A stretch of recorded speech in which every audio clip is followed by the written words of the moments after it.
have got an absolute banger of a match. You know it's going to be entertaining. Are you ready? Nice! This is Watchpoint, presented by State Farm. And we're back in Houston. Well, I mean, the Overwatch League is in Houston. We're in LA, but we're back here for day 2 of the inaugural homestand down in Houston, Texas. We've got 4 matches coming up, and we'll break it down right here on the Watchpoint pre-show, presented by State Farm. Hello, everybody. My name is Mitch Leslie. I'm the ringleader of this pack of Pepegas. On my left is Matt Morello. I didn't vote you in. Really? No, I voted against you. Well, you know what? So this ain't a democracy, bro. This is my desk. Scott Custer Kennedy, and of course, Jonathan Reinforced Larson joining the desk, guys. I'll do with whoever. Hey, we got a long day. Host this week. I was doing wonderful before we started. What has changed? He's just yelling. Like, you know how it is. I mean, yeah, I know how it is, but it's not like I want to deal with it. We got 4 games today, so we got a longer day than we did yesterday. You guys are going to have to hang in there and maybe pace yourselves a little bit. But before we get to it, as previously announced, starting next week, don't forget, March 7th and 8th, 1 tank, 1 support, and 2 DPS heroes will be unavailable for teams to select in the Overwatch League. Teams will only be allowed to use heroes from the available hero pool. Heroes will be randomly selected from a group of eligible heroes. This is based on their play rate data from the previous 2 weeks of Overwatch League matches, not solo queue, thank God. Only heroes that are being played at a rate of 10% or more from those past 2 weekends of matches can actually be rotated out from the hero pool. Here we go, more terms and conditions. No hero will be unavailable for 2 weeks in a row. Hero pools also will not be used for a mid-season tournament, the play-in tournament, playoffs, or the grand final. So all heroes are still going to be available for those matches.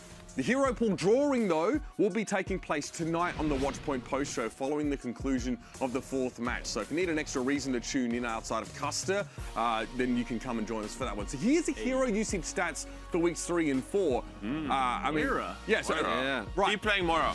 This gives us a sense of like who might be in the drawing. No, stay out of that, Winston. No, we don't want you at 10%. No Winston today.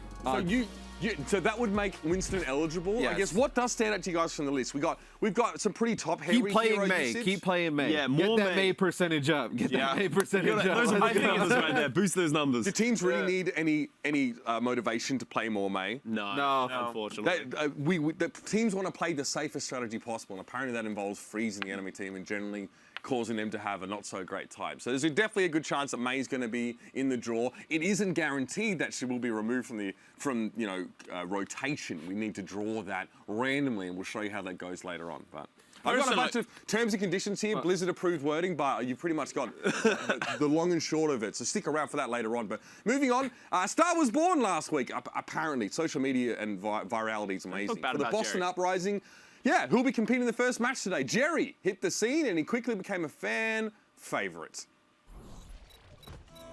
EMP comes out. Not quite. Jerry was the only one it cornered on. Dante flashbanged and taken out in the midst of it. Well, I lost my wings. This is where they want to turn it around. A fresh start for 2020. Like a grounded plane falling from the sky. Jerry! He tried to make the moves! Jerry! Oh my word, he falls to his death! I'm gonna kill everyone.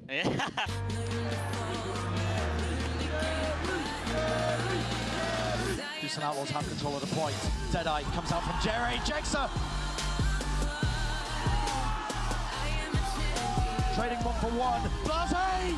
Taken out, he tried to go for the dead of his own Jerry! He can't be stopped! He's a machine! An absolute monster on the high ground! Unleashing lead! He is unbelievable! All right, interesting. We have a Wild West showdown between Jerry and Carpe in our opening match. Have a look at their McCree stats here. Boston DPS is actually leading in most major categories. So small sample size, Matt. Are you on board with the Jerry hype train? Yeah, absolutely. Jerry's the best player in the league. No. I'm kidding. What do you think about that? Yeah. is he's played 72 minutes and 25 seconds, and that was one series. Yeah, Bro, Only he played like The only reason I think he's been so 80-minute popular is series. because people can't forget his name because Bren could only say one word. Eventually in this series, Jerry! all he could do was say like Jerry. I heard him yelling from his room, Jerry, last night. So I don't know if he's still dreaming about Jerry or not. This is how things go viral, by the way. You just keep saying their name over and over again. It's Next is going to be stealing mics. Next is going to be stealing mics. look. I mean, this is. Look at those flex. Look at him go. absurd. I mean, I hope Jerry comes out and plays good. Yeah, it's gonna suck. I just if he want doesn't. people. Yeah, it's gonna suck if he doesn't. I mean, he's so fun. This is everything I hate about millennial culture, getting hyped for very little reason. I mean, these stats. It's like, yeah, but it was against the Houston Outlaws. Okay, but all right. But you love- still think he's a legit threat to Carpe? I love how he goes, I hate millennial culture because he gets hyped for no reason. He casted a bunch of Florida and Shanghai games season 1, and he's screaming his head off. I have to farm up votes on Reddit. What's wrong with you? But seriously, come is on, he a man. threat to Carpe? No, and at the end of the day, we need to remember Jerry was taking on the Blase and the Houston Outlaws. So this is going to be his first test. Carpe has been playing really well. What so are you saying about is the Outlaws Jerry, there, Scott? Is Jerry a god? Can he take down the gods? What are you saying about the Outlaws there? Not there. Do you want to have an opinion for Yeah, you're just going to just yell at me? I was just asking a question. Johnny, You know, please this add is like some analysis. This is like in a month, Jerry is going to be like the superstar of the league, Right. and the social Yeah. media guy for Boston Uprising is just going to clip us, and it's going to be like Costa, just like, no, don't believe in Jerry, no, he's not legit. And Boston is going to be proud and just like, Jerry is incredible. Okay, I'll take that and I'll raise you. It's going to be the same as I'm 37. No. Same situation. Yeah, that's what I as I'm mean. 37. Actually, hold on. I think he's better than 937. I think he's better than I think he's 937. smarter than 937. I think Based he on is what gonna win. evidence? I'm 37. Based off Also, of the one game and the numbers. Johnny, the all right, numbers. Johnny, how about something? Let's talk about Myunbong as well and his impact. Yeah, I mean, he's not as big of a fan favorite as Jerry, but he's pretty good at the game, so at least he got that going for himself. I think it's one of the star players of this Boston Uprising roster, so if they are going to get away with a win today, I think it's going to be on the hands of Myunbong because his sleep darts has been lit so far. I think compared to other Anas, he doesn't really shine when it comes to the Briotic grenade because he actually has to peel a lot more. I think he has to deal with a lot more pressure. So he's forced to hit a lot more sleep darts in order to get these wins, and you can see that in the stats, 7.7 enemies slept per 10 minutes, highest rate in the league, and I think that is because, yes, he has the room to be able to shoot sleep darts forward, but also because he has to peel back, and in order to survive, he's forced to hit these sleep darts to deal with divas coming in or other flankers. So as opposed to other Annas that aren't forced to hit sleep darts and can just choose to hit sleep darts? Well, I'm saying, okay, so if the opponent is further away, right? Like Jonak, he's so far away from his opponents all the time, so it's a longer distance with your sleep darts. It's harder to which hit means them. It's harder so to the hit them. more you're getting So- jumped on, the easier it is to hit the sleeps? Yes.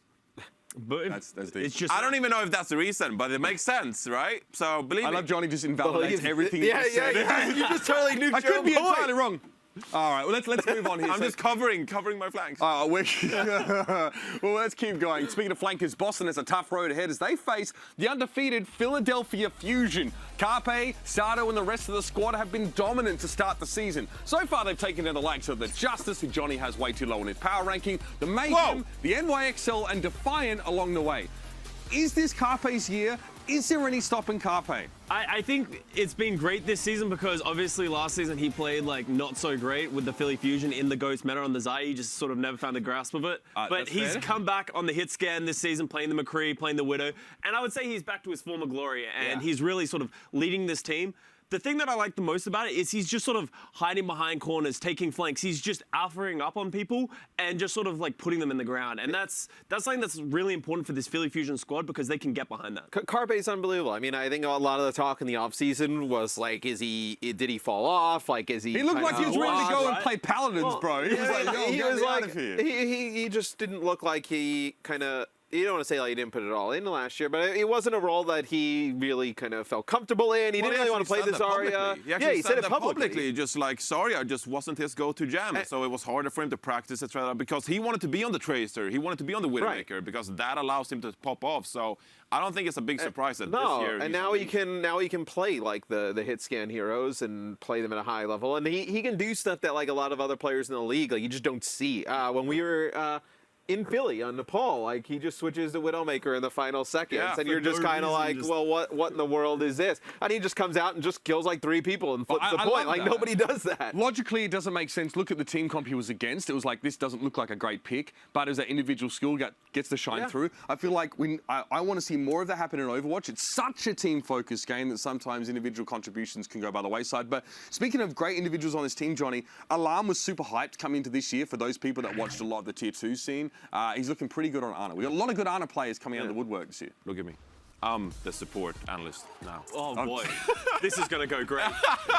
So Alarm is another player that has really stood out for Philadelphia Fusion so far, and I think he hasn't really had pressure on him so far because Sado has done such a great job in the front line. We always praise Poco, and then you have Carp and Ivy. So everyone on Philadelphia are really popping off and coming into their own, and that just means that Alarm has more room in the back line to really shine as an Ana as well. So I think that we haven't really talked enough about Alarm so far because he's having an incredible impact because he's just able to stand in the back line and just be able to do his thing on the Ana. And the thing is, when you're left untouched as an Ana and you start to get value from your sleep darts and your biotic grenades, that's a pretty dangerous character. So Alarm, doing a great job so far. All right, we're going to keep going, or we'll get caught in another tangent. Now, second match of the day is going to be quite the fight. It's already been previewed and foreshadowed a little bit by interviews and such, but Paris will be taking on the Atlanta Reign, who made their season debut. Oh, God, Ben's so cute, with their performance yesterday.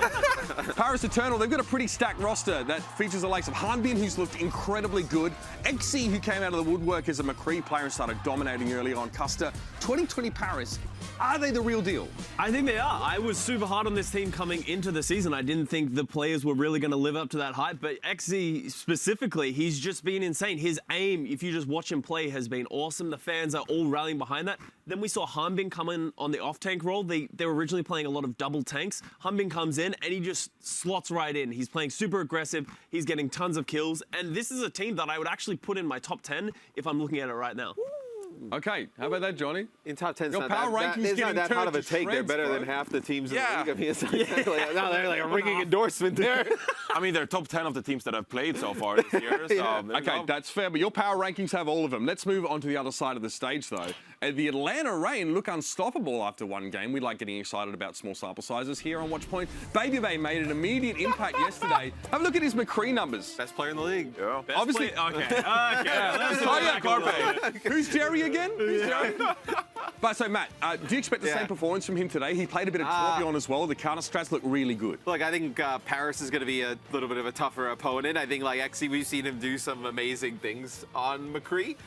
What I like about Baby Bay, though, is he's never a player you're going to have to worry about, like, him having, like, a confidence issue. If he loses, like, if he loses, like, a duel or two, like... He's going back. Screw it, I'll fight him again. Like, that's how I love... But every team needs a player like that, right? So I think having him on the stage, like, you always kind of feel like you have the confidence on your side, like, you can easily get the momentum back. And look, if you have Baby Bay on your roster and there's a McCree meta and he's not in, why is he on the roster, right? Like he's really like McCree, Widowmaker, like Soldier, right? Like those hit scan, like kind of classic type heroes. So to see him pop off with McCree is not a surprise. I mean, I've seen his Genji. It's Well, Kongona, dude. It's not great. I've seen Sinatra's Genji as well, and that was also exciting. I've seen After the Son of break, May. who's going to make an impact between the Spitfire, the Mayhem, the Defiant, and the home team Houston Outlaws? You'll find out next if we ever get to the analysis. The Overwatch League is brought to you by State Farm. For auto, home, or renters insurance, like a good neighbor, State Farm is there.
Legend of Soulguard. Download now.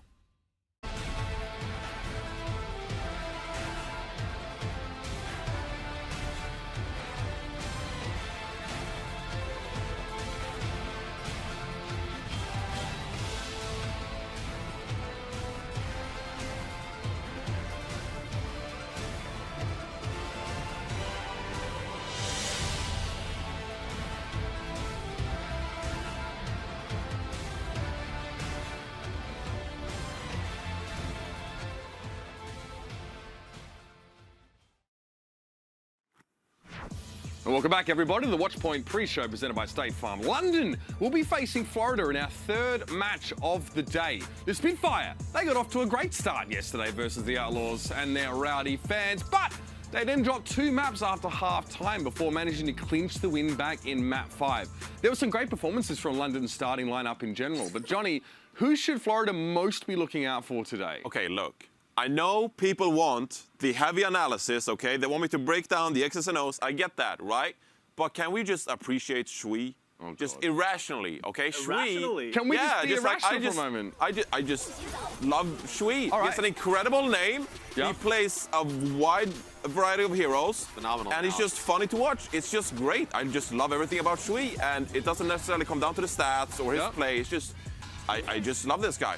I love Shui. What about you guys? I love saying Shui. Can you earn your money for a moment here? Okay, so my problem with Shui is he has been good on the Mei, but he needs to be more careful with his Mei ults. I don't know how many he had Eden, and it's True. not even like the But Diva that's why is it's outplaying. funny, though. What? No, he needs to be a good Mei. That's his Funny job. until they lose to the Outlaws. Yeah. But it makes for those moments like, Shui, no, you threw the ult. And No, again, but like, great. if I'm thinking this London team as well, I'm looking towards Bernard. I think his Diva play has been really clean. He obviously didn't play last week. We think he might be sick or there must have been some other reason, but he came in, he had a ton of ults. He's like a shining star. He's just playing so aggressive. I don't know how many times he just caught out Lynx on his own and just got a kill solo. So he is playing the aggressive style. He's sort of creating space for the team.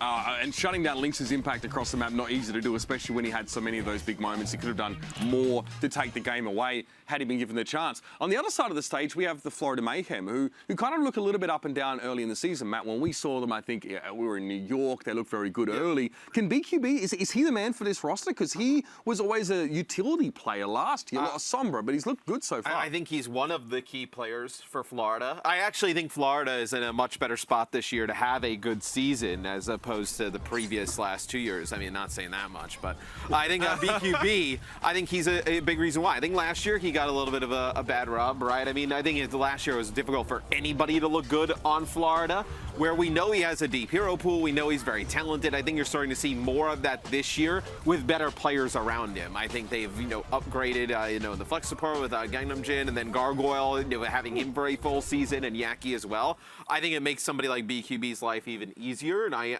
actually think I have them today. I think Florida takes this. Or you missed the BQB Maniton combo at all? Just a classic. No, I mean, maybe Johnny. Manathan's a Maybe cool guy. Yo, don't get me started on this, okay? I love Mane. He's still grinding in tier 2 as well. So Yeah, I love Manathan, but they weren't good. So let's talk about their main tanks, Johnny. How about that? They've got 2 of them. They use 2 of them at once even. Look, I agree with Matt. I think that this roster has tons of potential to be better than 20th, which they were last year. So that's a step in the right direction. last, But they by the still way. have a few things to figure out in my mind, and they have to settle for one main tank. Because yesterday we saw Fate and we saw Karyan in the same matchup. Okay, there's no need for that. There's no need for that, okay? Just settle with one main tank. So I'd like to see Karyan only moving forward. I think this is a guy on the up, and I think he got rightfully promoted from contenders last year. So I want to see more of that, okay? I think Florida Mayhem, they have the individual skill, but they need to settle on these roster decisions and just play with a proper main tank and a proper off tank and just stick with that. Right, Johnny wants to see more of the WGS armament core for the Florida Mayhem. The home team, Houston Outlaws, though, they'll be taking on the Defiant in our final match of the day. Both teams need a bit of a bounce back. They both took fat L's yesterday. With Toronto, of course, it was by Atlanta. Feels like Toronto really got counter-stratted, while Houston put a good comeback together, but ended up losing in that map 5, which is heartbreaking, especially in front of your home fans. Custer, the Defiant, let's talk about them. What are the improvements you want to see from this Canadian squad to take home the dub? As you said, I think they actually got countered yesterday against Atlanta. Atlanta was playing a style that was very good against how they want to play the game. So if I'm Toronto coming to this match, I think you need to forget about what happened yesterday. The Houston Outlaws aren't going to do what the Atlanta Reign did to you yesterday. You come out, you play your aggressive style. I do want to see more agilities. I want to see more shortfall. I want to see them play the dive, play what they're good at, because Houston aren't going to have the tools to shut it down. Johnny, so the Outlaws need to bounce back in front of their home fans. There was definitely some sad tweets from them yesterday. It's tough when you see so many teams have success at their home stands and you struggle. What is the ticket to bouncing back at home? Well, I think the fans is actually going to need to have to help out this team today, because I think that showed when they started popping off in map 3 and 4. That's when they really started going and getting momentum. Well, I hope the think fans that was get a cut of the salary for the players then. Yeah. Well, on them, like. Look, put a fan up okay, there on let me stage. finish. Let me finish, okay? Because I'm just saying, when you see Linkser, a guy that is depending on his confidence, etc., and he needs a bit of a morale boost, I think the fans could help Linkser really pop off, because this is a guy who has individual skill on the McCree, but he just needs to be in the game and start popping off. And we saw yesterday on Widowmaker, he really got those headshots. So I want to see more of that. But as a team, they need the fans to support them and start shouting when moments like this happens right here to clinch out When he those pops maps. off, I think for Linkser, he just needs more game time. Like somebody like Yeah. this, like he needs game time to build confidence. Like I don't think you build confidence from, you know, dunking on people in scrims or just on the ladder. You need to do it in real game environments. So I think the more you play Linkser, I think it's going to be beneficial in the long term. I think he's definitely going to be a player that you want to invest in the future if you're the Outlaws. Right, I'm sure, you know, we're really smart, and I'm sure you really want to hear from us as much as you can, but let's take a moment to listen to the actual pros on stage for this week's edition of Comms Check. How do I check? Mic check.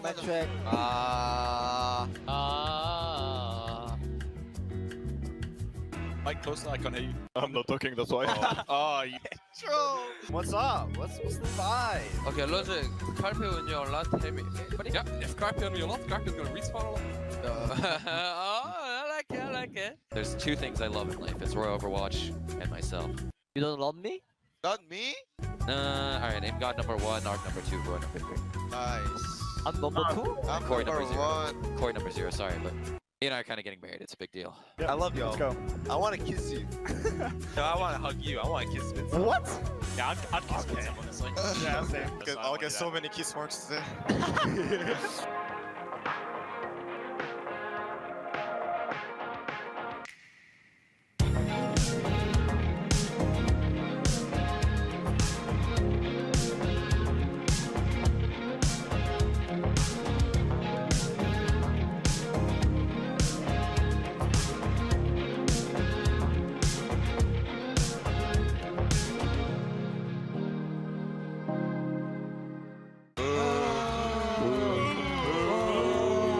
You guys stop? No, I'm saying. You guys stop, please. They're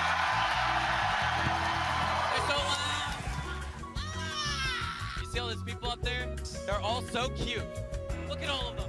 Where's the Brent? Where? In the caster's booth? Where else would he be? Why did they say 40 seconds to not start? I don't know. Oh, it's the Widow map. Yeah. Yeah. I'm gonna kill everyone. Boostio though, Arc was nano boosted. Instead of nano boosted, 2 kills. He's making the most of it. Yeah, maybe you still?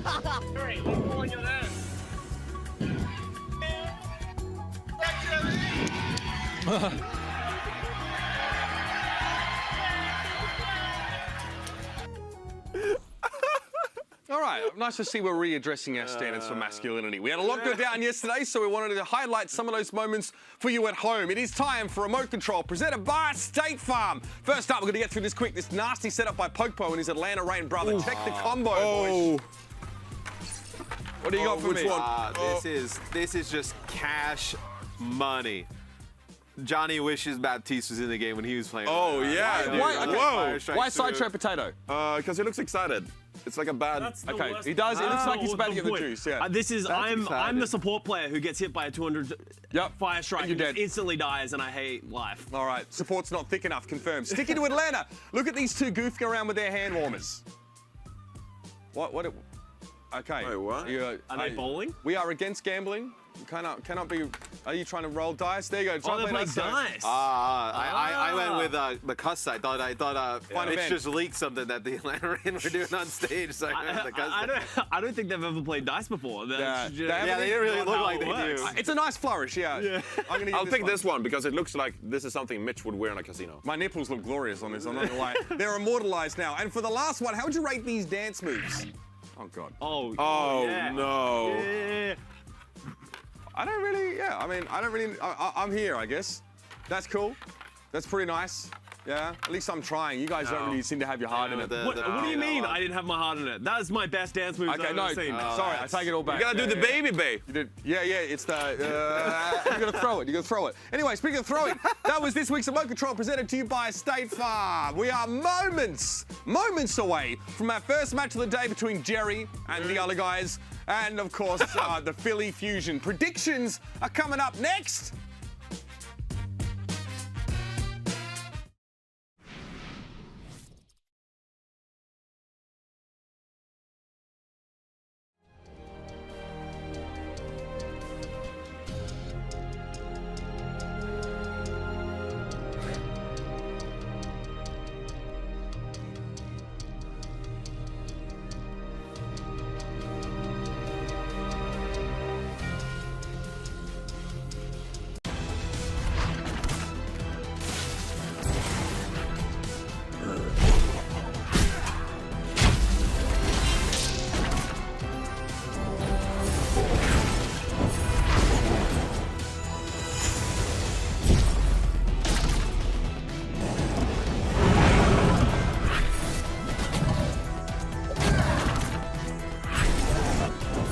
Legend of Soulguard. Download now.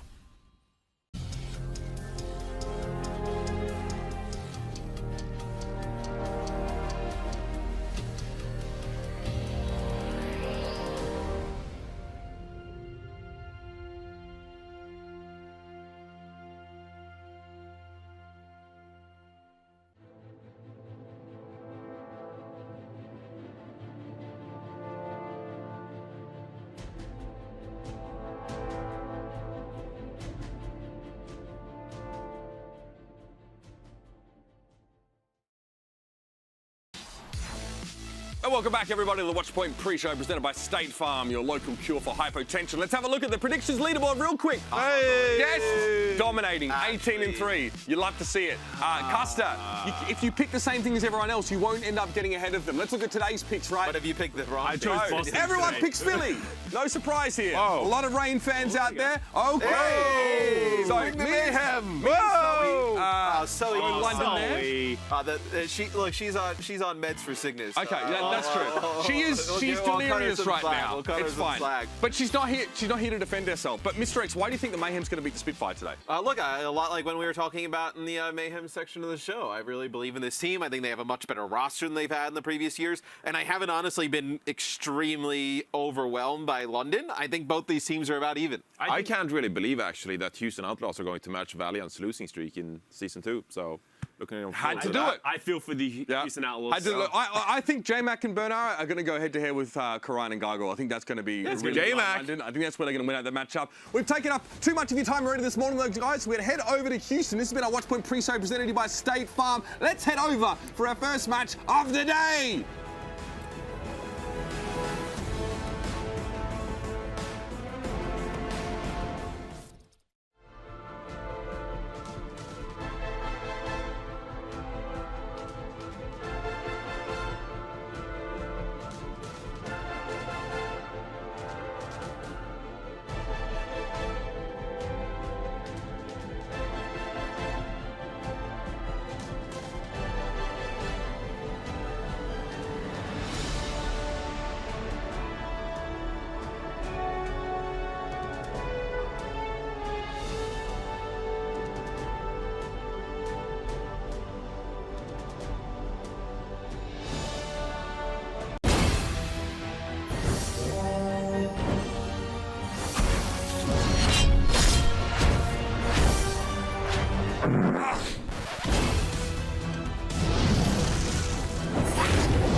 Legend of Soulguard. Download now.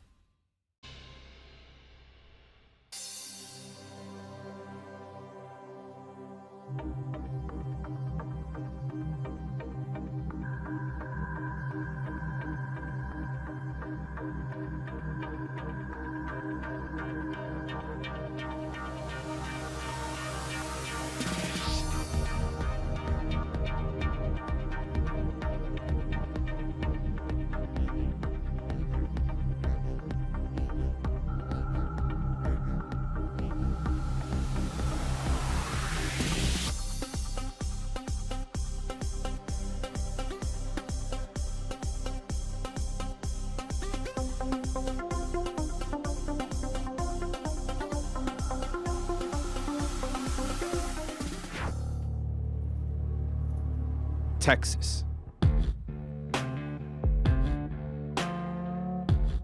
The Lone Star State, where conflict is settled the old-fashioned way. And even an outlaw can find redemption.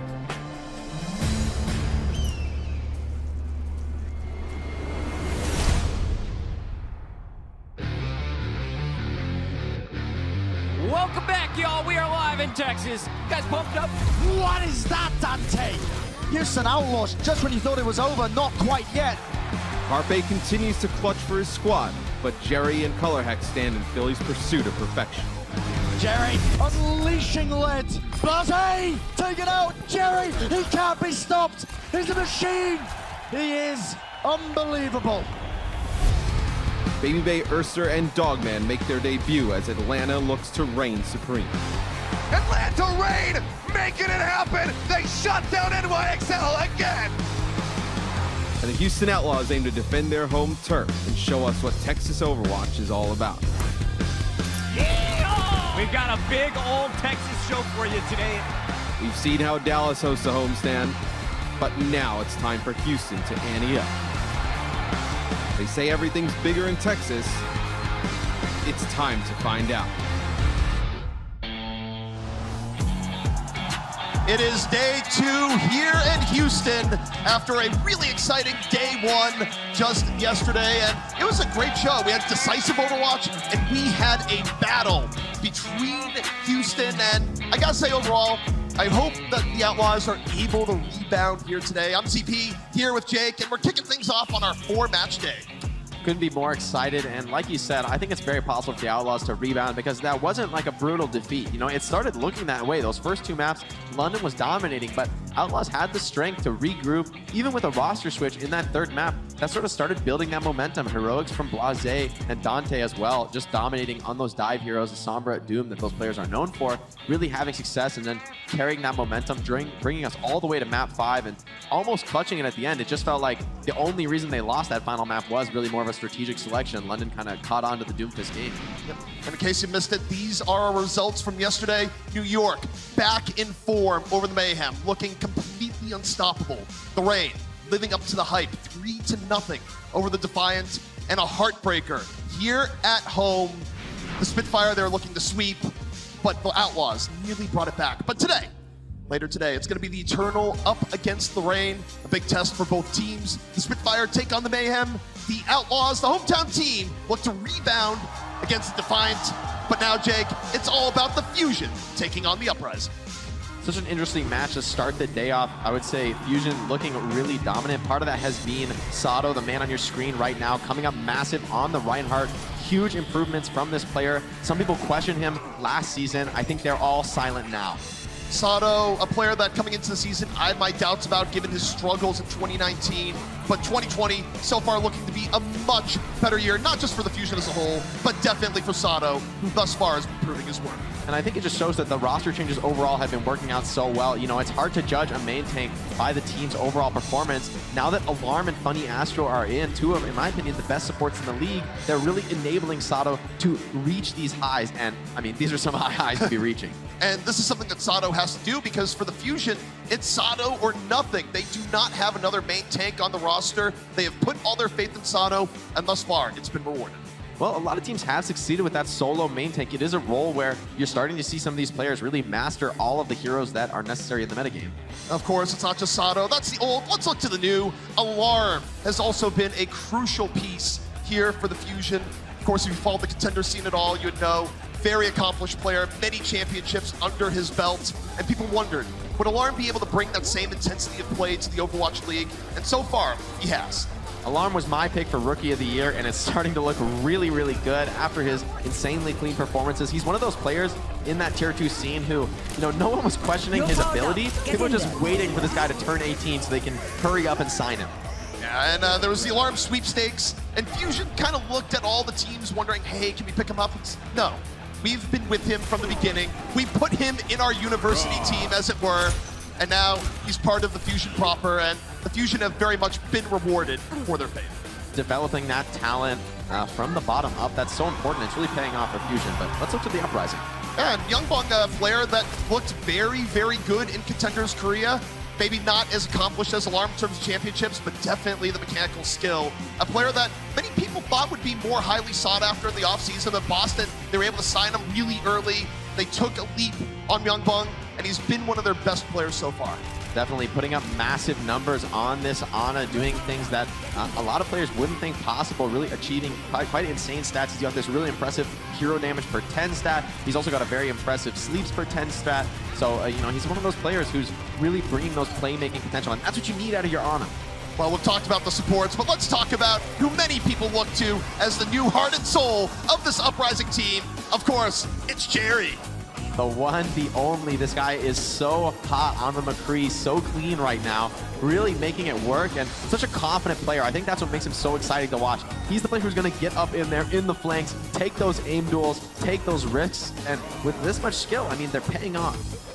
Jerry also gets a chance today to become a God Slayer. He gets to go up against a renewed Carpe, a player that also people had doubts about going into the season, who's looked very good. But Jerry, could he be the one to take him down? It's certainly possible here today. Anything could happen, though. I would say Fusion are going to be expected to dominate. Of course, we've talked about Jerry, but you know what's even better? Seeing him in person. Let's hear it for the Boston Uprising.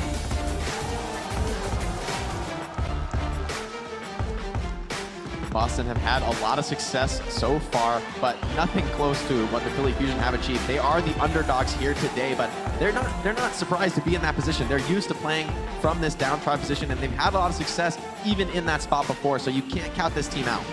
I think when you look at Boston right now, because no one right now is expecting to win against the #1 team in the league, they're kind of playing with less pressure, I would say.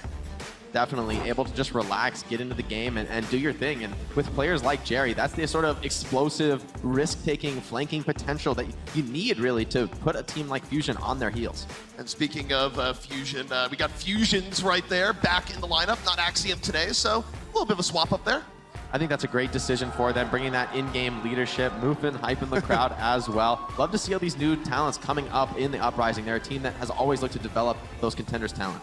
Well, of course, going up against them, it is the #1 team in the Overwatch League. It's a Philadelphia Fusion.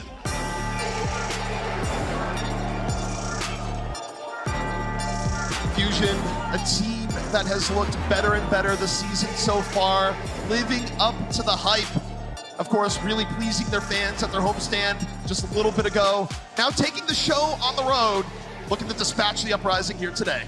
Undefeated so far, and frankly, they've made it look pretty easy. I mean, for me, it all starts with the support line. Funny Aster and Alarm doing such a great job keeping everyone up. But if you look across the roster, it's absolutely stacked with superstars on every position.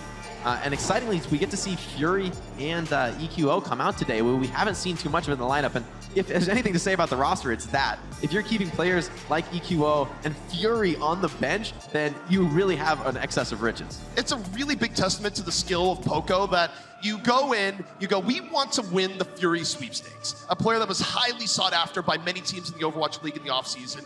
And then you go, but wait, Poco's still really good. Let's run with him the first few weeks. But now, of course, you're a little bit deeper in the season. Maybe Boston's a team you want to take a few more risks against. And now it's like, okay, it's a time to put in Fury. But look at Carpe right there. Carpe is undoubtedly the superstar of the Fusion. We'd be remiss to talk about the team without mentioning him. He's a player who's started pretty much permanently since he joined the team, and for good reason. Now he's in a metagame where he can play what is arguably his best hero of all time, the McCree. Everyone knows him for those insane Widow highlights. He is impressive on that character too, but he's got the depth of skill. He's ready for Hero Pool. Well, if you're talking about Carpe highlights, you know, you take a look at the maps that are coming up here today, you might get some nostalgia when you think about the Fusion versus the Uprising, because guess what? It's Lijiang, where we're going to next. And if you think to Overwatch history, Carpe had some pretty big highlights here. Let's take a look. Uprising get too busy trying to take the point. That's the Widow Duel 1 against Philadelphia Fusion. Oh, it's going to come out on top. Striker, though, lands a big triple on the barrage there. The Graviton helping. Both supports are caught together. That's what they needed, but Carpe strikes in again. Striking down. Kelly's also being removed. Carpe, what are you doing? This is unbelievable. He turns around and gets on the point. EQO follows it up. How have they redone this? How do you retake a point like that, Philadelphia? You don't play by the rules ever. EQO's looking over at Carpe just laughing. What the hell was that? That, of course, was vintage Carpe in action, something that the Fusion thought would come back this year, and thus far, it has. Well, I mean, I think for me, it comes back to the metagame. We all know Carpe for these absolutely obscene Widow pop-offs, especially Season 1, where Widow pretty much dominated the metagame. But McCree, if you look long into the past, that's Carpe's best hero. That's his true comfort zone. He wants to be up close and personal, dealing that hit scan damage, but also being able to brawl with his team. And he's been looking so strong so far. So be kicking it off here on the control center. And Carpe, he's going to be on the McCree EQO to the May. And on the other side, that's right, it's going to be Jerry challenging him in a cowboy duel. That's definitely the matchup to watch here as well. Myeonbong versus Alarm, going to be exciting. Who can land those sleeps? Who can shut down the enemy Reinhardt more effectively as well? I'm really excited to see what Fury can do on this D.Va. He's a player with completely obscene levels of talent, perfection embodied on this D.Va play. Let's see what he can do. Both teams rolling out in the mirror matchup. See how they decide to play it. Fusion necessarily hasn't always been super aggressive. Both teams might take their time on the poke battle here, Jake. But no, as I say that, Fusion's a little bit deep, potentially in trouble, able to get out of it. Fight is mostly on point here on the Reinhardt. Everyone trying to focus up. That's a big nade from Myeonbong, though. Should slow down Fury's heals. But Carpe responds. Instant counter pick onto Jerry. Carpe just tells Jerry, welcome to the Overwatch League. I've been here a long time. Fusion taking the first pick off, up 6-on-5. And now they can roll it forward. No one to check Carpe as he works the side angles. Should be Fusion with first control. When your McCree picks the opponent McCree, that's usually going to lead to a team fight victory, especially on control. McCree, such a dominant brawler, deals so much damage, especially, as you said, when he's left unchecked. So the Fusion off the pick off from Carpe, starting off on a good clip here on Lijiang. Carpe, very interesting here, is choosing to hide on the high ground. So that means Fusion is not going to commit to a forward hold here. They want to try and slide in for a quick flashbang, but Wall comes in on Sato. They're trying to focus down the Rhine. Sato got hit by the sleep to start things off. Let the Boston Uprising get more position, thread the fight a bit more. Carpe off on the high ground. Both Reinhardts. Shatters away. Color Hex very, very low. See Sato moving in off the nano boost, and Jerry down again. Carpe dispatching him. Carpe leaps in from the high ground and takes him down. What an important pickup to be getting. Boston just dropping the wall, trying to retreat safely back to their spawn, but now Fusion, they're gonna have an opportunity to camp this choke. Seems like they're not valuing the choke. This is interesting strategically from the Fusion. So far, it's been paying off. Normally, we'd expect to see teams fighting here. So Fusion seem to have learned this map and maybe understanding it in a different way than other teams, but you can't argue with an undefeated record. I think more than anything else, they want to give Carpe more space to work with. He has more space back on the point, and it's been giving the Uprising, particularly Jerry, some fits. A full kite once again from Boston, having to retreat out of this ultimates. A lot of them banked up for both teams. It should be a heavy exchange here. Boston, they really want to retake control right now. Boston looking to move in. Fusion's already getting isolated. They have to drop the wall to give a little bit more cover. Bomberturret's gonna be enough. The Blizzard, though, Eden! Moofin all over it. And now the Uprising have a chance. They move forward. There's a shot from Fusions. 3 to the ground. And the Uprising should be able to get control. Great eat from Movement to open up that round. Now, Boston should be able to take a quick control, but we're nearing that percentage level where Fusion really just needs one solid retake. What I will say, though, is that Boston, they've got a bit of an ultimate economy advantage. If Color Hex can avoid that same pitfall and get his nail out successfully, that could be a big fight winner for them. Meanwhile, for the Fusion, it's been a quieter game for Fury so far, still holding on to self-destruct. But this is the play, Jake, that opened it up. Huge shatter from Fusions, starting out for his team, but looks like team's already trading effectively in this white room area. Fusion electing to slip through, trying to make it to point without taking these choke fights. So good rotation from them, but they're a little bit scared. They don't want to go through this immediate choke. So this could all be a little bit of a ploy to get Boston Uprising off the initial choke point. Fusion, they do have time to play with, but they're burning a lot of it, Jake, on these rotations. They're looking for the perfect fight. They're waiting for this nano boost charge, and now that it's online, I'd expect to see a fast initiation. Self-destruct comes in. Self-destruct from Fury directly to the back. Does not connect. Swimmer drops the beat. Moofen's bomb. Blizzard in. What's it gonna get? Meanwhile, Jerry finds Funny Astro in the back. And that's a good pick here for the Uprising. Lets them keep control of the point for now. Losing that Lucio is so crucial in these team fights. Both teams expending absolutely everything available to them, but it's Myeonbong who's coming up on the first nano boost. Should be the most important ultimate for this next team fight. Gonna give Fusions a big advantage in that Reinhardt swing trade. Carpe, meanwhile, trying to poke onto Jerry from the outskirts. Jerry under pressure from all ends. Alarm on one side, Carpe on the other. Protect Jerry at all costs. That's a Fusion plan, or the Uprising plan. Oh, look at Jerry, finds Yana. Deadeye. I was wrong. Nano for Jerry. They have confidence in this McCree, and it's paying off here. Another team fight victory for the Uprising, about to surpass Fusion in capture percentage. Looking like they're cruising to a first map victory here. Not much in the tank available for Philly Fusion. Fusion just running out of steam entirely. Once the Uprising got control, Fusion's initiation has looked pretty tough here so far, Jake. Definitely EQO, though, does have that Blizzard almost available. That could be a fight turner, but Movement has been hungry for them so far. Now the Fusion move on in. Final fight territory. See how it goes down. The Uprising holding back. Fusion trying to give some time to Carpe to look for anything. Jerry, meanwhile, fighting more in the front. Carpe waiting, getting decent poke on the back. Front line of the Fusion, though, getting poked down. Uprising, though, the Bionade, putting them in a rough spot. Fusion's is gonna fall. Alarm set that one up. Sato knocked it down. And now the Fusion move forward in a better position. The Uprising have a little bit of time to come back, Jake, but not much. They're forced to regroup. You cannot fight without your Reinhardt this meta, but someone's going to have to come in and touch points. Seems like Fusion know this. They're getting ready to take out that first contester. Someone's going to have to come in. Looks like it is the Diva. It's a nice touch from Mufin. Limited risk. Mufin bought time. Boston back up to 6. But the Blizzard from EQO going to be zoning Boston out early. Putting them in a tough spot. 2 frozen. The shatter from Sato. And that should be all they wrote. Color Hex Blizzard even hit it for good measure. It's going to be the Fusion taking round 1. That was a close round, but Fusion coming out on top. I want to highlight EQO managing to get Jerry in his Blizzard, freezing that McCree. And now, even though the nano boost from Yunbon goes on to Jerry, you just can't keep that 200 HP McCree alive through a full Blizzard. So great Blizzard from Eco opening that up. His first one was eaten, but he gets it done in the end. I have to say, though, nice resilience from Boston. They had a tough start. They came back in. They had a very good fight set up from their tank line between Mufin and Fusions, between the Blizzard Eat and the Earth Shatter. And they very nearly brought it all the way back. Far less one-sided than you might have expected from these teams' record and past performance. Carpe as well going toe-to-toe with Jerry, and that's looking quite close. I don't think that was dominant one way or the other, so both of these players still looking to assert their dominance in that crucial 1v1 in the meta. Although this time it looks like Jerry's going to be on the sim. We've seen a lot of teams run this strat on Night Market. The TP into the window basically gets you onto the point without a real fight taking place. Also, what advantage does the Uprising have by running the Sigma here over the Diva?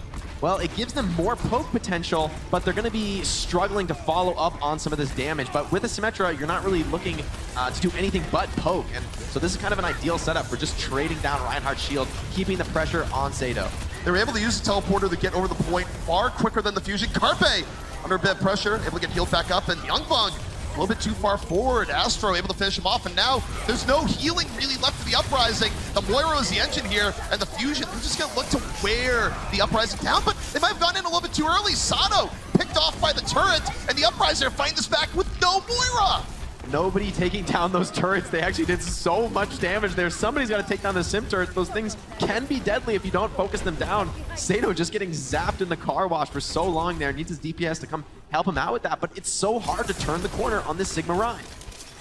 So the Fusion perhaps going forward a little bit too early there. The Uprising able to take advantage. Now the Fusion looks to move in again. Nano boost at the ready.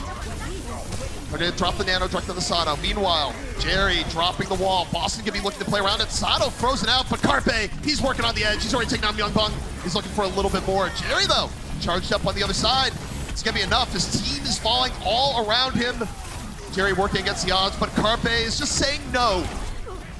Yunbong keeps falling early. That's such an Achilles heel for Boston. Not finding his footing on this Moira. You'd expect to see Coalescence being one of the first ults charged, but he's not even having his ready yet. I mean, even Funny Astro has his sound barrier first. That's a very rare sight to see. Well, the interesting thing, too, Youngbong usually able to survive very well on squishier heroes. Moira, a hero that you expect to have more survivability. It shows some of the struggles of playing without that Diva. You don't have the ability to eat that damage, save your allies as easily as Diva can. Well, Boston President moving in again. They open with the flexible movement. Oh, Boston's looking all sorts of purple. The Fusion protect themselves with the barrier. And that was a great counter engage by the Fusion as Carpe cleans up. Carpe looking uncontested. Now, Jerry on the McCree's not able to get anything that fight. Just too many ults available for the Philly Fusion. Although Swimmer does have his own sound barrier to respond with in this next fight. The question is, will it be enough? A lot in the tank for the Philly Fusion to respond with. I mean, the sound barrier will most likely come down, but if Philly Fusion properly layer their ults one after the other, they have so many threats to bring to bear here. The Uprising are a tough spot, but not as tough as you might think, given how these fights have gone. It's still 43 to 51%. About 2 fights to turn it around after the swap. We'll see how this one works out here. They're moving on in. Fusion's early shatter puts Sato to the ground, but Sato had the nano, still pretty durable. Sato still holding to a shatter of his own. Jerry falls, and the Fusion front line just too strong. You can see this heavy focus by the supports of the Fusion, keeping Carpe alive. Both the Lucio and the Ana protecting him, and for good measure. Boston Uprising trying so hard to hunt this McCree down. Muffin trying to stay alive with a nice late roof stall there, but not enough. Carpe is on the case. A little bit of roof sliding, doesn't quite work out. But now this is truly the final fight for the Uprising to try to get control. What do they have to do? This is going to be grim. Someone's going to have to come up with a big play. They're not even close enough to really finish charging this nano boost before that overtime starts triggering. And Sato has a shatter. Flash shatter comes through. Carpe going so deep, but getting rewarded. 2 down immediately. High risk, but an even higher reward for the Fusion. That's going to put this map away.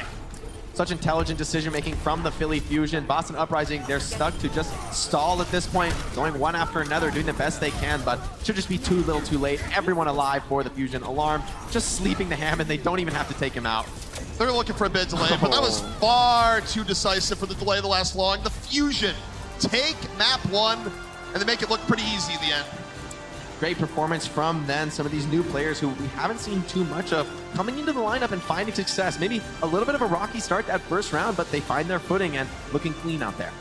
I will give it to the Uprising though, going off the grid a little bit with the strategy, running something that's a little bit less than meta. Sometimes you'll want to do that against a team that you might think is a little bit stronger, but do they have any more tricks up their sleeve? We'll find out soon.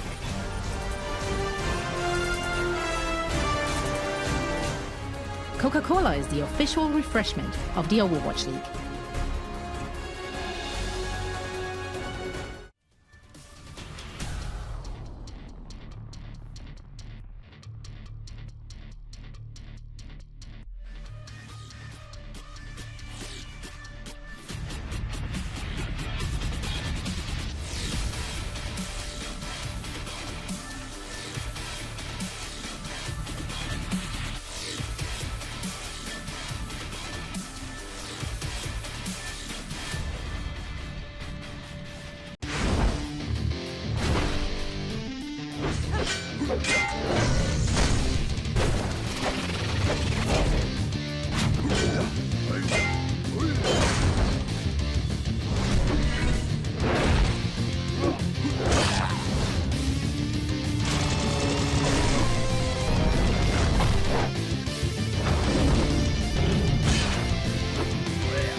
EMP comes out.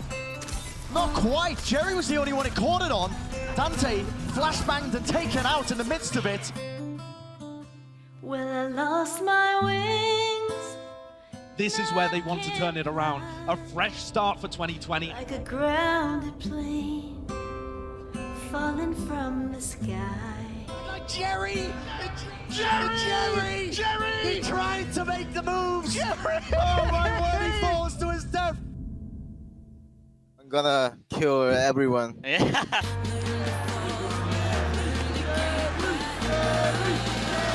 Houston Outlaws have control of the point. Deadeye comes out from Jerry, checks her! Trading 1-for-1. Blase! Take it out! He tried to go for the dead of his own Jerry! He can't be stopped! He's a machine! An absolute monster on the high ground! Unleashing lead! He is Unbelievable. Jerry, of course, having a very good first week of play, but now he's up against Carpe, and the reception a little bit rougher. Very warm welcome indeed to the Overwatch League from Carpe himself. There's few better to learn from on the McCree. Really takes the game to the next level. I love to see this in that last round. You can see Carpe is a player who is not focused on that long-term shield damage output. He's not focused on farming those stats. He's focused on picking off the enemy squishies. He wants to take down that flex support, take down that opposing McCree, and actually get a player advantage instead of just playing for that value stats game. He's looking for those picks. He's hunting. And he's not always looking for fair fights either. The double team coming in from Alarm, pretty dirty stuff. But now we're heading into Kings Row. It's going to be our next map. It'll be where the Uprising will attempt to bring this series back against what has so far been a very dominant Fusion team. What I will say for the Uprising is that they looked at their closest to the Fusion, playing that traditional mirror matchup, the McCree May that Fusion have been so confident on. So they've been one of the few teams able to play Philly close on that strategy. As we go into Kings Row, I'd expect to see much the same thing coming out again. And, you know, who knows? This could be the map for the Boston Uprising. Also, is this a new look Jerry? I know he's still in Spawn, so it might not be the case, but are we prepared for Jerry on Doomfist? I'm not. All right, well, Movement's on Roadhog, so I'm pretty sure he's trolling. Yeah. But everybody else getting set up, you know, I never trust those attacker picks. Color Hex likely going to spawn on the Widow. Look for that initial pick. Pretty common stuff we see on Kings Row, but rarely does it actually work out. These Owl teams, so careful, so cautious. Nade from Alarm, doesn't catch anything, but it's a good attempt. It's pretty close, nothing else. Now we'll see how the Uprising formulate their attack plan here, where once more we are looking at the mirror. Yeah, and once again, it's going to be on the Boston Uprising to get a rotation. Philly succeeded so much with this high ground rotation. You better believe they've got some sort of counter plan for it. And you can see they're already preemptively Maywalling up from Eco, taking control of this corner before Uprising can even get there. Fusion not giving up any free space right now, making the Uprising pay for every inch of real estate they want to tread on. And so far, buying some good time. And I love this from Carpe as well, staying so far back, not being vulnerable. He knows the enemy team wants to hunt him down for the pickoff. He moves in aggressively. Both McCrees miss flashbangs. Sato drops low. Big nade. Sato got way too aggressive there, punished by the Uprising. And now the Fusion, they're in danger. They can hold back here, Jake, but they're going to give up a lot of progress while they try and wait for Sato, and they're still going to have to go in without him. Someone is going to have to touch this point, most likely Fury, but Philly, they're trying to get a good fight off here. Maybe at least force some ults out of the Uprising. Fury doing a nice job delaying, but it's going to get frozen up here. Right now, we're going to buy time. Oh, Carpe over the top. Assassinates Cherry. Room to work with. Sato back in the fight. The Fusion, they use time on the point as a resource. And now we'll see if they can make it work. Fusion's nanoed. He's in or to the side. Isolated and down. Uprising, they committed even while down Jerry. Carpe makes the difference once again, and now it's going to be a stagger onto Moofin. Philly making it work there. That looks so difficult for them, but Carpe finds the pickoff, and not only the pickoff, but he also baits a rotation out of Swimmer and Moofin and just slips right out of there. So that's pulling 3 players out of the team fight for a moment and still locking in that 1 player advantage with the pick on Jerry. So the Fusion holding strong so far. 2 minutes drained off the clock. The Uprising looking for a way through. Uprising gonna take a long rotation here, but Carpe's set up in the flank. Might want to sneak in for a pick. He shows himself though, so likely gonna signal a retreat. No, Carpe's going right in.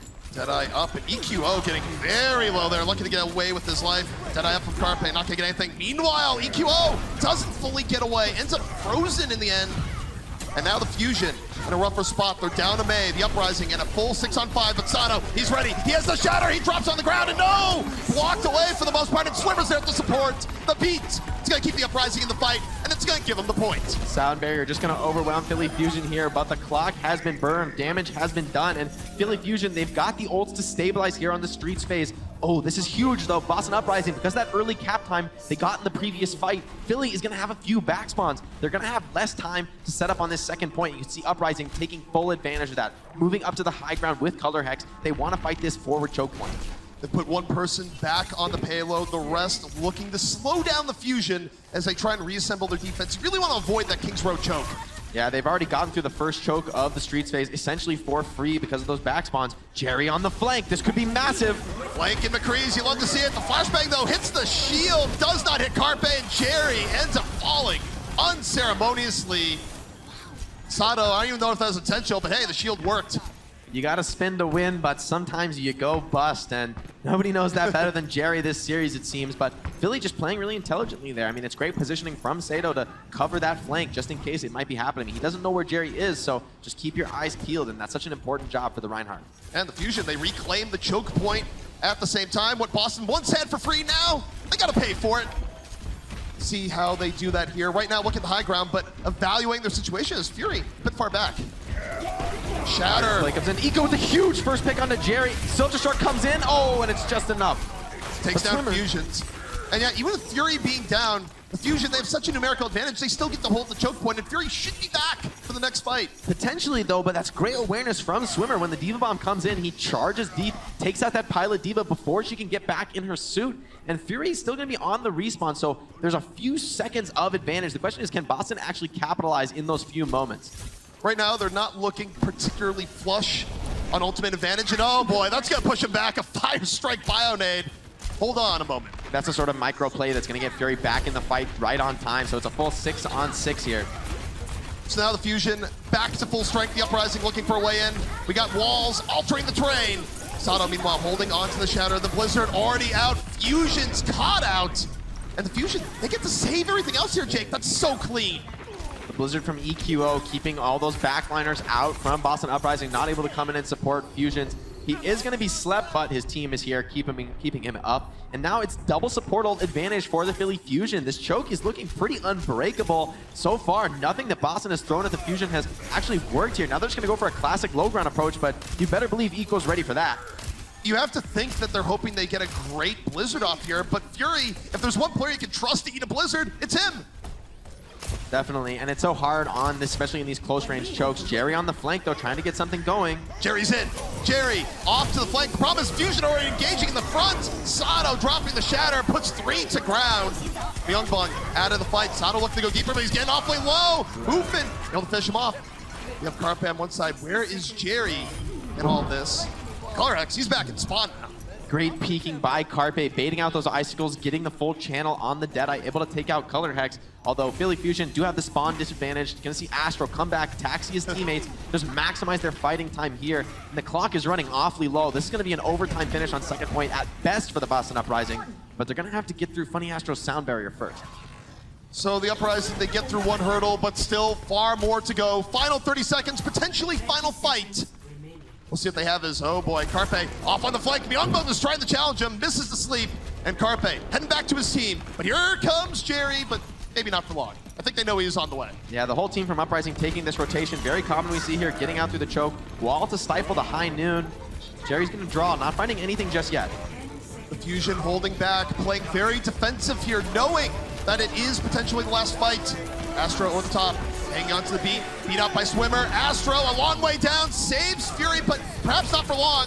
Fury's still gonna beat D-Max, but Fusions is down. 5-on-5 between the two teams. EQO holding on to the Blizzard.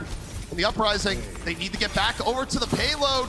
We're gonna send the May over that way. EQO hanging on to the Blizzard and not gonna let Beaton. Bides his time, but Jerry's still alive, but not for long. Carpe off on the side. The Fusion completely stalling out the Uprising. That's so big by EQO, finding the first pick on the enemy Reinhardt. Seems like that's happened time and time again here on King's Row. He's really succeeding on the May. We've in the past seen Ivy in the lineup, but this is just showing the depth of talent that the Fusion have. I think, you know, it's showing that this is actually a very intelligent decision. Get these players playtime, bring them out so that when hero pools come in, you're ready for absolutely anything. Yeah, I gotta call something out here. When I usually see EQO on stage, EQO usually has like super well done hair, like fully up. This is nah, I'm not gonna get my hair done day for EQO. I was like, I don't even recognize him. I mean, he's a player for just so well known for staying heavily focused on the game. His name, of course, means emotional quotient 0, which I always really enjoyed. I always appreciated, you know, that this is a player who's truly dedicated to the art of the game, studying it, trying to be the best that he can. He knows that it's not about wanting it. It's not about how you feel about the game. It's about how you execute on game day, how you are in that match. And he's a player who's delivering once again here. Also, in a very competitive Fusion roster environment where you have players like Ivy playing out of their mind, when you get some playtime, you definitely want to show to the coaches, hey, I'm worth playing too. Yeah, no regrets here for Philly Fusion. Great decision to show their roster versatility, keep their players fresh. Fury as well, playing very clean on this Diva, exactly as we expect from him. So the Fusion off to a very strong start on King's Row. Realistically, Jake, the best chance for the Uprising would be a first point hold. How do they make it work? I mean, they can do it. It's going to rely on some picks, some smart plays. They're going to have to deal with Philly Fusion's rotations, which have, so far in the past on this map, especially on attack, just look really well practiced, really clean. I feel like they understand the rotation metagame, and that's so important playing around your Reinhardt, forcing you to deathball a little bit. Really, we'll only see McCrees and Divas going for the occasional flank, and that's pretty rare on King's Row. So it's all about working as a team to overcome those enemy Maywalls, get through those key chokes. We'll see if the Uprising can put together a good defense here and now. It's going to have to exceed what the Fusion did one round ago. And the Fusion right now going up the right side path. Nice choke point set up by Mufin, but Carpe and Alarm rotating back to the low ground. They have an open shooting gallery here. Maywall from Eco protects the high ground for a moment. Carpe right now, room to work with, looking for Jerry on the other side. The Uprising going to go for a full rotation. The Fusion getting more into the point. Ultimately, though, this means that Fusion is starting to take ground. Jerry rotating back to his team, grouping up, takes a headshot from Carpe, though. He's going to be scared after that one. Neutral fight intensifying here. Uprising potentially going to rotate through the hotel. They're about to give up one tick for free, and the Fusion got it. First part over. Jerry challenged, thrown back. Now the Uprising go together here on the point. Alarm, though, has already built up the Nano, so beyond fun. Both Nanos out, Sato on one side, and Fusion's just getting bullied. The Bionade forcing him back, Nano or no. Fusion working with a huge health advantage in the Uprising. They gotta go back in. Last second, somebody's got to touch. It's desperation mode. Multiple members of the Uprising come forward, isolated by the Maywall. Sato just escapes the Blizzard. Sato gets out just in time. They deal with the Blizzard as Fury just decimates the backline. Really smart rotations for the Fusion, and now the Uprising are in real trouble. And Fury's picks there on the backline were enabled by Sato, bringing out that huge flanking shatter. After he pinned out of the Blizzard, he wrapped through Hotel and took out those backliners with a key shatter. This is a really nice, intelligent delay on the Mufin. You can't actually push the cart until it's fully outside, so that really adds a lot to your team. But then, of course, once you can't push the cart, D.Va does count as contesting, mech or no. And also that shatter, a good way to put away the fight.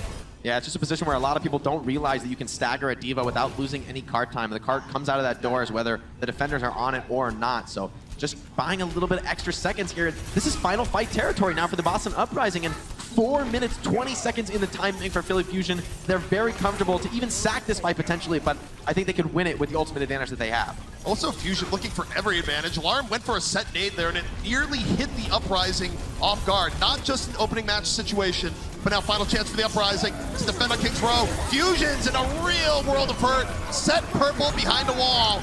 And Fusion's is down, completely isolated. Carpe, meanwhile, Deadeye. Oh, Sato! Carnage in the tunnel! Goodbye!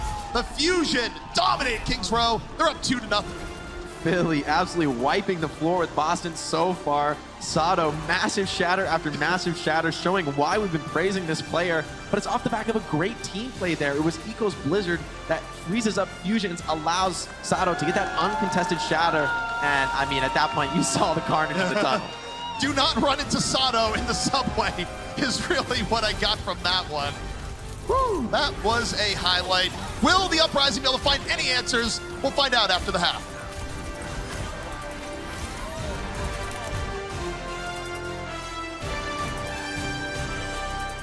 The Overwatch League is brought to you by T-Mobile. Rank up with America's first and only nationwide 5G network. And by State Farm. For auto, home, or renters insurance. Like a good neighbor, State Farm is there.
We are 2 maps in, and the Philadelphia Fusion are picking up right where they left off last week, dominating. That's right, it's time for our first game break presented by Cheez-It Grooves.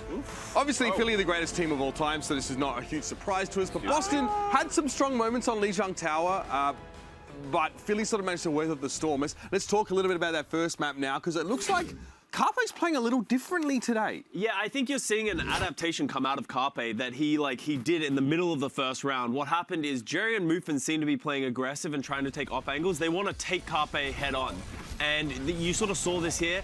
And look, Jerry, but what's happening is Carpe's just taking these really far back angles. You saw it even more on King's Row. He's just playing so far away, and it feels like Boston came in with this strategy to just sort of put a lot of their focus on Carpe, and Carpe's like, okay, I'm just going to play safe, and the rest of my team's going to win. It's honestly great adaptation, right? Because we're sitting in the green room and thinking Carpe isn't doing much, but actually the fact that he's not doing much is making Boston Uprising so distraught because it's creating so much space for the rest of Philadelphia that he's just staying alive, right? So it's pretty odd to see how Carpe is playing this game, but it's actually working out flawlessly. I think the stat was 16 final blows and 1 death in the first half. I think it was King's Row, I think. Oh, King's Row. Yeah, I mean, he may be on track again to equaling the final blow record on that map. I think he matched it against Toronto yesterday. You saw the lower third. It was like 29 final blows or something like that. Unbelievable. So he's on track right now. But let's talk about King's Row. It feels like we actually got to see a bit more from EQO and Sado there as well. The Blizzards look good, and also the main tank battle looked quite compelling. Oh, Sado. He was landing the big shatters, and especially to end things, but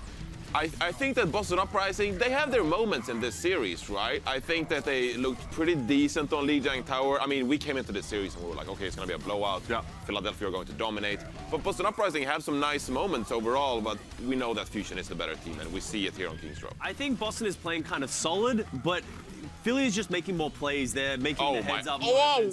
And you see it here, Sato's just getting shatter after shatter. He's taking off angles. He's sort of applying pressure. Feels like Boston came in with this one strategy of here's how we're gonna play, and now Philly are just we're not gonna play that way. They're like, oh well, we don't have the adaptation for this. It feels like Philly are able to expose a couple more threats. Obviously, then they know Carpe was going to be strong. Stay there. Nothing happened. That's right. Nothing happened. Is it facing the right way? Good. We did see the double team attempt on towards Carpe on Lijiang Tower. There's other threats there, like EQO's getting some value blizzards there. Sado, of course, is the subject actually of our crunch time presented by Cheez-It Grooves. So let's have a look at this rather crunchy moment. Johnny, you saw it just before, but let's. Well, it's not much to it really. I mean, it's the last fight of King's Row, and he comes up clutch and just lands this massive shatter. Am I wrong in saying that's the blizzard that really sets it up? It was the great blizzard by EQO. It was all the Reinhardt. No, you see EQO drop it. It forces their entire team into the tunnels, and then Sato just runs in there for free. He gets a free pin onto Fusions, and then just walks through, throws a massive fire strike, shatters the rest of the team, and just closing it out. And this sort of embodies how Philly is just outplaying Boston across the board. That corner of King's Row, though, EQO got a huge blizzard on the other side to actually secure the defensive hold, and that's the exact same spot. So it seems like at those critical moments on crunch times, if you will, the blizzards do come out. It's not a pun. I'm literally just using it so you can't cringe at that. A little crunchy. 12-year-olds, you can't cringe at that. It's okay. But coming up next is Assault. So Hanamura, Philly Fusion obviously come out strong after the first couple of maps. It kind of sucks for Boston because this is their last chance to do something, and it feels like they haven't had a chance to even sort of test all of what they're bringing. I feel like on Assault map in particular, I feel like if if Carpe continues to play very passive and slow, I think that Boston Uprising needs to capitalize on that and push the tanks harder. Like Sado can't go unpunished when Carpe is just sitting back, and especially on Assault maps, right? You have designated positions on the high ground, and maybe Carpe is going to hang back on Hanamura, etc. I think that Boston Uprising, you can continue to play aggressive, but you need to punish Sado and Fury. So, pardon me for interrupting you, Mitch. Just wanted to lay down the analysis. I mean, this is reinforcing friends. That's fine. Yeah, that's it. I just agree with Johnny. I think if you're Boston right now, you come into the halftime, the coaches are talking, you need a shift in the way you want to play the game. You got to start putting more pressure on Asado because right now he's just running over you. Okay, well, looks like that's going to be the case. Let us head back to the action now over in Houston. The Boston Uprising have one chance to bring it back, and after that, we'll be back, of course, with Watchpoint Reset. Let's head back over to Houston. The Overwatch League is brought to you by Cheez-It Grooves. Deep flavor, deep crunch. It's a mind crunch.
2022 continues here in Houston, and the Philadelphia Fusion looking every bit the #1 team in the league, really taking it to the Boston Uprising, showing them, hey, you might have gotten a win, but right now you are up against the very best. I'm ZP here with Jake as we watch to see if Boston can turn this one back around. They've got a long road ahead. I mean, this has been pretty much dominant across the board from the Philadelphia Fusion. I mean, the Boston Uprising, they had their moments, but nothing like what the Fusion have been able to put together. The Fusion just look clean, and they look better and better every match they play. They're getting comfortable, they're getting into a groove, and they're even doing this, Jake, with substitutions because it isn't even the same Fusion roster. They're finally getting playtime. The players like Fury, players like EQO. It's a very confident management style. You know, it reflects that they believe in their bench players, that they're not on the bench because they're not capable. They're just there because they're not the perfect asset for the moment. But bringing them in this meta, before we even see hero pools, shows that they're more than prepared for any diversity that comes next. And of course, the other person that's prepared, it's Sato, who has been absolutely fantastic here so far, where, I mean, look, we called it, don't go into the tunnel where Sato is. It's not gonna end well for you. I mean, he had that flank shatter at first, and then here to close out the map. Oh, that's just brutal. Yeah, that's his subway now. He's claimed it. Yeah, that's the worst feeling in the world when you're shattered next to all your teammates and the Rhine just comes and cleaves you apart. As Boston just wondering, where did it all go wrong? You needed like a record scratch. It's like, so you're wondering how we ended up in a tunnel flat on our backs. Well, let's go back a few moments. It's such great team play, really, for me, that's coming out from the Philly Fusion. They understand their roles and their respective positions. Carpe, I love that he's staying in the back so defensively. He knows, he seems to recognize that Jerry's going for these little bit desperate flanks, it seems, at this point, and Carpe's always there watching, keeping that eagle eye position so that he cannot be flanked. He's always there to take the fight with Jerry. It's also kind of like watching two same polarity magnets try and run into each other, where Jerry says, I like flanking. Carpe goes, yeah, but I like flanking too, and it leads to a lot of Jerry versus Carpe, but Carpe has definitely been getting a bit better support, where half the time you got Alarm coming in on a double team. Yeah, definitely. Some of those flanks, though, I think will be mostly turned off as we move to our third map, Hanamura. You know, this is a map where it's really all about sticking together. First point and second point, both defined by a massive and brutal choke point. So the flanks are generally inactive on this map. Usually we'll see both teams grouping up in a death ball, but it seems that Fusion have been getting the better of that quite consistently, with EQO and Sato really playing to perfection on their combo. And of course, Funny Astro and Alarm, the unsung heroes. You know, you don't always see what these players are doing, but they're always keeping their teammates alive, keeping those heals pumping, and they're dying so rarely. I think that's part of the key to Philly Fusion's success. You just can't seem to pick off Funny Astro or Alarm, both top players on their positions. The interesting thing for me is that Astro has changed his style relative to Contenders. In Contenders, Astro was a little bit more devil may care, went for way more early opening pickoffs. Now Astro has a lot more trust in his team, plays back, and simply does not die. Let's check the timing on this lineup. Jerry, though, on the Symmetra from Boston Uprising. I love this angle. We'll see if they're able to TP out quickly. Oh, and it gets everyone. That's so important. They TP anyway. They're all low with the Bottle Nade. That could punish them, but no, they'll be able to take the rotation safely. Movement as well on the Sigma, bringing out this Sigma Sim strat. It didn't work before, but maybe it'll work this time on Hanamura. Well, they're hoping the poke advantage will help them out. Mufin right now going for it, but Mufin about to fall. Heavy focus fire onto the Sigma, and the rest fall right after. I think the Uprising, they have to swap. Nice little micro earth shatter from Carpe, stunning 3 with his flash, but it was already over by then. Great pressure by EQO, moves through the shield, and Sigma, if he can't redeploy his shield quickly enough, he just gets frozen instantly. Doesn't have that mobility that D.Va brings to the table, so we'll see Boston make the switch back. The Sim Gambit not really working out for them. Jerry on the Hanzo, though, gonna be needing to find a pick here. Hanzo, of course, can sometimes give fits to the other team, a little bit better at going after the shields, looking for that one magic arrow against his nemesis Carpe. But Fusion, they're looking to just be really aggressive here, Jake. You got Sato moving forward, gets slumped, he was looking for the shatter, now in danger. Now getting supported, goes for the shatter the other side, knocks down 3. Nice recovery by the Fusion so far. We'll see if they can finish, and they do. Great play by Alarm, the defensive bio nade keeping Sato up through an absolutely massive amount of damage that Uprising were pouring into him. So keeping him up, and he pays for it in spades. Big shatter to close it out. And that's going to mean that really no significant advantages for either team. The biggest thing would be Yunbong's nano boost advantage, but it can be more difficult than ever to make use of it on this map. You know, the choke point can be so deadly. If the Ryan gets walled off from his team, he's not going to be able to swing in the face of that May left back. See if Boston can make good use of the nano as they head on in. The Fusion giving him some space here early. The nano's up and oh, Jerry connects the arrow to the head of Carpe. Exactly why he went onto the Hanzo. Nano early onto Fusions. And the Fusion, not plural, giving a little bit of space, but I think they're going to come back in, Jake. Although Sato is slept by Myeonbong, that should make any contest very risky, but great block by EQO. Moving though, boops off Fury, that's absolutely massive. Jerry with another pick, this should be it for the Uprising. The Uprising deal with the Philly re-engage. Set up by Jerry, and the fall through still good. So they get point A, and they do it fairly quickly. Relatively even ultimate situation, but this is where the Hanzo Dragon Strike can get maximum utility. Moving into this high ground position, it can really clear the position that the defenders would normally want to play. Mufin, though, being forced to trade with Fury in enemy territory, he doesn't want that. I gotta say, I love it. We're not even in Boston, the crowd chanting Jerry. His appeal knows no bounds. Carpe is far in the back, so looks like Fusion, they know this Dragon Strike's coming. They're most likely going to give up this high ground and play the fight from point. Dragon Strike over the top. Fusion still very loaded on ultimates, but they're going to give up some space to the Uprising here. Jerry having time to take some poke, but pretty much everyone hiding except for Sato exposed on the point. His shield could start to get low under this pressure. Carpe holding on to the Deadeye, blocked off by the wall. Nice stuff coming in from Color Hex on the other side. But now we go to the ground. Fusion's caught out. And Sato just swinging the hammer. Too many have fallen for Boston for them to maintain this attempt. Once again, EQO just staying on top of this enemy Rhine, not giving him a moment's respite. Now Mufin about to get a Mufin getting staggered. Maywall gonna come through. He has to get to the edge of the map, but it's not gonna be easy with the amount of harassment that Fusion are putting on him. This is costing multiple team fights at this point for the Boston Uprising. This is almost as significant as like an actual team fight victory. You're able to charge ult. It just buys so much time on the defense. Only 3 minutes left. Where has the time gone? It's gone away, and the Fusion, it's been because of their great teamwork, unlike me and you, where I just accidentally hold your cough button thinking it's mine. So, in case you're wondering why Jake's disappearing voice, it was me. It was me all along. Blame ZP. Hashtag blame ZP. Fury, though, setting up with his self-destruct. This could be a key initiator here. Boston Uprising, though, walled off on the high ground. Fusion caught alone once again by Eco. Still, though, the Nano Boost going to secure the high ground. But they do pay a dear price. Nano about to fade. Fusion's now down on the ground. The Fusion looking to take down the imposter named Fusions. On the other side, Sato with the Nano, and down goes Fusions at the other end. Both teams down to Reinhardt. And now we look to the McCrees, or McCree as Carpe, Jerry on the Hanzo, and Jerry's now one. Funny Astro just brawling down here in the trenches, finds two. A little bit of swag from Funny Astro, well-deserved. Nice double kill there for the Lucio, showing that, you know, when the moment strikes, he's ready to get aggressive, get back to his old self. You know, he tempers it most of the time, but in that momentary advantage, when nobody's looking at the Lucio, he can turn into a really dangerous fragger if you've got the mechanical skill, as Astro does. I think Astro heard me. He said, oh, you think I'm playing really safe as Lucio? I'm not dying? I'm not taking enough people down? Let me show you. The ultimate economy management is just perfect here for Philadelphia Fusion. They're always having a few ults in the tank, something to respond with, not going all in on any of these defenses, and it's working out so far. No clear advantage for the Uprising. What can they do differently this time? I feel like Jerry needs to find a pick-off, but it's not so easy on second point. The sightlines definitely aren't as favorable. EQO drops the Blizzard. It's not Eden. This is going to get real icy real fast as Fusion move in. The shatter from Sato puts Jerry and Youngbung right on the floor. And that should be enough for the Fusion to stall out Boston once more. And Boston, they're running out of time here, Jake. Yeah, without Fusions, there's not much chance for them to win. Now the flank comes in. Sato and EQO from one side, the rest of the team from the other. Just a complete sandwich here in the tunnel.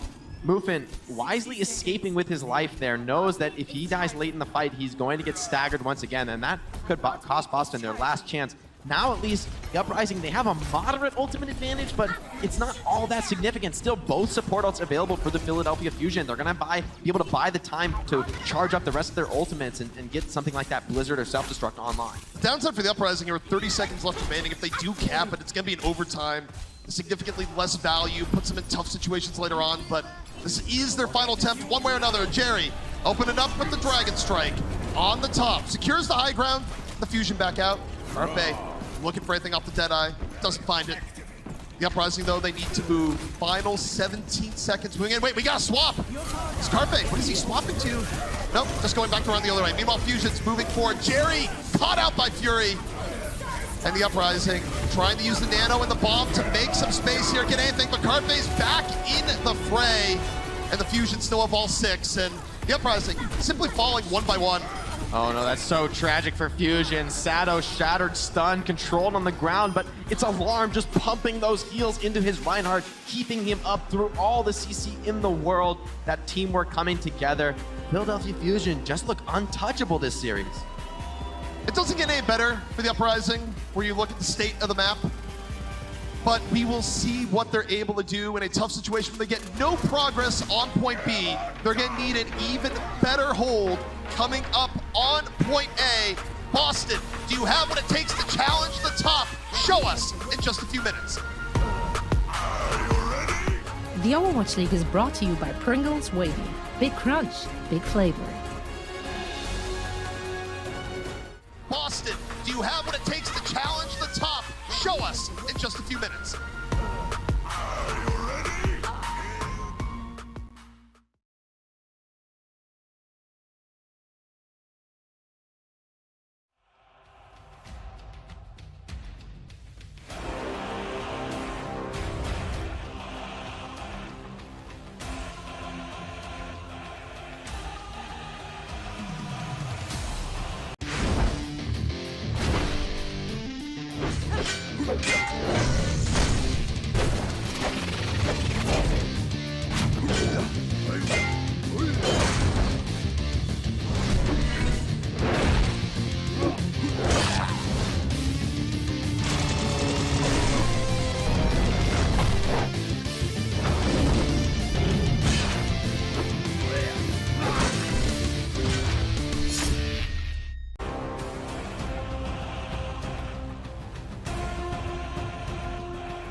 Of course, it is the Washington Justice that will host Jonak, Raucus, Carpe, and more at their second home match weekend, March 7th and 8th. That's next week. So this is your last chance to head to the Justice. OverwatchLeague.com to get your tickets right now. It's going to be an exciting homestand. A lot of stars coming together in force. A lot of questions will be answered. Can the Fusion maintain this streak of dominance? I mean, so far they just look untouchable, even with this different look. New players coming off the bench showing that they're able to perform just as well as anyone we've seen so far. It really does speak to the depth on this Fusion roster. And let's not forget, they haven't even brought out their true secret weapon. Chipsa is yet to play. Oh, that'll be exciting if it does happen, especially when hero pools come online. We could see the meta shift in drastic, unexpected ways, and personally, I couldn't be more excited about that. I want to see these niche picks come up, rising up. You know, we've seen that success from teams like the Houston Outlaws. Blase came up big on the Doomfist. It's not out of the question. No, especially with how Doom is, where I think some teams, Jake, might have been a little bit down on Doom because, hey, he did get nerfed a little bit, but I feel like teams should be looking at what the Outlaws did yesterday, particularly Blase, and go, wait. Maybe we want to do some of that. That looked pretty good. Different metas are certainly possible, and very interesting here. We'll see both teams electing to start without that McCree, who's been so dominant so far. So it's going to be the Hanzo duel for Jerry and Carpe taking their battle onto a new hero. That's going to be exciting to see. Both these players strong on the Hanzo, but we really haven't seen much from Carpe so far on this hero. Of course, I think the last time we saw serious Carpe on Hanzo We might have to go back to Overwatch World Cup of this last year, where of course it did work out to an amount, and it works out here as Carpe immediately finds Swimmer. Carpe attacks to the high ground with no Lucio. It's going to be a struggle for Boston to rotate around. It's all on Myeonbong to keep the heals up, but that's a lot of pressure to put on one player. They're going to need to make a move to the choke soon, though, because Swimmer will be back to the fight very quickly. Fusion definitely going to try and take well advantage here. You don't want to overextend. Fury getting frozen out to the side. Colorhex sacrificing a lot, but gets away. Sato ends up falling, and the Fusion might want to take a breather here, Jake. Myeonbong bearing the pressure very well. Jerry and Colorhex striking with dual headshots on their opponents. Colorhex getting a little bit of swag time in, starting to build some momentum, and they need hype like that to come back in a series this bad. You gotta give yourself a little bit of momentum. You gotta block out the fact that you're down 2 maps and act like you're up 2 maps. Definitely, it's all about the mental game in Overwatch. So important for that team synergy, that emotional connection to come online. Jerry, though, already has his Dragon Strike available. This could be rough for Fusion to push into. Definitely going to use it at the very least to buy some time. You see Jerry setting up the Dragon Strike now. Off to the side, both walls up, and no reason to drop it right now. Wait for the walls, and then put up a wall of your own. Wall of Dragons. Myeonbong, though, does commit the nano boost, and for no real gain there, Alarm about to have his own online, and you can see Funny Astro with a 50% lead on his sound barrier charge. This could be absolutely instrumental in capturing point A. Funny Astro, he's not just a support, does a little bit of damage at the same time. And now they're gonna go Nano onto Sato. The beat is out, the Fusion are all in. Colorhex dropping the Blizzard, slowing down the assault, giving Boston a lot of room here. The barrier is done, so is the Nano. EQO in some real danger. But now Fusions need some heals a little bit further back. The poke from Fusion looking good. Sato taking return fire, and Jerry gets caught. Arrow v arrow, Carpe wins. And now the Fusion have a big advantage. Support ults, though, about to come online for the Uprising. They could try and turn this 5v6. Carpe finds another, though. It's going to make it much more difficult. Carpe's taken down 2, and now for the Uprising, do you invest ult to try and save this? Right now, it's looking like no.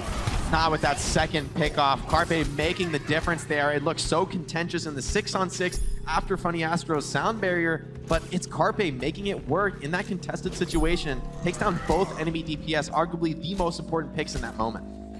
If you're Boston, how do you keep yourself in this mentally? You have to defend for over 4 minutes, and the best you can do is a draw. What drives you? Well, it's all about staying focused on each fight, one after another. You can't get ahead of yourself. You can't start thinking about the series win just yet. You just need to play each fight to perfection, and they've got a tough test coming up in the very first try. I mean, Fusion is going to have all 6 ults online in just a few seconds. A bit of healing from Funny Astro, and Alarm's Nano Boost should buy that exact time they need. And don't forget, too, the Fusion, they don't need the full point. They only need 33%. They're going to kick things off with a high ground clearing Dragon. That'll give the Fusion a little bit of breathing room, the ability to take the top. And now, they decide to head to the bottom, directly down and over. Early Nano on the Fusion. Swimmer forced to beat early just to save.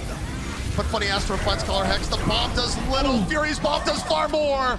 And the Fusion well on their way. They're almost there. They got it. It's a sweep. That was just monstrous timing from Sato. Fury's bomb detonates, breaking Fusion's shield, and at that exact moment, the Shatter strikes him. That timing could not have been more precise. Very impressive Reinhardt play from the superstar. Sato definitely looking incredibly good in this matchup, but the Fusion as a whole just looks so composed the entire way through. Boston, they have had their high points, but today they were simply outclassed. And for a team that's been so dominant, I'm really excited to see the management decision to bring out EQO and Fury, show that these players have immense skill as well. This is a team that is looking more deadly than ever, hoping to potentially flip the script on their Season 1 performance, making it to Grand Finals and falling there. Seems like this could be their year. Yeah, I mean, if you're a Fusion fan, you're used to ups and downs, and you might be wondering, well, when's the turn? When do we go down? But right now, you are enjoying the ride that you are on, that you are the #1 team in the league. I just don't see a downturn coming. These players are playing so clean. There's no weak spot for me in this team. There's no player you're worried about. Well, of course, to get a little bit more insight in his play today as he came off the bench, we got Achilleos down with EQO. Thank you very much. Thank you very much, ZP. There we go. Guys, give it up for EQO and the Philly Fusion on their win. EQO, very good to see you again. I feel like it's been a little while. good to have you back on the starting roster here for the Philly Fusion. So now, how does it feel to be back on stage, playing in front of a crowd like this, and being on the road for the 2020 season? It was kind of nostalgic. I think my first debut match was against Boston, so this is kind of like a throwback. And honestly, it feels great to be on stage. Like, this is what I live for, and this is what I play for, so. Hell yeah, I like it. You guys are on a tear right now, 5-0 and at the top of the league. What is, in your mind, the biggest change coming into this season that has allowed you guys to be so utterly dominant? Is the new additions? Is there a difference in the team environment? What's going on? So honestly, the last 2 years, every time we played a team worse than us, we always stooped down to their level, and that made the matches kind of even. But this year, if anyone wants to beat us, they have to come up to our level right now. Our coaching staff is great. Spicy, I like it. It's always good. It's always better when it's spicy. Final question for you. Are there any other teams in the league that you're looking forward to playing against because you think maybe they actually can compete with you guys? Honestly, maybe not compete, but I'm looking forward to the Chinese team since last year we didn't beat any of them.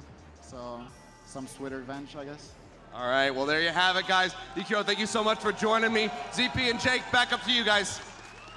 Oh, the gauntlet has been thrown. That is a Coca-Cola victory moment right there. You go, hey, all the teams haven't played yet. We're coming for you, too. We want a revenge. Can't wait to see those teams come out. That could be a real shakeup to the season, you know, bringing out some undiscovered talent, maybe some new strategies developing in a different region. You know, that's one of the new things that could happen this season in the Overwatch League. Well, speaking of talent, of course, we do have our player of the match. That's right. It's a player that's been a rebound all season long. It is Sato, and it's well-deserved.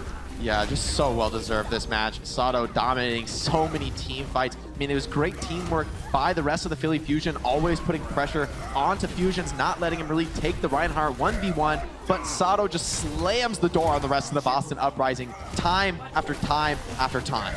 I'll never get tired of the tunnel clip. Just, I have to wonder what was going through Boston's head at that point, going, why are we here? What is even happening? What is life? Yeah, they're starting to think about next map at that point, because there's no way you're coming back from a shatter like that one.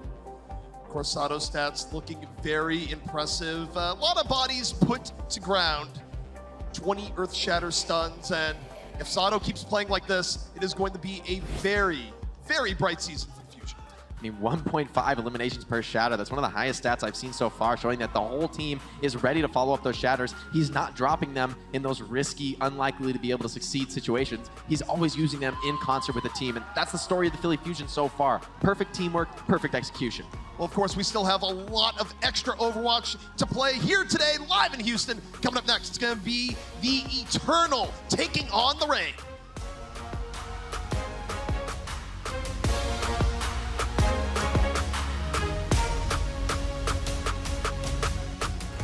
Coca-Cola is the official refreshment of the Overwatch League.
Welcome to our Overwatch League studio here in Los Angeles, the only place in between matches to catch the highlights from what you just saw and get you ready for the next match. I'm Uber, and joining me at this desk, Scott Cuss Kennedy, Donny Reinforce Larson. We get a chance now to break down that last game. We met up at half-time and we sort of talked about a lot of the woes that Boston were facing. Fusion continues to roll. Hanamura, I did ask you guys, where do Boston bring this map back? You did outline some win conditions for Boston. They weren't met, so it was pretty straightforward. Is this a case of Philly just being dominant or Boston sort of just being doo-doo dumplings? I think it kind of goes both ways. I think we didn't see the adaptation. Doo-doo dumpling, it just processed. Boston, I think, failed to adapt. They wanted to play the meta, but they wanted to play the style of trying to get into the backline. Movement was playing very aggressive towards the backline, but you just saw Fusions get punished time and time again, and that's not always Fusion's fault. He is just getting so much pressure onto him, and Sada's just getting so many resources to just walk at him. And honestly, like, it's pretty hard to adapt in the middle of a series. I think that Boston Uprising, you gotta give them credit because they came in with a game plan. It was very obvious the first two maps. But then when Philadelphia figured it out and they figured out what they wanted to do this matchup, that's when Boston Uprising really started to struggle. And it's hard to make those mid-match adaptations when you've practiced for a week or 2 weeks, etc., and you have a plan figured out for your opponents, and then it just falls apart. So can't put too much pressure on Boston, in my opinion, because they came in with a plan, didn't work out, go next. That is the difference between the top teams and the bottom of the table teams, is the ability to adapt and play multiple styles based on the opponent that you're going to play. We did see Hanzo switch up on Hanamura from Jerry. Looks like he had a little bit more legs against Carpe, a couple big pickoffs there as well. Didn't get him over the line all the way, though. Yeah, we've seen a bit of Hanzo from a lot of people. I think you saw it from both teams on their attack on second point. The ability to shoot that dragon through the platform and pretty much get it for free, especially in a May meta where you just get walled every time you try and go up those stairs. It's pretty much like a death trap. So using the dragon to sort of get that space is super important. So we saw Fury and EQO come in the lineup here. Philly showing some depth. So do they really get affected by hero pools? Do you think they'll still be as strong? Because they are going to play next week when hero pools are in effect. Philly as a team, absolutely not. I mean, this is one of the most well-rounded rosters in the league, combined with like New York Excelsior. So I think they will have no issues at all adapting, because when you consider these players, right, EQO, the flex god, like, he's so well-rounded. And then you have Ivy, who can specialize in a bit more like hit scan and projectile. He's done both. Remember, he was really good on Zarya last year. Yep. Great hit scan aim. And then you have Carpe, of course. So it's like, and then you have Hisu on the bench. Then you have Chipsa. Like, there are so many good players on this Philly team, so I think they're pretty well suited for your pool. You think they brought in today, were like, oh, they're playing Fury and EQO. You're like, oh, that's kind of like the B team that they're just subbing in for Boston. Fury and EQO. B team. B team. I know, that's ridiculous. The 2018 champion and a grand finalist. So that's incredible, the amount of depth that they have on their roster. I mean, they are flush with resources. An embarrassment of riches for the Philly Fusion. But up next, we have our second match of the day. Paris Eternal take on the Atlanta Reign. Let's have a look at the starting lineup for Atlanta first. Another team with tons of resources on the roster. And what stands out to me, Hawk comes in here on that off tank. Yeah, finally. So yesterday, actually, in the interview, Baby said they would keep playing their own style of double main tank and the Baptiste and the Tor perhaps, but Hawk in the lineup says otherwise, okay? It's time to bring out the diva. It's time to play a bit more meta, right? So I'm actually excited to see Hawk. I picked him as my potential Rookie of the Year because I think this is a really talented off tank. He showed in contenders that he's a great Sigma and he has a great diva. So I think this is an incredibly exciting pickup, and I expect great things of him from this game. We're talking multiple perfect seasons from the Atlanta Reign Academy in contenders. And Hawk was a part of that as well, kind of the same legacy that Fusion University carved through that Tier 2 scene. So it should be the same level of hype that you guys have for someone like Alarm to see Hawk come into this roster. Absolutely. I think anyone that really sort of played at the top end of that gauntlet that we saw last season has really just exceeded expectations coming into the league. They've all been incredibly talented. And Gator is cut from the same cloth as well. So he came in, he got MVP of the match. He played incredibly good on Orisa. He isn't in this match, and that just sort of goes to the depth of this Atlanta Reign roster. They have so many talented players. And quite a few of these teams at the top are boasting a surplus of players that can be brought in. So it kind of makes them a bit meta-agnostic and also future-proof, which is something that is important in Overwatch. The game changes just so damn much. The Reign, though, they had a great debut yesterday. I think we can talk a little bit about how they opened up against the Toronto Defiant. They looked very, very good with the counter-strat. We called it a counter-strat here. Yeah. We felt like, you know, we saw the Orisa, we saw the Torbjorn come in as well occasionally from Baby Bay. We thought he'd get subbed out, though, after, like, the first map, like last year.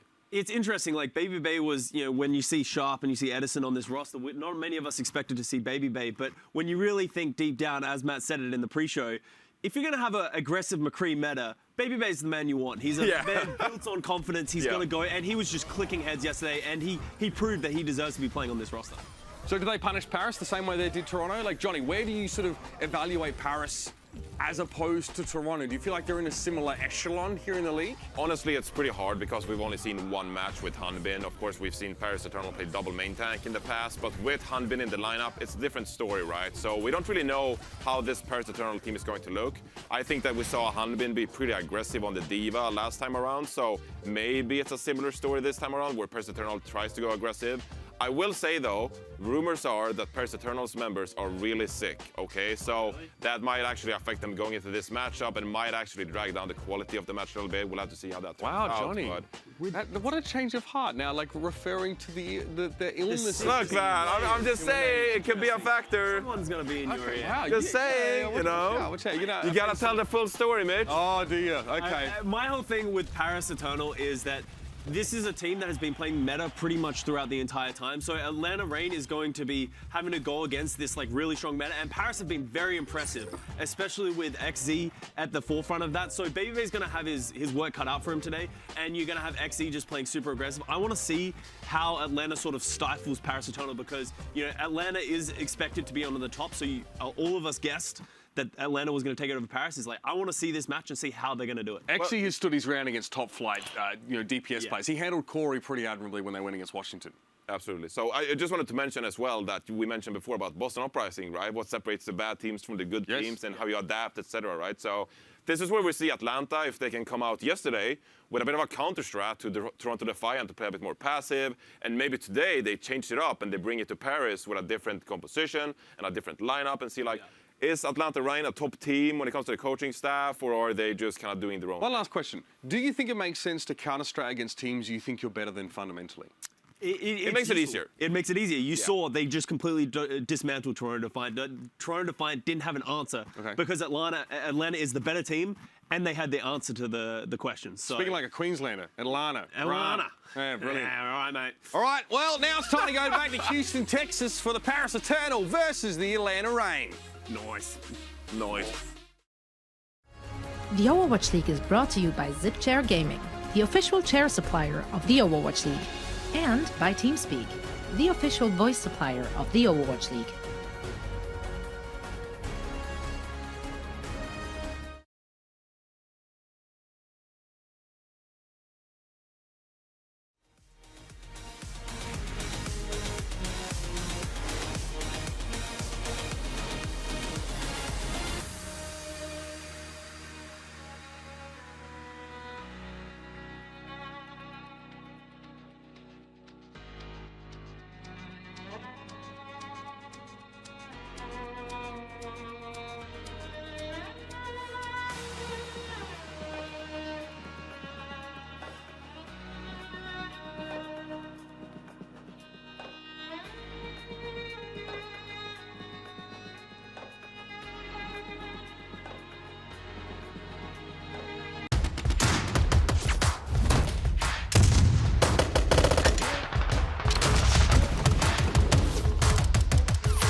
And welcome back, ladies and gentlemen. We are still live in Houston, Texas, here at the Outlaws homestand at the Revengeance Music Center.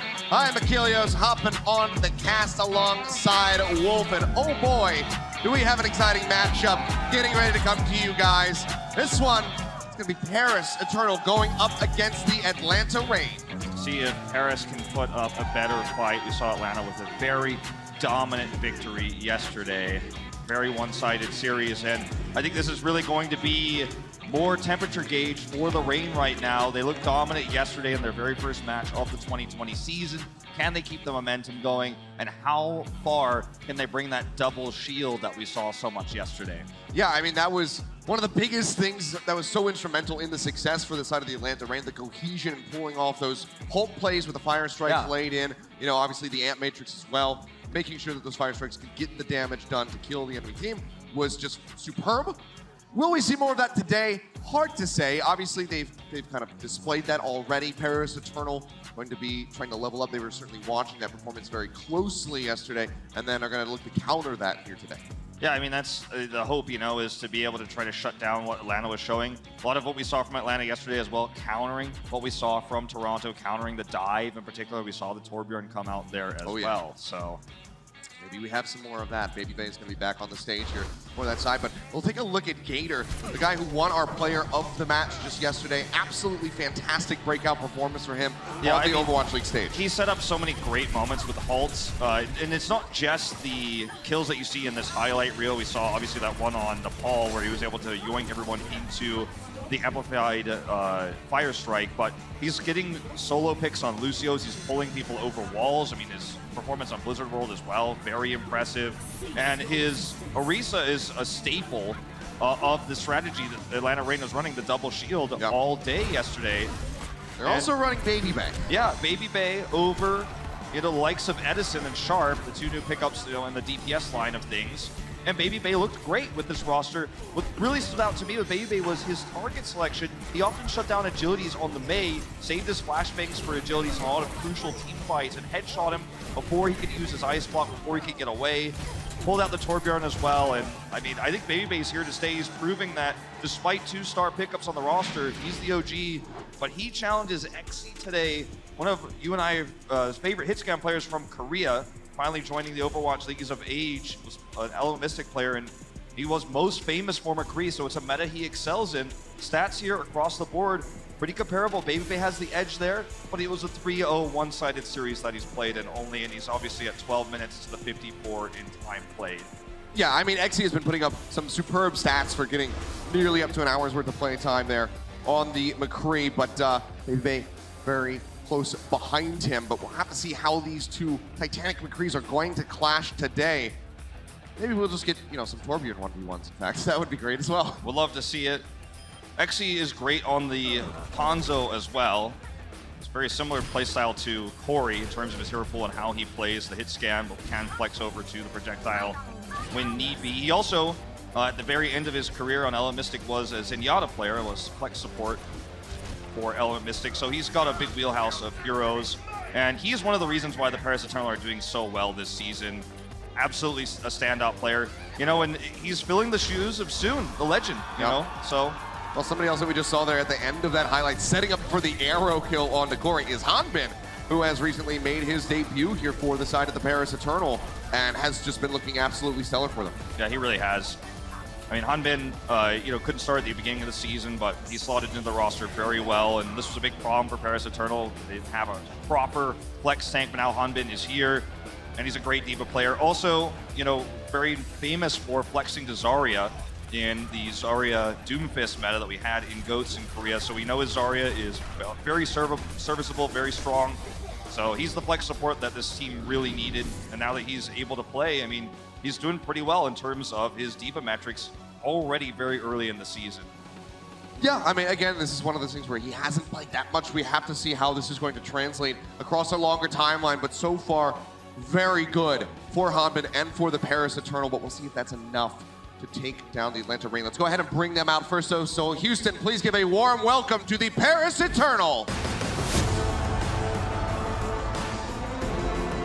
Paris Eternal with a new look this season, an already a great start. Replaced soon with Xe. They've made themselves a more Korean roster. They've gotten, coaching staff from Ele Mystic. They picked up several of their players. And Ele Mystic being one of the stronger teams in Korea, they get so much from this. Not just the coaching staff, but these extremely talented Korean players that are already showcasing that their mechanical skill in this meta is good enough, despite language barriers, to bring Paris to a better start than what we saw in 2019. Yeah, and you always have to remember that they still have Sparkle ineligible to play. We'll see him, after May when he becomes of age to perform. So that is still something you very much look forward to if you are a Paris fan. But for now, let's go ahead and bring their opponents out on the stage. You guys saw them yesterday. They picked up the win. Let's see if they can do it again. Please welcome the Atlanta Reign. Atlanta Reign, the big fan favorites here in Houston. Crowd is definitely cheering for them a little bit more. And you got to say, with how they played yesterday, this is the team to look out for in this homestand. I think everyone's looking forward to when Atlanta will finally clash against Philly. But yes, it's only one game, it's only one series, and only 3 maps. We have to see how far this goes. And Hawk will be in here over Gator. So we may have seen the last of that double shield. Hawk's a specialist in terms of flex support, whereas Gator could play both. Played a lot of Orisa in the double shield meta.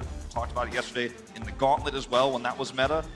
And, I feel like with this, you're already seeing a change. Atlanta prepared specifically for how Toronto was playing. Now they're perhaps playing just a little bit more standard. Yeah, just seems like it might just be a lot of diva play coming through this time around for the Atlanta Reign, but it's one map out of potentially several. And we learned that from the Boston versus Outlaw series, that we can have many, many maps certainly in a single series. And we'll see how far down the rabbit hole we can tumble with this one.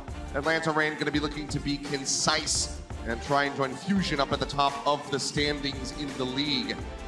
They can move up 2-0 would be a very strong boon for them. Yeah, and what's so exciting about this matchup in general is, how we see the comparison of these players across these rosters who have such different backgrounds, which is just really awesome to see. I mean, if you told me that one day I'd cast Xe versus BabyBay in a head-to-head, I wouldn't have believed you. Yeah, a bit weird. But here we go. Map set. We'll be moving to Busan. Second map will be King's Row. See who is in the lead or whether or not we have a tie by the time we get ready to go into map number 3. For now, we will be kicking things off on downtown. The big question on everyone's mind is how standard will Atlanta play in this series against Paris Eternal? They had the counter strategies prepared for Toronto yesterday, but today, will we just see more McCree May? We've got Hawk in on the Diva over Gator, the Orisa specialist, and from the outset here as the gates open, it looks like we are just going to see standard play. Yesterday we saw Atlanta look good when they had so much time to prepare, but today they're going to the tried and true. They're sticking with the meta, at least here on Busan. I'm not anticipating any sort of dive out of the Paris Eternals, so the Torch Drone not going to be coming through, but still a nice little hover there. BabyBay getting tagged up early, now fire strike through. Nico going to be taken down, Airster finds the first kill. Now pushes forward, trying to get the freeze there onto Ben Best. He's unable to find it as he drops to the low ground, but X is doing exactly the same, but he cannot get around the corner to that many back in time. Mr. finds yet another one here for the May, now gets in behind Hanbin and looks to take him out of the mech. The help of that Bionade coming through from Dogman, they are able to do so. That's going to be an extended wipe. The first lockdown going to Atlanta. Xe tried to take the low ground sweep around the side. You could do a lot more damage to the tanks. That way you're going to do more consistent damage if you get away with it. But he was punished by BabyBay and Airster, burst down early in the fight, so that damage was lost. And that means Nico has to pick up the slack and get surrounded and caught there. Huge advantages to the Atlanta Reign now in terms of positioning. They can just hold this choke for the drop downs. You can see the poke out there of FD God. He's trying to get some additional information. Poco already with the Shatter online. See the Nano come out from him. Tossing that onto Ben Best. Poco getting beaten and battered, but Nano comes out now from Dogman. Drops the Shatter, but doesn't find anything. The Ice Block was ready from Nico. Keeps himself protected. Daywalls come up, trading back and forth now. This is going to be both supports and the Diva knocked out of the mech on the side of the Atlanta Reign. So Paris Eternal certainly with a window of opportunity to get their way over onto the point and get this flip coming through, especially with Airster going down. They will be able to find one as BabyBay is up on the high ground. They have not yet started capping this. Deadeye is out from BabyBay, but it's tagged up by Xe from behind. They'll find the headshot, and that'll be the flip. Yeah, there's the flip. Just under 50%. Really nice plays by Nico. Nico's been so good this season at stopping these Earth Shatters from getting value. He's avoided them, he's blocked them, he's used walls to prevent follow-up when his teammates are shattered. And you don't always think of May as kind of the counter to Ryan in that regard, but he's a great May player at shutting that value down. Deadeye out from Baby Bay. Drops down. Looking for a target, but the shields are still raised. Blizzard out from Airster. The beat's going to be coming through. FD God holding on to his for now, but Hanbin has already been eliminated. Another nice right click there from Airster. Finds the kill. Baby Bay trying to poke out. Has the Mega Pack to rely on. Gets a little bit of healing. Bomb up over the top from Hawk. Looking for a pick off. Unable to find one, but will be able to make it back into the mech safely.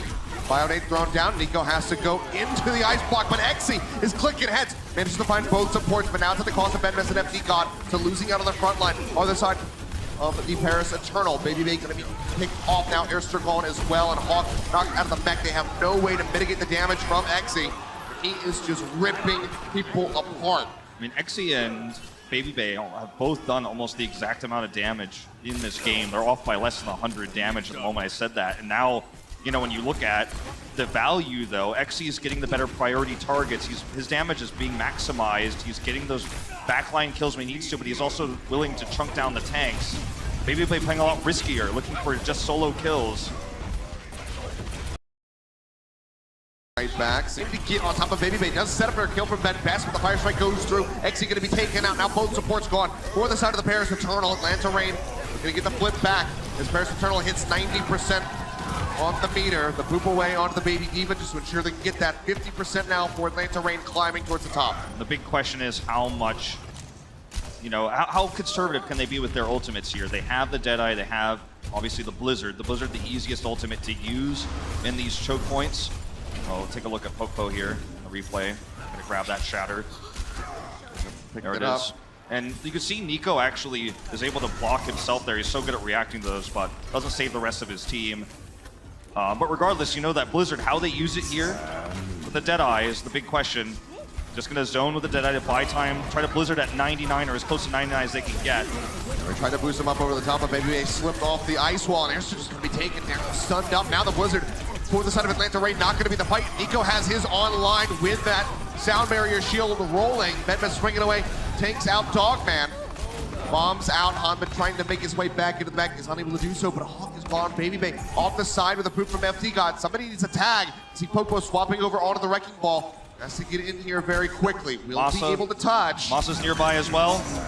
Someone to the high ground. They knocked him away. Oh my goodness, the knockaway with the pile driver. He lands on the high ground, does not force out the overtime. They knock him away, and that's actually on Masa. Beautifully done. Masa was there. They wanted to stagger it, right?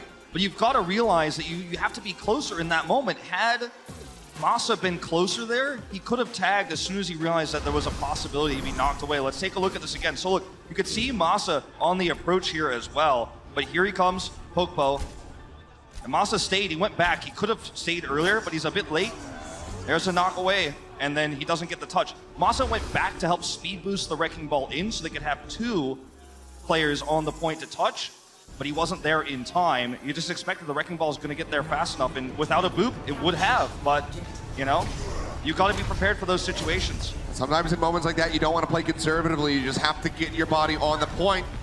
And that is going to be costing them. Atlanta Rain giving up a round now to the Paris Eternal. Is that going to be enough for Paris to close out this first map? We'll have to wait.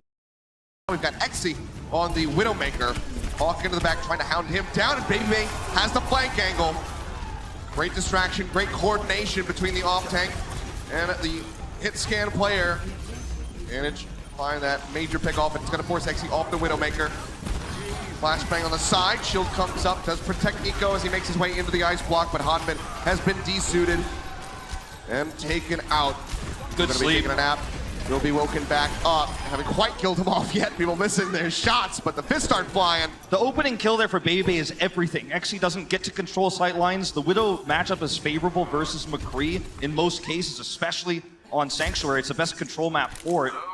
And he gets killed instantly because Baby Bay is a very aggressive player. He looks for that kind of risky pick. He kills the Widow, and that's it. He can do whatever he wants, and he just cleans up. He's got a Deadeye as well.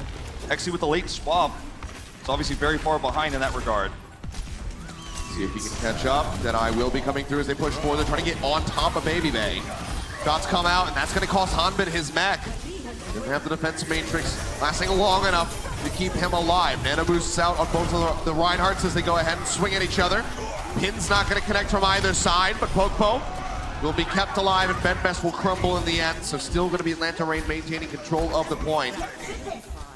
This is really nice for the Reign. You can see Nico, despite losing 2 major team fights, is actually almost matching Aristar in terms of the Blizzard charge. So they have this ability to trade in Blizzard second even if they can.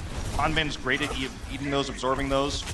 So if they could try to bait this out, that might be their best chance. Otherwise, I mean, it's pretty even in terms of ultimates. Atlanta Reign, positional advantage. Up with the main wall, trying to isolate somebody, but only finds Hanbin as he makes his way to the top of the drum. Shatter gonna be dropped in. That's gonna be 3 members of the Paris Eternal hitting the ground. FD God, however, survives, but he'll be taken down to the back end. He had that sound barrier coming up, but couldn't get that off fast enough. Try to keep his teammates alive into the fight. We'll have to reset one last time. 80% here for the Atlanta Reign. They'll get one more fight, and they will have the Blizzard advantage this time. Still getting so delayed. Hip just now dying. That is so costly. They're gonna have to go with just one support. It was the poke we saw from Hanbin on the high ground there wasn't enough. He ended up not being in the zone to block the Blizzard. Aristar's halfway to another one. So much damage from this May player. Nico's got one shot at this. Not from the back, and BenBest already going to be taking down the Fire Strike, goes through the shield, manages to find the Reinhardt. Deadeye not going to connect from BabyBay. He's still dangerously low, rolls to the side.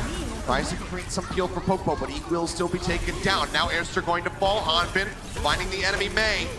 Can't get to that Blizzard quite yet. Now BabyBay taken out as well, so it seems like this will not be the end for the Paris Eternal. One last hurrah. One flip coming through. Atlanta Reign now on the reset.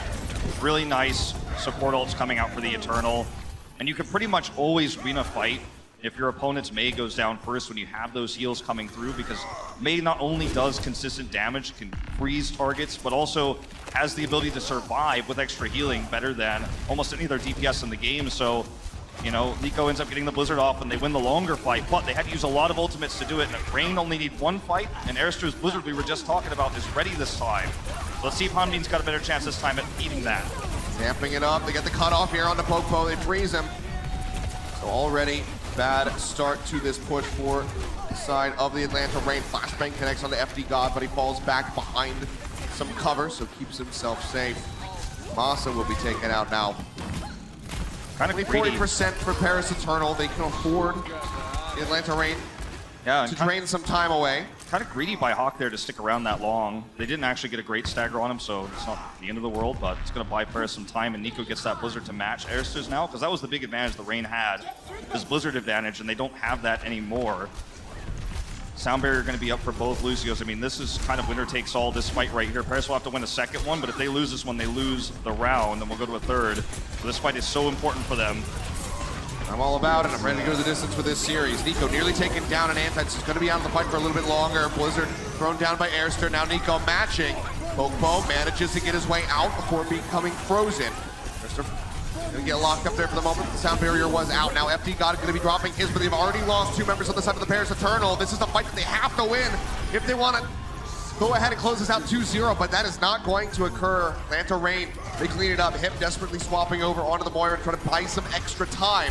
BenBest going to be coming back in, does have a Shatter available, and Nico swapping over to the Doomfist, but can they stay on the point long enough? Hip makes his way through, but is instantly greeted with a Sleep Dart from Dogman.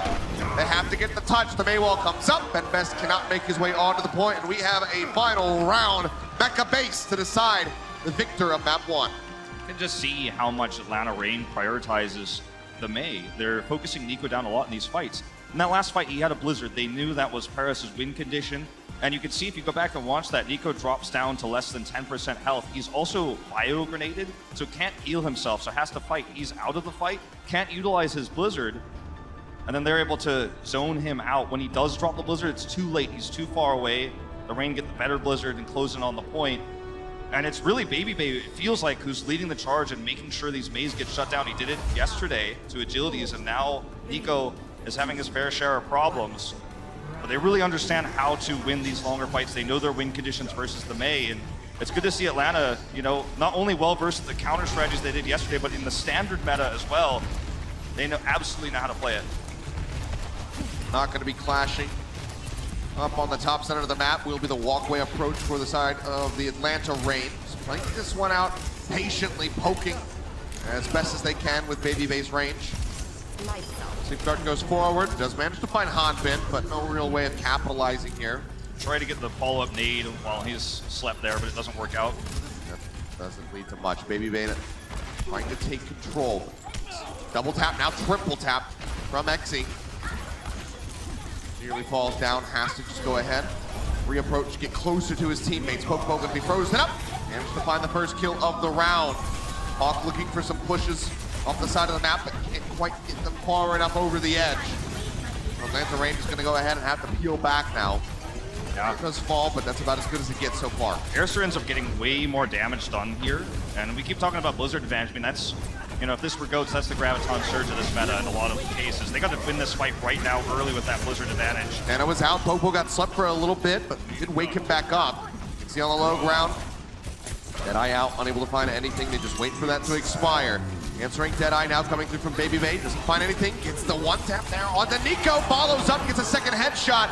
Dogman dunks onto him with the Bionade, taking him out. Baby Bay finds Exy around the corner. Team Wipe comes through. Only 36% of the board for Paris Eternal. Atlanta Rain now in control. I'm telling you, it's the mate control that Atlanta knows exactly how to play this. They're prioritizing their heals on Airster. They're focusing down Nico in all of these fights. You saw Airster the second he got Blizzard, it's already being thrown. The animation is already out. He places it well, and they zone Nico out, who still hasn't gotten his first Blizzard despite capping the point first. Hiding back together. Atlanta Rain surrendering a bit of ground. Maywall going to be coming up, but lobbed up over the top is the Diva Bomb, and Hip's going to be taken out. Nowhere to hide. Pokepo with a Fire Strike will also find FD God, so no supports in the fight. No chance at dropping the beat here for Paris Eternal. Atlanta Rain just now take the lead, and they hold on to the point. And they have this point controlled in such a way to they can control the chokes here, get Airster a lot of that last percent that he needs to match Blizzard. And this is a very risky moment for Benbest to step out there. Had Airster been nearby, he might have been frozen his way out, but he gets a little bit of Fire Strike ult charge. Got a time buy here. Paris are not giving over free ult charge, they're just trying to bring around the Rosie. They do get out.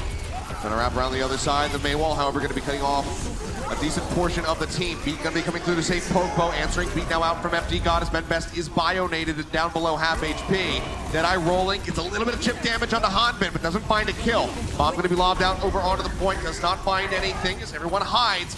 Members of the Paris Eternal just falling lower and lower. FD got the first one to fall, but the answer back. They managed to find Pokepo, and Hanbin finds an eat on the Blizzard. Airster gets denied, gets pinned, gets knocked out. That should be Paris Eternal finding a flip here in the final hour. Atlanta Rain moving up 91%. Paris back on the board. It was extremely patient Achilles too. What we saw from the Paris Eternal, they would not be blocked out of the choke. They forced their way out after tripping up the Atlanta Rain, jumping back and forth. Then they get this nice flank angle. Look at where Benbest is. He's nano boosted here. It's kind of like a pincer move they have where they trap Atlanta Rain as Atlanta Rain's trying to catch up with their positioning. Really nicely done. Superb turnaround for the Paris Eternal. Still a ways to go, but that is a very good start to holding on to this point as Dogman will be taken down. The Shatter not going to be finding too much for Benbest, but it does not matter. The rest of the team has his back. He has the pin on Masa, and they collectively have control.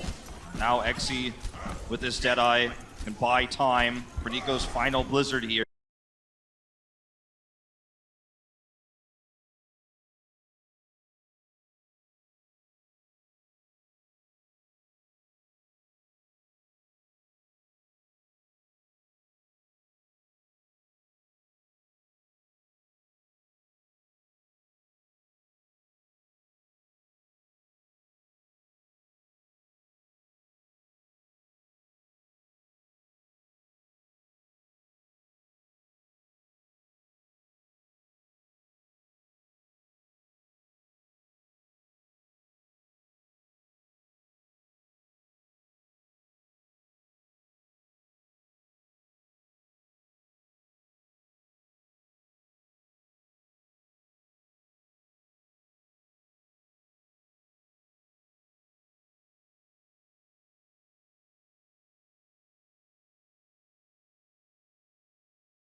Coca-Cola is the official refreshment of the Overwatch League.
The breakout star on this squad was Xe.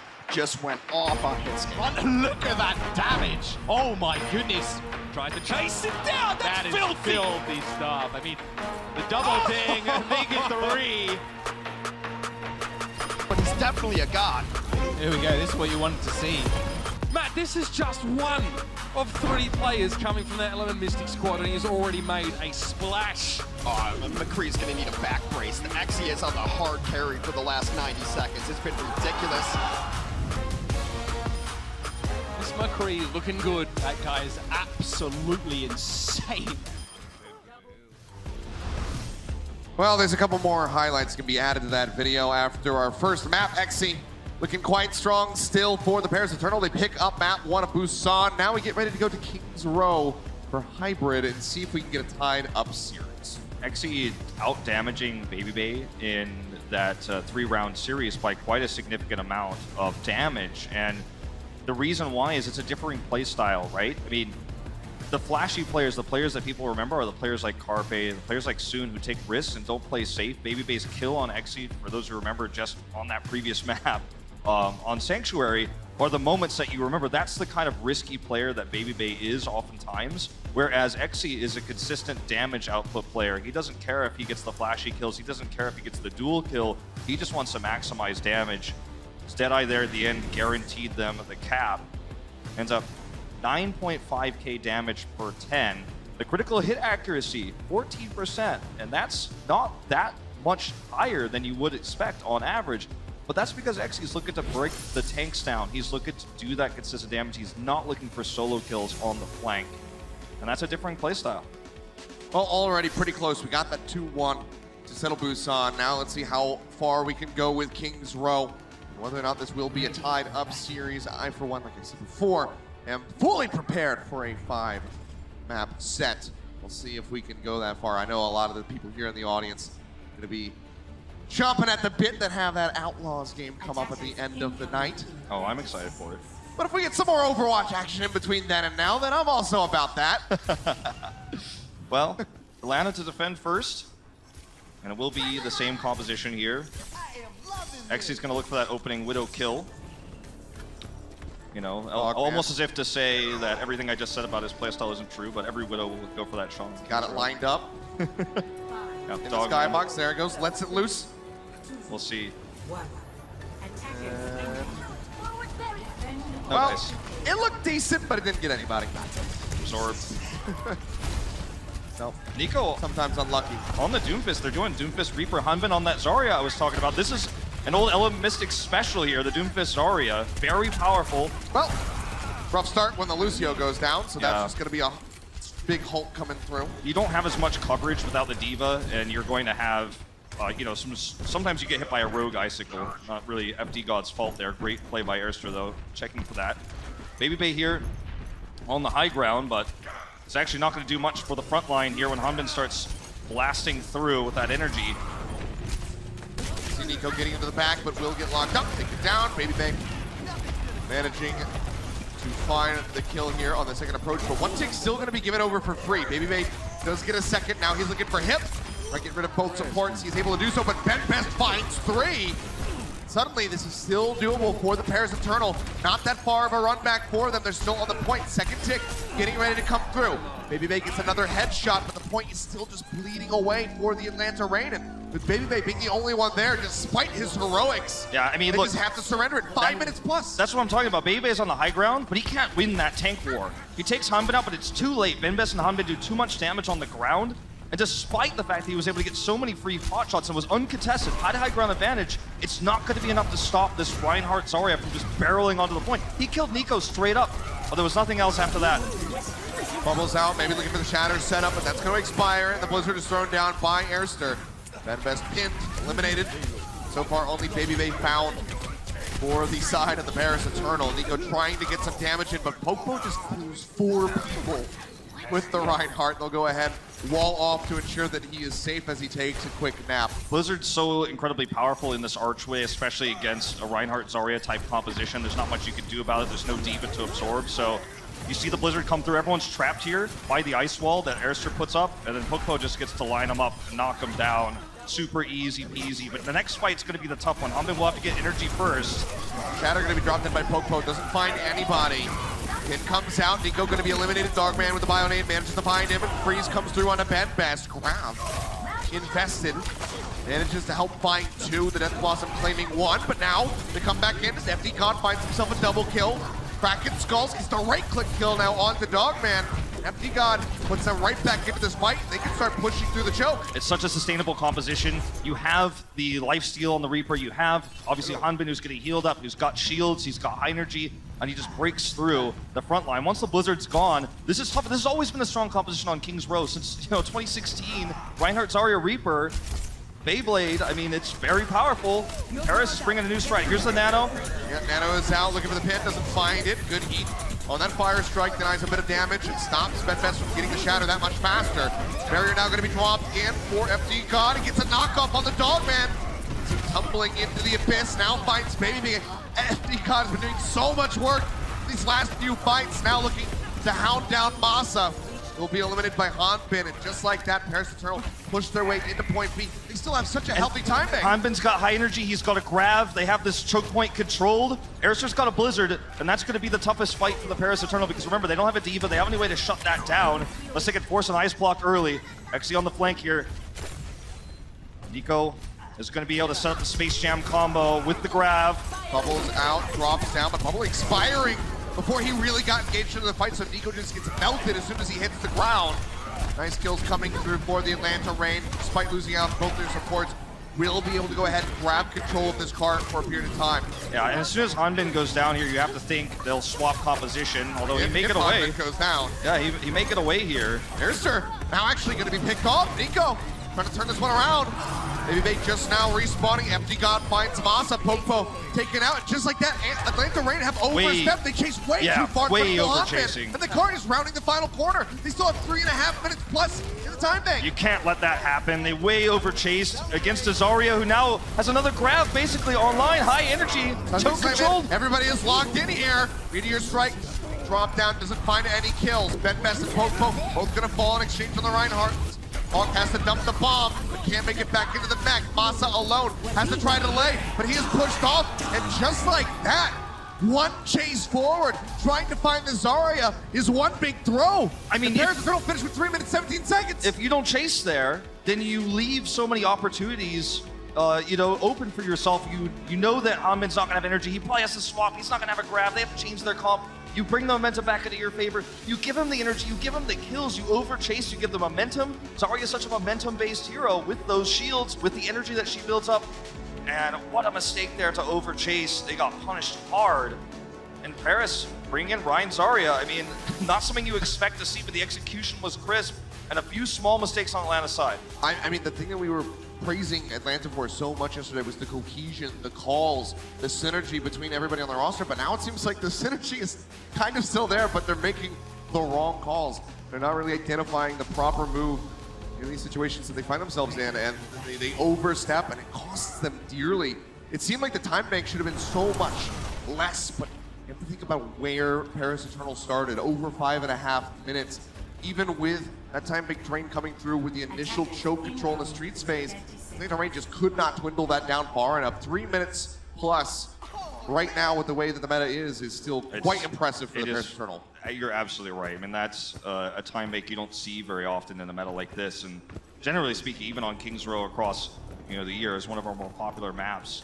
I think for pro players and casuals alike. It's just one of the oldest ones, but it's always been stock standard. Stock standard. Mirror matchup here. BabyBay not even going to look for the opening shot. They're going to hit the ground running here with the McCree. And we'll see how Xe decides to play it. Will he play that safe style that he played on Busan, where he just kind of hangs back? Taking a little bit of damage, but the healing is good. Paris know how important it is to keep him alive and in the fight. Already getting some headshots through, and Hawk is going to be knocked out of the mech, so good D-suit there. And you can see it, BabyBay's on the flank here. There's a playstyle difference. He's trying to look for the flank kills. Xe's shooting tanks. He sees BabyBay. BabyBay does escape, but a close call there for BabyBay. Oh, flashbang for flashbang. Comes out on top. BabyBay taking a little bit too much damage, but does manage to find Ben Best. Xe, however, gets a little bit of revenge for him, then follows up onto Airster. Also going to be taken down, and just like that, that window of opportunity with these eliminations is gone. Spawn advantage for Atlanta. This is actually a scary moment for Paris Eternal. Need to get back in there right now, though. Hawk starting to advance. Ben Best going to be coming back through quickly. He is now at the archway. You managed to put Popo onto the point. They're halfway to that first tick. Paris Eternal can give some room over to Atlanta Rain. They can afford that, but now they go ahead and put Ben Best down for bed, and FD God gets eliminated, so suddenly this is looking pretty dire for Paris Eternal on this initial defense.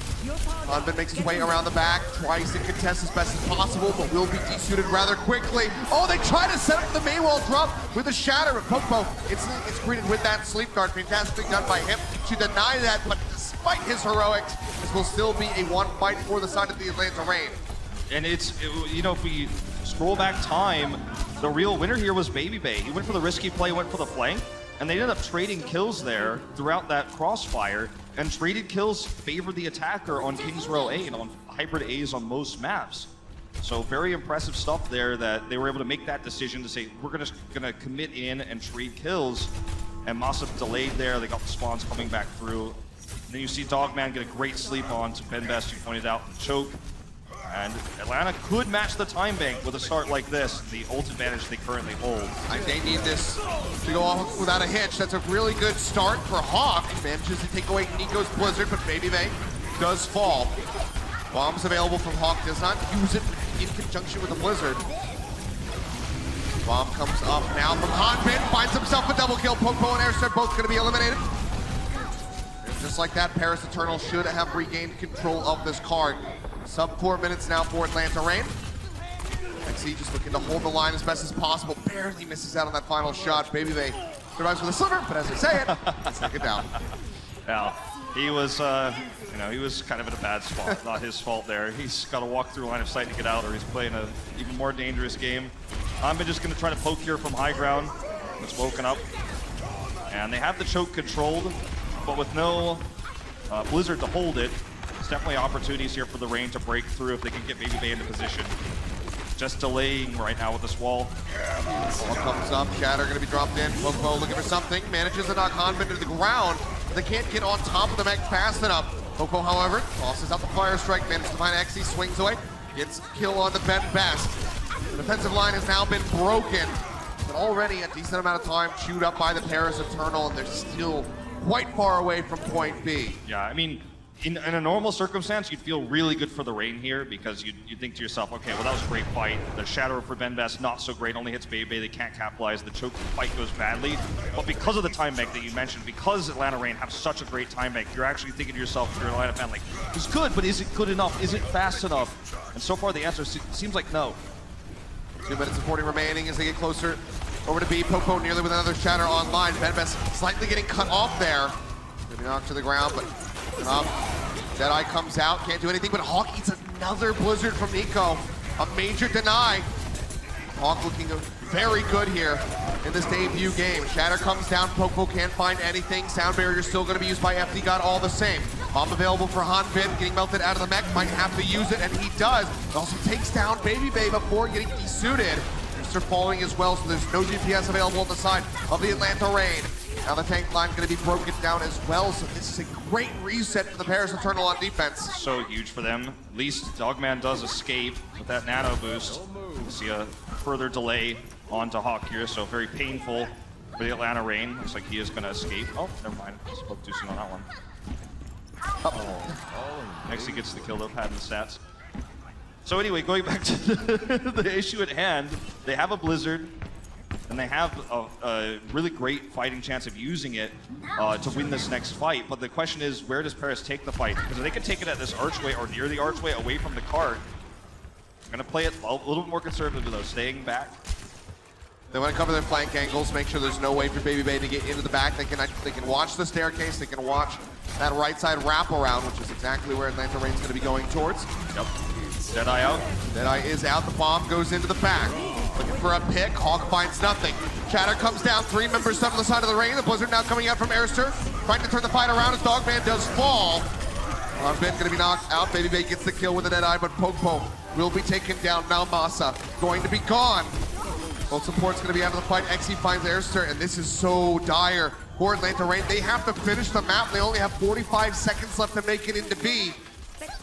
And it's going to be another brutal stagger on the Hawk. I mean, that was your stereotypical bomb shatter combo, by the way. Bomb goes over the Rhine, coming out from Hanbin. Popo has to turn around, the shatter comes out. And now they just get so much delay. And already, with the 3:17 time bank, it's painful when you roll into B with 2 minutes. They might not finish B at this point. Look at this, they got the Blizzard in the choke. Pushing forward, yeah, they cannot get to E. The shatter is good, though. Finds 4 members, but can they turn it around? The answer is going to be no. Xe takes down 2. Dogman and Popo put in the grave.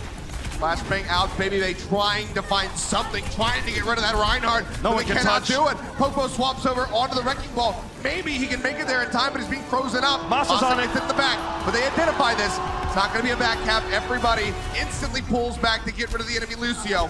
He'll dip around the corner, trying to heal up as best as possible. The boop's coming through. Popo arrives with a wrecking ball, but he doesn't have enough room to spin all around the cart to push them away. Pile driver comes in, he'll be frozen up. Ursa manages to find a hot bit, but Masa going to be taken down. Now Dogman eliminated. There's no supports in the fight for the side of the Atlanta Reign, and FD God just now gets the sound barrier available. Takes half HP in damage. Still does not drop the beat. Now manages to do so. They've already gotten rid of the Reaper. They've gotten rid of the wrecking ball. The Diva is gone, and Paris Eternal are moving up 2-0 over the Atlanta Reign. Hanbin with a great bomb to set up that shatter to win them the initial fight on the point. And then they just take a choke point fight. You know, I talked about earlier, how are they going to use a Blizzard? Are they going to fight on the point or in the choke? They win the first fight with the bomb combo, and the Blizzard comes back when they have that choke control. They don't let anyone touch. Masa sneaks through, but he's alone, and you're fighting a losing battle when only your Lucio can get to the point. Incredible performance by the Paris Eternal. Atlanta Reign now need to reverse sweep if they want to start their season off with a 2-0 match record. Crazy stuff. We'll see if they can pull it off after the break. The Overwatch League is brought to you by T-Mobile. Rank up with America's first and only nationwide 5G network.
Legend of Soulguard. Download now.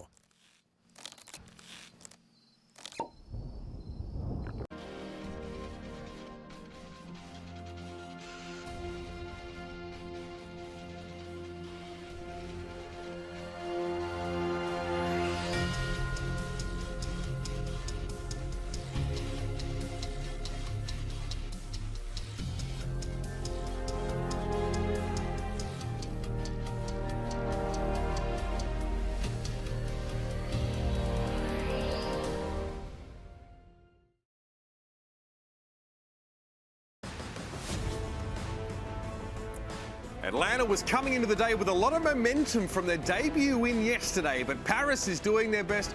Stop putting Atlanta rain puns in the teleprompter. I'm not reading them. Welcome back, everybody, to the game break presented by Cheese It Grooves. I didn't read it. You're the host. Yeah. You're the host. They have tried to put rain on their parade in the prompter like 4 times, and I'm not doing it anymore. I am cheesy. Listen to any of my broadcasts. I'm cheesy, but not that cheesy. But Cheese It Grooves are even cheesier, by the way. Yep. It was back and forth on map 1, but Paris ended up taking Busan. Bit of a slobber knocker, guys. It's a little bit hard to identify like key moments because there was a lot of high-flying DPS play. Hanbin looked really good individually. The tanks also. Popo had some moments. What are your thoughts? It was like both teams got into a bar fight. I mean, everyone just kind of like everywhere. I mean, I've never been in a bar fight. Busted I've seen them, but I've Chad, never do been you in really one. not think he's been in a bar fight before? I haven't. Look at your nose. I'm sure you've had a few bits, No, mate. I only do things I know I can win at. I know a bar fight's not one of them. But is that why you don't do anything? Is that why you just stay in your house? Yeah, pretty much. All right. I just play games because I'm good at them. But Hanbin was really good in map number 1. I think we talked so much about like XC, right, on the Paris Eternal, and his flashy McCree play and FT God, where Hanbin's gone a little bit under the radar in terms of his impact on the game. But I think he was really spectacular in map number 1. Matt Marcel in the back was saying that I believe I did the first 2 maps, like 10 final blows, like on average. He has the 3rd most final blows so far in this match. Yeah. And the 3rd most hero damage. Fun fact as Diva. well, like now, I'm sure Captain Planet will give you the proper read on this stat, but Hanbin is leading, I believe, in kills that come as a result of using Diva's rocket boosters. Look, that could be interpreted a lot of different ways, but he's been very aggressive and he's been displacing a lot of targets there and causing disruption. And he's really in the thick of these fights. We're just making up stats that Ben's going to have to correct. Making up more stats. I mean, I am not held accountable at all for that. Like, I could literally tell you the Earth is flat. We're guests, so we can do that. That's exactly right. We're allowed to. My predictions don't even count. So let's go to King's Row then. Again, another map that was really messy. A lot of the fights definitely hinged on, Reinhardt's getting nanoed quite a few times, like Ben Best and Popo both nano, just staring at each other, like the Spider-Man meme, like just waiting for each other to make a move. I mean, honestly, like the aggression coming out from Paris Eternal so far is just like so hard to deal with. It's almost like watching the Vancouver Titans last year. And I'm not even kidding. Like Ben Best, his aggression when he's playing with the Nano Boost, and then Hanbin just goes in with the Diva as well. It's just so much aggression that Atlanta Reign is having a really tough time dealing with it. I think Atlanta Reign, they came into this matchup and they were like, okay, we're going to play well-rounded, solid. We're going to play the Rhine Diva compared to yesterday and just have a good game and capitalize on mistakes from Paris. But Paris Eternal, they're playing so aggressive that Atlanta Reign, they're just succumbing to this aggression and can't really deal with it. Yeah, and Paris came out with that Doom Reaper comp with the Rhine Zarya, and they really threw. It's so aggro. I mean, you have to play. That's the only way you get any value out of it, right? The Doom has to go in, the bubbles, the Zarya pushes Hanbin looked unkillable as well on that attack. Like, even in fights where the rest of Paris are getting dominated, he was just fully charged up all the time. There was the one where they got checkpoint B, and then like he's the only one alive, and he's just kind of like down by the mega health Someone pack explained on the to me, you live forever. Explain to me how he was getting shield value against like that a May composition. Like, where was the charge coming from for the Zarya? It's the Doomfist on the dive in. Like when the Doomfist dives in, you have to end up using the bubble onto him, and then hopefully like the Doom is good enough where I think Nico is to be able to get out, right? Use the bubble, get in, try and get a kill, maybe some damage, then get out. And then by that time, you have a bubble for your Rhine to then push up and start swinging. That's the same concept as Toronto tried to use against Atlanta on Nepal Village yesterday with Nevix on that Zarya, but it didn't work because they were against a bit more of a counter composition. Anyway, let's have a look at some of the more crucial moments. It's crunch time now, presented by Cheese It Grooves. So who have we got here? The man himself, it's Hanbin, right? We've already talked about this guy plenty so far this game break, but I mean, he's been so clutch with these Diva bombs, and you saw this fight here on King's Row. Gets a quick 2K with the self-destruct, and it's in the middle of a fight, right? So what happens is Paris Eternal, they are so aggressive to begin with, and it throws Atlanta Reign off, and then you throw up a self-destruct on top of that when everyone is already scattered. It's so easy to get value from it. So credit to Henry for staying alive. 40 health on the D.Va when he throws this out, and he just managed to find 2 kills because there's a May all over the place. Benbes is over in some other corner, and it's just so much going on. And there's a boot from FD God over to the side. That He's been so good as well. That knocks the May back into the self-destruct as well to set up one of those. Why are we wrong in our predictions? Like, why are Paris exceeding expectations and looking like they might be able to win? Atlanta looked really good Well, yesterday. I think, yeah, Paris Eternal, they are just so aggressive, and I don't think we accounted for this, really. I thought we were going to be like a pretty well-balanced match, like mutual respect for each other, but Paris Eternal, they are playing like they have no respect for Atlanta whatsoever, and they're just going in, and that's pretty hard to adapt to and deal with. So I'm impressed by Paris so far, and it's going to be hard for Atlanta to adapt in the second half. The McCree matchup's been fun to watch. No respect there, that's for sure. So let's jump back to the rest of the match and see if Paris Eternal can avoid cocking this one up. We'll see you afterwards for Watchpoint Reset. The Overwatch League is brought to you by Cheez-It Grooves. Deep flavor, deep crunch. It's a mind crunch.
And welcome back.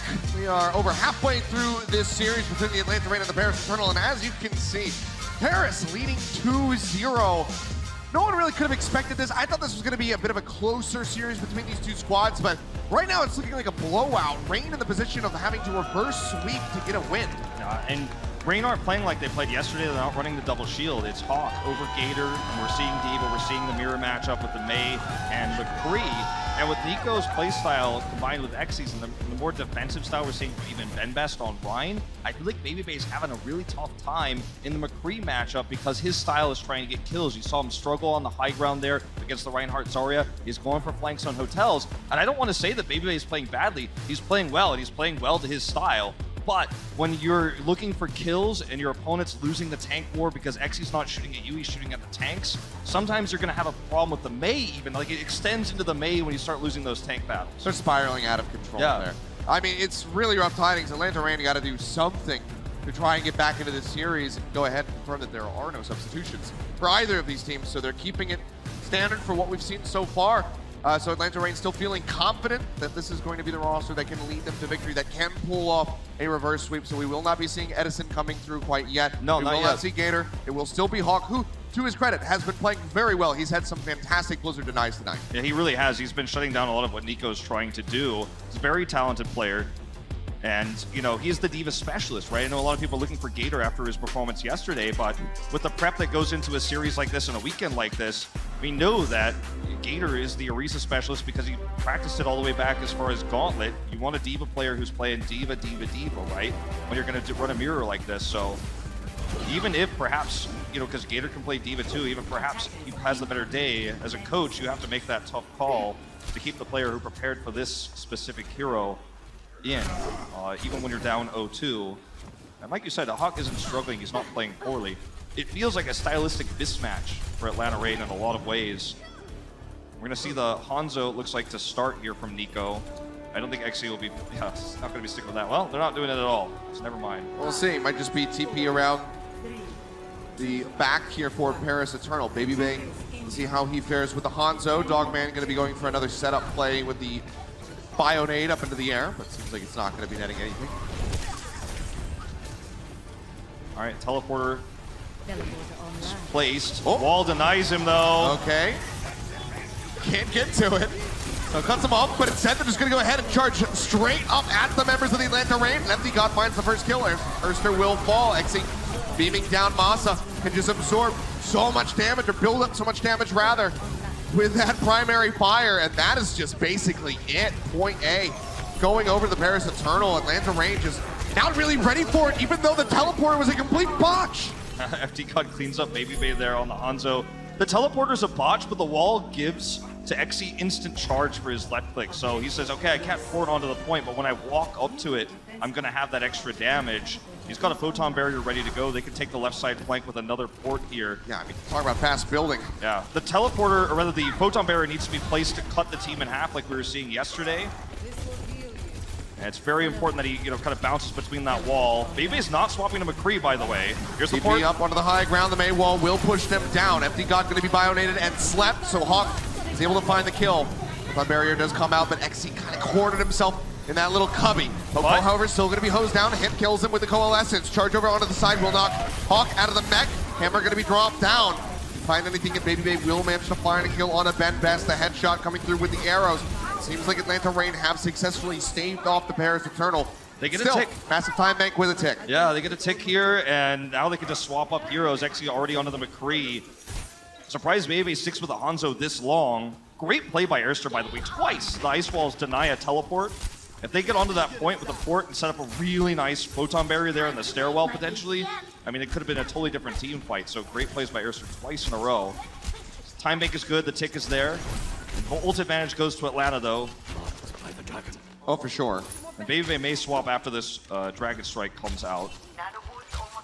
You have the Blizzard and the bomb available. Drop down, Dragon Strike going to be tossed in. Paris Eternal just all pull back. So just a time buy ultimate here from Baby Bay. And a good one at that. Can threaten the backline as well as chunk down shields here in the front.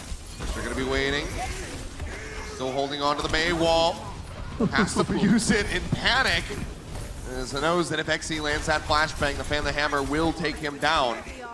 Got a little bit of armor, actually might be able to make him survive. Yeah, he would have lived through that, but just barely. You don't want to take that risk. That's an awkward spot to be in, FD God. Pinned into the wall by the ice block. The shatter coming down from Popo does manage to find several members of the Paris Eternal, but they have to get on top of them still. And it looks like they will be able to chase through here as Paris desperately tries to exit. Ben Best still quite low as Masa swings away, gets that stun in. They will be able to take him out, so it's just now down below 4 minutes for the Paris Eternal. Extremely ult-efficient pull here for Atlanta Reign, and the shatter comes through right with the rally. That's all they really had to use in terms of big ultimates. The rally's going to be back up so quickly. Paris Eternal don't have a Blizzard yet. Baby, you know, this is his style, right? He doesn't want the damage, he doesn't want the poke, he wants the insta-kills. That's why he's sticking with the Hanzo, and he's looking for the supports behind the shields. And even a pick like that could buy you 30 seconds, 40 seconds. All you have to do is get those kills behind the lines. There's no one who can really contest him at this range other than Nico. He needs to land a headshot. So Baby Bay, a little feisty, does push out aggressively, just wraps back around, stays safe and close to the team now. He tries to get that next Dragon Strike available. 15% left to go to build that up. Bionade connects in. Xe going to be dropping down into main. It's a nice headshot there on the Baby Bay as the Dragon Strike will come through. He's got to get the heck out of there. He nearly taking him down. They push forward the sleep in. Hanbin has overstepped, trying to get the kill on the enemy Hanzo. Forces out the bomb, but he cannot get back into the mech. Dogman has already taken it out, but Nano Boost goes in. Benbest gets the shatter on the 2. They look for the cleanup. Blizzard rolling on the point. They're now gonna fall. Hawk uses the bomb, manages to find the enemy Lucio, but will be taken down. Second tick now coming through for the Paris Eternal. Can anyone touch the point? Maybe they tags in for the moment, but Bionade comes up. Also on the Pokepo. Flashbang in, but Exy gonna fall. Airster comes back in with a Tracer. Masa finds him. Suddenly looking a bit more winnable here for the side of the Atlanta Rain, but they need to survive through the Blizzard. Hawk doing what he can, flying around wildly, trying to buy some time. The Maywall cutting off the enemy Doomfist. They get the headshot. They just need 0.3% to close this one out. They cannot survive. Baby Bay gonna be taken out now. Benbest eliminated. Airster coming back through with a Tracer. Gets himself a double. Nico gonna be gone. He gets himself a triple. FD got eliminated. Dogman gonna be taken down by Hanbin. Airster doing so much work. Suddenly, point starts bleeding away. They get so damn close, but they cannot close it out. Airster's had so many moments like this on the Tracer throughout his career. He's such a great stall player. When you put him on that hero, ends up getting a triple. We're going to take a look at that again. It's in the chaotic fight where everyone on the Paris Eternal is low on health. That just allows him to come and clean up house. It's not really mechanically that impressive, but it's just the clutch factor and the speed at which he reacts to those moments that opens it up. And Exy's matching the Hanzo now. He's tired of these stray shots taking out Sports. It's a very nice shot. Shatter out from Pokepo. Not going to be able to find anybody. He himself dangerously low, but Dogman just going to be taken down. Exy and Baby Bay will be swapping over onto the Widowmaker. Channeling some Carpe at the moment. Knocked to the ground, the pin comes through. Pokepo trying to survive, but Benbest manages to find him. Baby Bay gets one, gets two. Nico and Hip both going to be eliminated. Baby Bay now so much pressure being applied. Hanbin manages to make him crumble. Airster back on the Tracer, however, trying to find that clutch factor yet again. Uses the recall, keeps himself alive. He sees how low FD God is, but he dies as he tries to drop the beat. Pokepo finds the kill. Airster picks up the Mega Pack to stay alive, gets rid of the Baby Diva, and just like that, they are still in the mix. Looking for the chase, the pile driver. Pokepo takes him out. What a chase. Gets the pile drive kill into Exy. That delays it. And that almost guarantees a hold here. They'll get their full swaps back, the heroes they want. Love to see Baby Bay on the Widow in these moments too. Just trying to get that extra sightline advantage over Exy, knowing he has vision advantage.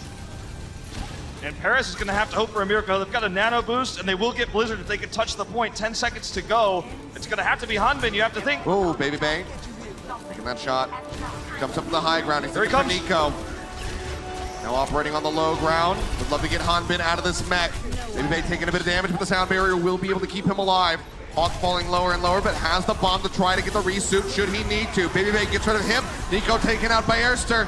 Looking winnable now for the side of the Atlanta Rain. The pin comes in. Benbest is knocked out of the park. Exy gonna be eliminated. They get so close, 99.7%. But at the end of the day, for Atlanta Rain, it's winnable. Oh, we saw a little bit of everything there. We got to see the clutch Tracer from Airster. We saw Baby Bay pulling out 3 different heroes, taking on the Hanzo now here at the end, or rather the Widowmaker there at the end after the Hanzo to lock down the point. Impressive stuff. 99.7 is all they will get. And as you say, it's winnable. Atlanta could have the beginning of a comeback in their sights right now. So very close on a knife's edge. Remember, Atlanta Rain need to reverse sweep if they want to take this series. They have a win condition, but can they get there? Can they get across the finish line? We're going to find out when we come back in just a bit.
And welcome back. Of course, we're not done. We got plenty of homestands this season, as does the Washington Justice. We've seen one of them. They got 4 more to go, and it's coming up soon, the 7th and 8th of March in DC. So make sure you guys head over to justice.overwatchleague.com for your tickets. It's going to be a lot of star-studded players there, including your own Houston Outlaws. So if you want to shoot over to the East Coast, Houston, make sure you get your tickets, get your flight settled. Every time I see those promo videos, it's just always you screaming about Stratus and Corey.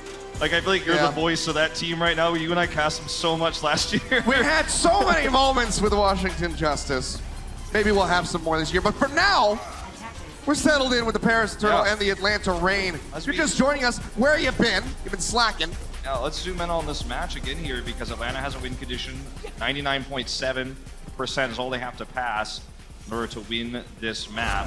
Again, what could be a reverse sweep, but at the moment, Paris Eternal have their opportunity to shut this down. XC going to stay with the safer McCree here, not running the Hanzo.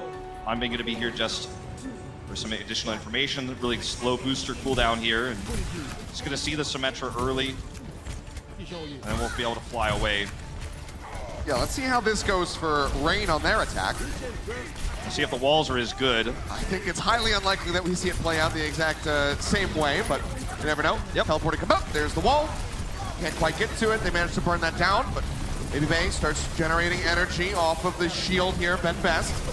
Tossing out a couple turrets where he can, but those get cleaned up rather quickly. And yeah, Reign, they don't just plus forward into the Paris Eternal. They're taking their time. They're waiting for that next teleporter. Now looking for the high ground. They don't get cut off this time. Great protection there by Airstrip, but Dogman still somehow going to get picked off, and Baby Bay is left out to dry. Very easy cleanup here for Paris Eternal, because you have the teleporter set up, you know where it is, but the flank angle there for Hanbin was great. He's doing so much to pressure the backline, so Dogman gets caught as he's trying to get into, help everyone safely get into that teleporter. And I mean, you get one kill like that, and that's all it takes. Look at Hanbin here. He knows the angle. He's up on the high ground. He's been first tier this entire time. Knocks Dogman away, and that's all you need. You just get one kill like that, you sweep it up, half the healing is gone. Yeah, don't have the mortality field over onto the point. But on the reapproach, Baby Bay still here with the Symmetra. Hip getting jumped onto the back line. It will be taken down. Baby Bay finds him with the turret. Now follows up onto Exy. So very solid start. Baby Bay getting frozen up. Bomb going to be coming out. He'll dip around the corner to keep himself safe. Airster, however, did not have the ice block available. Does fall, but still things looking rather good for Atlanta Reign on the attack. And now they don't have to worry about Nico's Blizzard as well. Invested that on the defense. A really big overstep from him after losing so many members at the start. They've got so much staying power with the Symmetra. I'm really liking to see Masa on this Brigitte, by the way. He's been playing very well. He's helping to keep the front line alive, but also sometimes the DPS players, you know, in the case of Symmetra, if she lives and has that damage output, it's incredible. So giving that extra armor, as we saw him do to Baby Bay on the defense when he was running the Hanzo just previously, so he could stay more aggressively positioned, safer from icicles, for example. Just love to see it. He's got a rally here for the spike. They will have Blizzard. Photon barriers out, TP over onto the point. Deadeye's there from XE, but they're all on the other side of the shield. Shield will be taken down. XE maintaining the high ground for now. Takes an icicle from Mercer, who nearly has that Blizzard ready to go. Nico going to be eliminated. The immortality field keeping Baby Bay alive. As he finally gets rid of that. People are vulnerable yet again, but he needs to land the shots. Blizzard comes in from Airster. Hanbin frozen, cannot eat it. XE finds one as Baby Bay will fall, but they're on the point for the Atlanta Reign. They nearly have 2 ticks. Dogman hops up, jumping over top of Nico, who comes back in with a Doom Fist, but not before he manages to find 2. Asa and Poke both eliminated, but the second tick coming in. See 8.9% for Atlanta Reign. Ben Best trying his damnedest to stay alive. Goes dangerously low. Hawk manages to find the kill, but Dogman gets pressured out. Nico comes back through with the Doom Fist, so this is looking like a hold-off for the Paris Eternal, but Atlanta Reign gets so close on the first volley, and they still have nearly 4 minutes of the time bank to finish this. Impressive play there by FD God, by the way. You pointed it out. He knocks Dogman out of the immortality field there, and was able to help clean him up. Really nice awareness there. You don't always want to kill the immortality field if you're Lucio, because you can't kill that quickly, but you can knock them out. But yeah, this is a great position, though, for the Atlanta Reign in terms of timing. They have 3:30 on the clock, and they can, again, just look for one of these rally fights with Symmetra, where she has armor. They get on the point. They have photon barriers, so XE can't poke them, and it was really clean. Yep. And all they need is really a rally to make that happen. You could even look for the fight with just Blizzard and the Symmetra alone, but the rally makes it so much more potent. So it's going to take Masa a long time when there's no damage being done, obviously, to the Paris Eternal. He can't swing at anything. It's one of the hardest ultimates to get outside of a fight. Oh, that's going to be the Photon Barrier yet again. Trying to cut off the McCree. The Deadeye will come through. He's going to be looking to break down the shielding. And he does so. Mortality Field's going to be gone. The Deadeye actually manages to find Hawk. And suddenly, this looks absolutely terrible. This time around, the team wipe. Don't get a single kill for the Atlanta Reign. And Dogman is still being staggered. Hip will finally finish him off, but they don't get much there, and that was a pretty major investment. They committed the Blizzard, so it looks like they just wanted to change composition here for Baby Bay, but I feel like if they had just taken a straight-up dry fight, an ultless fight, and went in and built rally on that fight, and went for another big rally push like they did the first time, I feel like that could have been so much more powerful. But, you know, still, as it is, they make the swap. Blizzard would have been so nice to have to keep, though. Yeah, the pendulum has swung. We saw Nico do it on that point A defense. Like, that might cost them the series, you know? It very well could. We've got 2 minutes and 7 seconds remaining. Flashbang goes out, but XC's safe around the corner. It'll be a major overstep for Baby Bay trying to find that, but XC gets rid of Masa. Shadow from Benbest not leading it too much. Flashbang in, Baby Bay finds the headshot. Mercer, however, sliver of HP. Baby Bay himself dangerously low. Now the front line gonna be gone. A minute and 45 remains. They get the Nano too. This is still winnable for Atlanta. They still have a decent amount of time left. They've got realistically about 2 team fights left. And you know, a third stagger fight if it ends up being one of those crazy things where you got wrecking balls coming in and all that. Blizzard 30% away. That rally is finally starting to tick up here for Masa. There's a fight where Baby Bay could just get into the face of Paris Eternal and brawl almost as a McCree because he'll have that extra armor. This is going to be the best fight they can take if they're going to really commit ultimates here. Otherwise, they should try to bait out FD God's Sound Barrier and take a second one. Rally's out, though. Rally's out. Armor packs flying. XC going to be taken out. Baby Bay finds a crucial first pickoff. Throws it around the side. Nico trying to lock them up. Hanman going to be taken out. The bomb manages to find Baby Bay, and Nico gets rid of Masa. Dogman's still going to be frozen. Now we'll go ahead and thaw out. Benbest is on the point.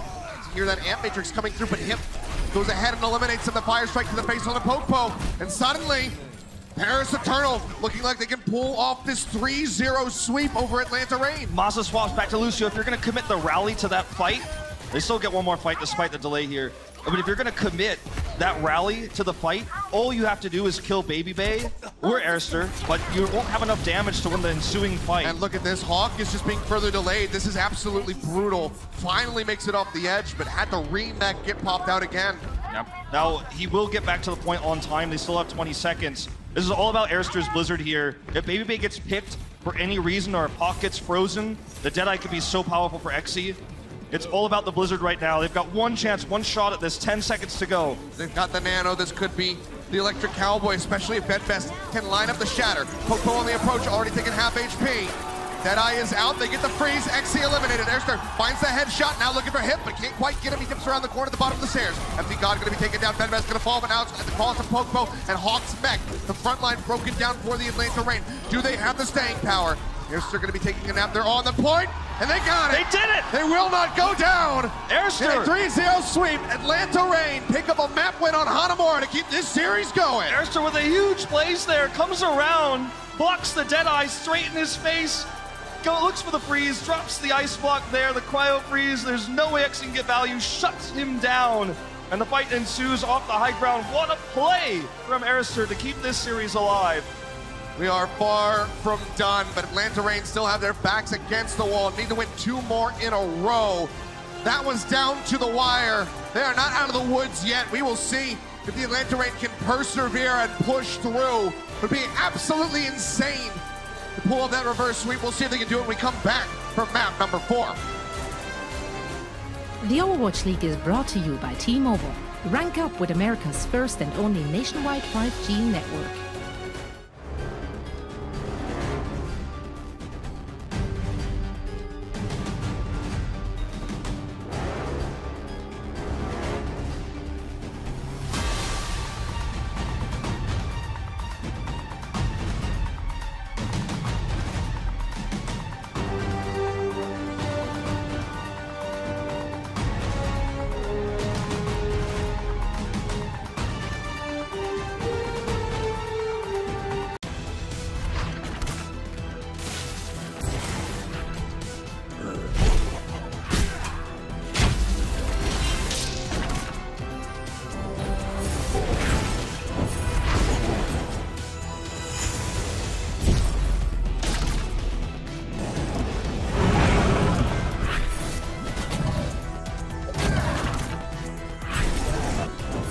Legend of Soul Guard. Download now.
And this guy, Erster, is just phenomenal. He is truly one of our all-star, superstar players that we have in the league.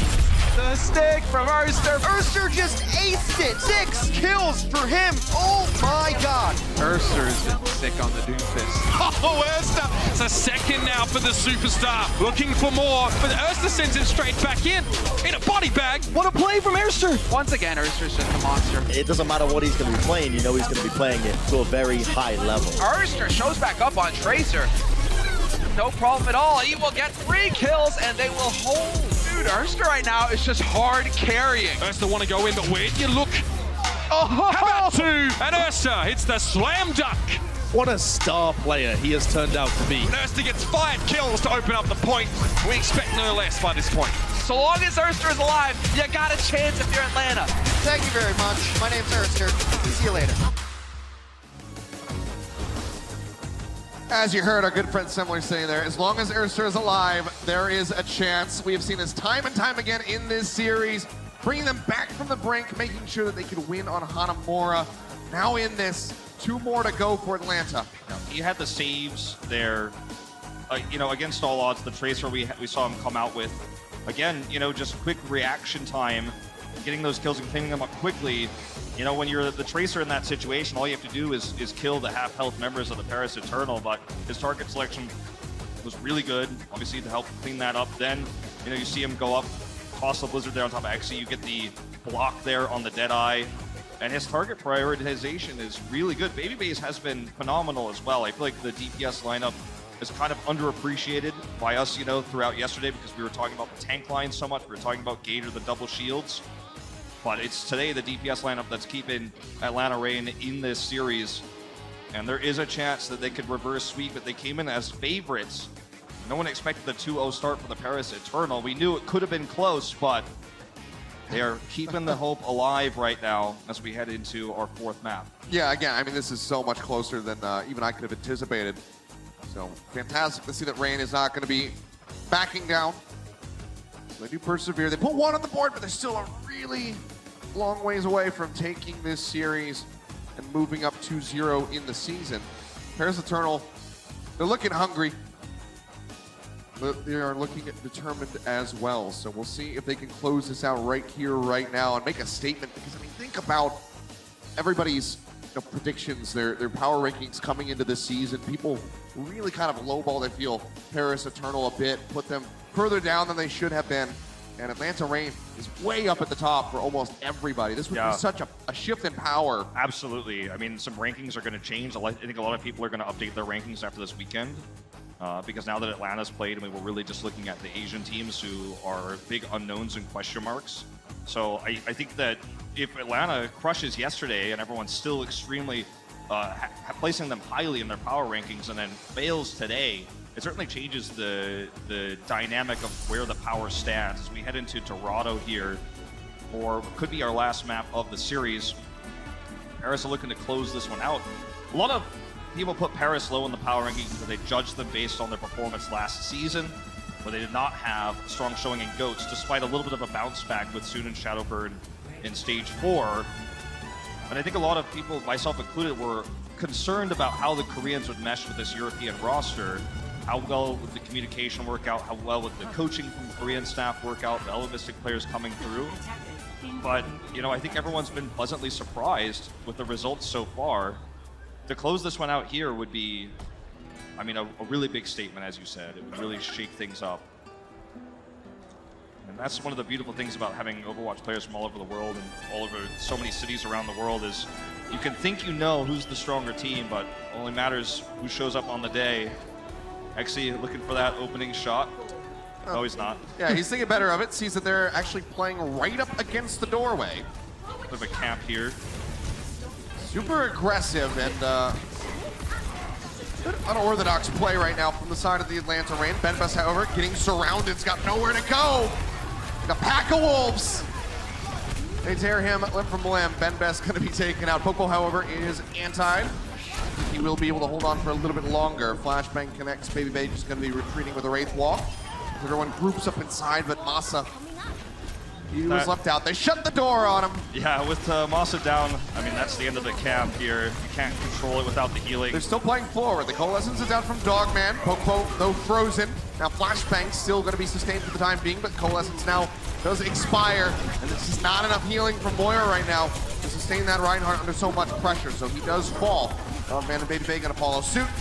By a minute, they will be able to reset and try and contest here, but the forward play doesn't really net too much. The objective for trying to continue to fight despite losing Masa is to get a blizzard that you can use on this choke point, this archway they're about to go through, but they didn't buy enough time. Paris has their own blizzard, they get around this corner, they get through this archway. They got a lot more than a blizzard. Yeah, I mean, they're about to have big six, but Atlanta wanted to get that blizzard to use in the choke, and they failed, so actually really comes back to bite them here. As Paris get a free push and those ultimates you just talked about. It all comes down to how they play this out right now. Blizzard is invested. Hawk unable to deny that. There's certain Popo already going to fall on the bomb way into the back from Hawk. Does not find anything. It is just going to be a team wipe. Atlanta Reign crumble. And that was only 2 of the 6 ultimates used by the Paris Eternal. They still have 4 more ready to go. Atlanta smartly knew that was not going to be a one-team fight. They just kind of bought a little bit of time, didn't really commit anything. And Paris also didn't commit a lot of ults either, but Atlanta was hoping they'd commit more. They find themselves in an unfortunate situation time bank-wise, but that was the smartest move they could have made. They would have wasted ultimates to try to take a fight there. Very nice by FD God. Secures the high ground by displacing Pokebo. Now looking for a little bit more, trying to get that McCree knocked to the ground, and that's exactly why Baby Bay managed to find the kill, but 2 members going up, they do manage to find it. Blizzard comes in. Barriers out from the Atlanta Reign. FD God matches and Hanbin will fall. Benbest now going to be taken out. No front line here to stand behind for the Paris Eternal. So this choke control around point A going to be acquired by the Atlanta Reign. A much needed reprieve as the time bank is still around 4 minutes for Paris. Phenomenal play from Aster. The Blizzard angle is really good there behind his wall. Safe from absorbs, and then he's able to immediately react to Benbest Shatter on a dime and take that close fight there in the choke. Kind of evening up the ult economy now, in fact, kind of pushing it towards Atlanta's favor slightly. And they keep this high ground. Deadeye's out from Exy, but he gets stunned up. Answering Deadeye now there from Baby Bay. Does not find much, but flips over to the side, spots out FD God, gets rid of Exy. Now he's looking for a bit more. It seems like Baby Bay starting to come online now under auto. I mean, you give Baby Bay a positional advantage like that high ground, and he's going to click heads. He's an incredibly talented player. He's great at accuracy in terms of, you know, critical hit accuracy on McCree. He's going to hit those headshots. If you give him an unfavorable position, sometimes he takes risks, but... Speaking of risks. Yeah, I mean, this is his playstyle, right? He looks for the backline kills. Looking for him, forces out the Bionet, gets that flashbang in, and Exy gets taken down. Didn't quite know which way the fire is coming from. Baby Bay. Such an aggressive flank, and it pays off. This is what I love to see, is a Western McCree who plays like this versus a Korean McCree who plays safe. And sometimes playing safe is incorrect. And it's just awesome to see it's a McCree versus McCree matchup, but it's not about the headshots. It's not about one McCree shooting at another. It's about how they play, where they go. And a flank like that, extremely risky, pays off, as you say. Buys Atlanta so much more time, and they can just back up to the high ground right where they were, and he's got another Deadeye. Fantastically done. Nano Boost going to be thrown in now. Benbest getting powered up. The Blizzard comes through. It frees up the Reinhardt. Deadeye does manage to weaken him. Hanbin taken down. Then they get Benbest. Shots coming through. He's looking for FD God. Very well timed Maywall, however, from Nico will deny Baby Bay the sight lines to finish off the enemy Lucio. He's just gonna have to back off, doesn't get away. This cart's gonna roll around for one more fight for Atlanta Reign. They have Sound Barrier if they want to take the longer one, but without a Blizzard here, they're probably just gonna delay. They've already bought so much time though, reducing the time bank by more than half. Maywall comes up, trying to lock them inside. Flashbang gonna be absorbed. They make it into the cart with just 2 meters left to spare. Also holding onto the Sound Barrier. Baby Bay gonna be taken down. Hanbin going into the back, manages to find him. Now the bomb comes up over the top looking for a pick, and he will find Pokepo. And now with Hawk knocked out and eliminated, this will just be Paris Eternal rolling through. As you said, a slight little time by, but 3 minutes to try to finish Dorado. Yeah, committing the Sound Barrier there, a bit aggressive, and that's going to be something they're really going to miss for the C contest potentially if this keeps rolling like this. Now they're Blizzardless versus Nico's Blizzard. Hanbin looks great in these moments where he keeps killing Baby Bay solo. That's because he's identified that Baby Bay likes to flank, and that was one of the Atlanta's win conditions, another flank like that. And they didn't have ultimates, so Hanbin just chases him down. Very smart D.Va player. Got around the back. Cuts off a couple members as Pokepo drops the hammer. Finds Nico, forces out the Sound Barrier. Blizzard comes through as Nico gets pinned and taken down. Hawk and Airster eliminated as Exi has open range right now. Headshot on the Baby Bay. He will be finished off. And this is what I'm talking about. You don't have a Blizzard as Atlanta now. You don't have a Sound Barrier. The Sound Barrier could have been used in this fight to help get Airster Blizzard. They could have saved it for C. They still don't have the barrier. Pokepo's Shadow was amazing, and they collapsed and they committed there, but they just didn't have the ultimates to stick into the fight. They didn't have the staying power. Now they're in trouble here for the C fight. Airster 25% away from the Blizzard. Saw how well they were able to hold off on Hanamura. Maybe they're going to have the same thing happen here on Dorado Point C. Deadeye not going to be able to find anything. Baby Bay taking a nap. Flashbang in. Doesn't quite get the initial headshot, but follows up and gets the final. Exchange on the Lucios, but it's still so many members on the side of the Atlanta Reign falling as Hawk will again be desuited as Baby Bay takes a nap. This will be Paris Eternal gliding their way into a finish on Dorado with a minute 31 seconds to spare. 98% of a Blizzard is where Airster finishes that defense. Didn't build it up there. And next he takes a page out of Baby Bay's book, goes for the rare flank. We haven't seen too many from him this series, but he takes the risk there to help close out. They know if they can kill Airster before he has Blizzard, it's an easy cleanup. Very impressive stuff from Atlanta though, all things considered. Their initial camping, spawn camping type style that they used at the beginning of that defense didn't go very well. Netted 6 ultimates over to Paris Eternal. It looked really dire, but they depleted that time bank down to 91 seconds. We're seeing a lot of different variations of this spawn camp throughout this season. I mean, you know, the selfless style we had before where you had the Roadhog be the main hero in that sort of camp. We saw the Clockwork Vendetta variation of that from EU contenders where you saw May before the 2-2-2 lock was implemented. Now the key hero being the May in a 2-2-2 composition where the Ice Wall is key when you have the ability to lock somebody up and charge into them with the Reinhardt, for example. There's a lot of different ways the spawn camping style has evolved, but if it works, it's incredibly powerful. But when it fails, I mean, it's kind of like an all-in. When it fails, you get punished big time. But they still got that time bank down after that failure, so that's the most impressive part. Still a winnable mat from Atlanta, as long as they can get a good time here pushing through. Yeah, got to push us into extra innings. Exi going to be starting on the Widowmaker for the Paris Eternal. He's getting set up here at the center. Once they spot this, highly likely that we see Baby Bay flip over to try to match and best him. Let's see, one exiting on that right side. Hawk pushes up over the top. Have they spotted the Widowmaker yet? He hasn't fired a shot, but now they know for sure. It's very risky what they're running here. It's not getting a lot of value either. Widow doesn't have staying power, so he's got to back off, and the cart's rolling for free. This is exactly what Atlanta wants. This is amazing for them. Free roll into this choke with no fear of Blizzard. Nico's not even halfway there yet, and they can even rotate around this high ground. Exi's done very little damage. Yep. Rather than push around the choke, they want to come through this left side, get in front of the cart, and then start moving it up. Baby Bay thinking better of the flank. Waiting for the May wall to come down, throws in the flashbang, gets the stun there on a Ben Best for a moment. Pokepo, however, interestingly low, fire strike, plus that Bionade do take him down. Mercy falling as well, means that this will be the hold for Paris Eternal. They have the cart in the perfect spot with this choke. Yeah, Atlanta Reign just got outplayed there. Well, a nice try from Dogman to get an exiting kill, but Not so much he can do. He honestly just gave Nico a bunch more ult charge that he shouldn't have. Now Nico's going to have Blizzard potentially if he can get a few right-click shots here for that choke we were talking about. Nexi's Widow didn't do too much in terms of picks, but doesn't matter if you lose the tank fight in the choke. Look at this, Nico's just playing this position not for kills, but for Blizzard, because he knows he can choke Blizzard right there in the archway. And that's all they need to win a fight. Not really anybody that can contest him either. Looking for the pin, Hanbin gonna be pushed over to the side. Look, he gets a Blizzard, he walks away immediately. He's not looking for freezes. Hanbin makes his way out, they don't desuit him. And it's absolutely crucial. Would have been a major pick-off for them. Atlanta trying to take a different route. They don't want to fight in the choke because they know Blizzard is ready. The site will expire. Is he just going to be holding this angle? Deadeye comes out. Bebe taken down. You move so slowly still. When you use that ultimate, he gets eliminated. Here comes the Blizzard just for good measure. Nico slapping that one down on the ground.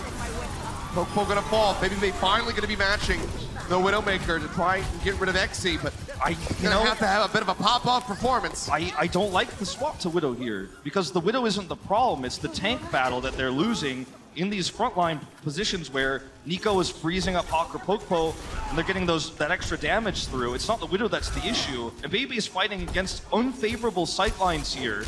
I think the McCree is the better option. But he's gonna risk it. If he can get some good shots, he'll prove me wrong. But look at what he's looking at here. Yeah. Who's he shooting at in this moment? Not a whole lot. A nice wall for the moment. Oh, there's one! Baby Bay, there we go. We got one. Hawk gets two with the bomb. Atlanta Reign, can they keep going? Nico being hounded down, gets the freeze here on the Hawk, but Dogman is there, scoops the kill. They finish him off, and Exy way off to the side. They finally open things up. Great 11th hour, but 50 seconds remaining as they push their way into A. Great lockdown onto Pokepo to make sure this bomb happens. Look at him, the sleep comes through. There's no way, or rather onto Benbest, there's no way for him to block that. Right back down here, though, into the picture-in-picture. Now into the game, Han been knocked out by the poison trap, and Sound Barrier committed to the fight by FD God, so a bit overzealous, but they really wanted to go all in on that defense. Either way, time bank is not that great for Atlanta Reign. Now, if they can get this high ground, Baby Bay can do a ton with the Widow, more than just that thread the needle shot onto FD God. He can look for more. He can look for total and absolute control of this choke. Of course, it wouldn't be Baby Bay if he went to the normal high ground spot. He's got to go for a flank, shoots the Diva mech in the face, and then we'll move around to that normal high ground now. As he checks for Exy on the back line.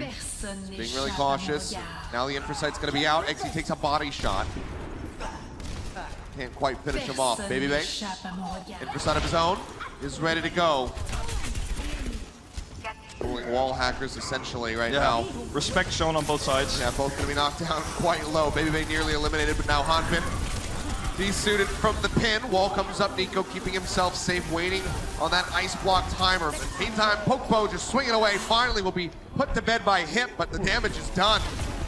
They are breaking through, and they're making a pretty solid pace right now on their way towards B, which is exactly what they need. And Paris is just going to keep fighting this. They're going to run Nico into this cart, have him ice block, because they know that the time bank they have with the finish is quite solid. Atlanta is about to be matching that for the B finish.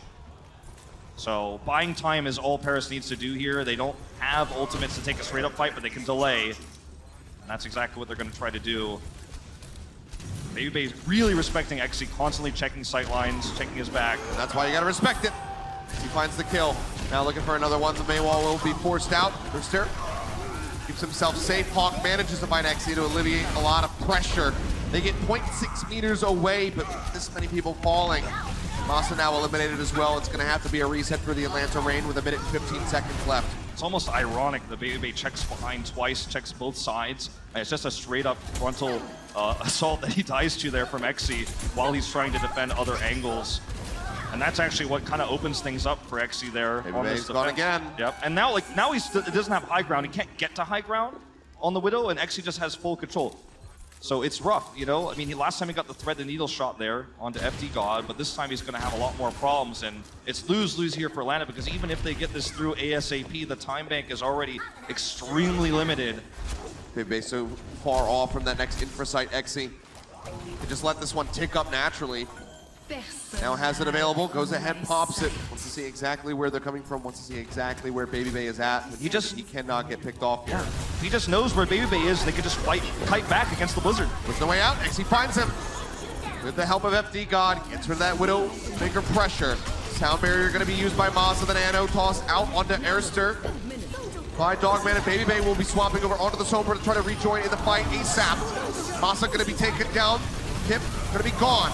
Sound barrier shields are out for the Paris Eternals. They try to hold on, but the tank line being broken down. The chatter comes in. Hanbin going to be desuited. It seems like Atlanta Rain not yet done. A couple extra kills in. Paris Eternal will not be able to delay this any further. Just have to clean up that enemy Lucio. They get the poop away. They get the kill in midair. Benbez comes back through, but now going to be walled off as they look to take him down. Groundade in onto the enemy Meg, and they actually pull this off. They're desperately trying to. The recall out from Exy, coming back through with the Tracer, blinks over to the side, but Erster is doing so much work. Gets the headshot there onto him. Push back through now for Hanbin. Neck falling lower and lower quite steadily. The pin is good for Popo. He'll be popped out. That will finally be point B. Snatched up for the Rain. A minute and a half left to go. It was a valiant attempt, but it gave Baby Bay a lot of ult charge. And I really like the Sombra swap because they can use that EMP to cap C, keep their chances alive. And solid start. Yeah, now they're down on numbers too because they got staggered there by trying to stick around so long on the point. Atlanta not a good time bank, but their chances of finishing are quite high with the ultimates they've got available. No Blizzard for Nico. Gotta be thinking at this point though, this is likely going to be an overtime finish, meaning that Paris Eternal will move up to 2.5 minutes. Just 1 minute for the Atlanta Rain in extra innings if we get to that point. 3-man Bionade connecting onto the high ground there. Delays Paris, start wrapping their way around, now drop down straight on top of the members of the Atlanta Rain. Hack comes in, they manage to find Nico, now FD God's gonna be taken down by the bomb from Hawk, but Erster will fall, the Blizzard not netting them much. Exy finds 3, cutting them down, and suddenly one fight territory. The EMP is still there from Baby Bay. That's all they've got. That's about all they've got. Sound barrier nearly up for Masa, and 27 seconds. Benbez, he hits the shatter there and actually just cleans up house. So he knows there's one place Baby Bay could be. Hits that flashbang, EMPs their win condition out. There's a nano boost to counter. EMP's out, finds 2. It's gonna be on the tanks, but Erster's the first one to fall. They might have pulled the trigger a little bit too quickly. The card is still rolling back. They have not made their way over yet. Masa will be able to tag in, but the barrier already expiring. Erster swaps over onto the Tracer, the Deadeye. Manages to find the enemy Lucio, so Masa is eliminated, and Hawk is barely holding onto his mech. T-Matrix does not last long enough. Drops back down. FD God will fall. Baby B finds that kill, but gets cleaned up by Hanbin. Popo, frozen, eliminated. Hawk out of the mech. Dogman gone. Erster with a sliver of HP. There is nothing that he can do. Masa tags back in, but there's just a Blizzard to grate him. The Paris Eternal have held them off. They have taken the series 3-1. What an upset here. Paris Eternal taking out Atlanta in their second series. It was a close one. Definitely not one-sided. But I don't think anyone expected Paris to look this clean against what we saw from Atlanta yesterday and what everyone knew this roster was capable of coming into 2020. The great plays all around there at the end. The Benbez shatter that allowed Exy to clean up to prevent the EMP fight. Then the second fight with the EMP, they forced them to take it in the archway off the point. They played forward. The decision-making on this team is far more advanced than you would expect from a team that's just added Koreans for the first time, is trying to learn how to communicate this multi-language roster. And I, myself, am very impressed, and I think a lot of people are starting to realize they were wrong about where they had Paris in the rankings coming into 2020 as this team looks stronger and stronger, and they haven't even unlocked Sparkle yet. I will admit, I ranked them a bit lower, but I also said that they were my dark horse team. And right now, they're certainly looking like a dark horse based on everybody else's predictions in the standings. Paris, a superb showing here. Atlanta Rain back to the drawing board for them. Gonna have to shake off this loss and get ready for the next match.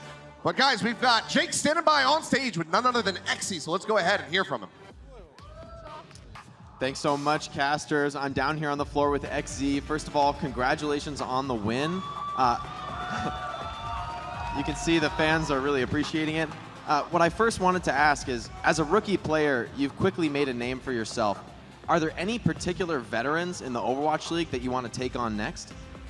우선 엑지 선수 승리 축하드립니다. 지금 엑지 선수가 신인으로서 굉장히 빨리 오버워치 리그 팬들에게 엑지 선수의 존재감을 알렸는데 혹시 다음 상대해보고 싶은 베테랑 리그 선수가 있을까요? 저는 이제 리그에서 탑으로 불리고 있는 코리 선수와 저번에 한번 경기를 해봤는데 제가 아직 리그에 온 지 얼마 안 됐고 준비된 게 별로 없어서 많은 모습을 보여주지 못했어요. 근데 이제 다음 워싱턴 경기 때 코리 선수와 맞붙게 된다면 그때 진짜 좋은 모습 보여드리겠습니다. So coming into the league, Xe is saying that he faced Corey, one of the best DPS, but he wasn't quite ready for the match, so he thinks he didn't perform well that match.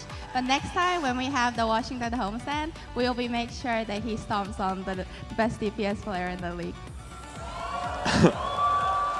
The fans are loving the energy. And next I wanted to ask you, as a mixed roster, how have you overcome the communication barrier and played so well together? 믹스 로스터로서 언어 장벽이 존재할 텐데 어떻게 그걸 극복하고 잘 플레이할 수 있었는지 궁금합니다. 일단 리그에 와서 일단 경기를 뛰게 됐을 때 일단 저희가 무조건 이겨야 하니까 이겨야 한다는 마음으로 게임을 하다 보면 자동적으로 입에서 영어가 나오고 자동적으로 의사소통이 되는 것 같습니다. So Xe is saying coming into the league, if you think that you have to win the game, then English just comes out of your mouth, and that helps with the communication. Thank you so much, Xe, and congratulations again. Great victory. And back to you guys on the casting desk. Thank you very much, Jake. Good to hear from Xe. Good to hear that he's kind of settling in now. Didn't feel that comfortable in that first series that he had played here in the Overwatch League, but now is very much putting up some solid numbers, and I think he's getting a lot of attention from the fans. Indeed. I mean, this is a player who's also shown a lot of respect for Corey, obviously, and is very much in tune with the league. And I think, seeing young players like this come into the league and go into multinational rosters, that's awesome to see how successful. I hope you're okay. Yeah, I hope you're all right. What an interesting way to finish our Coca-Cola victory moment. But we'll get you back in your seats. I think it was a dive to try to catch the hat. The Houston Outlaws they're playing the last series, so you guys can either stay in your seats until then you can fall out of them later. But what a series. Absolutely incredible. And I mean, from the side of Paris Eternal, so many people leveling up their performance from what we have previously seen. Player of the match becomes a pretty difficult choice. There's a lot of different options, but there's only one at the end of the series. So let's go ahead and take a look at who it is, and it is Hanbin. Yeah, I mean, look, there was a real case for Xe. I know a lot of people are probably surprised by this pick, but the amount of pressure that Hanbin alleviated, the amount of times he put pressure onto Baby Bay when he was flanking, or even the picks he had onto Dogman and Masa, when sometimes we had those flanks coming through from Baby Bay, or Poke coming in looking for a shatter, Hanbin was always there to kind of catch the players that were left alone off guard and pick up the pieces in a lot of these really big team fights, setting up several big bombs as well. And it's the pressure that a diva can put on while also alleviating enemy pressure that often goes unnoticed, and Hanbin ends up being your player of the match just because of his consistency throughout the series.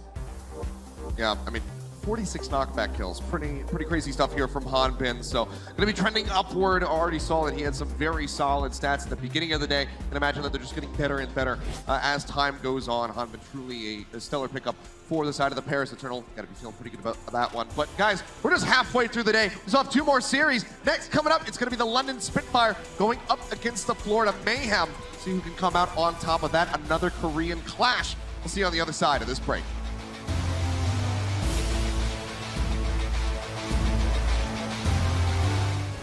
Coca-Cola is the official refreshment of the Overwatch League.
Legend of Soul Guard. Download now.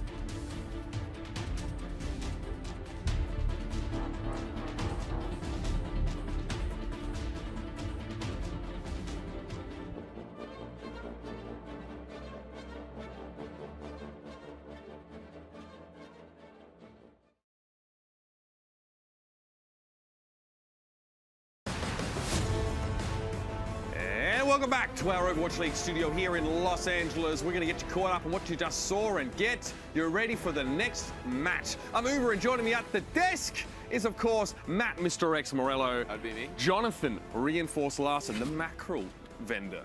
Great to be back, guys. Atlanta, they put up quite a fight on map 3, but in the end it was Paris who... I'm not reading that pun. They reigned eternal. Reigned eternal. I'll read anything in the prompter. So you give me a bunch of rain puns, but as soon as I say cock, and I'll go for a cock pun, you're going to call HR on me. Is that how? No, I'm not. Yes.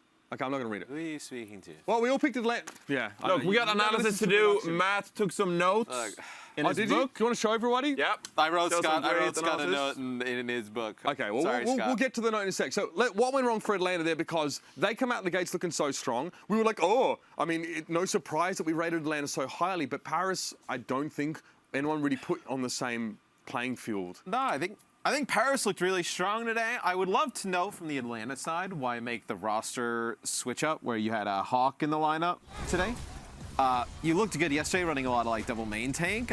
Today it was not really the same. And maybe they thought they were just way better than Paris and they could try something a little bit different, but... Well, I think this is the main lineup. I think yesterday they played a bit something specific for Toronto Defiant where they played the double. True, like against double. I think this is the real Atlanta Reign matchup, and I don't think they were ready to deal with Paris Eternal's aggression. Great boop here by FD God to deny the teleporter from the supports. I mean, overall, Paris Eternal played some really good Overwatch, and I think Atlanta Reign were just caught off guard from the aggression coming out from Eternal, and it's hard to adapt in the middle of the fight. Huge play here by Urser to actually capture Hanamura. I mean, without this play, I don't think Atlanta Reign wins that match. So that's why we went to Dorado in the first. And he was already trying to body block the Deadeye with that ice block. That was so big. That was incredible. I mean, Urser's unbelievable all the time, right? I do think, though, for Paris, if you have XE who can play like this and Hanbin as well, you're going to be in a lot of series, right? You're not going to be, a lot of times in the Overwatch League, right, you'll see, a really, top-heavy, match where, teams are at the top, teams are at the bottom, where I think Paris is a team they'll beat up on the teams below them, pretty convincingly, and they'll play the top teams like this, right? Where they can, flip a coin.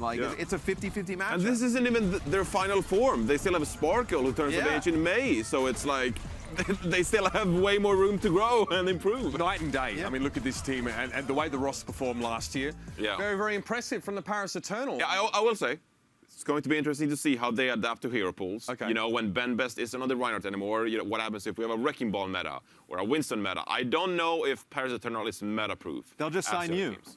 Yeah, my Winston is superb. All right. I look not forward a ringing to that, endorsement of your own play. We're going to be lost without you, to be honest, but all the best, really. Yeah, if you got to rely on Matt for analysis, I mean, you're no, I'm out on the road. Well, I'll have Scott here. We have our second match of the day. It's the Spitfire taking on the Florida Mayhem. Let's have a look at the starting lineups for London first and get our first look at this team here. Shui! Yep, Shui's there, as he was yesterday. My boy Glister in the lineup. Banar stays in here, no Klesson again. Obviously, it was illness that potentially kept Burner out of the roster here. But, I mean, look, London almost got upset yesterday. I think you could say upset against Houston. Yeah. I would definitely say it's upset. Why so shaky from London? Where did it... I mean, I'd like to talk nice about them, but first let's talk about where it went wrong for this team. Well, I mean, it was mostly about Blase's Doomfist, I think, coming out on Temple of Anubis that really threw London Spitfire off guard. I think leading up to that, the Spitfire's aggression as well, just like J-Mac going ham on the Reinhardt, was really good for them. I think that Glister is popping off, and that allowed Krillin in the back to have a huge impact on the Ana. We didn't really talk enough about Krillin on the Ana yesterday. I think he had a great game as well, but Glister, hitting these headshots on Widowmaker, that's what we love to see. That is what makes Mitch earn his paycheck. Very More of passionate this. here. Very passionate. Yeah, I mean, we do enjoy that. Shui Dragon Blades. More of this. What do you Bring think the about hype. Shui's Dragon Blades? I mean, I just love that. Okay, so like, let's be real, okay? Yeah. Like, Shui is not the greatest Genji in the world. Okay. And so, like, you can tell when someone is really decisive. Like, when we watch Huxel on Genji, it's like, oh my God, Huxel, every millisecond of his gameplay is like precise and calculated, and like, he has a purpose. Shui on Genji, it's like, are you going for the tanks? Are you going for the flex support? We don't know. I don't even know if he knows. He's and got a that's little so Brengy exciting. in him. He's got a little Brengy in him. He has a bit of Brengy in him, and it He's makes got a it bit of so Brengy in exciting to watch. Like, he popped off, had a huge Dragon Blade yesterday, and then the next Dragon Blade, he starts blading an ice block, and I'm like, okay, I love this guy. Maybe he's a bit more of an unstable element on this London roster. But it's awesome. I love it. Yeah, why not? But London has looked pretty good lately, right? Like, going forward, they've won their last couple of matches here against Houston Outlaws. Let's take Washington Justice and a Houston this Outlaws. matchup against the Florida Mayhem now. Let's turn our eyes to this head-to-head, because there's actually old teammates. Shui obviously was on Runaway, Yeah. and of course, you know, Glister was on Gen G and played against these guys. So there's some beef there, mate. Yeah, what do you think about these Korean contenders plays, Matt? Oh, they're great. They're great. Look, I'm asleep when Korean contenders is on, but they're phenomenal in the Overwatch League, right? I think. Who's your favorite player on this team? Gargoyle. Even the first weekend we casted Florida, I was like, man, we gotta show some Gargoyle B-roll, because he was crazy towards the end of last year, like winning them games, like keeping them in games. And I think now that Diva is still in the meta, right, like where he can play that hero, I think he's phenomenal. What happens when we have hero pools come in? Who knows? Yeah. But at least for today, he'll be great, right? You're so optimistic, man. I love this. Yeah. So explain this to me then. Nobody knows what's gonna happen. Me and So are the only ones that predicted London to win. I thought it would be on the strength of like a tank lineup that ends up winning out here. Why do you think that Florida are front runners in this matchup? I honestly think they just have the better pieces overall. I mean, obviously you can look at Bernard and Glister, etc., but I think Gargoyle matches Bernard pretty well, and then you have Gangnam Jin on the Ana, who's incredible. Like, Gangnam Jin is one of the rising flex supports in this league, similar to Twilight last year on Vancouver Titans. So I think pound for pound, Florida Mayhem is up there. I think they have slightly better team play and has looked a bit more decisive. Pound for pound, are they better? I think so, yeah. And I think if you look at the recent matchups, I think London Spitfire, they are a bit inconsistent. You know, sometimes they're passive, sometimes they're aggressive. Florida Mayhem, they're pretty consistent so far, and they've shown some great team plays. So I think Florida Mayhem is just slightly better than London so far. Matt, any last thoughts? Oh, this match I think is a coin flip. I do feel better about Florida going into it for a lot of the same reasons that Johnny said, and then also seeing London kind of falter a little bit towards the end of that Houston series, but still pulling it out, definitely scared me about London's play going into today. Will they be stable to Spitfire? Can they make a safe landing, or will it be all about the Mayhem? We're going to find out. We're going to head back to Houston, Texas for our third match of the day. The London Spitfire take on the Florida Mayhem. The Overwatch League is brought to you by ZipChair Gaming, the official chair supplier of the Overwatch League, and by TeamSpeak, the official voice supplier of the Overwatch League.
We're at the halfway point here today in Houston.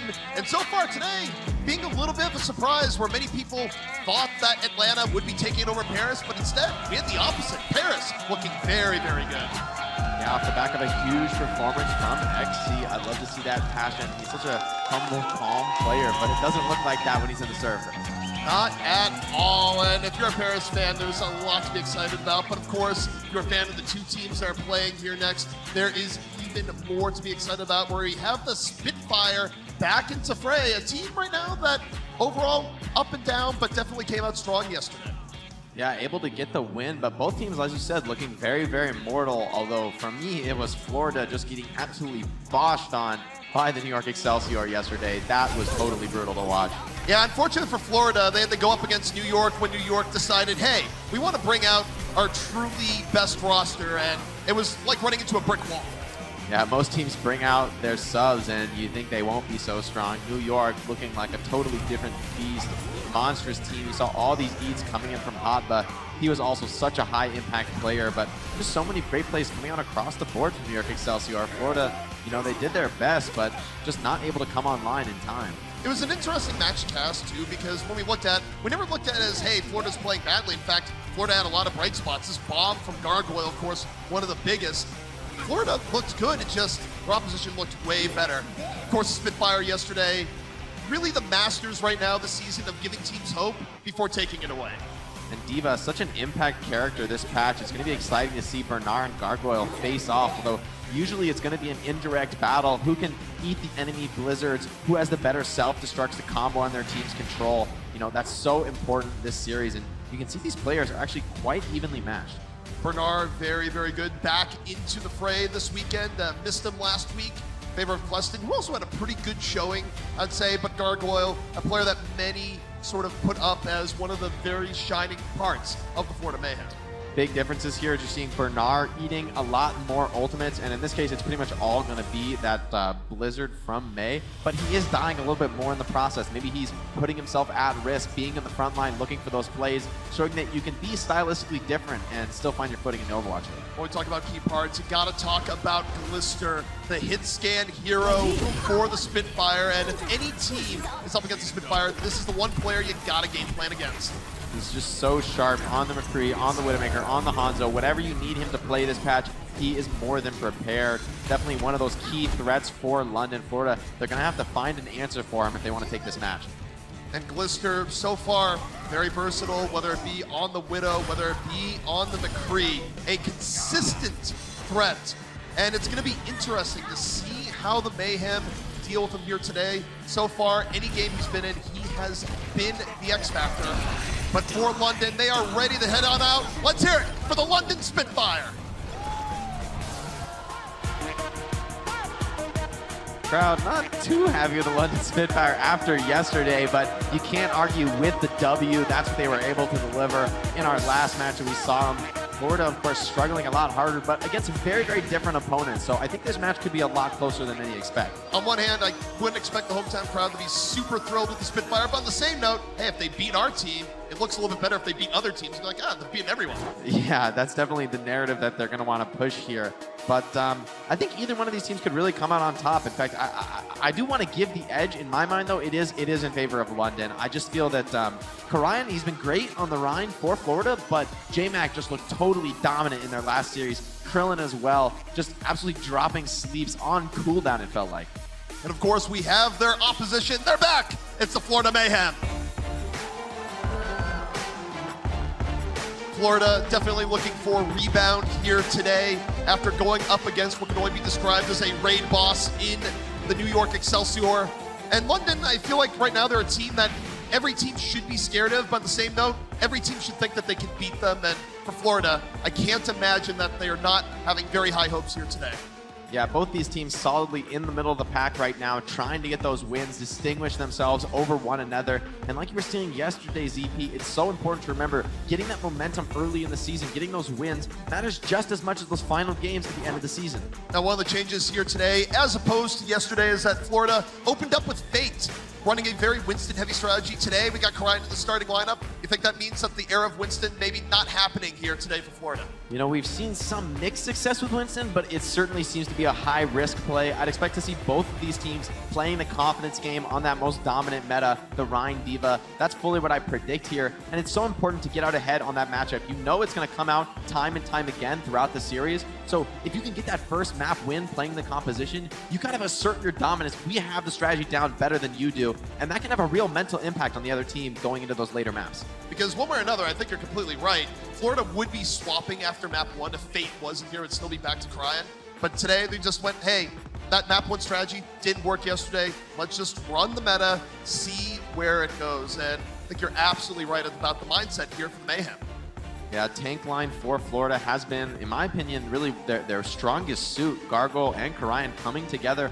Really, really effective stuff from them, you know, finding that the opportunities to be aggressive, the moments where you need to just defend and secure your advantage. Map 1 to kick it off, it's going to be Ilios this time around. And we'll see what London comes out of the gate. London, at times, can be a bit of a slow starter, or at times they can start off really quickly and fall off. Hard to say which London we'll see here today, where you can change all the players on London, but you can't do much about just the specter of chaos that surrounds the team.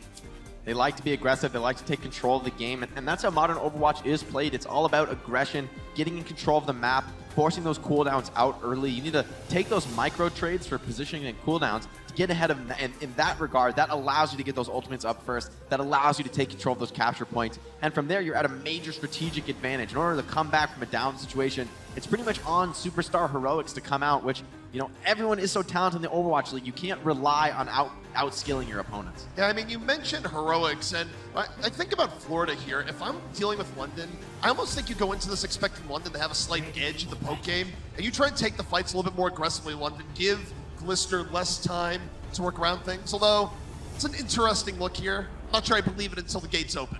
Yeah, we'll see what they actually end up going with. Both teams electing to not bring out the Widow, at least so far. We've seen a lot of Widow historically, but I feel that it hasn't really panned out for anyone who's tried it on Ruins. It seems like it's just a little too easy to out-rotate, or at least New York Excelsior made it look that way. Although Glister onto the Widow, proving me wrong, feeling confident in his headshotting ability.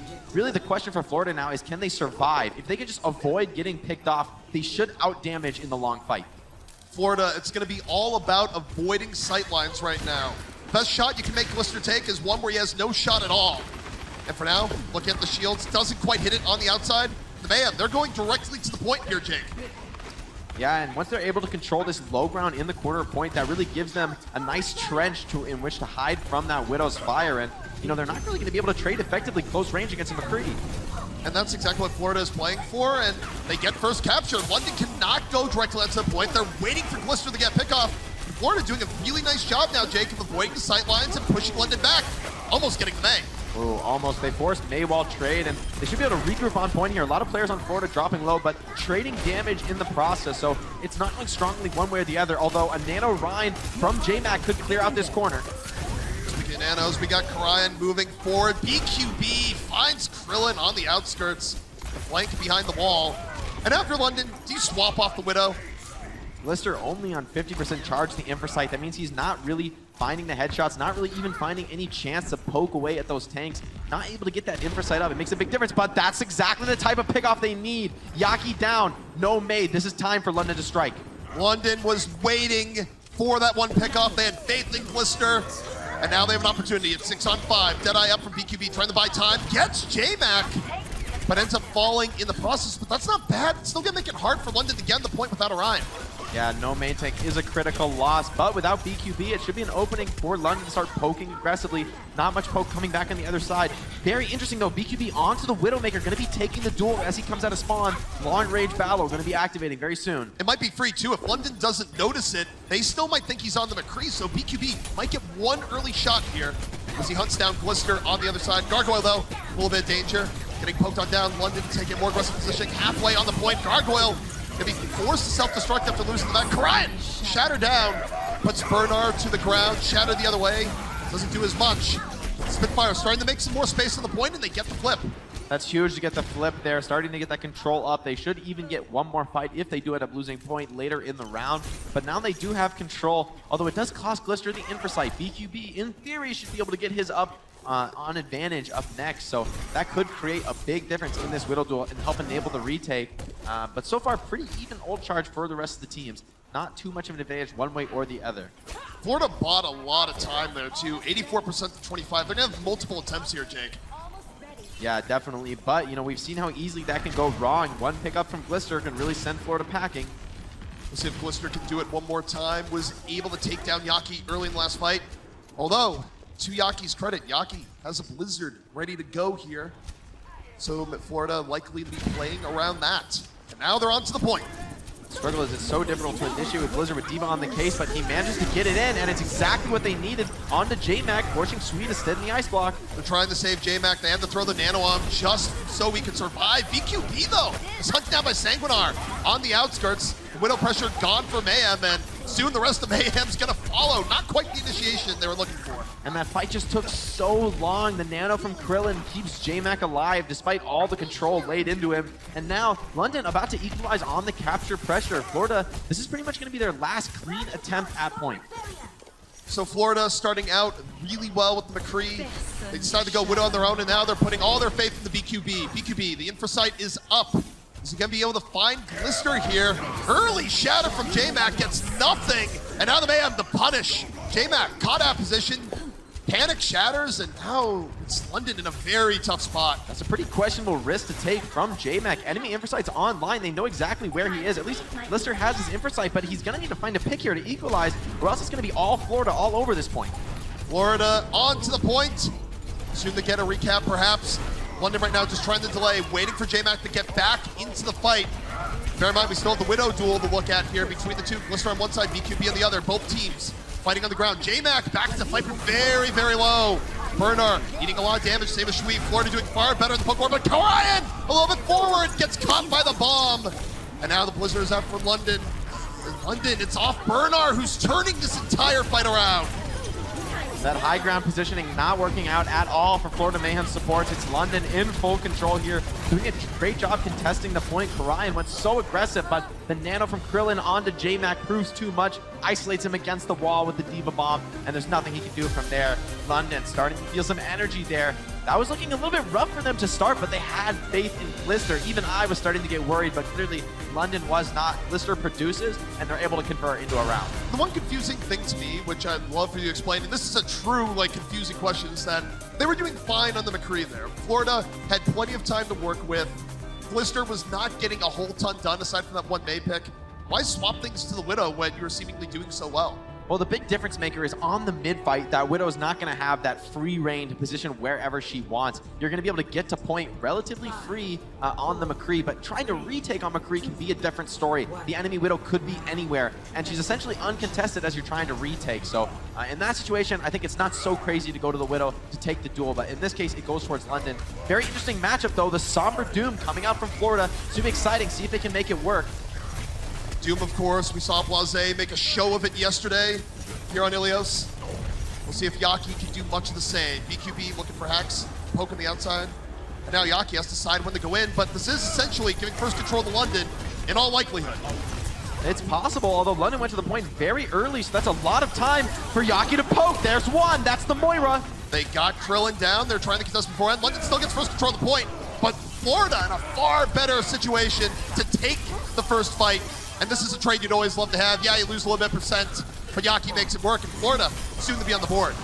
10%, no big deal. It's totally worth the trade. You charge so many of these dive ultimates up, and you're going to be in dominant control of the map as London has to retake.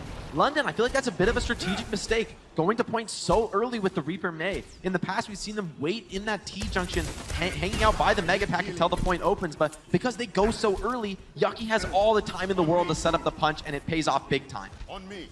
Florida holding back, now ahead in progress.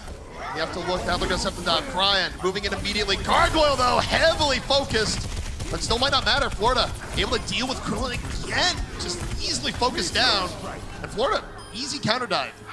That was all Gangnam Jin there. Huge nano onto Yaki, allows him to go totally aggressive, but the Bionade onto the Moira is the really impact play from the Ana there, with Moira so reliant on her self-healing. When she can't utilize that, she's really not got much to offer. So it's been a little bit tough for London, where I feel like Krillin has been getting focused down first every fight so far this round. Yeah, well, targeting that flex support is exactly what you aim to do with this Somber Doomfist dive. Now it's BQB setting up with the EMP. This could be rough. London, they're going to have to bait this out somehow, sending JMac in alone, but Krillin doesn't get baited out. He's playing this nice and slow. Gets the early hack on the Reinhardt, but gets hacked himself on the other side. BQB down, and the EMP didn't even come out. Oh, he actually lost it there, trying to bring it out. That's so high impact, but Yaki striking back, doesn't want to give up control at this point, even 5v6. Karayan with the Primal as well, disrupting the phalanx from London. Yaki still in it. Krillin gets taken out by Karayan in Florida, fighting. The bomb does its work, and Yaki on the cliff doing so. Even with the disaster in the EMP, Florida still hangs on. And Karayan just hopping back onto the map. No trouble for a Winston there. What a huge impact play from Shui, canceling BQB's EMP out, but it all comes to nothing and not really working out for the London Spitfire despite that big pickoff. And Gangnam Jin, he's got another nano boost. We saw how devastating that was last time. Also, low-key, Glister does have a Death Blossom. See if something can happen on it soon. Florida in a much better spot here thus far. Glister moving forward. Death Blossom on a whim and a prayer. Pooped away, does not get much. Meanwhile, Yaki, other side, Nano onto him, looking for anything. Krillin falls again. BQB all over him with Gangnam Jin. And now Florida looking to try and put this one away, but Shui is an EMP. London's still fighting on the point, and Florida might have to back up for now. Chris finding being booped off rather by Sanguinar. Such an impact play. Get the Brig off the map. The rally not able to come online. But I will say, when this rally does come back next fight, London are going to be in big trouble. Rally is an absolutely devastating ult in this dive mirror. Reaper really struggles to deal with that armor. It neutralizes some of his self-healing, and it's just so effective at swarming point. Mayhem looking to retake, looking to force around 3 here on map 1. Gangnam Jin on the top, reasonably well protected. The rally is out. Krillin responding with the Coalescence. Now we'll see who Florida goes in on first. They're waiting for the EMP here, Jake. One has to think BQB very, very close. Karayan though hacked, Gargoyle taken down, and now this EMP can be done under duress, and Shui drops EMP first. BQB does not have the ability to respond. All surviving players on the Florida Mayhem hacked up by that EMP. It's a perfect closer to the fight for Shui, but it cost them a lot of crucial ultimates, and Florida able to bank up so many of theirs. It only cost them a rally. That's all they invest into that last team fight. Chris gonna switch over to Lucio, add that mobility, given that he won't be able to charge an ultimate before the end of the round. Both Sombers touching each other. They're revealing each other's location, but it's BQB with the EMP. He's much more dangerous right now. JMac, it might struggle to get his Primal off if he can get hacked up early. This is all about BQB. It needs to be a good EMP. It's been a struggle all round long. This is gonna be the time. Yaki already has the nano. The EMP comes out and does very little on the other end. In fact, Yaki ends up falling in. This is a bit of a problem for the Mayhem. They're in trouble. The Spitfire hanging on, Burner under pressure. Meanwhile, where's Glister? The Death Blossom set to go. Sanguinar's out. 5-on-5 between the two teams. Glister waiting. Diva in his face, going the other way. No, it's not enough. But Florida Mayhem win on the outskirts. And it looks like they'll turn this one around. Karayan, there's having so much more impact with his Primal, able to not only disrupt the enemy backline, but finding kills on his own. Meteor strike from Yaki looking to clean up. Sanguinar commits the sound barrier, but can't make it to point. Florida Mayhem close out that round. Looking really well practiced on the Somber Doom. It works out way better this time with Karayan in the ranks. And it worked out well even with what I would consider some pretty serious issues in EMP usage coming out from BQB, where it was getting delayed a long time, and then when it got used, it didn't get very high impact. So I think it speaks a lot to the quality of Doomfist play coming in from Yaki and really the rest of the Florida squad. Yeah, for me, it was all Karayan and Yaki that round, as well Gangnam Jin doing a great job on the Ana. Chris standing by his side on the Brigida for the most part, just making that big difference, you know, finding those sleeps to deny the enemy pressure, finding those nades to shut down the enemy Moira. London, though, coming out on the Pharah. We saw this so effective against the Houston Outlaws, but BQB is on the McCree, the natural predator of a Pharah. We'll see if Shui can have the same success. I think it'll be much more difficult against McCree. This was the Outlaws killing strategy yesterday from London. Florida, though, coming in with a very different response, opening up with McCree to start the round. We'll see if BQB has the answer that the Outlaws lacked. And Glister, just takes an icicle to the head. It's gonna make the rest of the fight pretty easy for Florida. BQB taking such an aggressive position, flanking in. Oh, almost got countered by his own May, but he's so sharp, even without the flash. Yeah, a little bit of a miscommunication there. I'd say Glister did get rezzed up in the fray, but down J-Mac, it still makes things pretty tough right now for the Spitfire. Shui, though, in the air, and so far BQB not really looking at Shui. Shui needs to find a pick, but he just has to play so defensively. Gargoyle able to chase down Sanguinar. That just sends Shui packing. There's no way for him to be effectively healed up by a Moira. And oh, he's even taking a nap thanks to Gangnam Jin. Yeah, it's a nap away from the action, so he'll probably live, but does precious little about the point as the Mayhem do get first control. And I think for London here, might have served you well yesterday, but is it time to swap off the Pharah? In my mind, the Pharah really only worked so successfully because Houston were running a dive strategy of their own. McCree just dominates Pharah in this patch. It's way too quick to burn you out. You see, Shui just has to play so defensive. He knows if he goes down, things are looking even worse, but every time he peeks, he's taking shots to the face. Shui out on the outskirts right now, but under quite a bit of pressure, giving quite a bit of respect to BQB on the other side. And right now, biding time as time ticks away. Yaki and Gargoyle under danger, and BQB gets J-Mac.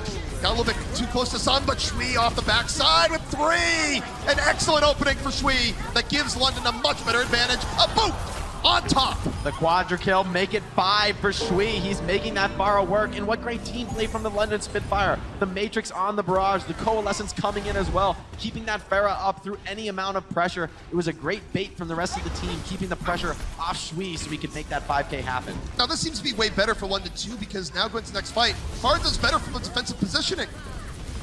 Yeah, Pharah definitely is strong, but it's still very possible for McCree to poke you out on the retake. It's far from a free engagement here on the defense, especially with double support ulti available. London approaching from the side, trying to get BQB in danger, nearly getting him early, and still the pressure is on. Barrier from Chris in response to that pressure. London moving forward. J-Mac though frozen, can't use the primal. In fact, he tried the primal and still fell. Oh no, massive damage boost on BQB, Supercharger and Nano Boost. This is a very dangerous Cowboy. BQB in control, Florida about to get the point once more, and J-Mac swapped onto the Hammond. Feel like that was just to get back to that point in time. Probably about to be swapped back. And Yaki once again with the headshots. That's why Shui's been hiding all game long. McCree can just chop you down so quickly, but I wanted to highlight Yaki being such a difference maker, finding those headshots on May. That's not exactly what you expect against dive. It can be very difficult to find those pickoffs. Usually you're just looking to freeze the main tank when you can, but Yaki doing much more than that. Glister gonna get off the Tracer, fearing those icicles. And this is interesting though on the other side. J-Mac staying on the wrecking ball, and we do have a pause. Still though, this is a great moment to discuss the strategy of the game. This is a moment where dive retaking is at its weakest. You don't have the map control. You first have to reacquire map control, then look for kills, then look to make the pressure happen. And they don't have like a big bank of ultimates or anything to rely on. Glister making that switch. It's really gonna be on Glister and Shui here. I feel like this Widow has to produce to justify itself. Although with the Orisa, her shield's not going to be up 24/7. There will be limits to how much she can protect those sidelines. And that's one of the key changes that came in right before the season started, where barriers, they do break a little bit more easy now. So even if you have them up, there's more windows for DPS to come in and really make their mark known. But I do like this round right now. What is it about Well that's caused us to see such a divergence in strategy relative to some of the other maps in the game? Well, I think the biggest reason is the Well, right? It's that big hole in the center of the point. It really prices up those boop abilities, Orisa's Halt, anything that could potentially activate environmental kill. I mean, there's no other map in the game with a death pit in the center of the point. You cannot avoid going near that thing. And so many ways to send you packing into that pit. Oh, looks like we're right back into the action here, though. Great to see Glister producing. That's exactly what he needed. And that was not an easy shot. Somehow found BQB and gets even more. Glister on a roll. And this is big for the Spitfires. They look to retake. Glister is shut down. Florida hanging on to control by the skin of their teeth, but this should be an opening for Florida to clean up. Great delay from Yaki, though. Gonna get Florida all the way to 99% control. Looking for it right now, London. About to get the retake. Mayhem, though, they bring it to 99%. It's still not a bad spot to be in, Jake. Glister, though, back to the Tracer. Wanted to get back to that fight fast after being cut down, but these pickups on Widow made it a possibility. Made this round actually within reach. This is where he found the McCree. Ooh, in traffic. on the other side. Oh, man, he's so sharp. Why did Chris do that, though? Why did Chris come back? He's like, surely the Widow still won't be there. It's like, actually, yeah, the Widow's Now, though, with the Tracer, once again, will he be able to survive the barrage from Yaki? Those icicles have been so deadly in the past. Swift Destruct does come in, not finding anything, though, but isolated supports. They are taken down by the DPS. Great separation dive from the London Spitfire. It was a nice self-destruct to put everyone in a tough position, and now the Spitfire got to clean up on the outskirts. Florida, who fought this round back, now stuck. One more attempt to try and take map 1. Chris on 90% of that sound barrier. That's going to be so important. He needs to get that online before the London Spitfire can pick him off. It could be the saving grace to get Florida Mayhem in. Luckily, Karayan on the Hammond should be able to touch the point effectively, allowing the rest of the team to slow things down and go in as they like. Man right now looking for a way in. Chris trying to build that sound barrier. And BQB's going to give him the time. A Deadeye here, forcing London back. Chris, 97%. Karayan, a little bit deep, cannot fall at this moment. That would be an absolute disaster, but Glister goes in, caught by the icicle, and now the beat has been dropped in the Mayhem. Moving on in, Shui, one of the last people alive to be a hero.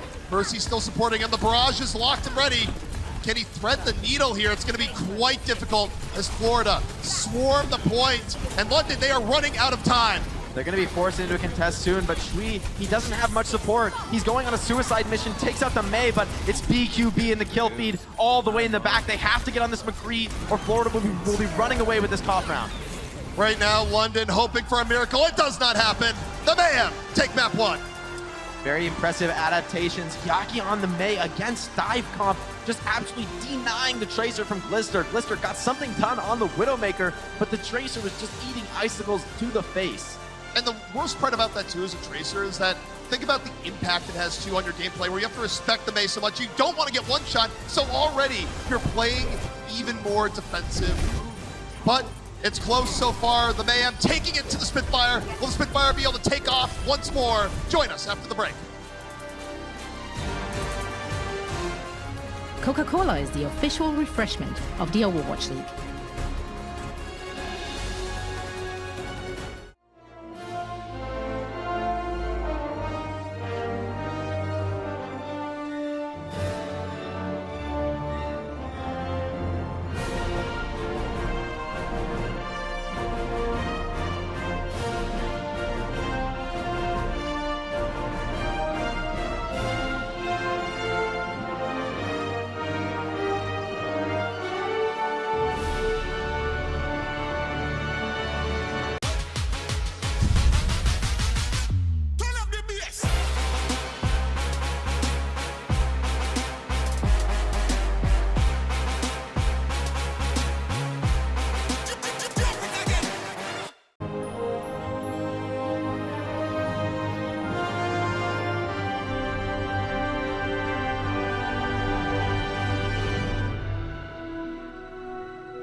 Florida Mayhem coming out strong against the Spitfire. A big reason, BQB, a little bit of a tough start on the Sombra, but a much better showing on the McCree.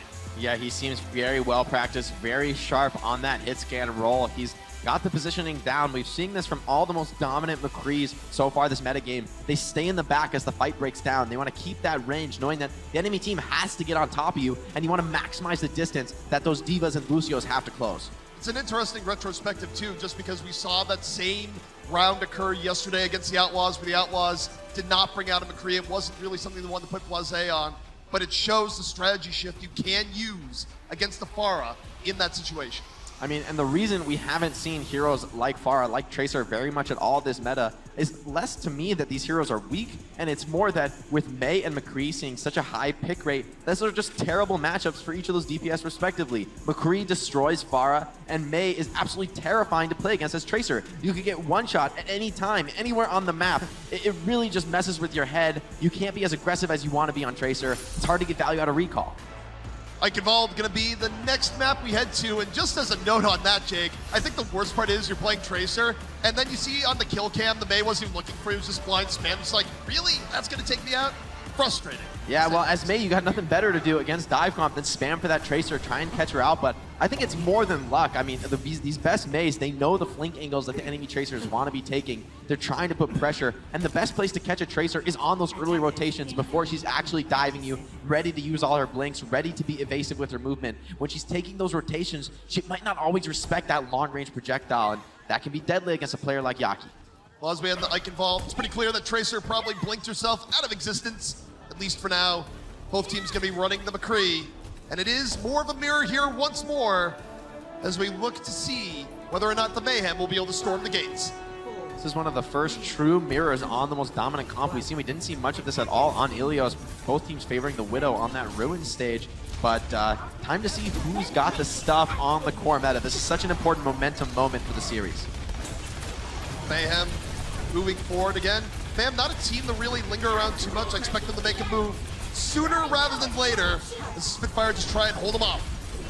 Spitfire, though, are going to struggle to keep their shield alive in this choke point. Bernard isolated, going to have to fly out. Looks like Blister, though, he's the one opening it up onto Yaki. Blister got an angle, got the Mei, and the Spitfire wants no more of this fight. It's a perfect wall from Sui, allowing the rest of the team to farm up a lot of ult charge on Karayan. But luckily, Gangnam Jin keeping it alive. He's going to have a major lead in the nano boost. That could be an opening for this attack Florida Mayhem squad. Mayhem saying, all right, round two, we got a nano. You don't, or at least we don't think you do. See how Gangnam Jin sets this one up. Heavy fire strike pressure moving in, and now the nano boost on the Karayan. Looking for the way over to the right, or to the left. Kind of blocked on sight from his own Mei wall and ends up going back, so not a very effective nano there.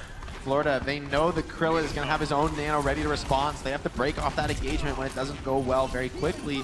So BQB just going to be hunting, pecking around those flanks, trying to find some sort of opening. BQB still looking for it, going to use the Deadeye response, looking for Bernard, and oh, nothing but Matrix and moved off the side. What a denial by Bernard. Too perfect from Bernard. That angle, that's the worst place in the game to get moved off. It feels like you know there's that lower platform behind you, but if you're on just that worst possible angle as he was, Bernard showing his map knowledge right there. Bernard didn't just beat him up. Bernard took his lunch money and then kicked him while he was down.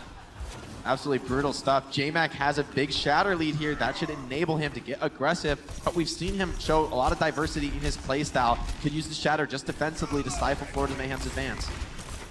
Spitfire back on the point. Mayhem looking for a way in. The beat is ready. Blister, Deadeye to start things out. Mayhem giving it its due respect. Dropping a wall and looking to the other side. Time running low. Mayhem has a slight advantage on this sound barrier, but do they feel like they can push it? Sanguinar already at 90% on his own charge. Could have his up ready to respond. Maywall doesn't catch anything. Beat is dropped. The Mayhem looking to go in. The stun doesn't move in, and Brian a little bit chilly on there. The Spitfire trying to make some space, but J-Mac caught, but Bernard's bomb over the top gives so much more room to the Spitfire. This is looking all Bernard right now, and the Mayhem are in trouble. London fighting back even without their main tank. Karayan naded and forced to pin back the spawn. He will live for a moment, but it's Gargoyle out of his suit in this Baby Diva. Luckily, the pistol spam comes through. He's going to be able to remech before the next fight, but with 1 minute basically left on the clock, not much so far working out for the Florida Mayhem now. They do have a moderate ult advantage, maybe more than they've had all attack long, but Krillin does have the nano boost, so it won't be easy to focus down any one target on the side of the Spitfire. Mayhem running out of time. Final 50 seconds, perhaps the last good attempt. Gangnam Jin dropping down the Karayan. The Spitfire, a little bit danger. J-Mac sleeping on the other side. Karayan dropping the shatter. Doesn't get too much. J-Mac, though, isolated, but so is Karayan. Karayan's in real danger. The wall comes out. And now it's about 4-on-4. Spitfire, a little bit more danger here. Bernard's out of it, he can't be the hero this time. And Glister does not want to fight the explosion face to face. Now stuck in a very tough situation as the Mayhem starts swarming the point. Glister doing a great job surviving under pressure. He won't go down without a fight, sticking with his Ana, but the point cap is ticking up. JMac forced to contest and still regrouping are the London Spitfire. They're looking very weak, naded by Gangnam Jin. This should be a tough hold for them to make happen. And with Gargoyle on the high ground, I don't know if they're going to be able to do it. Spitfire still going for it. They're investing the Blizzard, and Glister's still around. You can't count them out while Glister is in the fight. Shui's Blizzard has made key space. Glister still around. Shui is out of it, so is Bernard. Now what's Glister gonna do? Not much, because they stay up the point! No! Oh, well, Glister, you're still alive, but perhaps you shouldn't be. Time to go back. That's pretty tragic, given the ownership of the London Spitfire. You hate to see it, but Cart will still be moving now. London charging forward, wanted to get as many frags as possible, especially on this Hammond. You might as well keep the spawn camp rolling. Yeah, I mean, just note where Glister is right now. The spawn is actually in front of him at that point, but hey, it's working out. It's keeping the Mayhem a little bit discombobulated, so it burns time, Jake, nonetheless. It is important, and JMac already 70% on these mines. I wonder if he'll end up switching.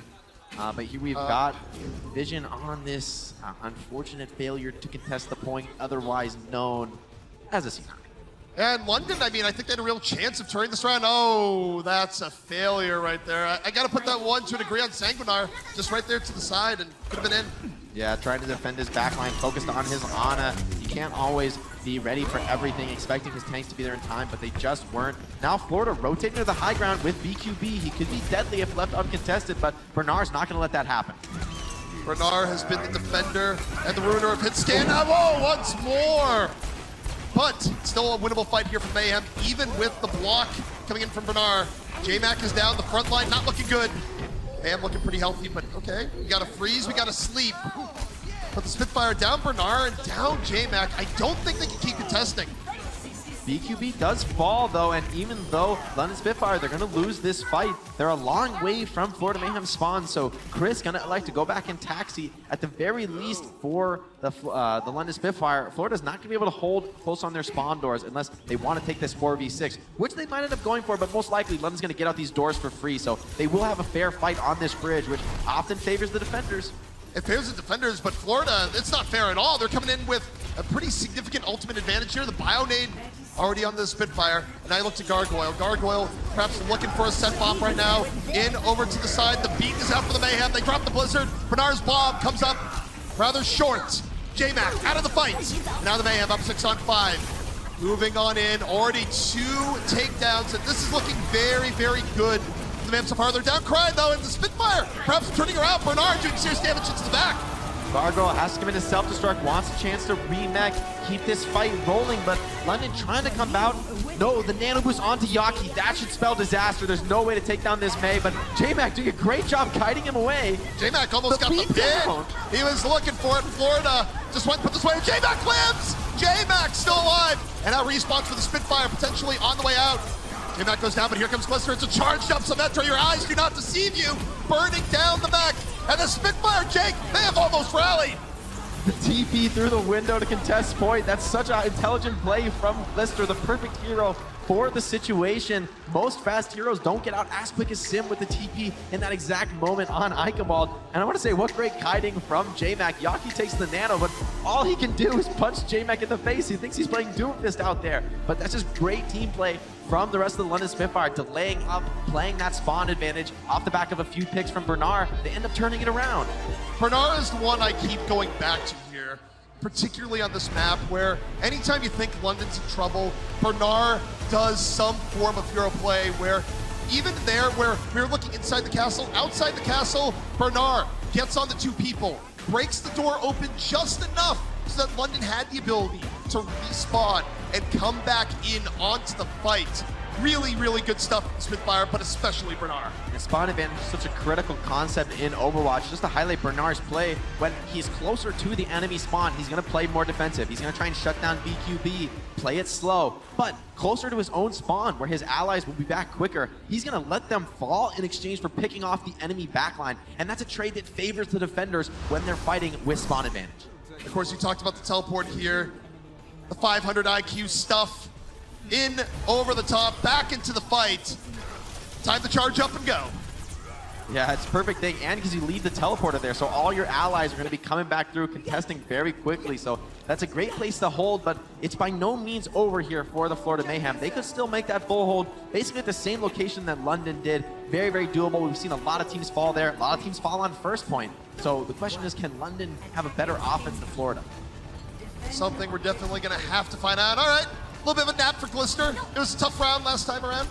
Oh, a little bit of ally tactical crouching there going on, styling on your teammates. Sometimes you got to give it to him on Sanguinar. You got to give it to him on the Lucio. Look, you got to motivate your team and go, look, I'm playing better than you. Step it up. Little friendly banter among friends. Glister on the flank, though, not looking friendly. He wants heads. Yeah, Glister on the flank and just sees Eva on the other side. Man, of course, looking for first point hold if possible. Gangnam Jin, though, snoozing on the side. Krillin lands a nice sleep dart. Now Spitfire looking to take well advantage. Glister is going for the flank. Now back with this team. The Mayhem really, really low right now. That Biodate put them in a world of hurt. Gargoyle low. BQB under pressure. The Spitfire, though, eating damage at the same time. Bernard is looking a bit low himself. J-Mac, though, finally finds Cryan. And now the Spitfire working with a significant advantage. It's a big isolation from Sui on the Maywall to enable that pickoff. Yaki strikes back though, so it's not quite over just yet. You see Florida regrouping on all the flanks. BQB is all the way behind. He could turn this into some picks if he can find an exposed player. Sui getting the first hit advantage on May there. Yaki nowhere to go. Krillin added on here. The Spitfire, they just about have this one lockdown, Jake. It's a good play there by Krillin, committing the nano boost when things look a little bit grim. You just want to lock in that first point, especially given that all you have to do is make it through second to get the win. So let's just get that payload moving, London say, and it's absolutely worth it there. Although Gangnam Jin gonna have that nano boost advantage, it's a little bit more difficult to utilize defending this gate. It's so much closer to the attacker spawn that even if Florida played less than perfect here, they will be allowing the payload to move next fight. Florida definitely in a tough position. 4 minutes, 40 seconds left for the Spitfire. A lot of time just to get through point B.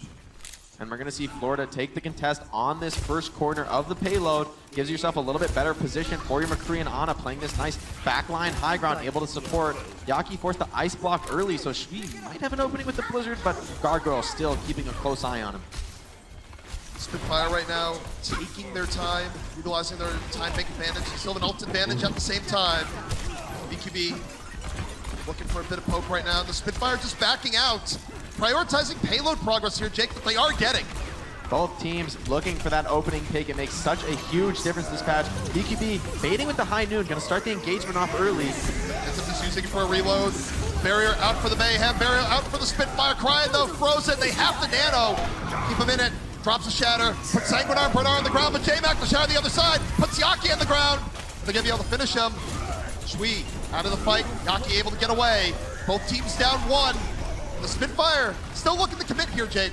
Yeah, without Gangnam Jin, that should spell retreat for the Florida Mayhem. They don't have the sustain necessary to engage in a long fight, so I like the decision to retreat, give those heals over to Gangnam Jin, try to get that nano boost up, but they're going to be facing Bernard's self-destruct and absolutely no other ults in the tank for Florida Mayhem. This is a very open point where the defenders might have an advantage, but self-destruct is so impactful. It would be a fitting end to Bernard this map to have a hero bomb here, over the top, here it comes!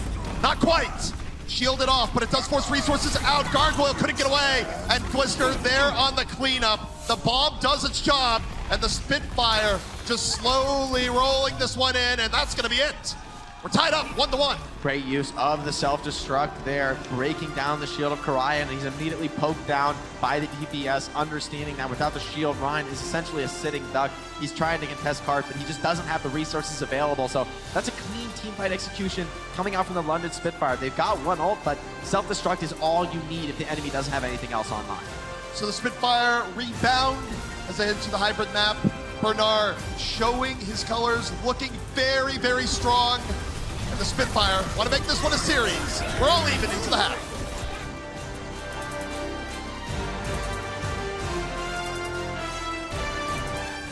The Overwatch League is brought to you by T-Mobile. Rank up with America's first and only nationwide 5G network.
We've got a match, an even match that is, with Florida and London each at one map apiece going into the break.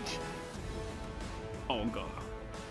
This is your game bank presented by Cheesy Grooves. What's up, everybody? This one is a slobber knocker. Can you imagine, by the way, having the audacity to pick London to win this match? Can you? I'm officially labeling this match an El Clasico. Okay, because you do know that it has crossed the line of a regular season match. The chaotic energy is there. Brett and Sideshow have stolen our El Clasico thing that we called games last year because they have no creativity and just trying to copy us. Right. I agree, Matt. Now, for those at home who are wondering, we use the term El Clasico a little bit more derisively in Overwatch to describe a match that is an absolute It's a barn burner. It's a barn burner. There's no rhyme or reason to anything that's happening. All it is just people throwing ultimates and ability and who can mechanically skill better than the other. Can we find method in the madness, though? Let's talk about the team comps here on Ilios first. You saw a little bit. We've seen a lot of these kind of compositions on like we've seen the Pharah, we saw the Tracer. You just sort of see everything. We saw the Doomfist on Lighthouse as well. So it's pretty much what we come to expect. We saw Florida try and play pretty much the meta and London going dive. London had some moments, but honestly, BQB was just shutting down Shui across the board. Florida switches from the Orisa to the Winston to the Wrecking Ball. Yeah. What are they trying to counter? What is it from London that causes them problems? I think they were really trying to work out how to get on top of BQB. You even saw Glister switch to the Widow at times. So it's just, I think they're just sort of switching at will. They don't really have a game plan to really deal with it. They're just sort of play whatever you think you can do to win this match. Yeah, a lot of counters. Like you saw when Shui was trying to play the Pharah on Will, and he was like, he looked good. But he like there was one point where like he was barely even like across like he was like his own 20-yard line. Yeah, pretty much. Like he didn't want to get close to BQB. Like it's been a very interesting series these first two, especially map 2. Map 2 is just I mean, so BQB runs rampant in map 1. Let's talk about Eichenwald now as well, because this was a little bit of a different flavor for us. The defense from London Spitfire. I mean, especially the environmental kills here. Despacito mode for BQBs. He goes over the edge. I love we're in the back and Mitch is like screaming like that, like because he's a London fan evidently now. Oh, no, he's like screaming. He's like, oh, they're just for the Preds. And then as soon as he says that, they get off the point. But they turned it around though. And I think you sort of, this is like the bridge of death, and you sort of saw Florida really sort of struggle to get across it. Yeah. But this second point on both sides just turned into chaos. Everyone's just running all over the place. There wasn't really much team coordination. Like, we just watched Atlanta versus Paris, and that was a great game in terms of how to play the meta. If you're watching this game, this is not a great way of how to play the meta. Do these teams care about the meta? They're just trying to counter each other's No, they comps. do. I mean, they do care about the meta, right? They're playing it. Yeah. But I think, though, in obviously with hero pools coming in so closely, like I think there's probably a lot of other things they're working on outside of just this type of setup, where I think that's probably why you might see, not the cleanest of play this week. Yeah. All right, well, we have a bit of a moment to pick out now, of course, because it's crunch time presented by Cheese It Grooves, and Custer has prepared this one for us in advance. Okay, so I see you guys in chat. This is what an actual C9 is, okay? So this is a completely winnable fight for the London Spitfire. So Florida are on the point, they have like 99%, but then what happens is London gets control, they get a couple of picks, they are winning, and they get off the point. So this is a completely winnable fight for the London Spitfire, but they get off the last moment. You gotta underline Sanguinar here. He runs off the point to chase a kill. Towards the end here, if you see him, he's currently in like the barn type thing. He's on the point, everything's going well. He jumps off to chase the Diva at the last second. They lose the cap. They would have full held that. Yeah, it works for That's Jexay a crunch chasing the 9, baby! Crunch 9! That's a Any crunch nine. crunchers? Crunchers in the chat rise up. So Not ideal. You see, obviously, there was a lot of pressure being applied by the Diva, obviously, to the London Spitfire supports, but there was a chance to get back on. Sanguinar looks like he lost his bearing for a moment there and walked off the point. It happens. I mean, the legacy continues, Jack. We're still on this page somehow. I don't know how it is. So let's think about the next map. Horizon Lunacolon is going to be the next map, which is also kind of a crazy one. Very open to randomness and some different comps. So what are the tweaks? Okay, so if you guys, having predicted Florida, you want them to win, so you look smarter than you actually are. how, true. like, where do we tweak things here? I don't think there's really necessarily going to be many tweaks going into Horizon. I think, though, whoever starts on the defensive end here on Horizon, if they can get a really good first point hold, which Horizon kind of tends to have some really good first point holds, I think you put a lot of pressure on the opposing team. Yeah, and I'm sure Johnny's yelling in the back, Shui Genji. I think that's all he's hoping for. He loves seeing the clunkiness that is the Shui Genji. That's not the answer, is it? We've seen a lot of people try and play Genji on Horizon with very little success. So I honestly think you might see some like Sombra, maybe some Doomfist. Otherwise, I think we'll just see a meta matchup and it'll just be an El Clasico round 2. I mean, Yaki's Doomfist looks filthy. It does. Sombra looked like it got them a little bit of progress at least for London over on Ilios. So we'll see if they go for that. But it's time to head back to Houston to see how the rest of this this barn burner, as Matt put it, goes down. We'll see you after for Watchpoint Reset. The Overwatch League is brought to you by Cheez-It Grooves.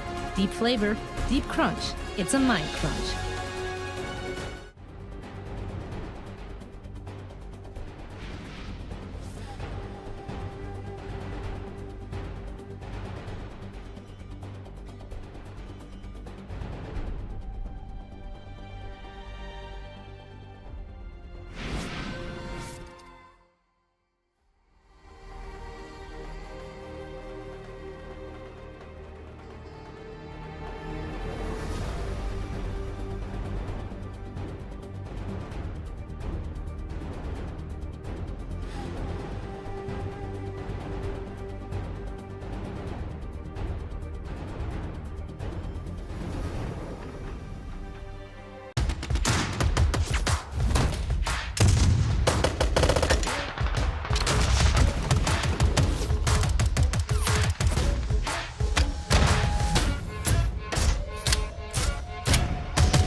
Things are heating up here in Houston as the Spitfire strike back against the Mayhem, deciding that Eichenwald was going to be where they would turn things back around. Really nice stuff, of course, coming out from Bernard, and a renewed London team that, again, could be best described as chaos. Of course, I'm TP here with Jake as we're past the halftime, and we'll see what team now is going to take it. It's going to be interesting, but as I said before, Eichenwald is a key momentum moment for the series. Both teams playing the dominant metagame, playing what we expect to see throughout the series, and London looked a lot more dominant on their map win than Florida did on theirs. That first round was extremely close between both teams. So far I feel like London's in the driver's seat, and especially with Glister so far having a little bit of a better performance on the Widow. As we go to our next map, I think that could be a higher impact hero than the McCree. I totally agree, and I think part of it too is that London, they've just been having more hero plays where, okay, London will randomly throw away fights for just kind of silly reasons, but the fights they win, it's impressive. You look at what Glister is able to do when he's on a roll. You look at how Bernard just randomly shuts down people entirely, takes away all hope from their being. London, the potential of this team is scary. Yeah, lots of great stuff coming in across the roster. We talked about Glister being this huge threat, but I feel that Krillin also playing to a really high level here, finding a lot of sleeps, a lot of big nades, understanding when he needs to be aggressive, when he needs to be defensive.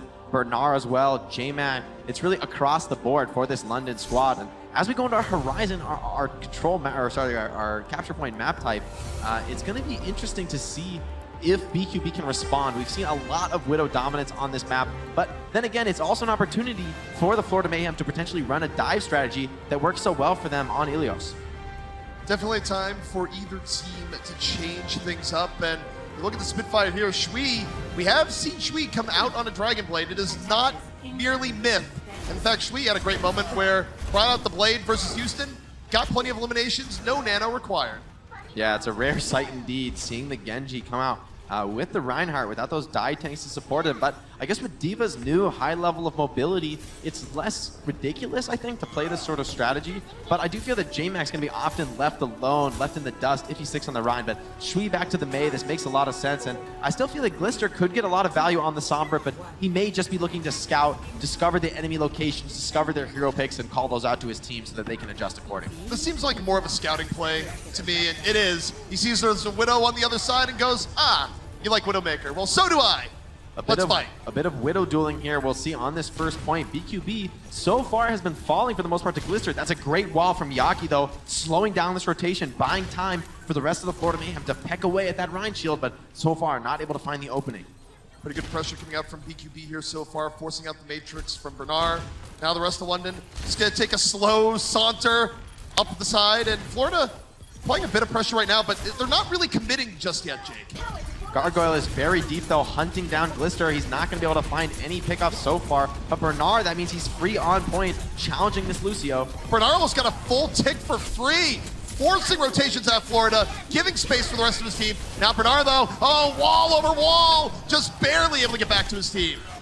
Ooh, but that's going to farm a lot of Nano Boost charge for Krillin. Could open up an aggressive potential here. Glister did a great job retreating back to spawn with Gargoyle on him, and now Florida penned into the corner. They don't have much map control in this moment.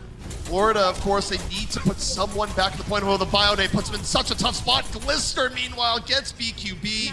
Everything starting to fall to pieces here for the Mayhem, both in the front line and the back. Glister really just having such a huge advantage with the rest of his team, pinning the Mayhem into the corner. BQB forced to contest off essentially one sightline. There's no subterfuge there. There's no other alternate way to peek. So Glister's just camping that sightline, and at some point BQB's got to take a chance. You can't fault him for that, but just tactical play from London, and no, this could be an absolutely massive stagger onto Gargoyle. Gargoyle only at 70% on his mech suit. Could be an opening here, but he's finding a bit of pistol spam that might enable him to remech. I think Gargoyle will be fine, 90%. Although there is still a very, very tiny window here. 96 should get back in the mech, but the positioning is kind of gone. The Spitfire working at an edge, already onto the point. The Blizzard from Shree went ready to go, dropping it in the middle of the point. And now Kryan has the Nano, but cannot move forward. Zoned out by the Blizzard. Krillin finds Yaki on the side. And now the Spitfire really turning up the pressure, but the shatter from Kryan the other way. Giving a little bit of space to the Spitfire, but it's a Mayhem starting to fight things back. Mayhem managing to hold on, not even giving up a tick there. They should be able to make this hold. The Infrasight from BQB just doing a little bit too much on the defense.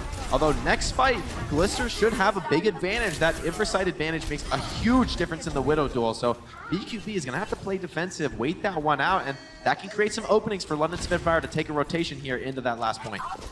Still important for Florida to hold strong there. You never want to be that deep in a time bank deficit here on Horizon. They bought themselves a little bit of breathing room. It is going to be all on the initial engagement here. Can the Florida Mayhem actually stifle Glister with the Infrasight? If he finds even one pick, that could be disastrous for the defense. They need to get their ultimates off in sequence. Pretty big Bionade from Gangnam Jin there. London decides to wait it out, does not want to go in while everyone is purple. Glister, Infrasight up, looking for anything, and oh boy, he summoned the D.Va. Gargoyle all over Glister to the side, and Glister cannot shake the pressure. Gangnam Jin adds into it, so the Widow threat gone, and the Mayhem simply back up and keep the Spitfire at bay. Gangnam Jin once again asserting his dominance in the sniper duel on a versus Widow. That's not how you expect this to go. Now, sleeping Bernard, they might try and turn this into a pickoff. Sleep should wear off soon, and hopefully Bernard can escape with those boosters. Could be a deadly stagger, but fortunately he's able to retreat, get the full reset. But so far it's been all BQB in this Widow duel. First point, Glister looked like a little stronger, but BQB has a great understanding of this second point sidelines. BQB's also been very evasive in using those sightlines where London really hasn't been able to get onto him. London's had bigger issues like getting dived on before they get into the point, so totally agree. Mayhem's playing this very well. And just a huge advantage here for the Florida Mayhem. They have this massive sound barrier that can come down at any time, enable a huge amount of aggression to come out. So London, they're hoping for an initial pickoff here, but not finding anything just yet. Chris hanging on to the sound barrier, the Mayhem. trying to play the economy game right now. Gargoyle, a little bit in danger. The freeze comes out, Cryan in danger, and that necessitates the beat on the other side. Yaki, though, can't get away. Spitfire working advantage. Here comes Bernard's bomb. Over. Does not quite connect. Mayhem, though, still in danger. Cryan gets the Nano to stay alive under very heavy pressure. BQB trying to turn this around for the Mayhem, looking for any picks possible. The Spitfire not giving a lot of room. London have so much progress. Shatter, though, completely stuffed by J-Mac. Although Karayan throws the pin in, trying to delay. Great support from Gagnon Jin, but it's not enough to keep Karayan up. London in control, capturing this point, and they're able to do it with 2 minutes left on the clock. Slow and methodical for London at the end, but it gets the job done. Minute 56 left in the time bank. The Spitfire, good start here to Horizon as they look to take the lead in the series 2-1. It was, for me, really all that massive blizzard from Shui, able to break things open for his team, shutting down his counterpart in Yaki, getting the full freeze on the enemy Mei. No ice block available, it seems, to defend himself, and with the ride down as well, it's looking grim to try and make that hold. Will London be able to keep the lead they've built up here on Horizon, or will Florida take it away once more? Join us after the jump. The Overwatch League is brought to you by ZipChair Gaming, the official chair supplier of the Overwatch League.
Of course, that is the Florida Mayhem homestand that is just around the corner. That's right, it's March 14th and 15th live in Miami, Florida. Visit floridamayhem.gg for tickets and more. Gonna be exciting to see Florida have their first homestand.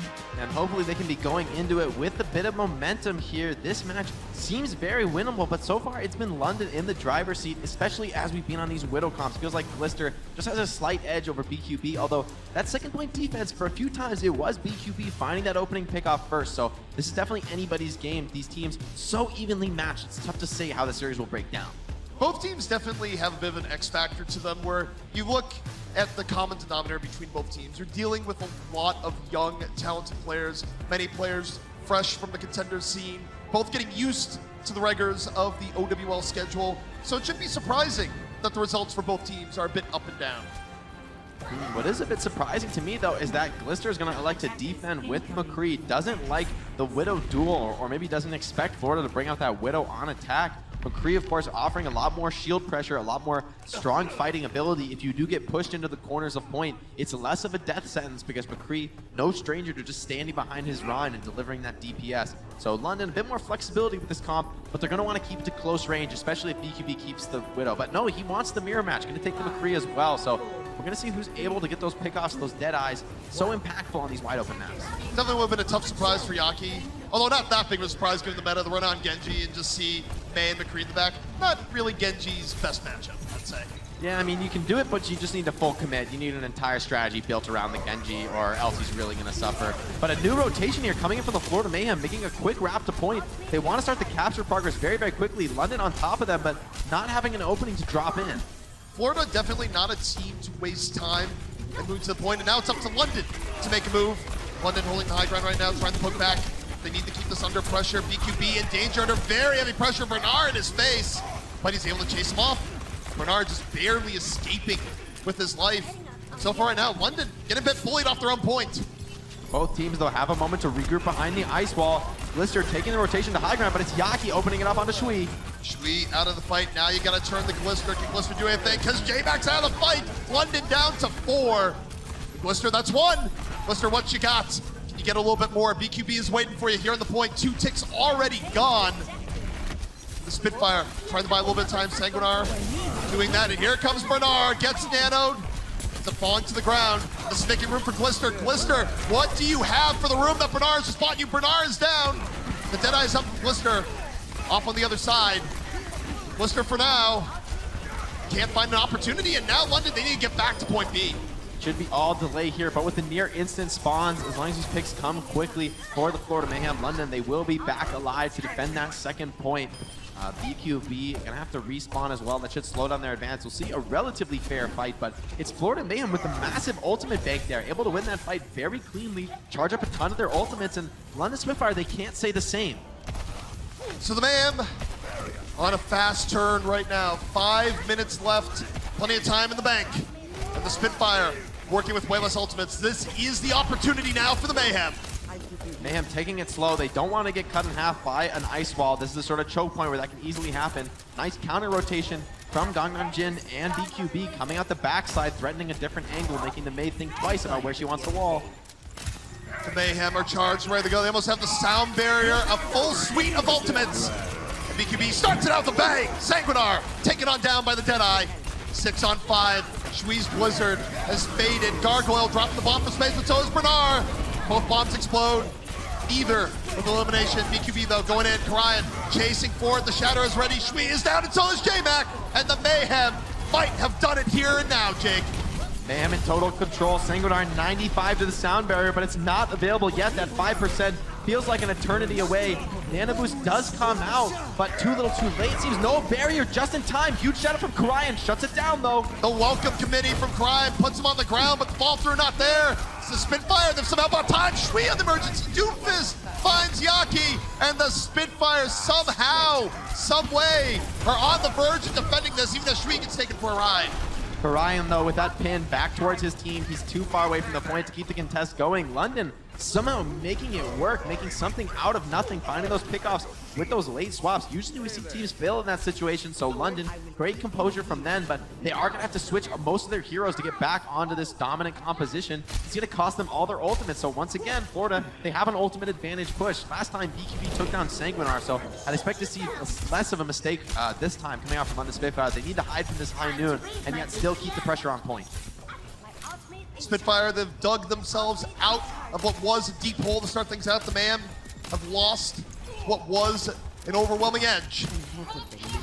And now we'll see how they approach this next one here. Gangnam Jin waiting, drops the nano on the Yaki. I don't think that was intentional. BQB looking on the Deadeye, doesn't get anything. And now the nano about to fade. Spitfire looking to respond. On the other side, J-Mac was one with the nano. And here comes Yaki, drops the Blizzard, the Mayhem, making room. Gargoyle adding on, Krillin's already down, and Gargoyle connects. That was both a Pilot Diva into a self-destructed Yaki on the follow-through. Bernard forced to dive into the Blizzard just to keep the point going. This should be all Florida Mayhem securing control with a slight time advantage. This is anybody's map. This series couldn't be any closer. Really nice stuff from both sides. And I gotta give it up to Gargoyle there, where you take a look at how that went down. The bomb was in progress. Gargoyle finishes his elimination. Then the bomb goes off. That's the stuff you like to see as Diva. Pilot Diva can be very dangerous. We've seen it before in the Overwatch League. These players are so accurate, so deadly. She might be small, but that pistol can be so dangerous. Ooh. Wasn't much HP, but still counts. Ooh, and I think that's a mistake from Glister there, potentially re-peeking into the self-destruct. Maybe an unforced error there. Ends up being such a high-impact play because Gargoyle just sweeps the floor with the rest of the team. There's not even a McCree for him to hunt down anymore. So the Mayhem still very much in the series, and the time bank between the two, similar. It was Mayhem that set a quicker time, and now it's up to London to respond. And this is an extremely different look coming out from the Florida Mayhem, but remember, they had such success with this composition on Ilios earlier as it enabled them to get that early map win. So we'll see if Yaki's able to work that magic on the Doomfist again. Though London, not with a Sombra to scout, they could be punished if they commit with this Widow coming too far to spawn. They might get caught out. Of course, near and dear to my heart, it is a runaway reunion of sorts. Shui, Yaki, and Gangnam Jin all won titles in Contenders Korea with Runaway.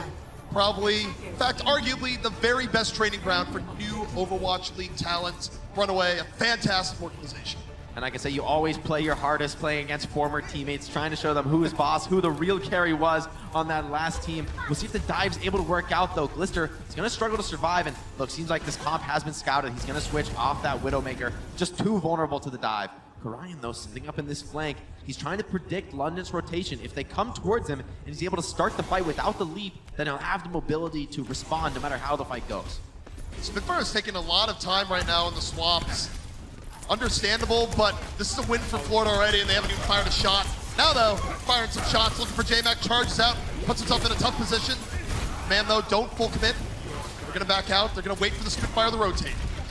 Still, though, Florida charging their ultimates, and once again, just slowing down the London Spitfire's advance. They need to make it a point. At this point, they're not going to have more than one fight, and now the flank comes in from Gargoyle. Gargoyle looking to the back. A little bit more pressure. Now the Florida Mayhem all in, but they might be all out. Karayan taken out by Bernard. A little bit of an overextension by the Mayhem. And now the Spitfire moving forward. An early Coalescence by Krillin really making the difference. Coalescence is huge. Bionade, though, could be bigger. Blister forced to commit his Wraith Form. BKB's EMP finds a few, but Yaki trying to convert, trying to keep this fight going. He almost has Meteor Strike. That could be enough. Yaki could be the one thing that could turn this around, but it would be a tough ask, and no more. Yaki ending up falling there. Bernard on the case. This is going to be a pretty quick point A for the Spitfire, but now, Jake, the all-important question, can they get point B with about 45 seconds on the clock? The struggle here is that BQB went for a desperation EMP, trying to hold on to first point. You can't blame him strategically, but at the same time, Sanguinar has a sound barrier, and there's no answers to that of the Florida Mayhem. They've got a lot of aggressive potential, but sometimes the sound barrier can just be a complete counter to all of that. London charging onto point with their Reaper. It just lets you be fearless. Oh, speaking of fearless, there's Yaki! Takes down two! What a momentum shift for the Florida Mayhem! All right, well, you can't drop the beat if you're dead. So the Sanguinar gonna have to survive next time. Then with only 15 seconds on the clock, this could be a delay that just ends their London's chances to cap second. That was a Yaki out of nowhere moment. Channeling some raw wrestling energy if I ever saw it. But now the Spitfire needing to get back to point. 2 seconds left. They drop the beat in a real tough spot. J-Mac hacked. Dispatch gone. And Yaki and BQB putting on a clinic. Even eat the blizzard. Stop. They're already dead. This is just brutal from the Florida Mayhem. There's absolutely no chance for London to take this second point. Great aggressive pressure, great delay on the Diva to secure this final fight and make it easy. Bernard finds Yaki, but there's no way that's enough. Right in front of Florida Mayhem's spawn, they've got all their ultimates available. The hacks continue to come out from BQB. A little bit of extra cleanup. Stylish stuff coming out from Mayhem. Yeah, especially Yaki on that Doomfist, not able to make it work on first point, but they do hold it down on second, and without giving up a tick of capture progress, that means that they have set themselves a victory condition here if they can just make it to that 33%, but very limited time on the clock. And here we see a replay of Yaki, that Doomfist initiation with the Nano. Ooh, max damage. He doesn't even need to land a shot here, just cleaving through those squishies with the Nano boost. That was perfection, what we just saw there, where we're looking at it, it's like, London's in such a good spot. They can drop the beat, they can go right in. Yaki was dropping a different sort of beat. Yeah, that's so important, catching the Lucio of all heroes, the crucial character, and especially on Doomfist, when you catch that Lucio and uppercut him, there's no point in using the sound barrier. It's impossible. You're kept up in the air. You won't be able to actually connect that beat, and you might lose it. So the moment Sanguinar is caught with a seismic slam, it's pretty much all over for him from there. Now note, this is one of the classic moments where it could be drawable here for the Spitfire. It is still technically winnable. They were able to hold the Mayhem back for 2.5 minutes. So still options here for the Spitfire, whether it be a win or a draw. But the Mayhem would very much like to make that a loss. And if they play as well as they did in that defense, It's very likely to be the case. Yeah, it's going to be tough, though. They're going to have to secure this first point. We've seen many teams fall, and with only 2:30 on the time bank, you're only going to have a couple real chances at a team fight. You know, London, if they can start building up a bank of ultimates and snowballing you properly, then it's going to be really rough on this attack.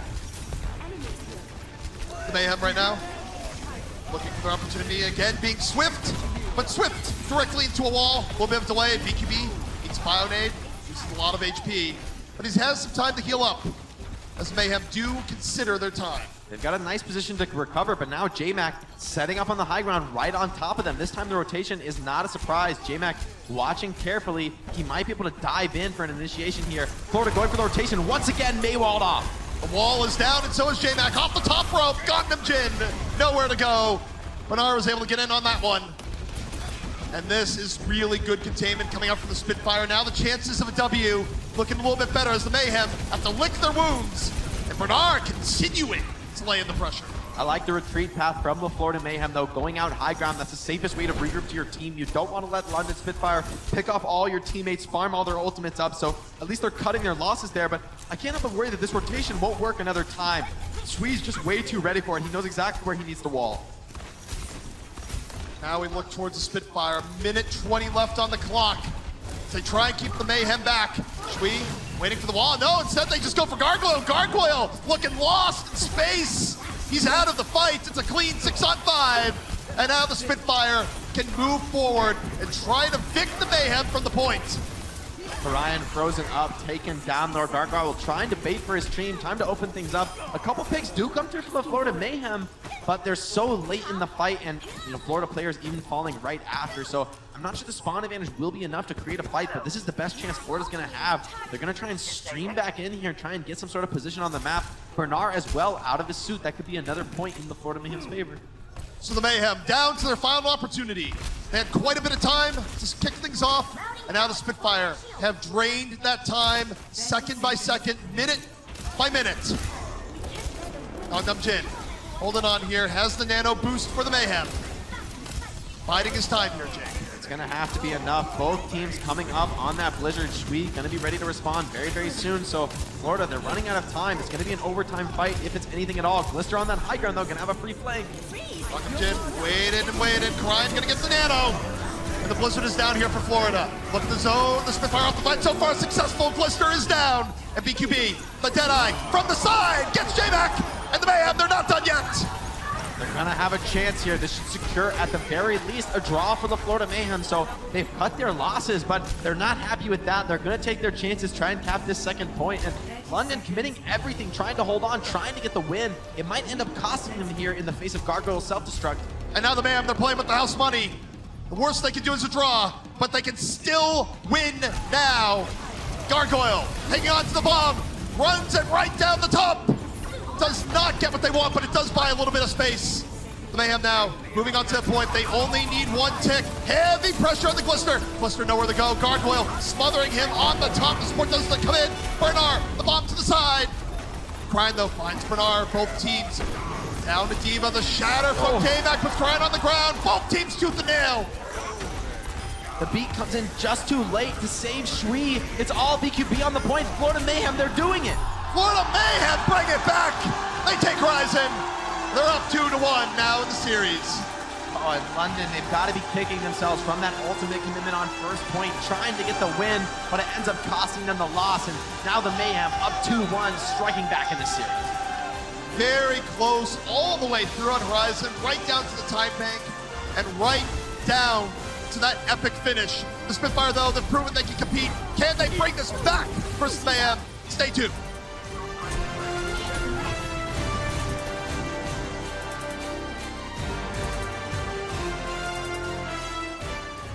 Coca-Cola is the official refreshment of the Overwatch League.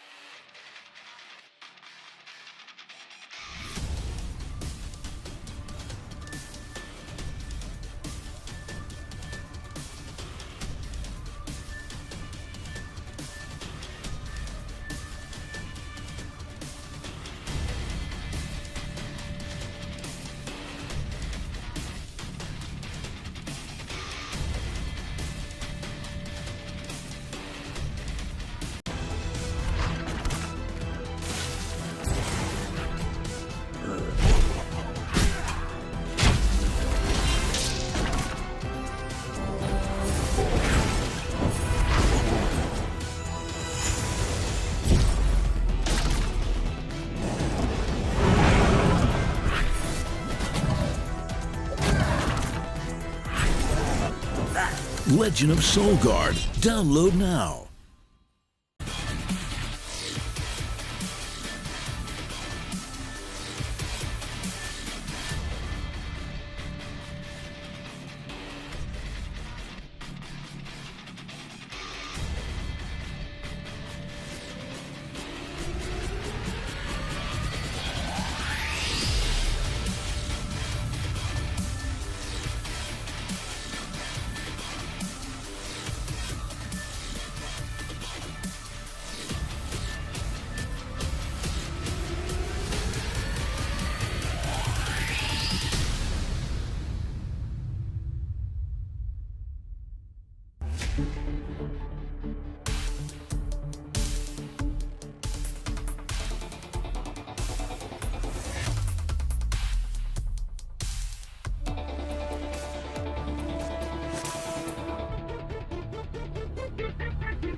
We are back here in Houston in the Florida Mayhem, taking Horizon in a thriller. BQB definitely having some moments as the Florida Mayhem put it all together at the end. Gargoyle as well, doing a great job keeping Glister suppressed, not letting him chop off the heads of the Florida Mayhem the way he's done to so many other teams. I have to ask you, Jake, as a former player, we see players do all sorts of things with hand warmers. They're not just used for the hands. We see them go in the face, on the nose. Like, what is the appeal here? Why do the hand warmers just constantly float? I think the nature of it really is that, you know, you're just working with your hands so much as a player. Those are your instruments. Those are your money makers. Like, you know, if your hands aren't on point, if you're not, you know, focused and ready to act, ready to click those buttons at the exact right moment, you completely fall apart. That's the tools of the trade, really. So, you know, keeping those hands active beyond just warming them up, but actually keeping them active, keeping that blood flowing can really help you out in your performance. But do they smell good? Because we've also seen players just like put it up to their nose and just like smell the hand warmer. These are the questions I need answered. Like, I can't defend it all, ZB. I can only explain some things, not all of it. Well, one thing that's easy to explain. We're heading to Havana next, and the Spitfire need to find a way through. Edged out a little bit by the Mayhem on Horizon. They look for redemption here in Havana to force a map 5. Interestingly enough, we'll see BQB staying in the lineup. In the past, we've often seen Saya player come out for maps like Havana that are, you know, so Widowmaker focused, but you know, Florida, they're showing a lot of confidence in BQB, putting him into what is very likely going to be a Widow duel situation against Glister. So far, it's been back and forth, but I do feel that Glister's had a slight edge in the duel. Glister's had an edge in the duel, but I do think Glister has been under a lot of pressure, where we were talking about it a little bit during the break, but I feel like Gargoyle, it seems like it's been a little bit quiet, but Gargoyle has definitely been pressuring Glister, I think, a little bit more than the average, and it's definitely made things a little bit difficult, I think, for London. They understand how dangerous he is, and they're trying to neutralize the threat without overcommitting. So that's the mark of an experienced team with good coaching. But Glister, he has so much space on this map. It's going to be much more difficult for Gargoyle to contest him. See what Glister has here as the Mayhem begin their attack. One that they're holding real far up here, Jake. Yeah, Glister, though, taking an icicle to the face, it seems. Ooh, almost sniped down, but getting supported by his team. Trying to lay in the headshots here, but BQB, he will outdamage on the shield as the fight goes along, so Glister needs to find a pick to justify his existence on the Widowmaker. It's a long sightline, but the man has been doing a really nice job of keeping Glister back, not giving up any pickoffs, and they've gotten a lot of payload progress as a result. Glister's hitting shots, but he's not fighting these squishies. They're doing a great job keeping their heads down low behind the card, using that cover, and Progress just driving forward here. Glister, though, that's the pick, exactly the one they needed. Karayan also taking a nap, so no shield to block the Widow. It's going to be a retreat. It's what they were waiting for the entire time. You have faith in your Widow, that the Widow will eventually deliver, and Glister usually does. Of all the pickups you can get, though, it's going to buy the minimum amount of time. Of course, Lucio's so fast out of that spawn. Glister, this Infrasight could be a big difference maker. Ooh, he really wanted that one. Glister going for the hook shot, and real big damage on the Karayan. Spitfire could follow this one up. They're looking for it. Shui, Bernard going a little bit deeper. Now they're backing on out. They don't want to overextend their hand. Mayhem doing such a great job playing these angles on the card, but Bernard uses the Infrasight to catch off BQB. They also use Nano on the J-Mac. They go a little bit far forward after healing up. And again, not going crazy here, giving Glister time, creating opportunities. This is methodical from the Spitfire, but it's definitely working. Glister is producing even when he can't find those picks. As you said, he's putting heavy pressure on Karayan, forcing him to keep his shield up 24/7. And on Ryan, that's not what you want. You want to be trading those hammer swings, trying to charge up your shatter, being a little bit greedy. But with Glister's performance so far in the series, you can't blame Karayan for playing a little bit defensive. He needs to keep his allies up, keep everybody healthy, and with Widow raining headshots in, that's just not possible. Spitfire already draining, 2 minutes off the clock. A Blizzard ready to go from Shui, but also ready on the other side. This next fight gonna get very chilly. Yaki opening up first. It's Florida team with the Blizzard, but London, they just back out here, Jake. You're getting up a little bit of progress, and Glister strikes again. Another Infrasight, man, he's charging these up so quickly, and they're having such a high impact. It's such an open map. BQB on the McCree just hasn't been able to produce the shield damage he's hoping for. Glister getting way too much. Karayan staying ahead on the Rhine trade. They're really trying to throw every bit of poke towards Glister to keep him off his game here, Jake, and it's not working. Krillin just goes, I'll just keep healing him. I can do this all day. And BQB gonna pick up a Widowmaker of his own, realizing he just needs to duel Glister, shut him down with a hero play, but could be tough. Ultimate advantage for Spitfire. Shatter down from J-Mac, doesn't get much on the Florida side. Brian now says, yeah, you thought that was the shatter? I got a shatter for you. Right over here, but he's got to do it soon. Yaki's down. Glister continues to poke and prod against the Mayhem. The Mayhem might have lost their opportunity. And Glister, I love this from him. He's taking such a defensive, conservative angle, not giving BQB any openings. He understands he doesn't need to win the Widow duel. All he needs to do is stay alive, keep his presence felt, and rain headshots down onto these tanks, keep them pressured, keep them from playing the game the way they want to. And a pickoff here could be massive. Almost enough. Yaki barely survives. Only survives because Glister didn't have enough charge. That shot was clean. But now that might be a little bit better. BQB gets Shui. Bomb comes out for the man, making a little bit of room. Forces out the Blizzard from the Spitfire. Still, a fight that Spitfire can bring on back. Bernard holding onto a bomb of his own. Getting very, very low. So is Glister. The bomb comes out from Bernard, but it's more desperation than anything else. Easily shielded off. And the Mayhem now starting to make real progress onto the point. BQB, a great position. And the Spitfire in danger as Shui comes out. Emergency Doomfist picked right off. Seems that there's no one left, no resources to stop BQB, and now his reign of terror can begin. Glister coming back on the Tracer, but seems like too little too late. So much control, everyone on the Florida Mayhem staying healthy, but Karayan does fall to Sanguinar. Could be the start of something, but with these fast respawn characters, it'll be tough to fight on point. Regardless of how this ends, London has to be thrilled here, Jake. They've drained so much time off the clock. If this works out, it's great. If it doesn't, still in a fine spot. BQB gets the last little bit of cleanup, but now look at the time, only 2.5 minutes for what is a very difficult map to complete. Definitely, but getting past first point can be a tough milestone for any team, and London switching to all those fast heroes, desperation contest, it gets them a bit more time off the clock, but they have to reset all their ultimates, so there's a big opening for Florida Mayhem to get that snowball rolling, potentially make it all the way to third point if they can play this ultimate advantage properly. Also because London didn't concede the point, now they have to fight for this early choke point. They don't have full dominance over it. It is an opportunity for the Mayhem. Yaki now, holding on to Blizzard, waiting for a way to throw this one out. Mayhem still prioritizing the payload here, Jake. Yeah, understandably, need to keep that cart moving. Time is of the essence at this point. Yaki, though, trying to find an opening for the Blizzard. Everyone from Mayhem on the low ground. That's going to give a lot of openings for London to poke at them. And now London poking back. Both teams more on even footing. Glister looking for opportunities, might be considering a flank sooner rather than later. Krillin hanging in the back, the Nano at the ready. Florida a little bit flummoxed here, thrown back a bit, Jake, even without any limbs. Yeah, the trade's going a little bit in London's favor, so Florida gonna have to reset. Nice Maywall, but Nano still comes in. That's a nice self-destruct from Gargoyle, forces the Ana back. Krillin not able to output any heals. And in the chaos, BQB now able to thrive, takes down Shui. Looking for a little more. Gargoyle sleeping on the job, but this is still great for the Mayhem. London doesn't really have to follow through on that at all. They've lost too many people in Glister. Oh, Glister, you're so far from home. You can just read the communication. They're coming into BQB, looking for Glister, called out by his teammates. So Glister just getting constantly pressured here. Florida understand that they need to shut this player down to succeed, and that's exactly what the Florida Mayhem needed to do to get some chances on this third point. They were able to rush through second very, very quickly. Solid team fights, even if that first one took a while. They got it done in the end. That's what you have to do after having a really tough point A. You have to rebound quickly on the point B. Now there's a chance to get the map completion. However, the challenge is we're back to third point. This is where Widow will dominate once again. BQB on the McCree, dropping High Noon. Can be risky against a Widow. He's going to rely on the protection of his team. He's looking for the Deadeye. Doesn't quite get the opportunity. London able to rotate around. Mayhem keeping up the pressure, but Glister on the Widow found the sight line.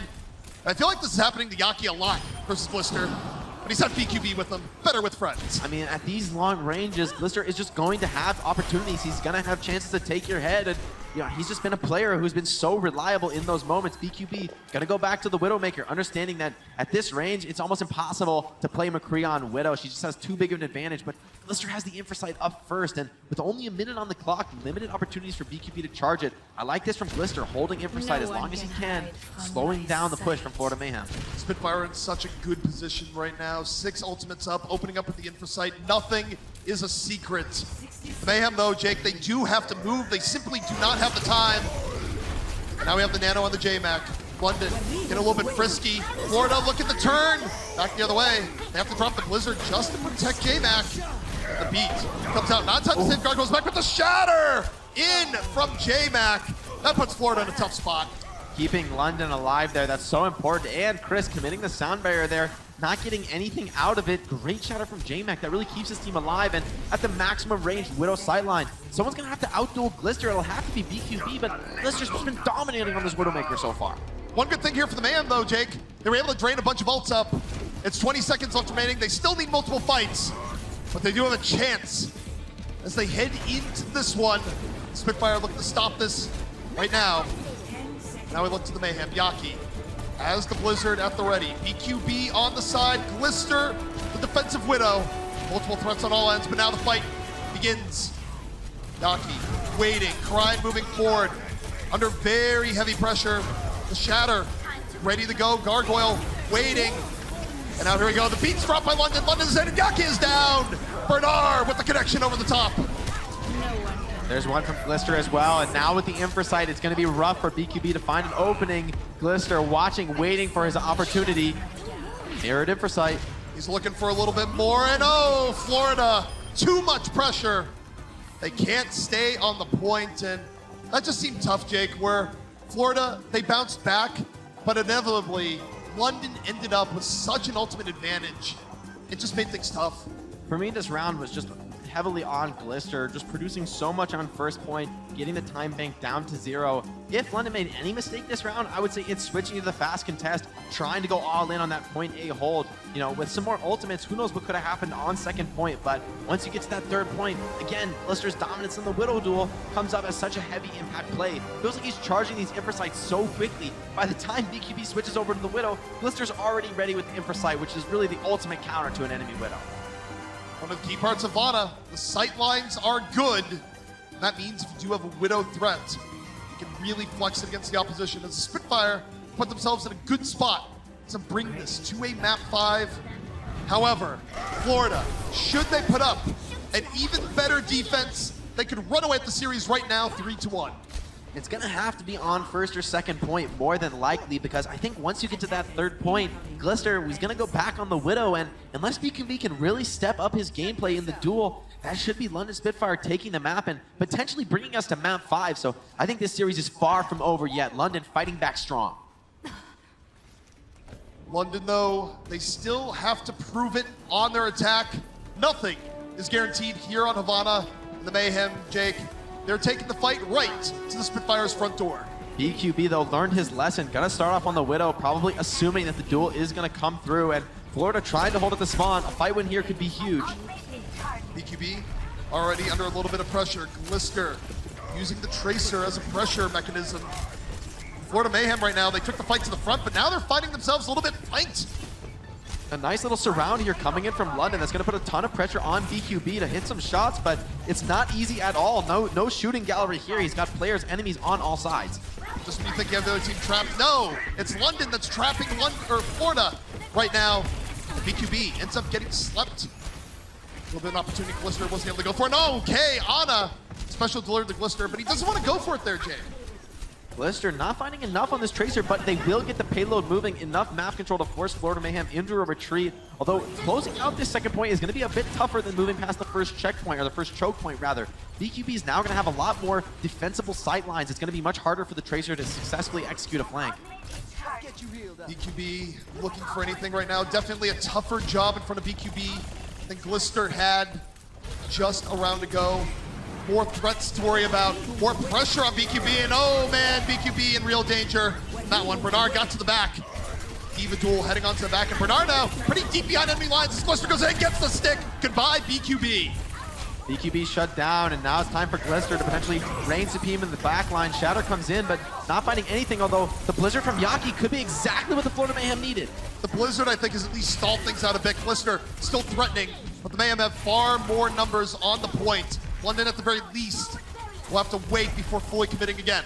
It's going to have to be a regroup, especially because Chris has a significant lead on that sound barrier. He's been getting more healing out as well. BQB back on the McCree, but more interestingly than that, we've got Yaki on the Tracer going to a desperation swap. So without a May, it's going to be tough for Karian to survive this Blizzard. It could be J-Mac time, though. J-Mac dropping the Shatter, knocks down 2. He looked at the clock, but the barrier from Chris is enough to keep Gargoyle alive, enough to let him use the self-destruct. Up and over it goes. He's going to get back into Mac. J-Mac, though, still put it on a decent tilt. Krillin gets caught, and the Mayhem turn the fight. The full freeze comes into Karian, but his team able to keep him alive. Buy time for Yaki to produce on that Tracer.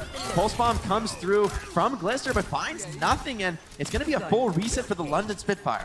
Jake, you highlighted it before the fight, but the barrier from Chris, so essential to negating that Shatter coming in from J-Mac. The challenge now, though, is that Mayhem, they find themselves on a bit of an awkward composition. This Tracer especially going to struggle with the sound barrier available for Sanguinar. It's going to be very easy for him to challenge. And again, a huge nano boost advantage for Krillin as well. So Portal's so crucial in breaking open these defensive holds. Spitfire now have to worry about time. Only about a minute remaining. They can't get through point A. The series will be over. Yaki hanging out in the back. Under a bit of heavy pressure. Takes his time off. Man right now just draining the clock, Jake. But here we go, Bernard. The bomb to the back. Heavy pressure, Gargoyle took the brunt of it. BQB now super low. The Spitfire moving in, they use the beat and they're just pummeling Florida to a degree. But Yaki's making room, Yaki in the back. Got the bomb, but it still might not be enough. Shui, J-Mac, and Bernard just completely over the payload. It's making things tough.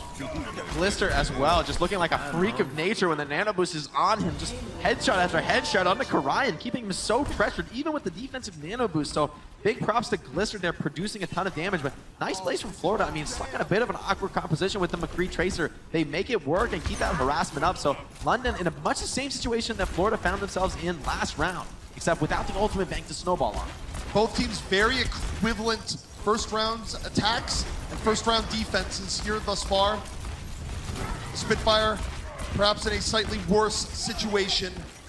BQB though getting low off the poke. Mayhem looking to assert defensive dominance, and the Spitfire just rotating around here, Jake. The poke battle so important right now. Any advantage could immediately snowball into something more. BQB takes an icicle to the head, but he's still alive. Glister can't follow up. Ultimate does come in from Shui. Just caught Karian in the corner. Glister doing some work. BQB already down. Glister adds off the Deadeye. It's all Glister from here. Glister opening up the play, and that's exactly what the Spitfire needed to get through point B. A quick triple kill, such a threat. London capping pretty much just as fast as Florida were able to, although Florida regrouping, trying to make a final contest happen, and they do have a lot of ultimates to support it. This is high risk, high reward. If Florida goes back onto this point, their positioning will be bad. They have to compensate with ultimates as a result. We'll see how it goes. They drop the nano on the Karian. London just gonna back out, let the nano time out. And this is smart from London. Mayhem looking to spend more resources. They drop the wall. They look for J-Mac. Bernard getting real low on the side. So is Glister under heavy pressure. Bernard is down. Glister healed back up. BQB over the top. They deal with J-Mac, and Florida's gamble pays off.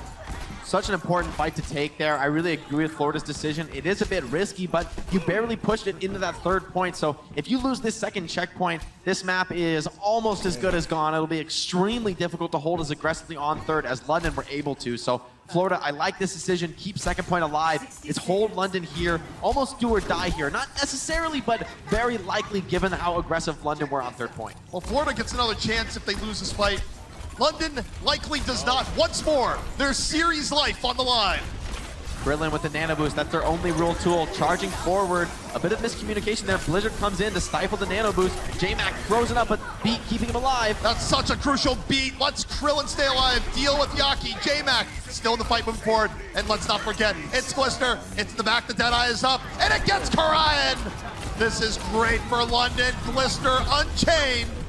and the Spitfire get point B. And I said it before, I think now that London have capped this point, we're almost certainly headed to a map 5. They stifled Florida Mayhem completely on their defense. They don't have far to push it. This golden box of victory right around the corner. So Yaki hiding. This could be very, very risky, but it could also pay off big time. There's no Blizzard waiting here. This is just a May and her icicle gun. Endothermic blaster. BQB though back on the Widow. Yaki immediately pressured by Glister, forced the ice block. Wall comes in but hasn't found anything yet. BQB needs to produce here. Florida, all or nothing. They drop the Shatter. J-Mac though, Shatter the other side. Neither Shatter doing a whole lot. BQB, meanwhile, decent sightline here on Widow. London, more in danger. Either Prime being down. Florida holding their own, but Glister's up on one side. BQB, danger on the other. It's Glister that's taking down Florida back on the point. BQB, do you have the answer? It's so tough to hold here, especially with that pickup from Glister. There's no tanks left to contest point. It has to be the Lucio. No one finds any picks yet, but Glister's so sharp in these clutch moments on McCree. They do it. London says we're going to a map 5. Glister taking matters into his own hands. BQB not enough to contain. That is the definition of a hero play. Glister just looking so devastating in the clutch. One of those players who just turns it up to 11, becomes even stronger when his back is against the wall. That's the mark of a superstar. Excited to see more from the London Spitfire. So London continuing being the team that simply will not fall. Another map 5 for London. If you're a Florida fan, that should be scary. How will it all resolve? Find out soon. The Overwatch League is brought to you by ZipChair Gaming, the official chair supplier of the Overwatch League.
One thing's for sure, here in Houston, the Spitfire do not fall easily, because you take a look at the last map, the Spitfire, they've brought things back, and this is just what the Spitfire does this season. They give the enemy team hope before they take it away. I'm ZP here with Jake, and Jake, we are heading into a map 5 between the Mayhem and the Spitfire.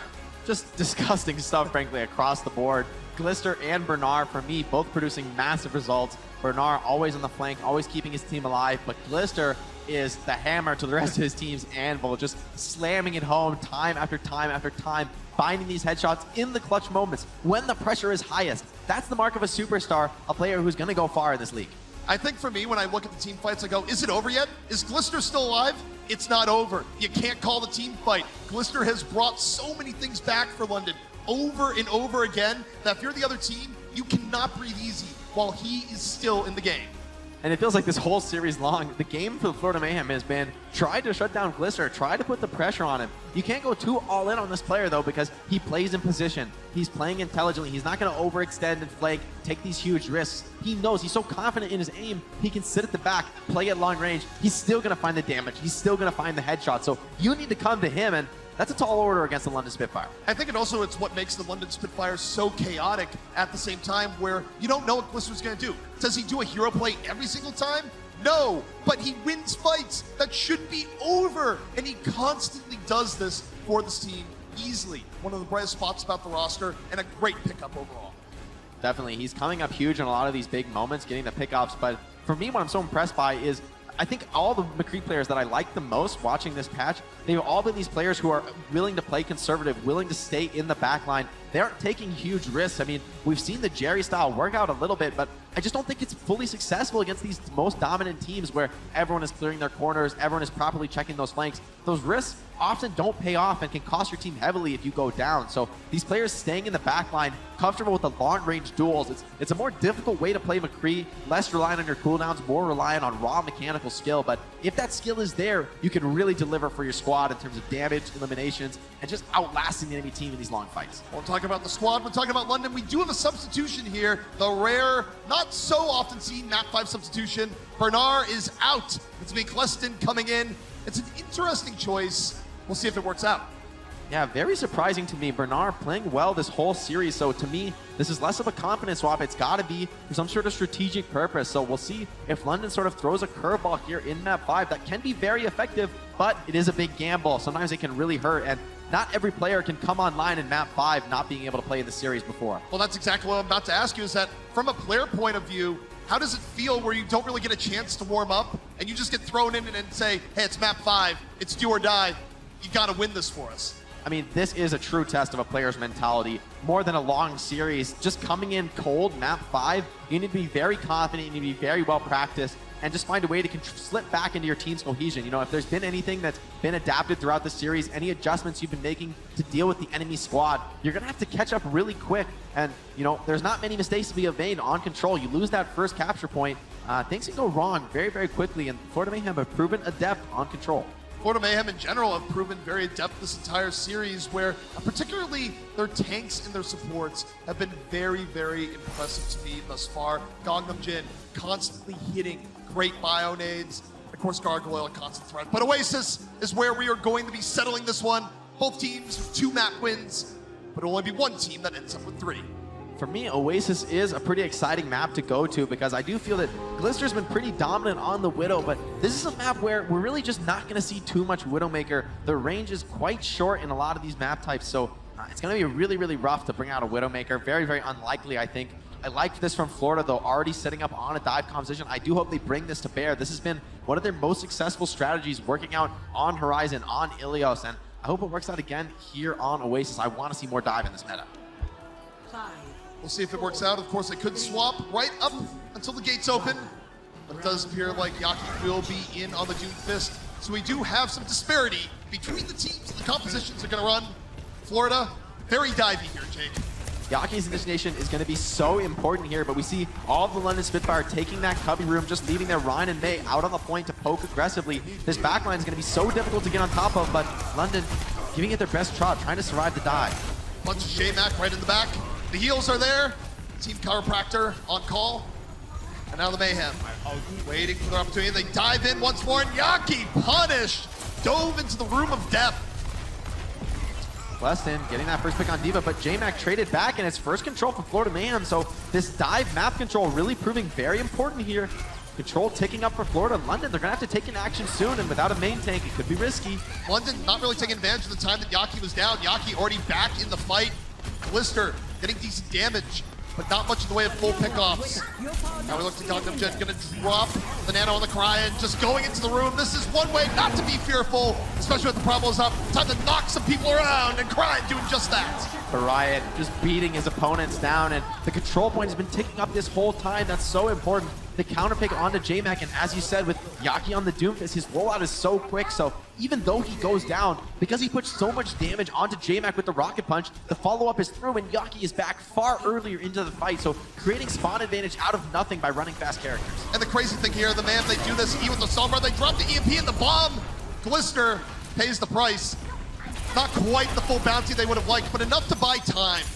I mean, one pick is all you need to reset the enemy team. London Spitfire is playing composition where they really do not want to be pushing in 5v6. They want to be grouped, swarming as a death ball, but it's so exposed on point. How are you going to cap with this Reaper? Well, Reinhardt charge versus Doomfist. Reinhardt gonna win. Sanguinar there, the follow through. London Spitfire doing a good job of dealing with the Doomfist. Now we'll see if they can actually get the point. It was a risky gambit from Yaki, not paying off at all, so good on JMac checking his corners there, finding the mutual knockdown, and the cleanup is there, of course, from the death ball strategy of London. They have a huge advantage when both players are knocked down. Yaki finds a pick, but I don't think this is going to be too impactful. Sanguinar going to be very quick back to the fight, and a lot of ultimates now up for the London Spitfire. That risky forward play from the Florida Mayhem might end up costing them dearly. You know, I think back to yesterday, I think JMac just has a sixth sense when the Doomfist is hanging in, because he does charge into rocket punches quite a bit for the better. Yeah, that's usually what you want to do. The Doomfist, of course, with so much less HP, it's harder for him to survive on the ground. So now the Spitfire in control, the Mayhem potentially just one fight away. Might be a little bit closer than that. Mayhem, though, they do have time, and they are taking that time right now, Jake. Yeah, I think they're waiting for BQB's EMP. They're going to initiate with the Nano Boost onto Karayan. Want to finish off his Primal Rage, and it looks like he's getting close to it. The Nano ended up on Yaki instead, and now we'll see if Yaki can make most of it. The Blizzard Eden Gargoyle deals with London's control, but Yaki ends up getting out dueled in the back. JMac was there. London not out of the fight at all. JMac going to be coming back in. Shatter is ready in the Mayhem, losing a lot of key pieces. Trying to commit with Yaki there, doesn't end up working out. He was so close to taking down Sanguinar, but Sanguinar able to survive despite the hack on top of him. And Florida, it looks like they're going to swap their entire composition, going to a classic McCree style. What I will say, though, is with the Ana, with the McCree, I do think they have an advantage over this Reaper Moira. Reaper Moira rushing into a McCree can be a death sentence against that flashbang. I think it puts a lot of pressure onto JMac to land a good shatter here, where Mayhem might have the better neutral setup, but Spitfire, they do have some key ults. They're going to try and catch out Karayan before he can make it to the high ground, but the defensive wall from Yaki should keep him up for just enough time. Gangnam Jim as well, though, caught up in the flank, so a bit of a separation. Nice play from London. BQB can't get away. Shui able to finish it off. And now the Mayhem truly one last fight, and they might have to go in before they're a full six. McCree, he's not exactly fast. I think they'll have no choice, and Glister hiding right below where the enemy team needs to initiate from. This Death Blossom could be deadly. BQB not there to drop the stun. They're waiting. They're really just trying to buy time for BQB. Glister, though, not waiting for it. Goes for the Death Blossom, booped on back, but it's still a lot of damage on the Karayan, and he can't get away. Karayan falling. Krillin, the Coalescence in the back. The Spitfire maintaining their advantage. And the Mayhem running out of time, and oh no, you hate to see that one happen. The bomb into the pit. Just trying to stall is Gargoyle, but there should be no way to win this. All 6 players still alive for London, most of them quite healthy, so Blizzard just ends the round solidly in London's favor. There were a couple moments where it seems like Mayhem, they had just inches from taking those fights, just so close to making it happen, but London just too cohesive with the May Reaper. I like the McCree swap coming in from Florida Mayhem, but just too little too late, and the aggression from London not allowing Florida to take the high ground and have free poke. They initiate first, they pressure the McCree out, and the pickoff comes in from Shui. Now, Jake, we know the London script. It's tired. It's like an old Scooby-Doo episode right now, where London, it's more likely than not that they're going to mystically just not win this round. They're going to give Florida fans the maximum amount of hope before dashing it away. We've seen it. It's tired. It's old. London, get a new anything, really. This is going to be really exciting, though, because we're going to be coming back to this classic strategy, although this time with Kleston instead of Bernard. So we'll see if he's able to shut down BQB just the same as his counterpart. So far, he wins the trade, getting position on high ground. London looking to be in dominant position on the map so far. Florida trying to be aggressive over the top. Both teams fighting for the high ground. BQB ends up falling immediately. So the Spitfire starting out stronger than expected.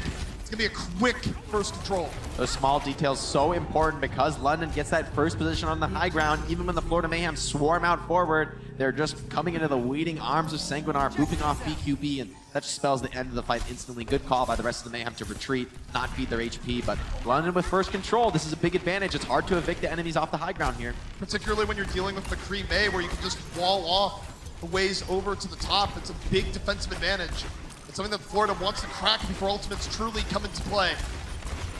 Florida gonna force point, but immediately dropping in are J-Mac and the London Spitfire. They're looking for it. Yaki falling early.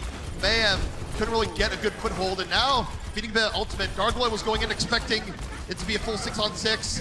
And Karayan gets J-Mac. Massive solo play there, but it's gonna cost him his life, and control just ticking up for London, so if this fight doesn't go Mayhem's way, it's gonna be costly. Another huge wall from Shui, cutting off these choke points.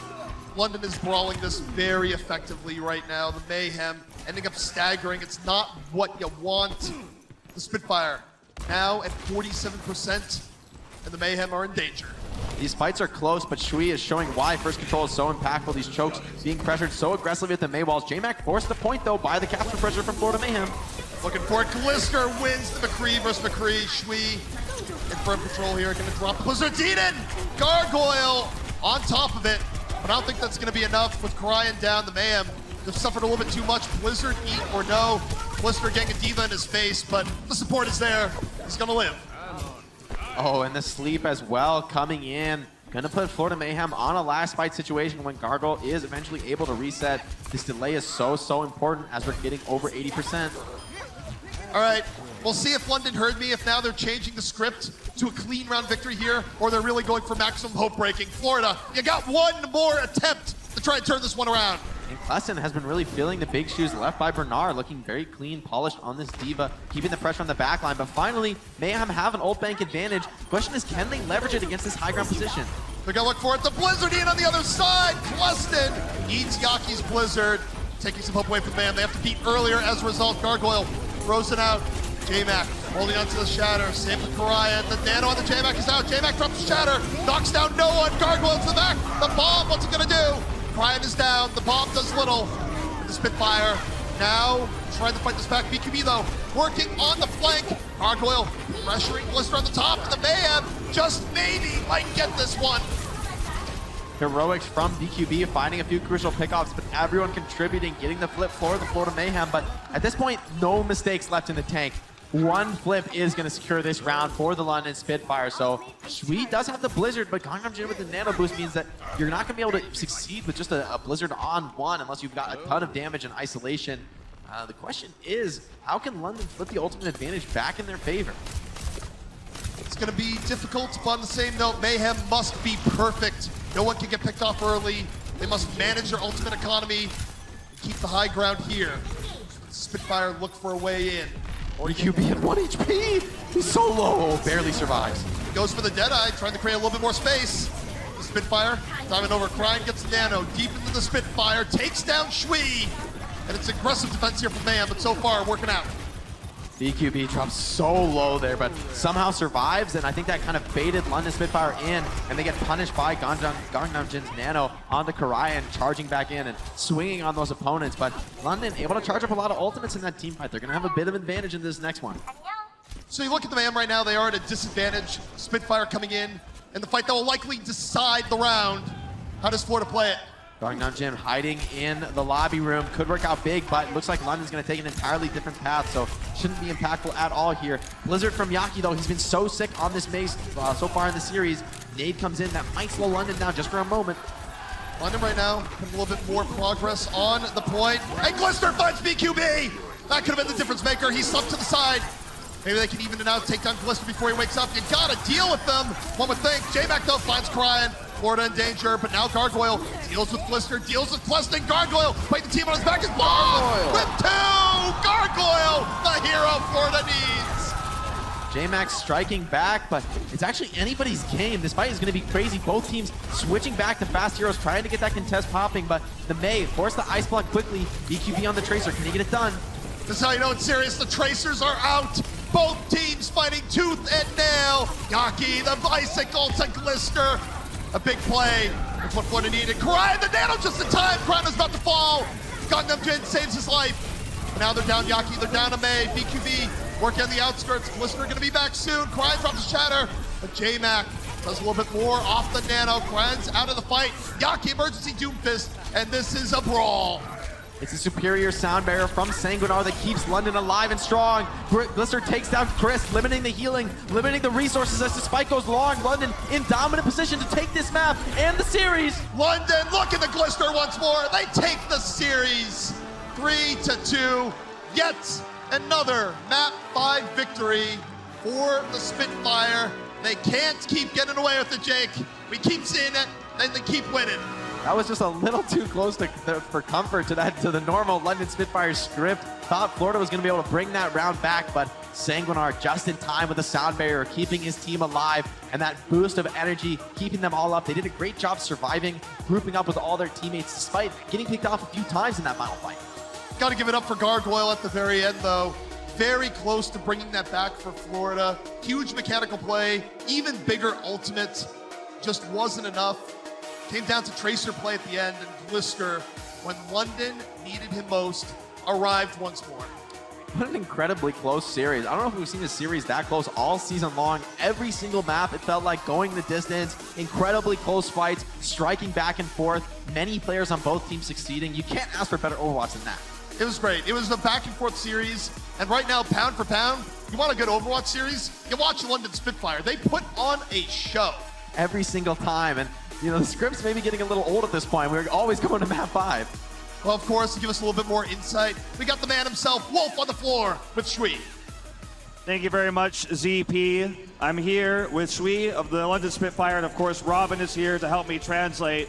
So, first of all, congratulations on your win in a close game 5 there. So last year, we had Vancouver Titans coming in as the first generation of Runaway players. This year, you're part of the second generation of Runaway joining the Overwatch League. How does it feel to be here in front of an Overwatch League fan crowd, a Western crowd, finally as a league player? 되게 기쁘고 많은 팬분들이 와주셔서 정말 감사하고, 물론 홈스탠드를 왔다 갔다 계속 다니긴 하지만 그래도 많은 사람들을 보고 더 재밌는 경기 많이 할 수 있어서 좋습니다. 그리고 런던에서도 꼭 경기 하고 싶습니다. So it's been definitely an incredible experience coming into the Overwatch League, playing in front of a massive audience. I didn't really expect to be able to play in front of this many people this soon. It has been a little bit tiring moving away from homestand to homestand, but I'm really, really looking forward to be able to play in London in front of our home crowd. It's good to hear that. So the second question, kind of related, how was it playing against your former teammates in Gangnam Jin and Yaki today?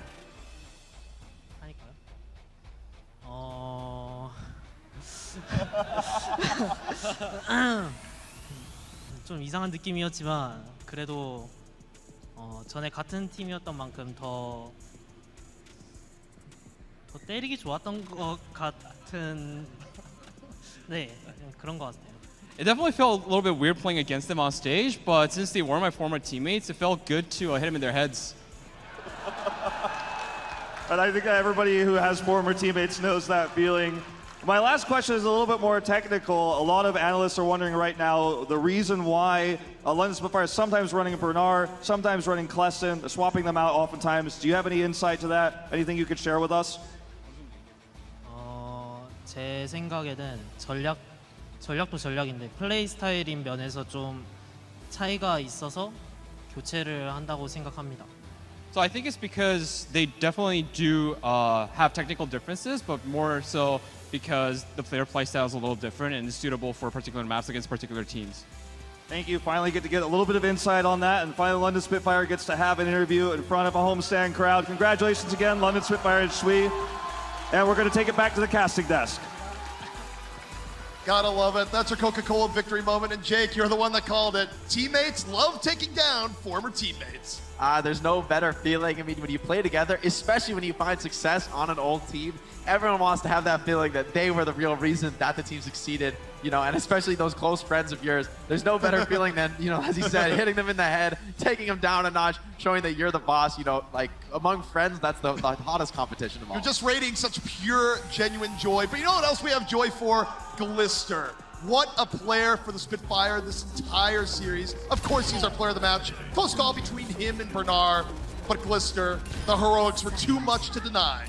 Man, this Widow is so sharp. Glister's been one of those players making it work, electing to pick it over the McCree many times. Also looked great on the Tracer, but when his McCree does come out, it's just as deadly. That's the thing about this player. You can't count him out no matter what his hero pick is. He's finding the headshots, dealing the damage. That's such an impactful thing to have on your team, the confidence that your main DPS is just going to outplay the other. No fight is over as long as Glister is still alive. That is the notice that the Spitfire put out to the league, and it's something you gotta respect if you're going up against London. Also, probably plan for 5 maps, because that just seems to always happen. Gosh, that's a pretty insane elims over Dez here this match by Glister, proving a hard target to take down, but still deadly, not baiting his team, still putting out that damage, contributing heavily, striking that perfect balance in this patch. So, of course, London continuing on. I'm not going to quite say it dominance, but they're gritty. They get wins when it counts. Hey, I mean, you go to map 5, you're not having the perfect map score, but what matters most is series wins, and getting it done at the end of the day, that's what's going to count come playoff time, especially if London keeps playing this well. I don't think it's going to come down to map score for him. No, definitely not, and at the end of it, wins are what matters, but you know what matters more, especially to this hometown crowd? That's right, coming up next, it's going to be the Houston Outlaws taking on the Toronto Defiant.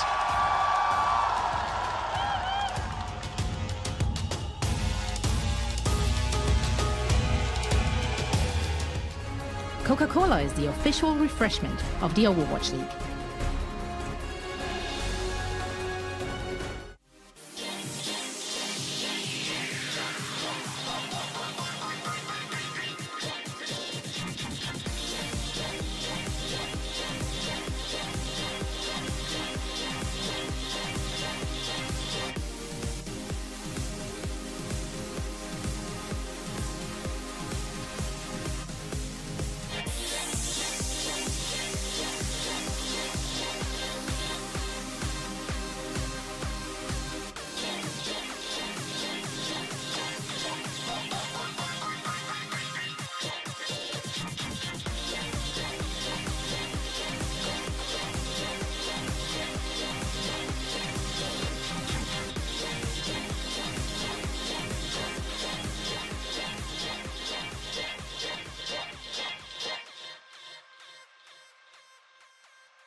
Legend of Soulguard. Download now.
Welcome back, ladies and gentlemen. The sun shining over Echo Park here in Los Angeles. We're back, of course, with our Watchpoint reset, and we're going to get you filled up on what we've seen so far. And if you're just joining us now for the main event over in Houston, we're going to give you a bit of a preview of that one. I'm Mitch Leslie. Joining me at the desk is Matthew Morello, and of course, Scott Kennedy. Scott, what's got you down, bro? Literally. Matt's just towering over me right now. You know, it's just a huge unit. I can't believe you bought 2 boxes. Guys, I grow, bro. We called the El Clasico. We got the El Clasico. It lived up to the hype. Some cringe lords actually thought that Mayhem would win that one. It's a bit of an off.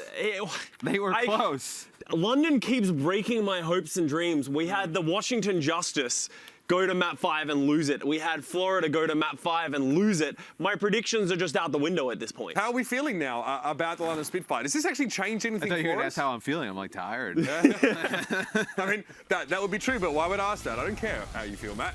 Let's talk about the London Spitfire. I think you just have to watch this match.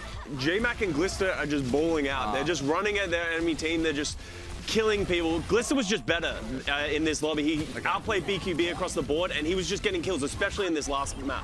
And J-Mag, I mean, like you mentioned, like at the end on the final map, like he just pins 2 people on the high ground. I don't even know. We're all in the back screaming, like, kill J-Mag, like somebody kill J-Mag. He ends up back at full HP, just charges it again. I'm like, I don't know. And then he gets nanoed. Yeah, I don't know how they're keeping this guy alive. So, do you think that's also a part of the backline here for the London Spitfire? You guys felt that Gangnam and Chris maybe had the edge early on, but it looks like Krillin's done a very good job of enabling J-Mac to play this aggressively.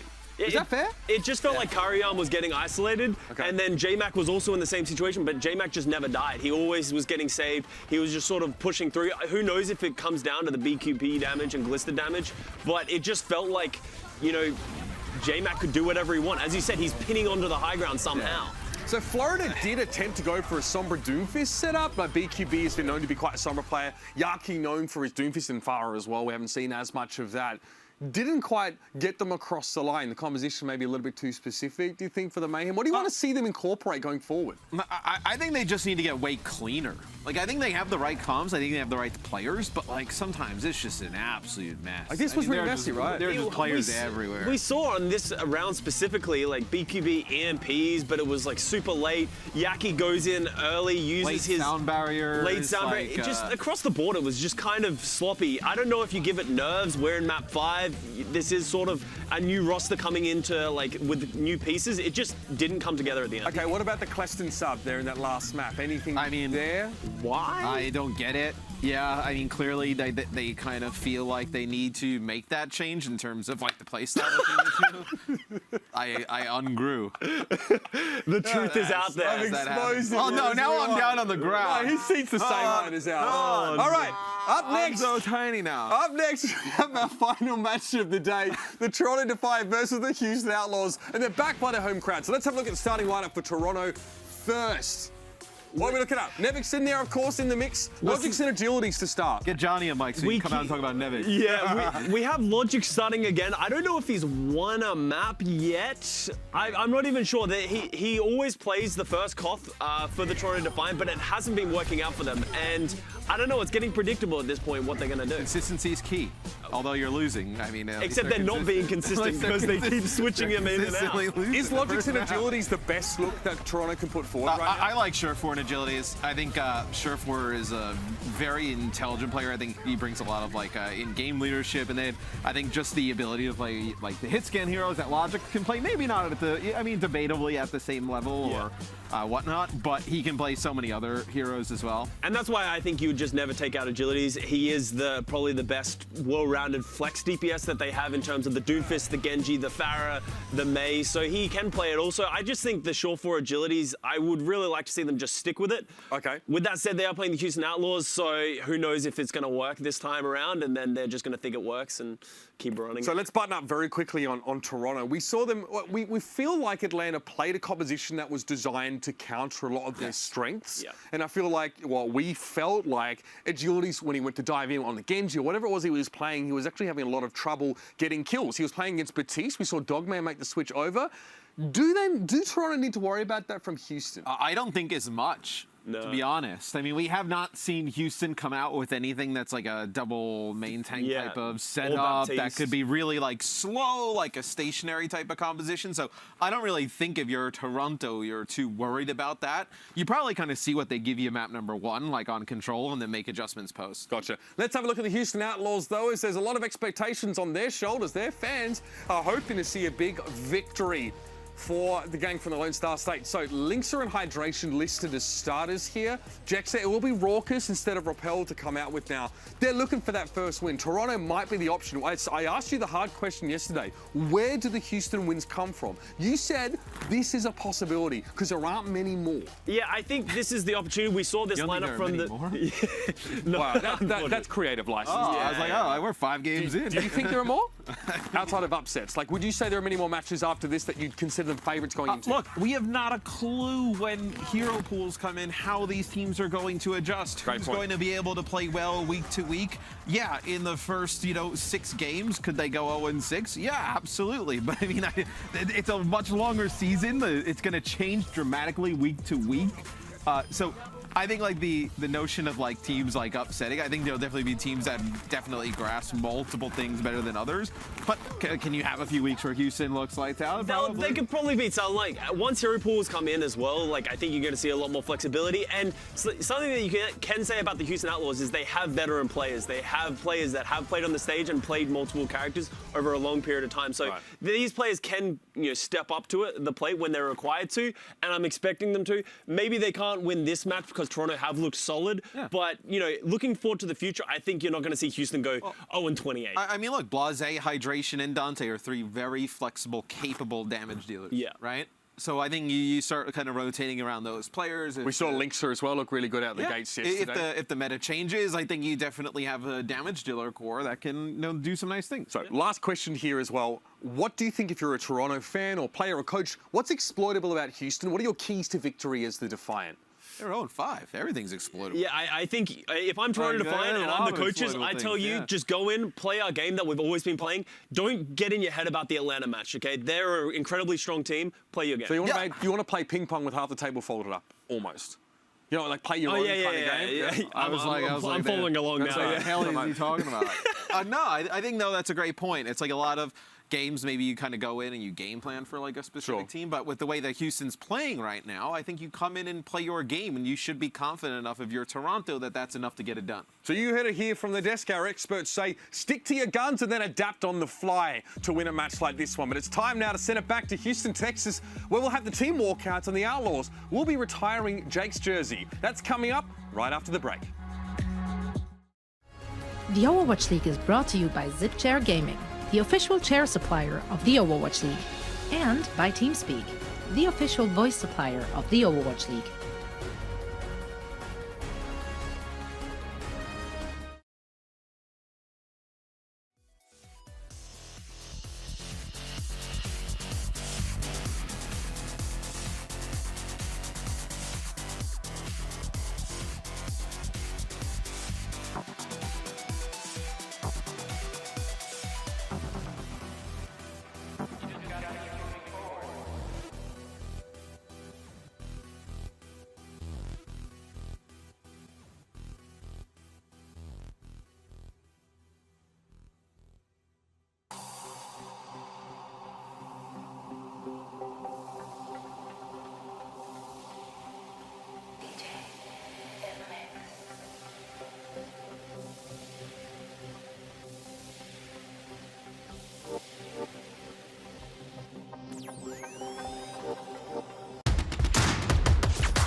a big fan favorite. The Houston Outlaws are in their 3rd season. Expectations have always been high from Houston. We know that they are capable of more, but it has been an uphill battle for them trying to meld these two rosters together. Big move by the Outlaws in the offseason.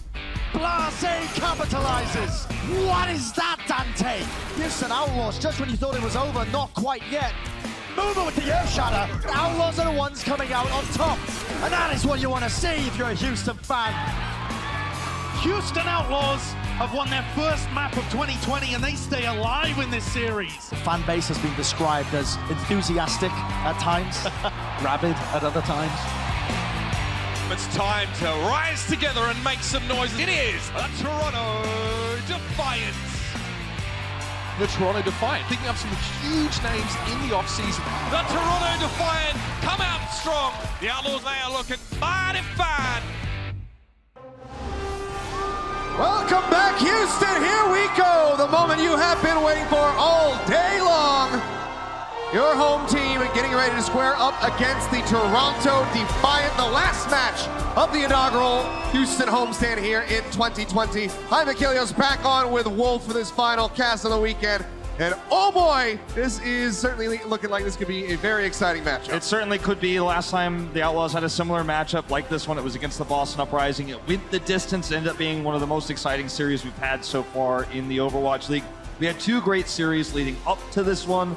First series not so much, but the next 2 were very good. And I'm hoping we get to cap this this evening off with a real big bang and potentially the Outlaws' first win. Yeah, I mean, both of these teams are looking for redemption from yesterday. Outlaws losing that match here in front of the home crowd. Certainly got to be a bit salty about that one. They want to bounce back. Toronto as well, though, suffering at the hands of the Atlanta Rain. So both teams going to be extremely thirsty for that victory. Oh, certainly so. The Defiant, unfortunately got totally countered by the Atlanta Rain. They ran double shield tank. They ran Popo and Gator together as that duo. They had the counter dive with the Torbjorn as well, heading into control. And the Atlanta Rain just had their number. I think in a matchup where we'll probably see more mirror for these two teams, Defiant and Houston, they'll have a much better chance than when they're fighting against the Rain, who hadn't shown anything all season and were able to prepare so much earlier on. Yeah, well, to see how much prep the Outlaws and the Defiant were able to get in between yesterday to now. On the other side, though, we did see Houston try some new things. We had Linkser make his 2020 debut here at the homestand, and he had some stellar moments, especially on the Widowmaker. He certainly did. But I have to be a little critical. I didn't think that Linkser made the appearance that people were expecting. I think there was a lot of public pressure on the Houston Outlaws to put him in, but after failures from Blase on hit scan, let's see if he can have a better showing today. It was not bad yesterday, but I think Linkser has much more potential than what we just saw. Now we'll have to see exactly what the game plan is going to be for the Houston Outlaws, also for the side of the Toronto Defiant. But guys, let's go ahead and throw over to the stage where Malik is going to bring out the teams. How's it going, Outlaws fans? And how's it going to everybody watching at home? It has been such a pleasure being back emceeing here at the Overwatch League, and we've been having such a great time here at the inaugural Houston Outlaws homestand. But it is time for the main event of the evening. So please help me kick things off by welcoming to the stage the opponent, the Toronto Defiant.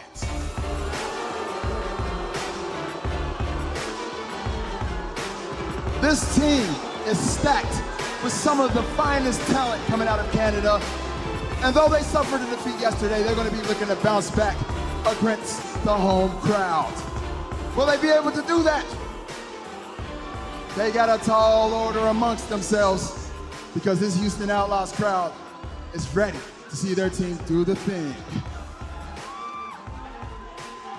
All right, Houston Outlaws fans, it is the moment that you guys have all been waiting for. Please make some noise for your Houston Outlaws!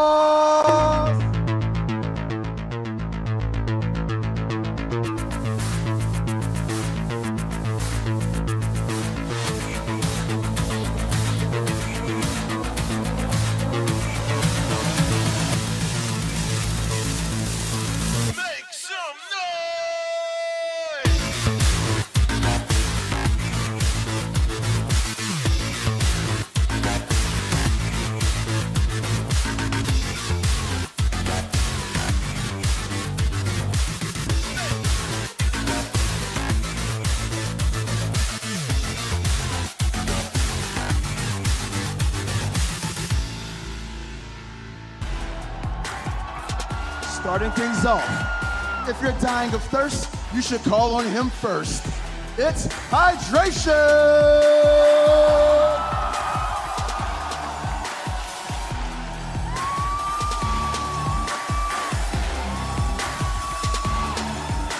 Houston's king of the meteor strike and rocket punching powerhouse. Give it up for Blase!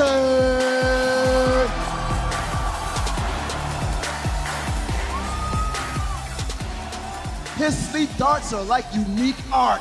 Make some noise for Rappel!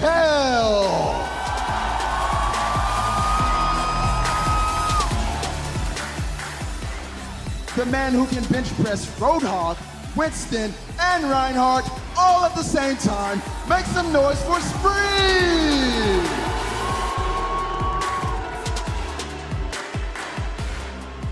His defense matrix is anything but basic.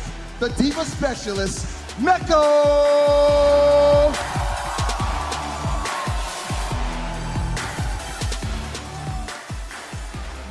He's a flex supporting one of the best in the sport. This man never has a bad hair day. Give it up for Ruckus!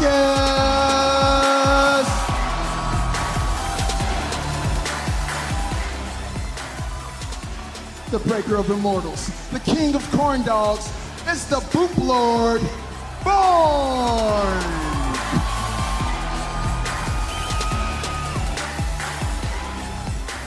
If you're in his scope, there isn't any hope. It's the Finnish marksman, Linkser!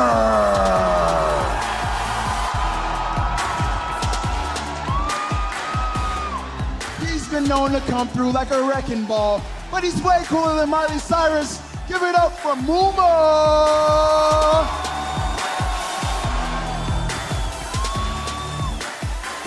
His Lucio play will ruin your day.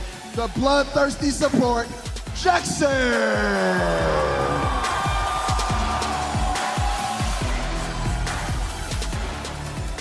And last but not least, the man who is so good at running a dive, he should be an Olympic gold medalist. Give it up for Dante!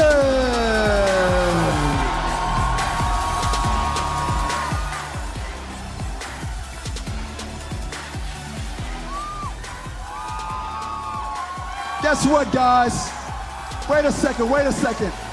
We got one more Houston Outlaw to bring to the stage. So let's find out who that is.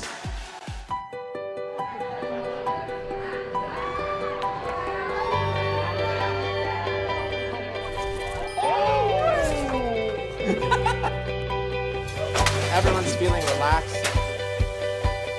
I'm ready to get gaming, honestly. Yeah, let's go! Let's go!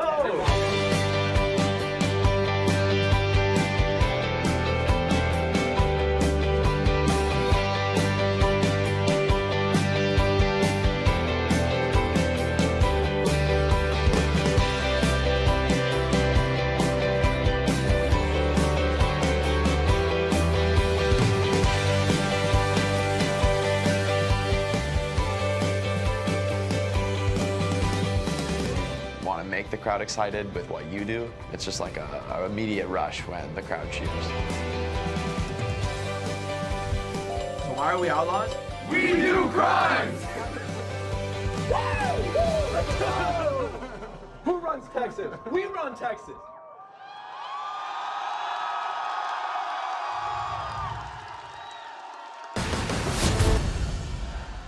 Everybody give it up one time for Jay!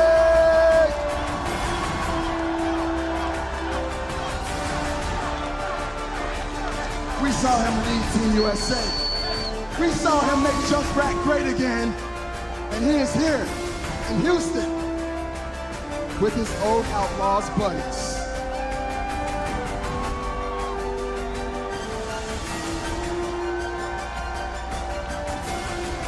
All right. Also joining us here on stage, we got Houston Outlaws General Manager Flame. Give it up for Flame, guys. Jake, thank you so much for coming up here, joining us, and being a part of this, man. How do you feel, man? Is there anything that you want to say to the Houston Outlaws fans?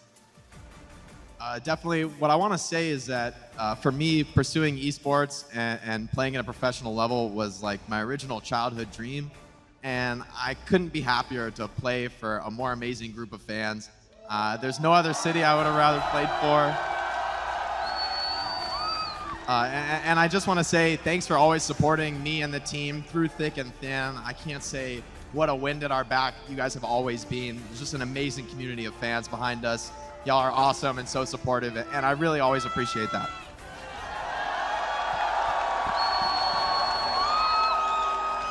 Hey, Flame, you've been here since the very beginning for the Houston Outlaws. Are there any words you want to say about this very spirited and beautiful individual right here? I'm going to keep this short because my voice is going, but I think I speak for everyone in this room when I say Jake has been a very instrumental part to this team from day one, and there really wouldn't be an Outlaws without him. And so in commemoration of that, on behalf of all the Outlaws, the team, the staff, everyone in this audience, we're going to retire your jersey and solidify you as a family member of this organization forever. That is awesome. So awesome. Flame, thank you very much. Everybody, one more time for Jake and the Houston Outlaws. Starters, go ahead and take your seats. Guys, I can feel the energy in here. It is strong, so we're not going to waste any more time. Let's go ahead and send things back over to the boys in the booth. Whoa, Fakilios, take it away.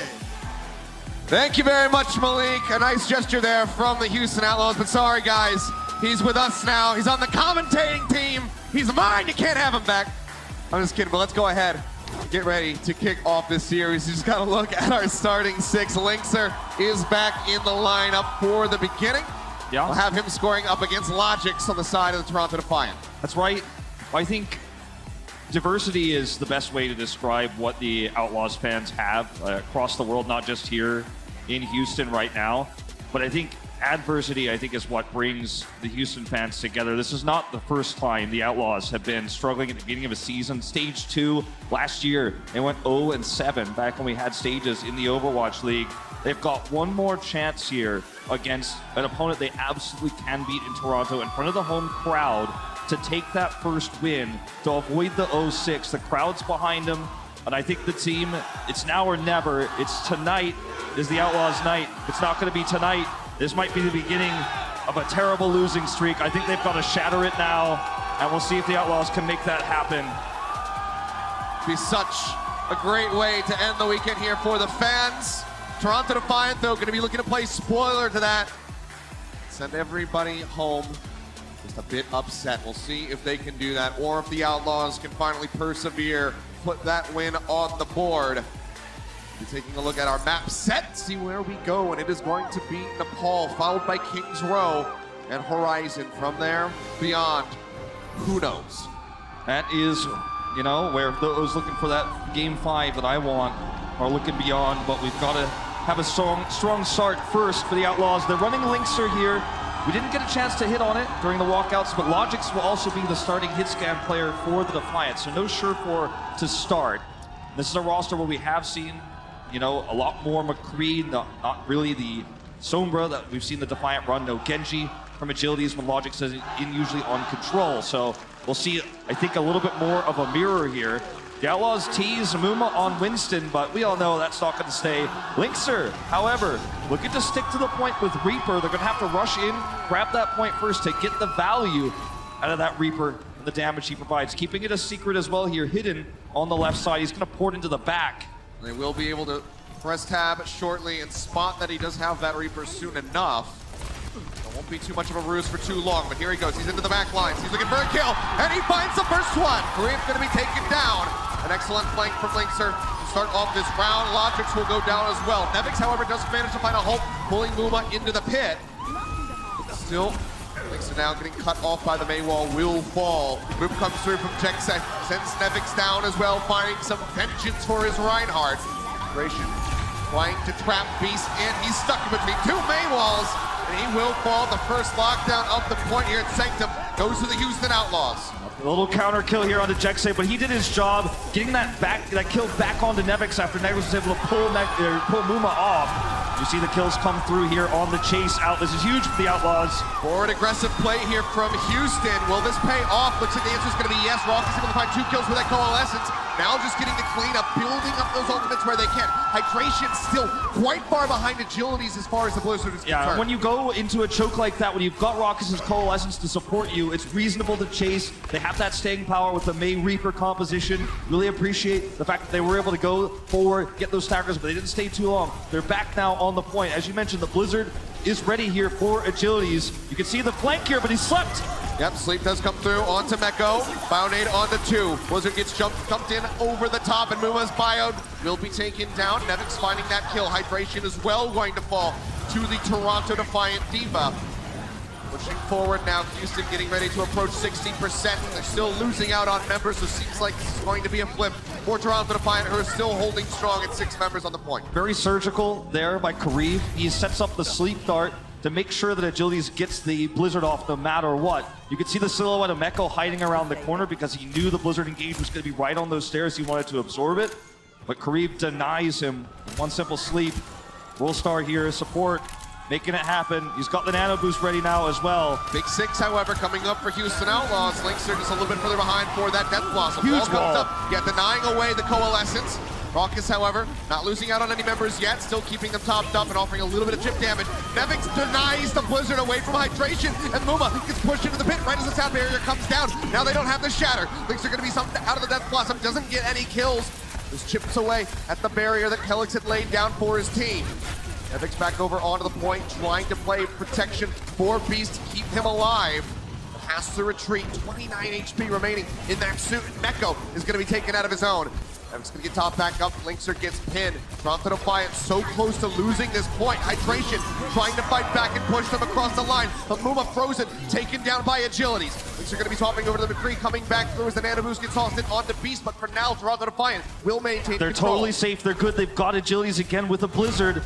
We'll see if Karif can repeat that performance onto Meko, who's just now going to respawn. With the remake coming through, Meko going to have the opportunity to shut this down once again. Agility is hiding though, they don't know the angle. They're looking for the wall off. Spotting them off. Nevix is providing information. Did not see him. Linkser could have gotten that kill. Agilities does not get the jump on them. The wall's going to be coming up to protect. Coalescence rolling from Raucous. Trying to find some kills. Bomb to the back over is going to find Linkser. Devastating start for Houston on this, what could be final approach. The bomb gets 2. Going to be a fast reset here. They need someone to tag either Raucous or Jexay as Linkser swaps over onto the Doomfist. He's going to try to rush back in here. Hydration has the Blizzard. If they can buy time, they've got a chance, but he's spotted. He's got to go down through the bottom. Can he get there in time? Walled off. Not going to happen. Houston Eye comes through. Toronto Defiant. They take the first round, but it's not over yet. It's not over yet. Hydration not being able to use that Blizzard. That's one of the most frustrating things you could feel as an Overwatch League player who has one of the most impactful ultimates in the game, shut down and denied the usage there. Jexay is unable to tag, the wall comes up, and it feels like the walls are closing in all around Houston right now as Toronto once again denies a round victory. And we're seeing great coordination on the side of Defiant. Agilities making sure these Blizzards get value, Karif helping set that up.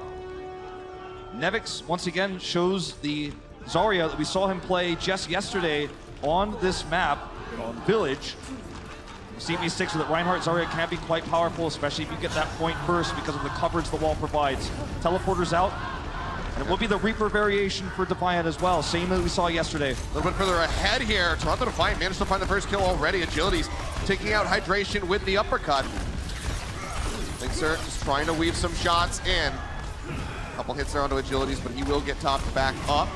Numa will fall. Beast finding that kill. Jump forward from Agilities, manages to find Jexa, and this is going to be Toronto locking down the point first here on Village. Outside of absorbing a Graviton Surge, D.Va doesn't function much in this composition. The comp the Outlaws are running is very different than what we saw yesterday from Atlanta. And what Atlanta did to succeed was outrange and outpoke with a McCree. They have no double shield, nor do they have the ability to outrange Nevix here. So this is a bad matchup for the Outlaws hero-wise. Bubbles going out. Nevix trying to build up that energy. We're taking a little bit for the Coalescence from Raucous, keeping them topped up on the approach. Meteor Strike is out. Agility's trying to pick a target. Seems like he might play it safe. Drop down into the back. Joining in with the rest of his team. KC has to peel. Drop down comes through. Hydration finds the shot. Agilities gets knocked out. Looking for a little bit more. Seismic Slam will not connect onto Calyx. He'll turn his attention back over onto the Zarya. Supercharged up though is Nevik, so he burns him down, but the damage is done. Houston Outlaws still coming out on top. The flip is in. They're back in control. Let's see if Nevix escapes. Doesn't look like it. Would have loved to save that energy if he could. He wasn't at full energy, so it's not the end of the world, but this is amazing for the Outlaws.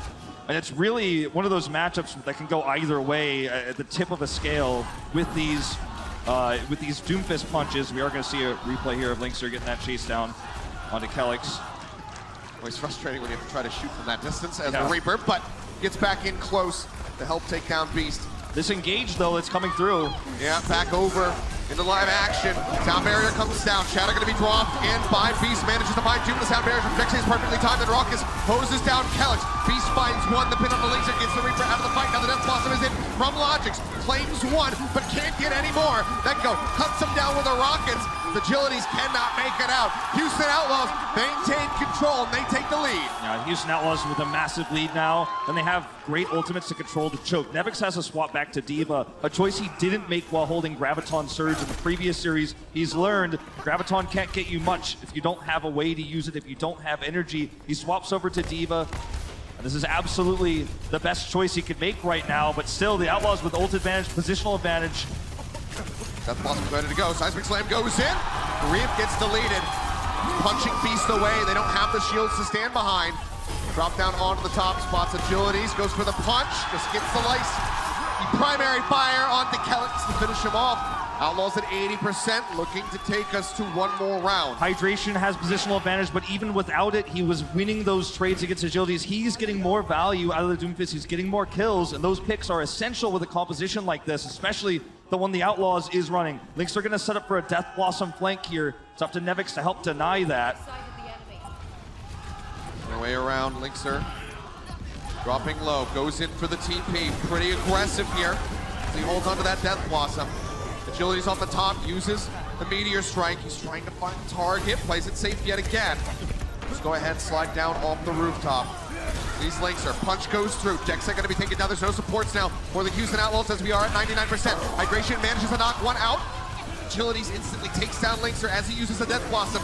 Actively burning and wasting that ult. Self-destruct goes through. Agilities barely avoids it. Punch and Hydration finds it. Can they close it out? Karif cuts the Doomfist down. Mekko's going to be desuited.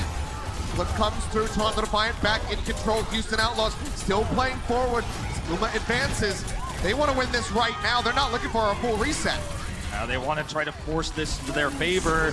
Sound barrier. Sound barrier's out. They couldn't interrupt it. Links are falling low. Has to use the recall, trying to build up for that pulse bomb. Self-destruct out from Nevix. Throws it in the corner, and Logix hounds down Linkster. He's still alive, out in the Tracer battle. Hydration gets a punch. Seismic Slam in, but gets cut down. Logix finds yet another kill. He's holding onto the pulse bomb, lobs it through, and will be able to get Neko out of the neck. It's now 70% Houston Outlaws. They have to reset. Toronto fans can once again thank Mr. Logix because he carries this fight on his own. He's slippery. He does not get caught by Hydration. He just does an insane amount of damage throughout that fight, and he is able to bring it back for them. The Outlaws do have the ability to come back in with a big punch here from Hydration, but he's not going to have that high ground again, and he may have to ult to keep himself alive. They have to watch Agilities. They nearly have the coalescence. Hydration going to be taken down. Agilities already finds him. Links are going to be forced to use the recall as he nearly has a pulse bomb ready to go. Luma going to be stunned up. Finds one with a shatter.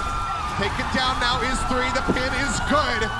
Only have Karif for heals, and he gets picked off the pulse bomb from Linkster. Perfectly placed. Finds the kill. It's a flip back through. 99 to 99. Let's see who can close it out. Toronto Defiant going to be streaming back in. They get the poop away on Nevix.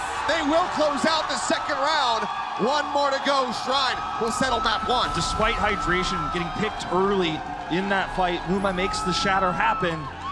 And I gotta say, you know, this is looking like it's gonna be a close one. The Agility's having some struggles throughout the beginning of that map in terms of the Doomfist. Nevix once again failing to find value on the Zarya. And this is one of those moments where the Outlaws have the 7th player in the crowd here. Oh, and you can feel the energy here is against the Defiant, obviously, as the home team. Here's the shatter from Muma, by the way. That actually helps turn things around. Gets Look the at block. That. And like, that wasn't Colin Carroll. We had to call the replay on that one. Muma's had a rough few weeks, and I think that's one of those big moments we can't just let go by. Yeah. Fantastically done by him. See if he can deliver more shatters like that throughout the rest of this map and this series. Rock is going for the sleep dart. Unable to find anything. We'll be sticking through with the Ana for now. It seems not going for the Moira, as they do have Linkser on the McCree rather than the Reaper. Shots coming into the back, gets asleep, connects on the Nevix, but they wake him up pretty quickly. Ruma gonna be cut off, anti, will be taken down by Beast. Logic's in the back, trying to get Mekko desuited. Can't do it quite just yet, but Toronto Defiant will lock down the point first. That heal deny on the Muma is really what messes everything up. We see the resets coming through. Muma's caught in a corner, he can't be healed, even though Raucus is in position to make that happen. So really nice bio there from Kariv, who leads the ult charge right now in Ana v Ana. And they, again, will have to approach this point. It's been a challenge for the Houston Outlaws to get Muma where he wants to be. It's often punished by enemy maze. Let's see if he can make it happen this time. They're actually waiting above, so they can actually slide around the left side here, and Muma is on the point. Beast cut off for the moment, but wall not quite connecting into the pillar, so he does manage to slip through, barely so.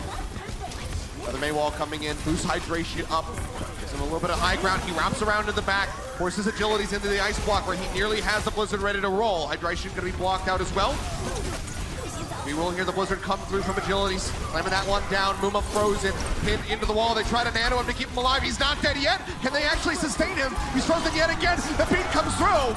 Muma's still in the fight, but Mekko gonna be taken out of it. Logic's finding the kill. Sound barrier out as the bomb comes through from Nevik, so even the Baby Diva gonna be protected by the sound barrier shield, so they cannot pick him off. Muma finally will fall as Jexit goes down. A lot of resources. Will be there. It's about 70% now for the Toronto Defiant. A lot of resources committed there to save Muma. Unfortunately, it's not enough to keep him alive. They hacked the sound barrier early, which means that Kelix gets the favorable second sound barrier. There's still a Blizzard online here for the Outlaws, but getting it into position to use it on the point is going to be the challenge. When again, Muma keeps getting cut off by these ice walls.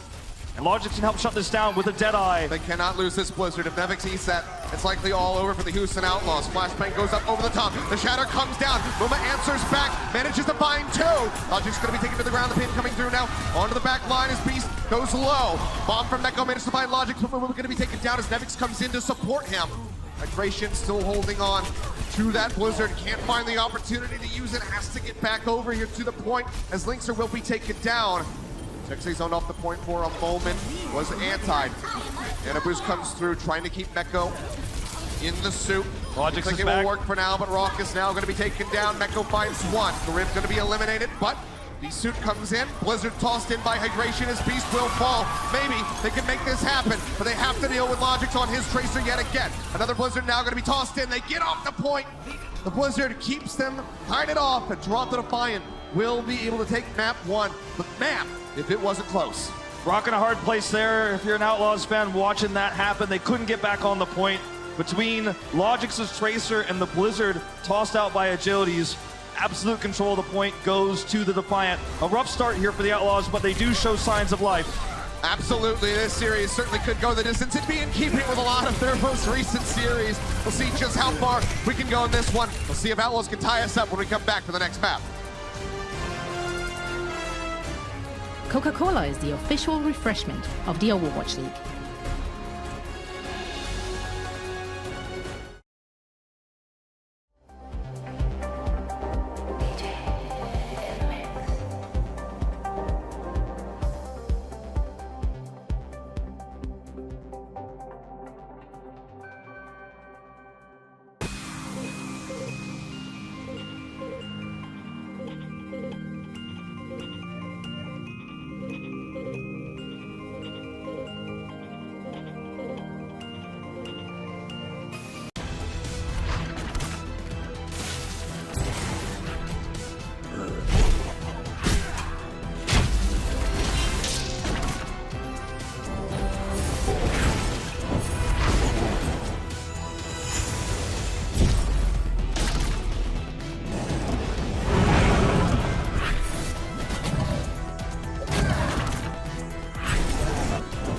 Legend of Soulguard. Download now.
I'll definitely miss playing in matches.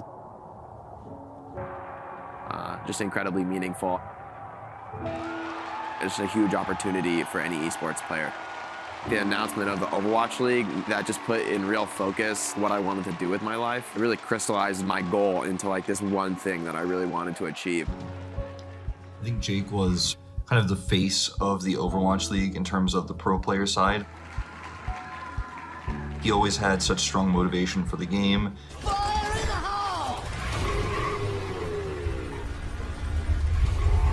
Why not go for it? Oh, why not get killed by Jake's Junkrat tire? On the stage, in front of a crowd, I think that's just such a special feeling. You get so much adrenaline out of it. It's like the time to show your skills. All that work you've laid in previously, now it comes to bear in front of a crowd. My favorite memory from Overwatch League has to be upsetting the Shock last season in Stage 3. There's a big shatter! Oh, they did it again! Hack the world! 0-7 in Stage 2, 7-0 in Stage 2 for the Shock, but this is the Outlaws' day. The win streak is over. The Houston Outlaws defeat the San Francisco Shock. I just remember thinking, like, especially with Dante, knowing that like he had left the Shock, right, traded to us, just as they're having their best season ever and we're having our worst season ever. And I just felt like if there was any match we could win, I wanted it to be this one. For the most pure reasons, right, like playing for your teammates. So I was so happy and so proud that we were able to win that match and upset such a great team. Congratulations on getting your jersey retired. Congratulations, Jake, on your big day. I'm super happy for you, dude. You've inspired thousands of people to play Overwatch. I'm really looking forward to seeing how he's going to bring that passion and energy into the Overwatch League as a broadcaster this year. Being a caster is actually really meaningful to me because for me it's a chance to tell the story of players as I feel like I would have wanted it told as a player. I get to be the conduit between the match and the fans and really, you know, shaping that narrative for the viewers, and I can communicate how much work and passion the players really put out there. My message to future generations of players, of people aspiring to play in the Overwatch League, to play esports, would be just practice, practice, practice. You have to want it more than the next player, you know, like the next person in line behind you wants it really badly. So in order for you to succeed, you're gonna need to go above and beyond and put the work in. To the Houston Outlaws fans and the whole Houston community, I just have to say thank you. I mean, I feel like I was just so quickly accepted and cared for by the fans, and they're always so passionate and supporting us, you know, through thick and thin. This has been like the coolest thing I've ever done in my life, and the fans are no small part of that. I hope the fans continue to support the Outlaws going forward. You know, when times are tough, that's when the fans are needed most, and we have such a great community with the Houston Outlaws.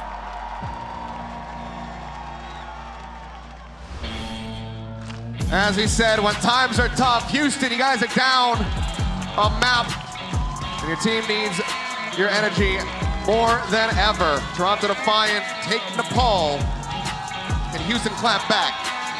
Yeah, it's going to be the question on everyone's mind right now is, does the losing streak end here for the Houston Outlaws? Completely different and changed roster from what we've seen the previous 2 years. You know, again, outside of Arhan, who very rarely played for the Outlaws, you know, it's basically the first time we're seeing core Korean players on this roster, otherwise all Western roster. And I don't think it's communication issues per se that have led to a lot of the struggles the Outlaws face. It's just simply getting outclassed in small matchups. You know, the tank matchup with Muma, for example, has been one everyone has honed in on right now. It's the elephant in the room. Everybody's talking about it. You know, he had a great shatter there on Nepal. It wasn't enough to get them that first win, to get them that first map win. But the series is far from over. Yep. And we do have some alterations coming through for the Toronto Defiant. As we've been seeing, Logix comes in for control. Surefour comes in after that. Today is no different. There will be subbing in and trying to take a piece out of the Outlaws. We'll see how Surefour manages. Because Outlaws, no changes. Still going to be Linkser with hydration in the DPS lineup. As we head into King's Row, it's Surefour's most famous map. His moment on the Gladiators in 2018. Yeah. It's a map where you can see that Widow poke out, but it is going to be mostly the McCree you see on this map. The Surefour, though, It's a lot of flexibility in terms of his ability to play Sombra when that does come up. And I think we'll probably see him stay through for the rest of the series, even if he doesn't end up playing Sombra here. As we head into this, the Houston Outlaws going to match compositions. Linkster stays in on the McCree. Hydration, of course, moving over to the May. No Doomfist on this map. Yeah, first to defend as well. Surefour showing the Hanzo for now. We'll see if he sticks with us or it's just going to be a scout. Will just be the Sonic Arrow at the base of the statue to go ahead and see what he's dealing with. So we'll just be the McCree coming forward now. Just a little check from Meko, verifying the composition, absorbing some of that damage. Yep, Bionade for Bionade. One onto the Rhine, one onto the Diva. Muma going to be slept. Trying to keep him alive. Spam shots coming through. Rockets with a sliver of HP, barely surviving. No one falling on either side, but plenty of chip damage coming through. Really close call there for Muma, almost getting picked off there on the edge, pulling Meko to the forefront, and the free damage was coming out from Surefour, who's leading the damage in terms of the McCree matchup. Meko Doubling now, it. Going to be taking a nap. Will be woken up. They're knocked down to half as Surefour makes his way over towards the point. Tries to get the flashbang up over the Rhine Shield's unable to do so, but Agilities makes his way around the back, and Muma still will be taken down. Now Jexi gonna fall. Freezes there onto Meko. That ice shot not quite needed to go ahead and break him out of that, but still will be used, and that'll be the cleanup here. As Toronto Defiant their way on to point A. It's the capitalization on Muma's positioning around the statue there that allows Surefour to get so many pot shots off. Pulls Meko away so that he can defend Muma there, and then that creates an opening for Surefour to damage everybody else. He ends up doing a ton of damage in that first fight. The second fight, he has clear line of sight, and you can see the freeze come through onto Meko as they just kind of get steamrolled there. Jillies gets to hold his Blizzard. Hydration has his as well.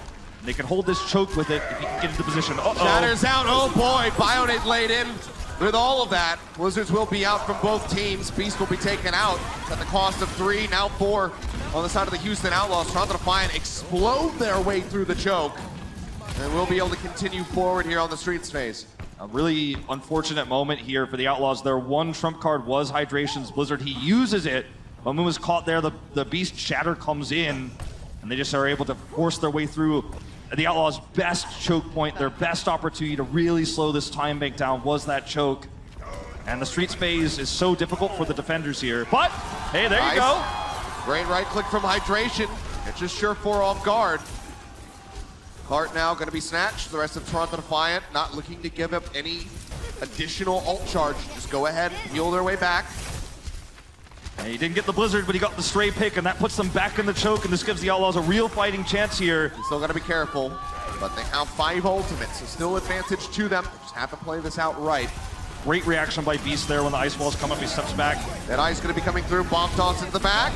Everyone dips inside, sound barriers out from both teams. Meko finds one, Surefour again going to get picked this time by that self-destruct. And this is great, Hydration's getting closer and closer to that Blizzard.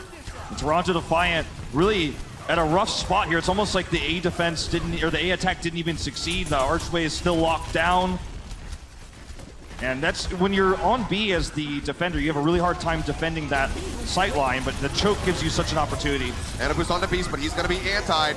Knocked to the ground now. They look to finish him off. Just managed to stay alive for a little bit longer. Meko trying to get the flip over to eat that Blizzard, is unable to do so, but will manage to take down Nevix and holds on to the mech. Now get spam healed back up. Suddenly 3 minutes remaining for Toronto Defiant. A fantastic time by thus far for the Houston Outlaws. Can they keep it going? Oh, down! He doesn't get the Blizzard! That's the tool he needed! Surefour denying away the Blizzard. Is that going to be enough though? Because Beast has already fallen. Bionade lobbed in from Grief does manage to find Hydration. Outlaws still playing forward. Another flashbang in, but Surefour beaten and battered. Does get taken down. Linkster comes out on top. Now he's looking for Kareem. We'll go ahead, turns over, gets the stun. He's trying to get the shots in, but he just can't get through that defense matrix. And suddenly, Toronto Defiant start turning things around. Great play there by Nevix. He saw the opportunity that the Outlaws had. He saw that, charged up Linkster, and he comes in, has the matrix right on top to keep the rest of his team alive. Surefour survives that moment after the stun onto Hydration, eliminating the Blizzard a second time for the Houston Outlaws. They've got great ultimates here, but defending this B point when it's already controlled for the Defiant is so risky. They're going to commit. Yeah, walls, shields coming up, just looking to get on top of that cart in time. Muma's got the Shatter, Beast does as well. Muma's low on shields though. 5 ultimates nearly there for Toronto Defiant. We'll be able to build them up throughout the duration of this fight right now. Meko with the self-destruct, unable to find anything. Shatter gonna be dropped in, manages to find one. Jekse gonna be taken out by the fire strike from Beast. Hammer gonna be dropped. There's a couple with the sound barriers there from Kelix, keeping his teammates topped up, and Meko, he's suited in the back as Nevix finds 2 with a self-destruct of his own. They will be able to roll into point B, but with 3 minutes. And regardless of whether it's Kelix or whether it's Nevix, they are keeping Surefour alive. They are allowing him to do massive amounts of damage. The flashbangs have been excellent. I'm gonna take a look at a replay here of this bomb going over the wall. Slid that one right down off the roof, and just barely. There you go. Yep. Well, I mean, they were breaking his shield. They knew that he was in a rough spot. They were focusing him down from the start. Even the Deadeye committed to his shield. So what are you going to do? Right now for the Defiant, I mean, this is a great time. You've just got to keep the momentum going. Break that shield again, set up a Deadeye. 4 ultimates currently available, but Links are going to be taken out of the equation. Abilities finds a really nice pickoff.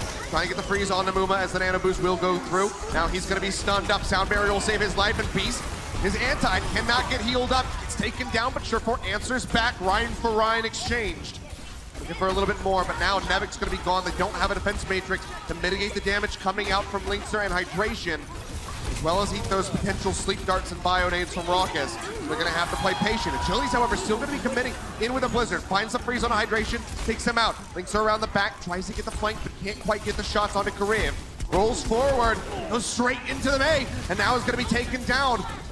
Didn't have great routing, didn't have anywhere to go without stranding himself, so the cart will continue to roll forward. A minute 32 left to go. He's stunned. They're trying to move their way up. Shatter comes down from Beast. Muma going to be eliminated. Meko uses the self-destruct.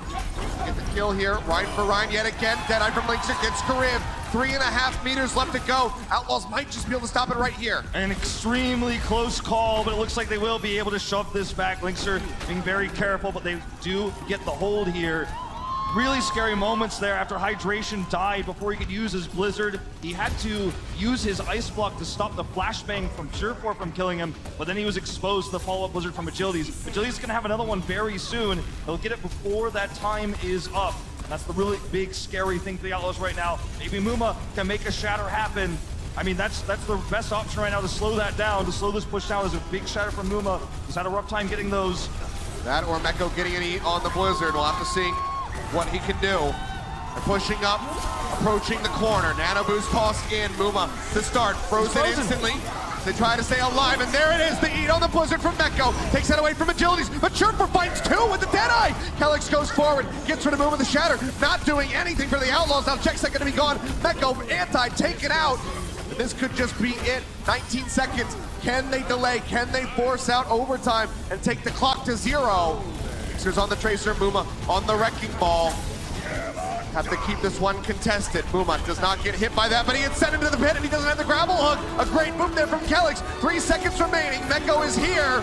We'll be able to take the clock down to 0, so at least a boon for the Houston Outlaws, but now the Blizzard comes in. Hydration desperately trying to turn this one around by himself. Surefour just on the outskirts of the Blizzard. Does not get frozen, still taking shots. Sound barrier out from Jekse. Shields up Muma. Bionade onto 2. Links are getting caught up in that one as well. Muma just cannot survive. Another Deadeye coming through. Gets the Tracer. And that will be the finish for the Houston Outlaws. Despite how things started for Toronto Defiant, they managed to drain the clock all the way down to 0. There were certainly some shaky moments there for the Toronto Defiant at the end.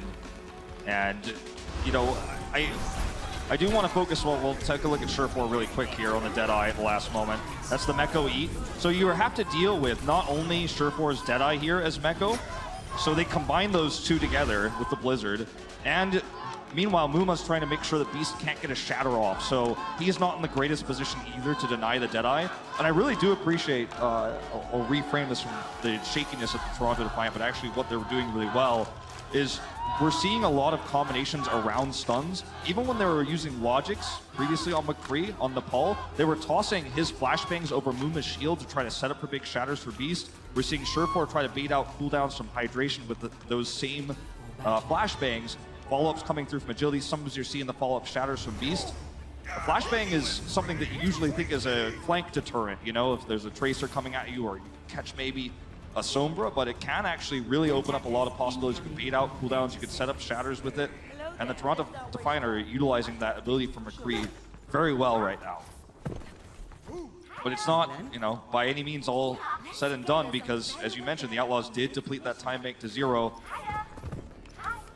Yep, just need to get to the end with time in the bank for Houston Outlaws. Over a minute of time, I should say. Yeah, then it'll be draw worst case scenario. Yep. See how things go. Obviously, everybody here would like to see a victory on the board rather than a draw. Here they go on the attack. As the crowd comes alive, pushing forward now. Looks like it's just going to be that top right approach. Coming out. We'll go ahead and drop down, start wrapping around the base of the statue. A lot of damage pushed forward on the members of the Outlaws. They're going to have to be careful. Muma stuck into the corner. Wall comes up. Now they're looking for Beast, and they managed to find him. The pin is good.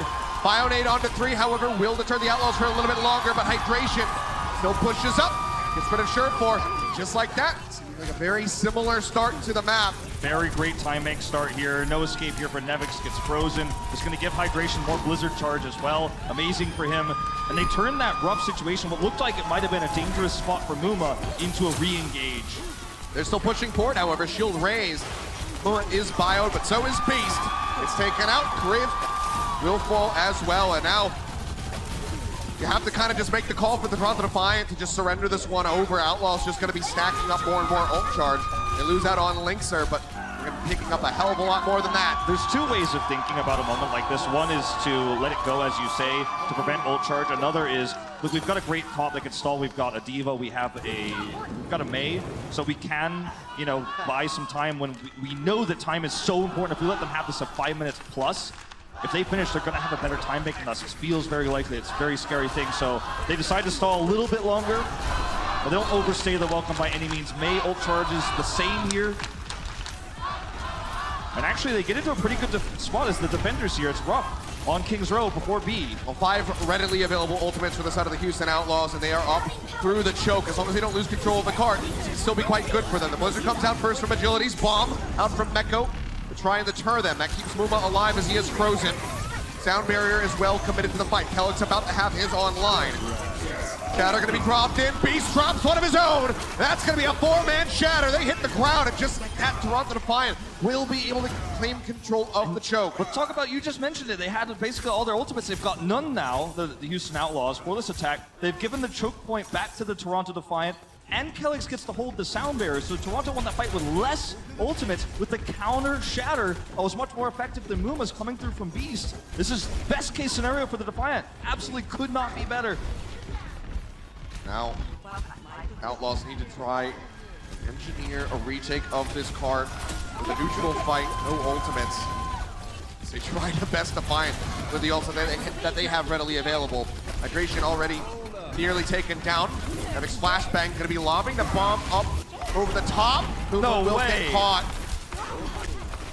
Not sure if that was set up by a flashbang or what, but either way, does get eliminated. Now Hydration will fall. He got split. The team split Muma away, and he's caught out once again. The bomb was at a weird angle, and Nevix was trying to set that up in the choke. Luckily for the Outlaws, at least, Agilities didn't finish his Blizzard because they did get out, most of them, after the fight was lost. But if he gets that Blizzard, I mean, they have the choke, and this is a nice start, getting a sleep dart here, but the Ice Wall's there to protect.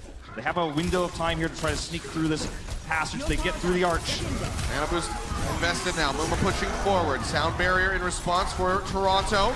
Pin comes through. Muma instantly deleted by the Deadeye. Another charge. combo set up there by Toronto Defiant. Surefour will find Hydration.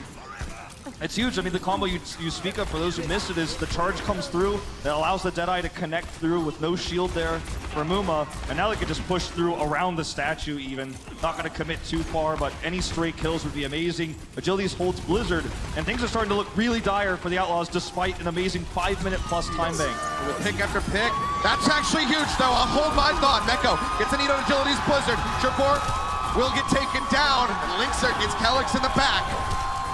By sheer force of will, Meko, he's that Blizzard, and he just starts pushing back for it. He says, I'm not losing right now. We're not getting stopped here. And they do it because of that great eat there by Meko. Linkser is the only one who really uses his ultimate. The Outlaws get to hold a lot of tools to push through this Streets phase to B.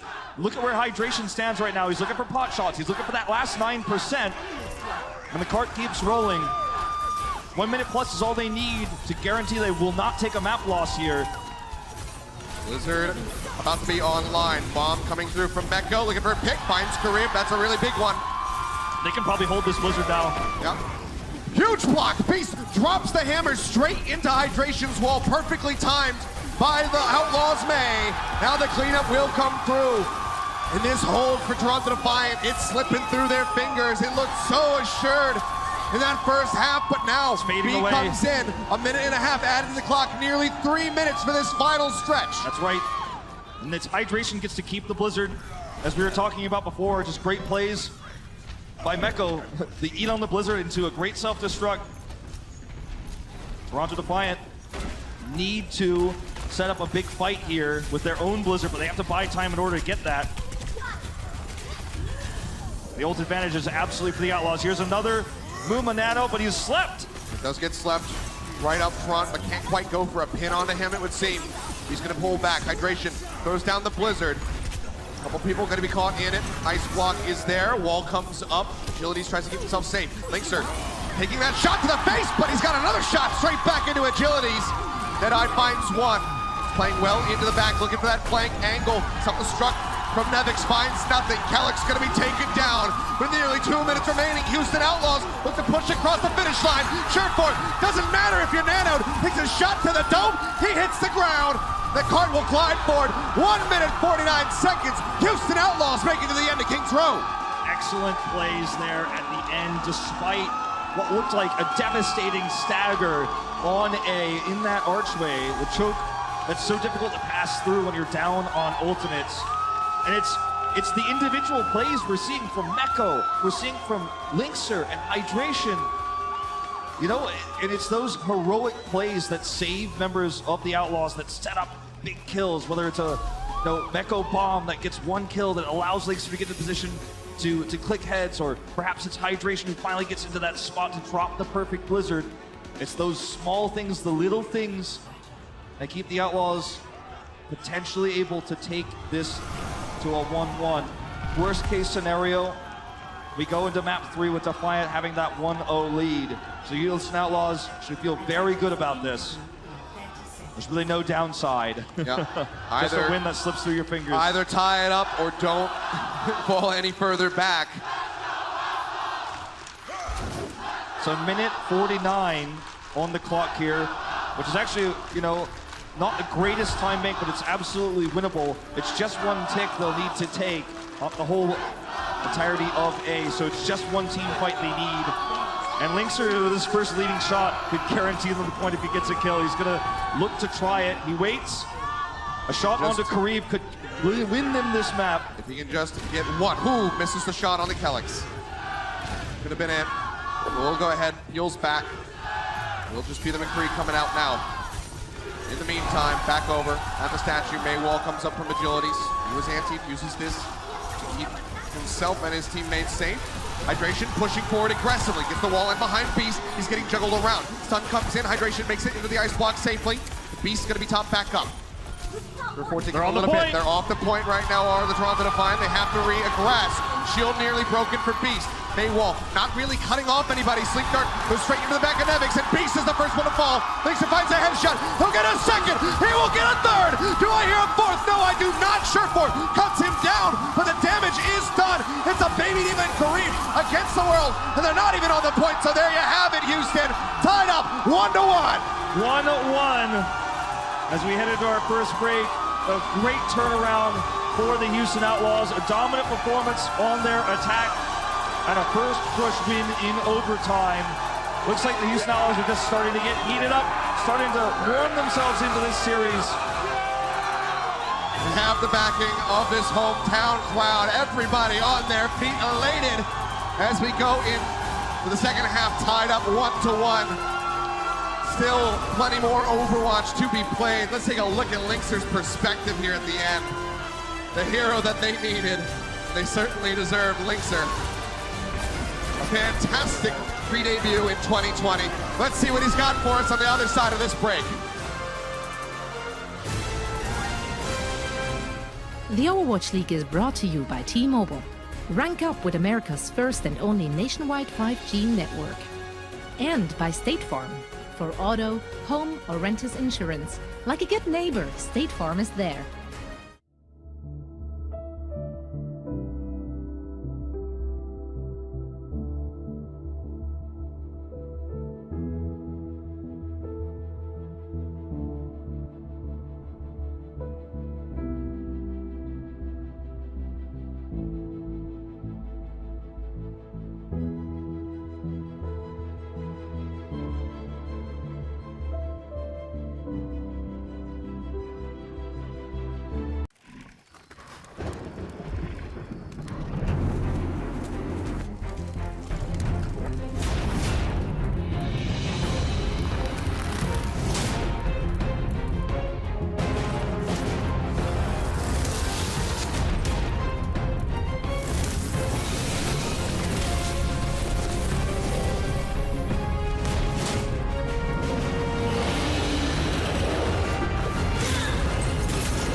Legend of Soul Guard. Download now.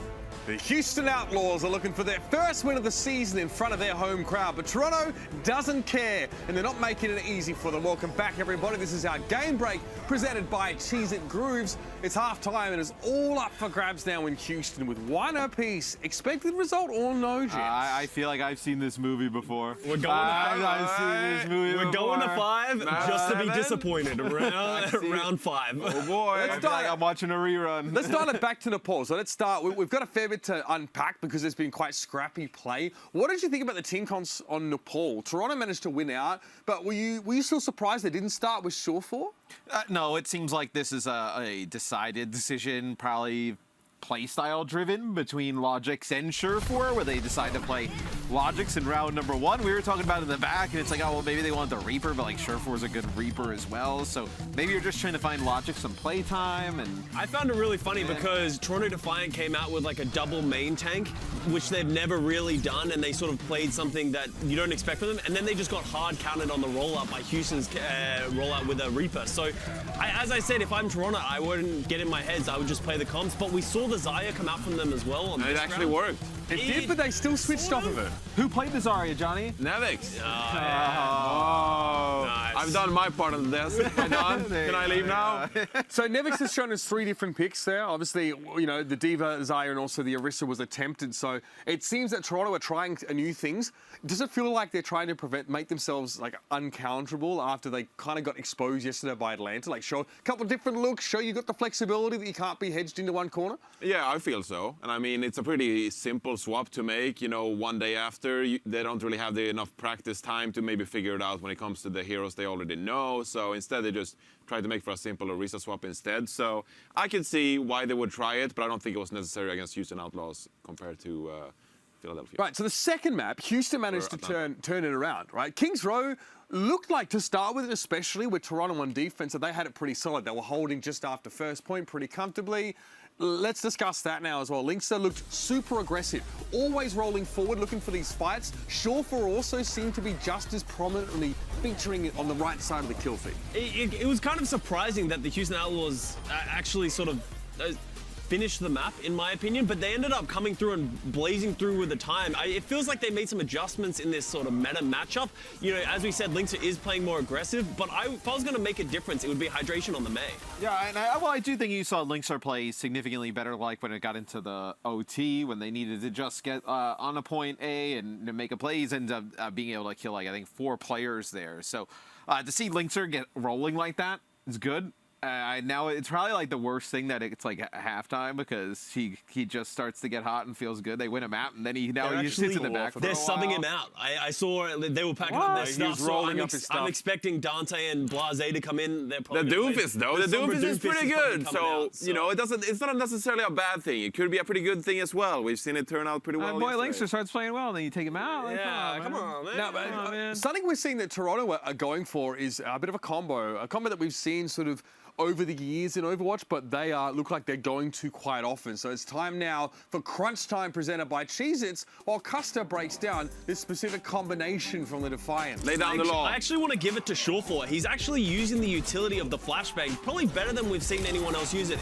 Just in this map alone, he actually used the flash to set up multiple stun shatters. We're going to see another one here. He's hiding in the sort of on the right here, hits the flash, gets the stun shatter, and they're hitting this multiple times, and it's such a good combo because it pretty much costs you nothing. Shatter is a pretty expendable ult to use, and here's him actually using it to cancel hydration. Come on, that was luck, that was that was not. Come on. Still using the utility well. Maybe he saw hydration.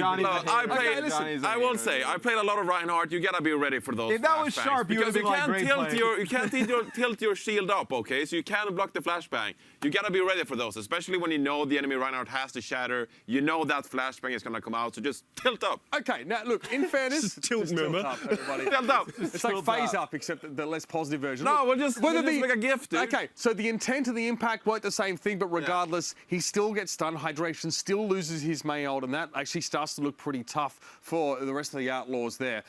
Last thoughts. Who takes this series from here, especially now with that potential Doomfist combo coming in with Blase? It's going to be hard. It's going to be hard to deal with Blase on the Doomfist. We'll see if they can do it. I'm actually going to stick with Toronto still. I think they're the better team. Okay. I think we're going to see some Doomfist on Doomfist action. So all right, about it. It's going to be agilities versus Blase. I'm actually really interested to see who has the edge. Yeah, I'm gonna stay with Toronto. I still feel good about Pick Toronto. a team, Pick a team. I'm going Toronto. Yeah, I'm sticking with my boys Toronto. Well, that's 3 for Toronto here on the desk. I'm sure the fans... Yeah, I'll take Houston. Fine. The fans down in the Music Center are probably hoping to see them dominate too. Look, I'm already winning on predictions today, guys. I can throw away. Oh, come on. Stick around afterwards as well, of course, for our Watchpoint Post-show and, of course, the very important first hero pool draw. See you then. The Overwatch League is brought to you by Cheez-It Grooves. Deep flavor, deep crunch. It's a mind crunch.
Legend of Soulguard. Download now.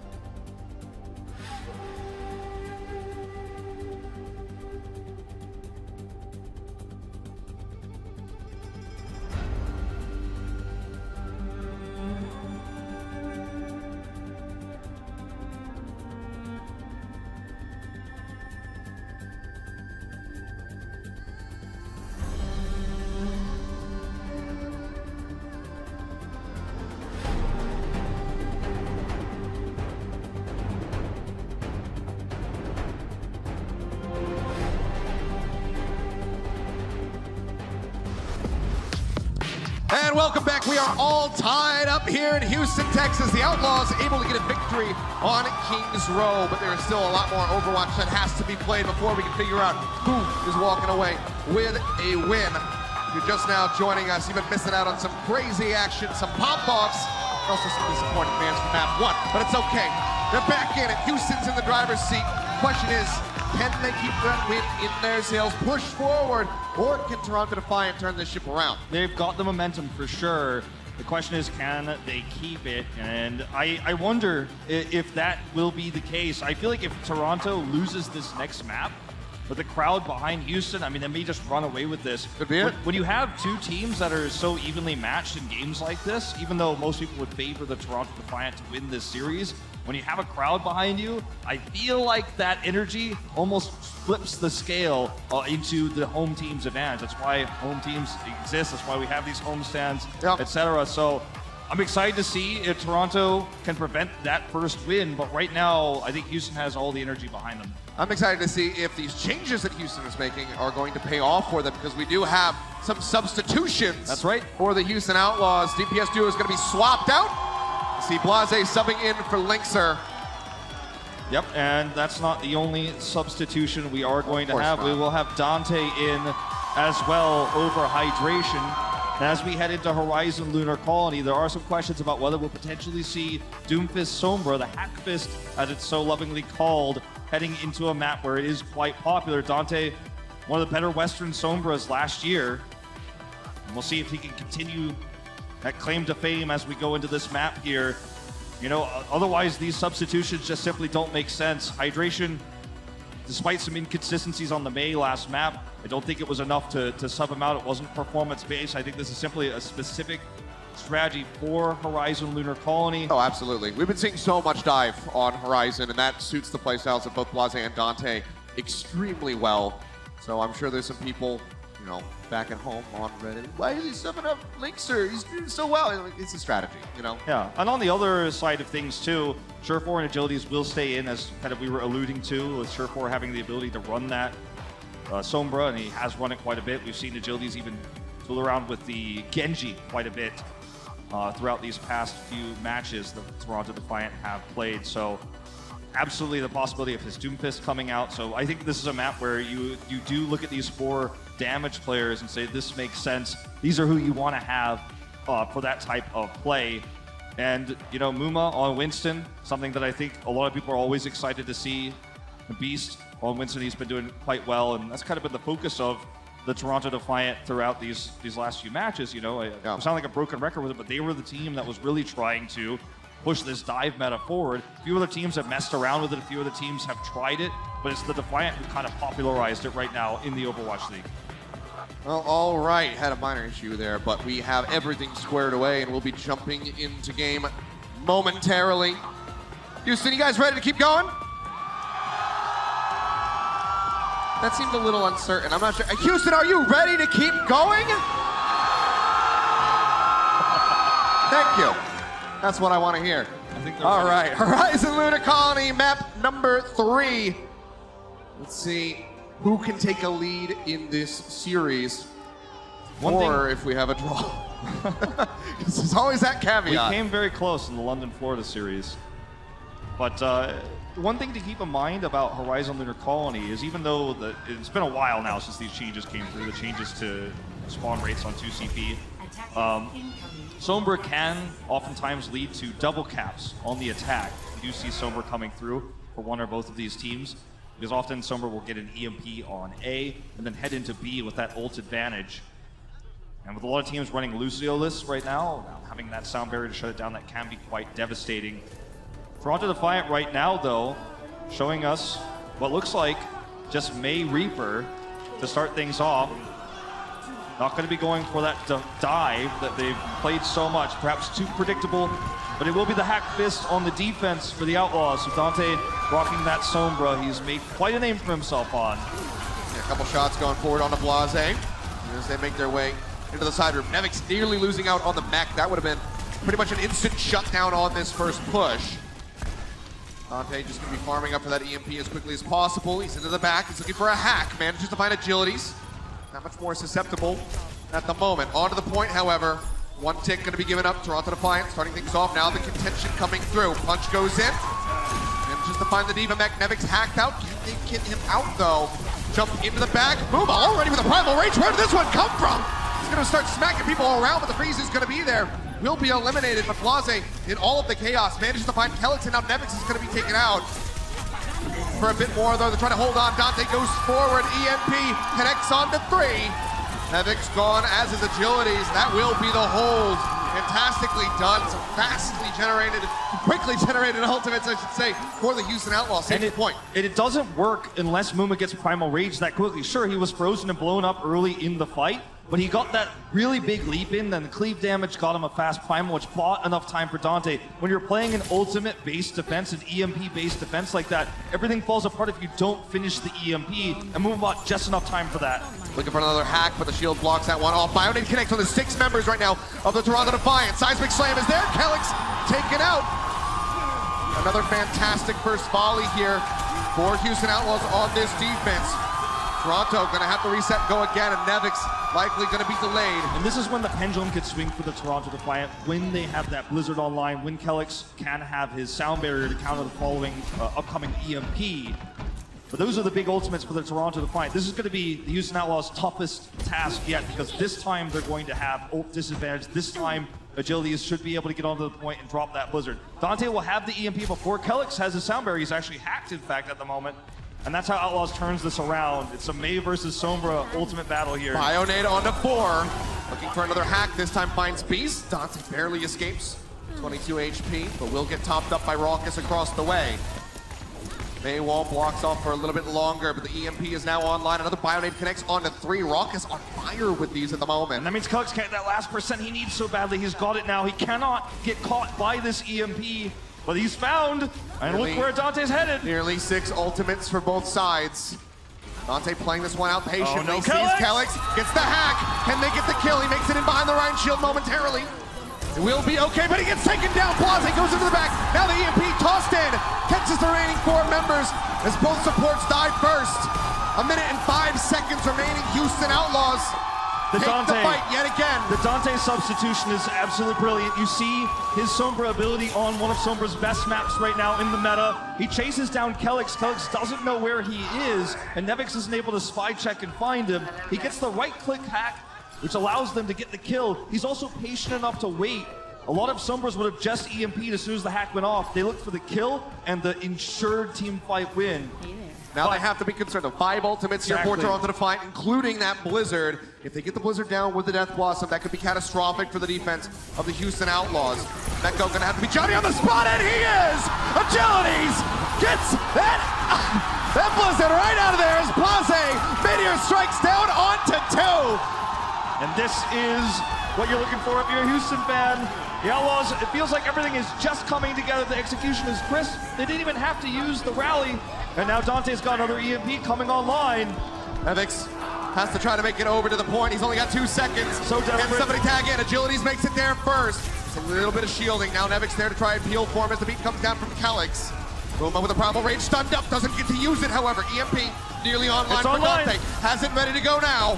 He's waiting for his moment, jumps out, drops the EMP, catches 4 members, but then does fall. Blase, however, finds Kelix with the rocket punch, eliminates him, and Sureforce out of the fight as well. Another punch, another kill. Beast is taken out. Blase, this is what he was brought in for, but he gets hosed down by the Coalescence Creep. Managing to find 1. Into the back is moving. Primal Rage trying to work his way back over to the point. He might not be needed, though. He is not. 48.6% is as good as it gets for the Toronto Defiant. Houston Outlaws with a dominant defense here. This is how you use substitutions in the Overwatch League. You bring in specific players for one map like this. They play their best heroes. And sometimes they struggle in the mirror, sometimes they struggle in the meta, but they won the map of Kings Row, came in with the subs, and dominated on the defense here, and they're very so close to taking a lead in the series. The full hold, what a statement to make. They still have to go on the attack. 46.4% is what they need to beat. Let's see if they can do it when we come back.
Legend of Soulguard. Download now.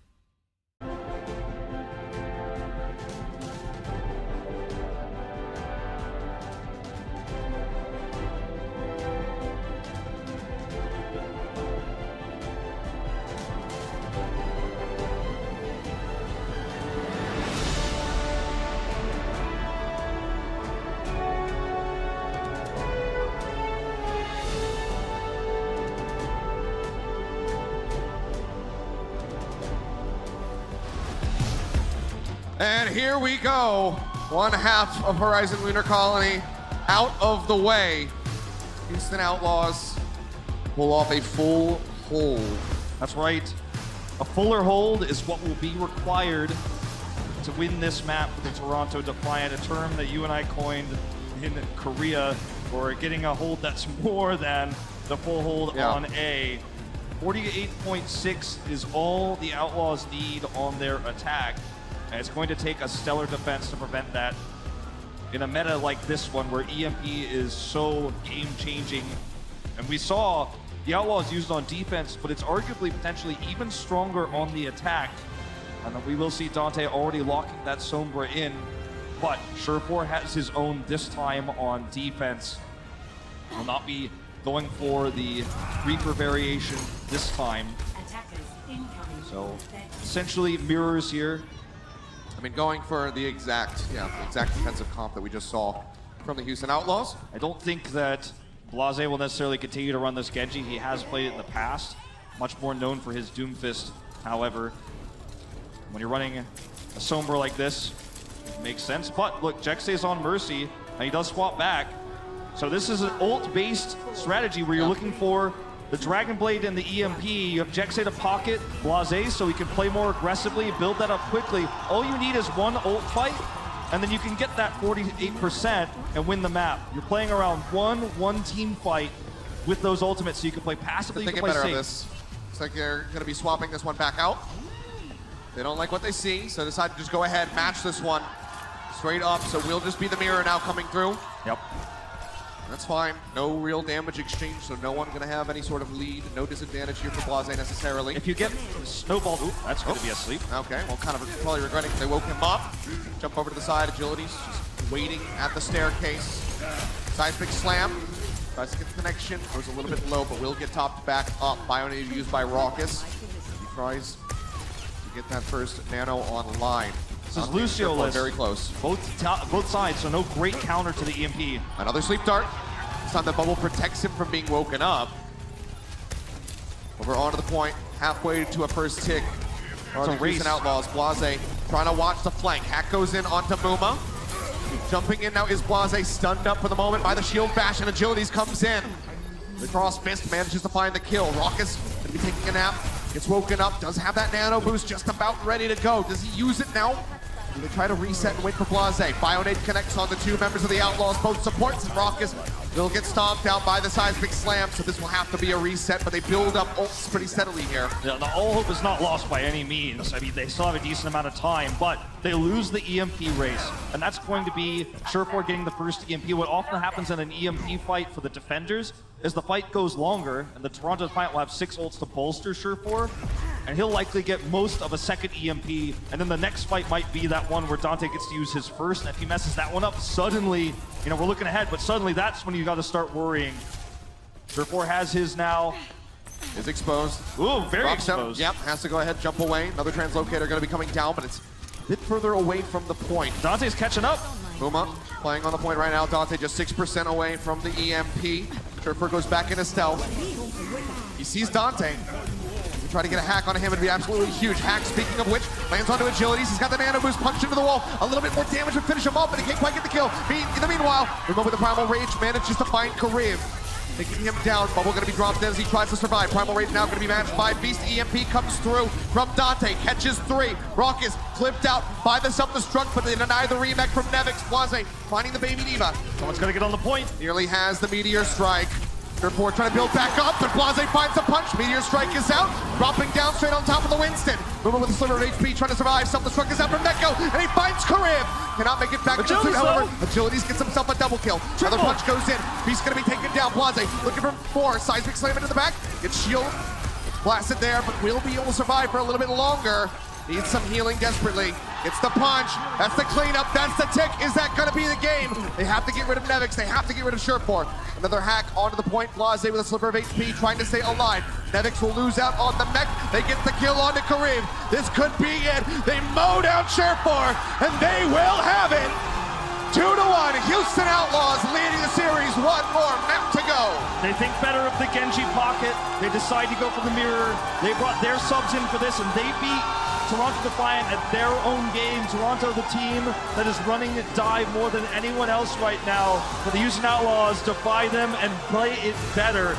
Now they're one map away from winning their first series in 2020. So very close, backed by this home crowd. He's looking a little close, got down to the wire a little bit there. By a sliver, Blase survives, and he helps get them across the finish line. Houston Outlaws, one more map. Can they do it? We're going to find out when we come back. The Overwatch League is brought to you by ZipChair Gaming, the official chair supplier of the Overwatch League.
And we are back. Houston Outlaws, they take another map. Now they're just one away from closing out this series and picking up their first match victory.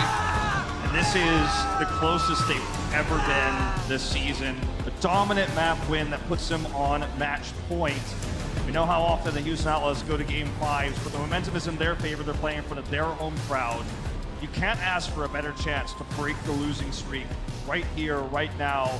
No substitutions heading into our next map. Blase and Dante will remain on stage.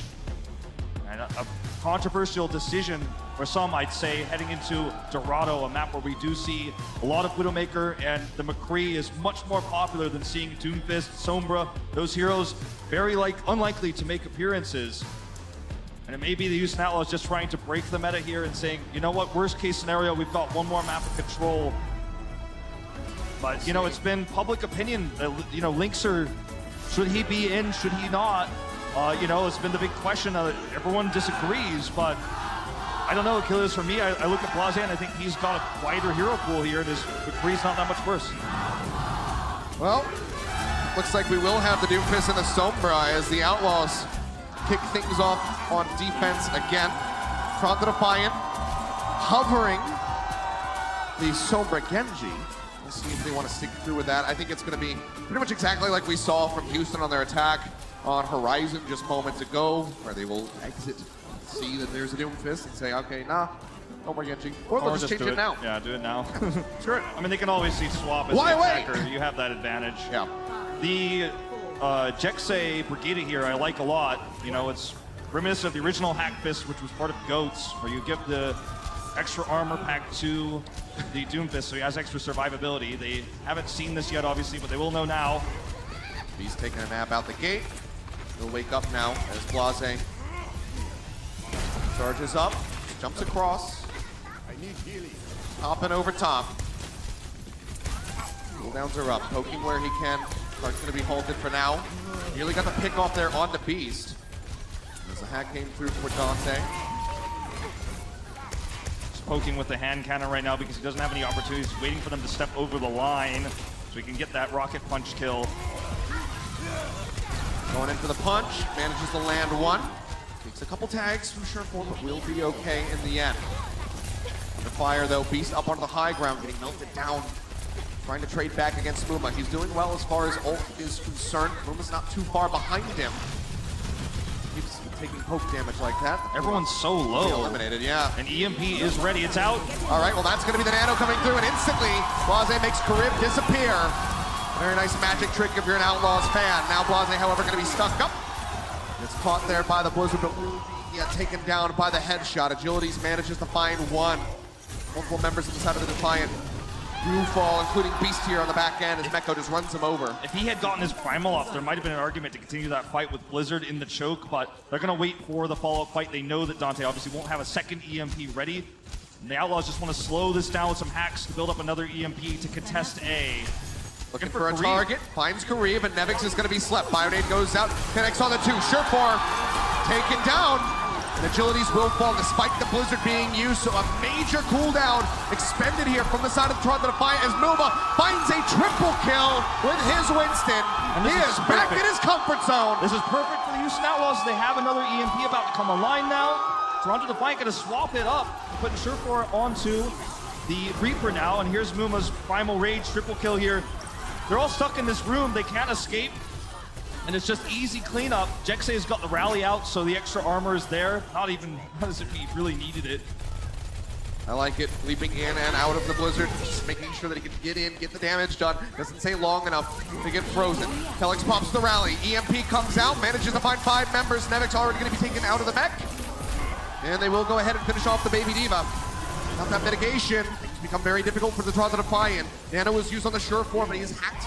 Can't reliably get into a position to try to do some damage. Blase, this is the shot. Get the punch there. Still gets a lot of damage done. It sets up for Kelix to die. Meteor Strike coming through. Drop down is there. The punch is good. Karib taken down yet again. Blase barely surviving. The Bionade gets tossed in from Raucus. They find it. Houston Outlaws looking like they might be able to get another full hold this time under Rado. 58 seconds for Toronto. Defiant just simply can't deal with Blase. He's at the back. They're never able to track his angle. Kelix is trying his best to react with armor packs every time he comes in with a rocket punch, but he does enough damage. Muma comes in for the cleanup. The cleave damage is real. Outlaws have another EMP online, their third of this defense.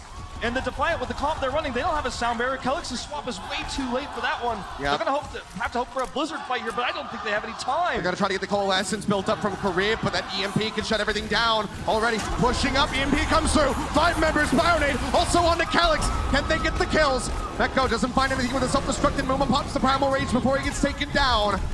Blase going to be looking for a target. Muma gets the corner here on the Nevix, trying to knock him out. He was hacked, but he still does manage to find the self-destruct. Muma tries to leap away, but it's not going to be good enough. That blossom from Surefour claims 2. Blase and Jexay both going to be taken down now. Mekko desuited. Seems like Toronto Defiant have finally done it here as we move into overtime. Houston Outlaws cannot contest as you would expect. Dante is in the back just looking to farm as much as he can for the EMP, but they will be able to glide forward. They 2.5 minutes. They snatch away point A from the jaws of a full hold, but was not ult efficient. The Outlaws still have high ground control potentially here with Blase on the Doomfist. You've always got to be aware of that. You've always got to watch your flanks against that. See where he is right there in the center of your screen. He's going to try to jump down behind Defiant as they come in, and that creates a great crossfire. Here's the Nano. Nano coming through the punch as well. Not going to connect. Maywall comes up, and he will get cut off a bit, but has a Meteor Strike for a bailout. We'll just be dropping back down onto the high ground, try to maximize that seismic slam damage for the next time.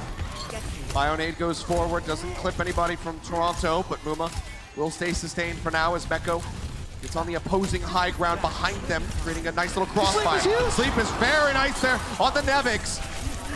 Is that going to be enough? Dante nearly building up the EMP, just a couple percentage away, but Raucus will crumble under the pressure. 6-man EMP comes through for Dante, but now they need the capitalization. Can they get the kills? Blase manages to find one. Will cost him his life. Nevix taking him down, but here comes the Primal. Muma can be frozen right on the back end of it.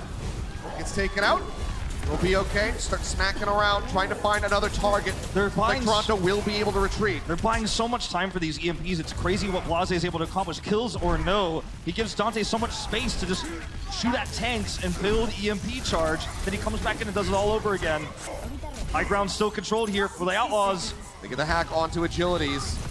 Be a prime moment for Blase to get the punch onto him, but instead it's going to be Surefour. Muma down to half HP. Raucus trying to keep him sustained, and Meko finds yet another raid on a blizzard of Agilities. Does not let him play the game. Meko shuts him down yet again. Now charges forward, sets up the kill. Dante 19% away from another EMP with 37 seconds remaining for Toronto. Houston Outlaws looking to stop this. Just about halfway to point B. And Dante's got the next EMP ready. I mean, this is basically checkmate. As close to it as you can get in Overwatch. Kelix with no sound barrier. And there's just no high ground control. We're gonna see Blase flank again. Muma's gonna go in for the cleaves, and Dante's gonna blow everybody up with this EMP. Nope, they just now spot him. He's in straight behind the Reinhardt. Not quite paying attention, but he will be pushed out of stealth. He tries to get the hack, but it's a bit too dodgy. Has to go ahead. Innovate, translocates back, drops down, tries to get the hat, manages to throw in the EMP, catches 4, Blase finds 1, Meko going to be taken out by the self-destruct from Nevix, who will be able to make it back into his mech safely. Dante gets rid of Kelix, Blase hitting the ground as a pin comes through, but Beast will fall, and it seems like they have done it.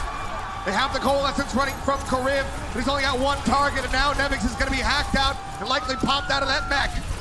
Trying to get their way back over onto the point as quickly as possible. Beast not going to be swapping over onto the Wrecking Ball, it seems, has the Shatter, wants to try to close the distance to get there in time, but the OT plummets way too quickly. And Outlaws have a win condition to pick up their first series victory. They certainly do, and this is great what we are seeing from them. Blase and Dante, Blase's flanks on the side, coming from the rear, and you see Dante just build that EMP charge so quickly, and every single EMP fight ends up cleanly in the Outlaws' favor.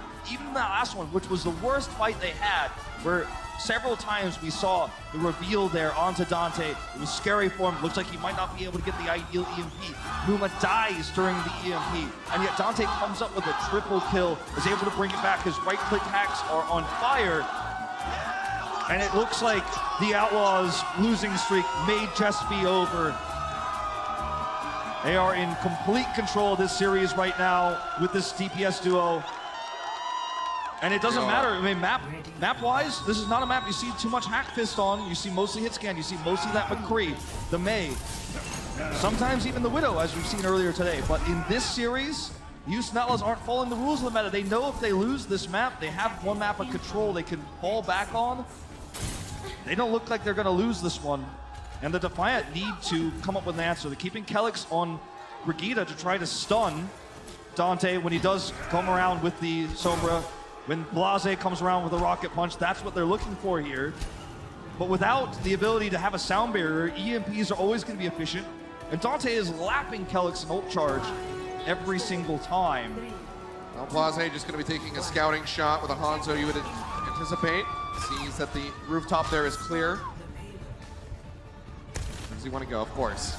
Unsurprisingly, Dante already doing work. Gets his way into the back.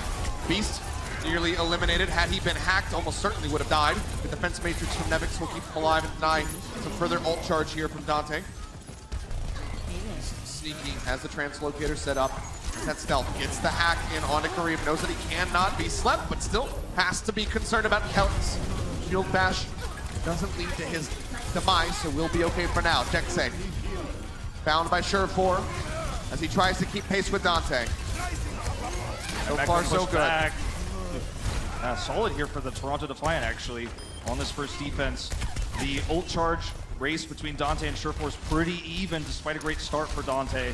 Several members going low, and Raucus will fall, as does Muma. That's a great stagger for the Toronto Defiant. That's going to buy them a lot of time.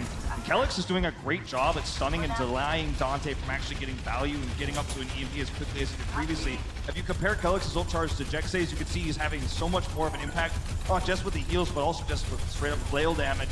Get the rest of his team support. He's going to have the first rally as well, which can be a great deterrent to EMP when you're running Luciolus.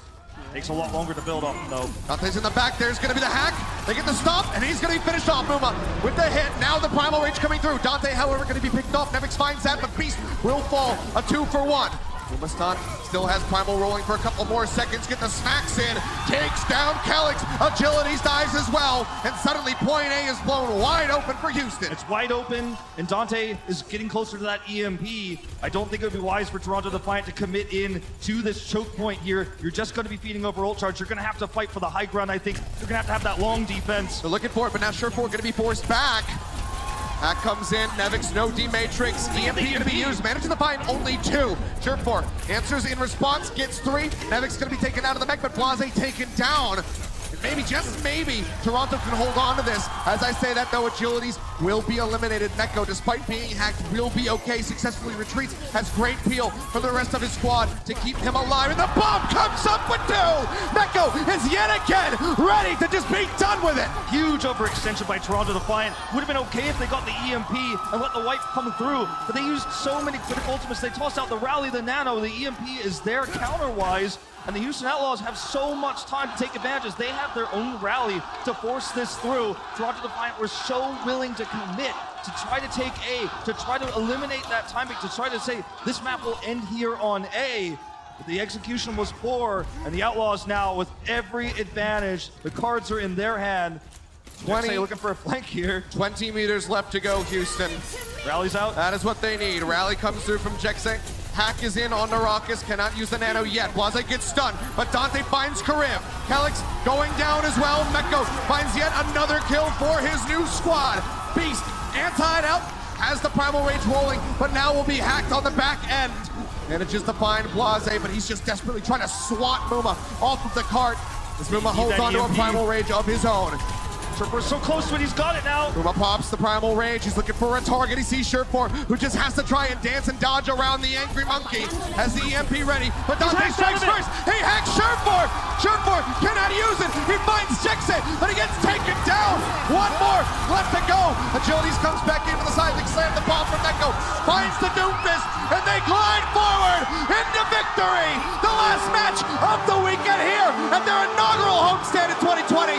Houston Outlaws find their first win of the season.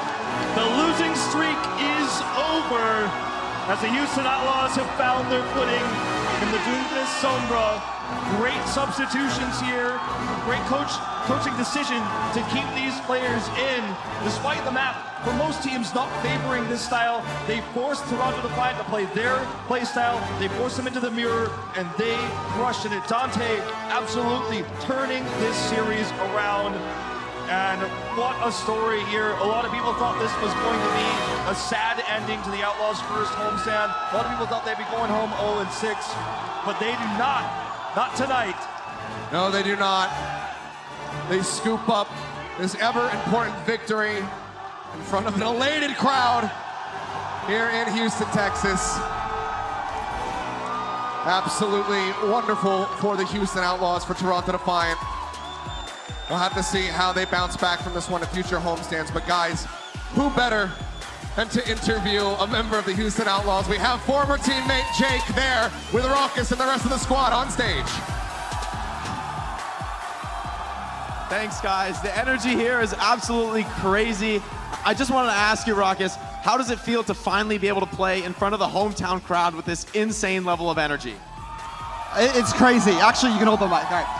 It's a bit crazy. Like, we got to play Dallas last year, and there was a lot of Houston fans, but this energy is like next level. We can feel it. You guys helped us so much. I absolutely love it. What I want to ask you about next is, looking forward, hero pools are coming up next. Given the diverse roster of the Houston Outlaws, do you think this will be a blessing or a curse for you? I think if we play the way we played today, we're a really flexible team and we're really confident in each other. I think we'll be very good in this hero pool meta. few people out there seem to agree. But what I want to ask most of all is, looking forward, you've got a long season ahead. Obviously, things got off to a less than ideal start, but now you've got a win under your belt. Does this signal a momentum change for the Outlaws? I certainly hope so. No, I think we had to battle a lot of things. I'm not going to make any excuses, but we're always super confident and we're never going to give up. So I'm looking forward to the next couple games. Thank you so much, Raucus, and thank you to everyone here in Houston. It's been an amazing show. Great to see the Outlaws get their win here today. And back to you guys on the casting desk. Thank you very much, Jake, and congrats again to the Houston Outlaws on the victory. We'll have to go ahead and get a jersey out to some lucky person there in the audience as the signatures go down. I mean, what a fantastic moment to have for your Coca-Cola victory moment here. Yeah. And this has to be so relieving. Oh, certainly so. I mean, there's a parallel other world where things went badly after Control, and you know, we're closing the show, throwing to the post-show desk. But no, I mean, sometimes the best case scenario happens. Sometimes in esports, dreams come true, and sometimes there is a happy ending. And here in Houston, there absolutely is. This is the happy ending everybody wanted. It absolutely is. See fans traveling from all over the place to be here today, be here this weekend. And it's been a blast. I mean, even just for you and I, first time in Houston, and everybody here has just been absolutely wonderful. Such a friendly crowd, such a friendly neighborhood. Thank you guys for being so hospitable to us. Yeah, it's been a great time here. It's been a great homestand. You know, from the fans to the gameplay we've seen, and Atlanta's first showing. A lot of parity we're seeing right now in the rankings. You know, another loss for Toronto raises further question marks going into our next week of play. We will, of course, have a special announcement in the post-show coming up shortly after this as well. Oh yeah, for sure. Just gotta make sure we get every single last signature in. Whoever gets this jersey, you are extremely lucky. You just get to skip the fan meeting, basically. You don't have to worry about getting signatures anymore. I think some people want to talk to the players I know. more than just one ink. But, more than just the signed jersey, for sure. But there you go. Hydration, you know, present it. Look at this packed crowd.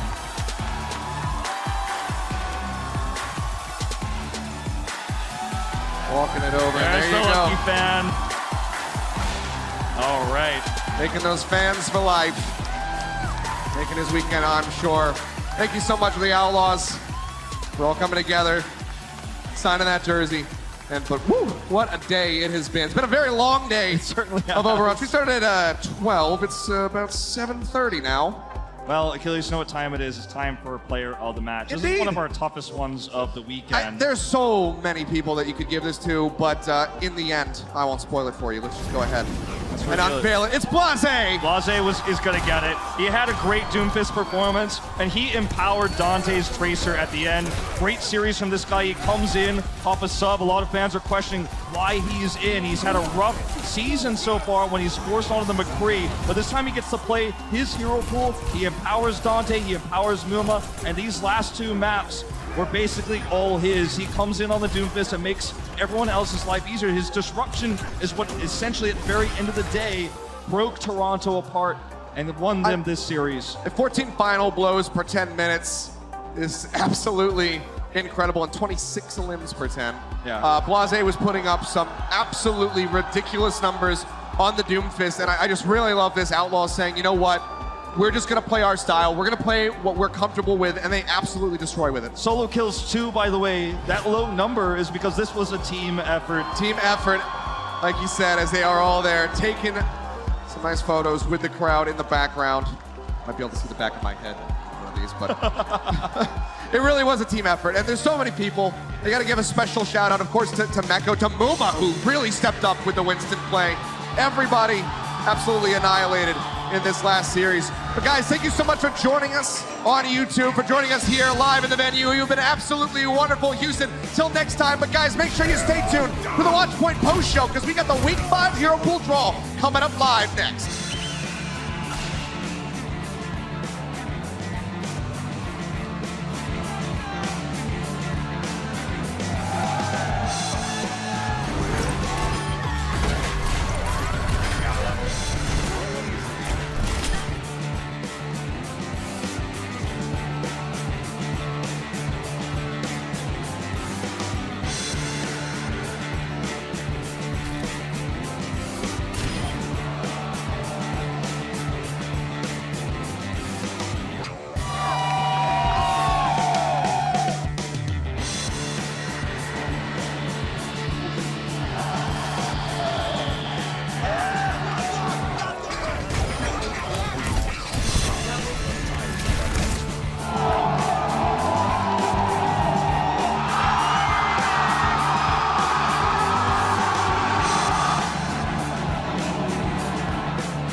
Coca-Cola is the official refreshment of the Overwatch League.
We're back for the Watchpoint show here in Los Angeles. All smiles down there in Houston, Texas, and we're wearing them too. It's nice to see a happy ending, of course, for the Houston Outlaws after a rough start to their inaugural homestand weekend. And now we have the privilege of breaking down what we just saw. And that is quite the question. Later on as well, we do have our inaugural, our first ever hero pool draw, where we'll see what heroes are going to be unavailable for selection for the next couple of weeks. So stick around for that one. But first and foremost, I'm Mitch Leslie, Matt Morello, Scott Kennedy, Jonathan Larson.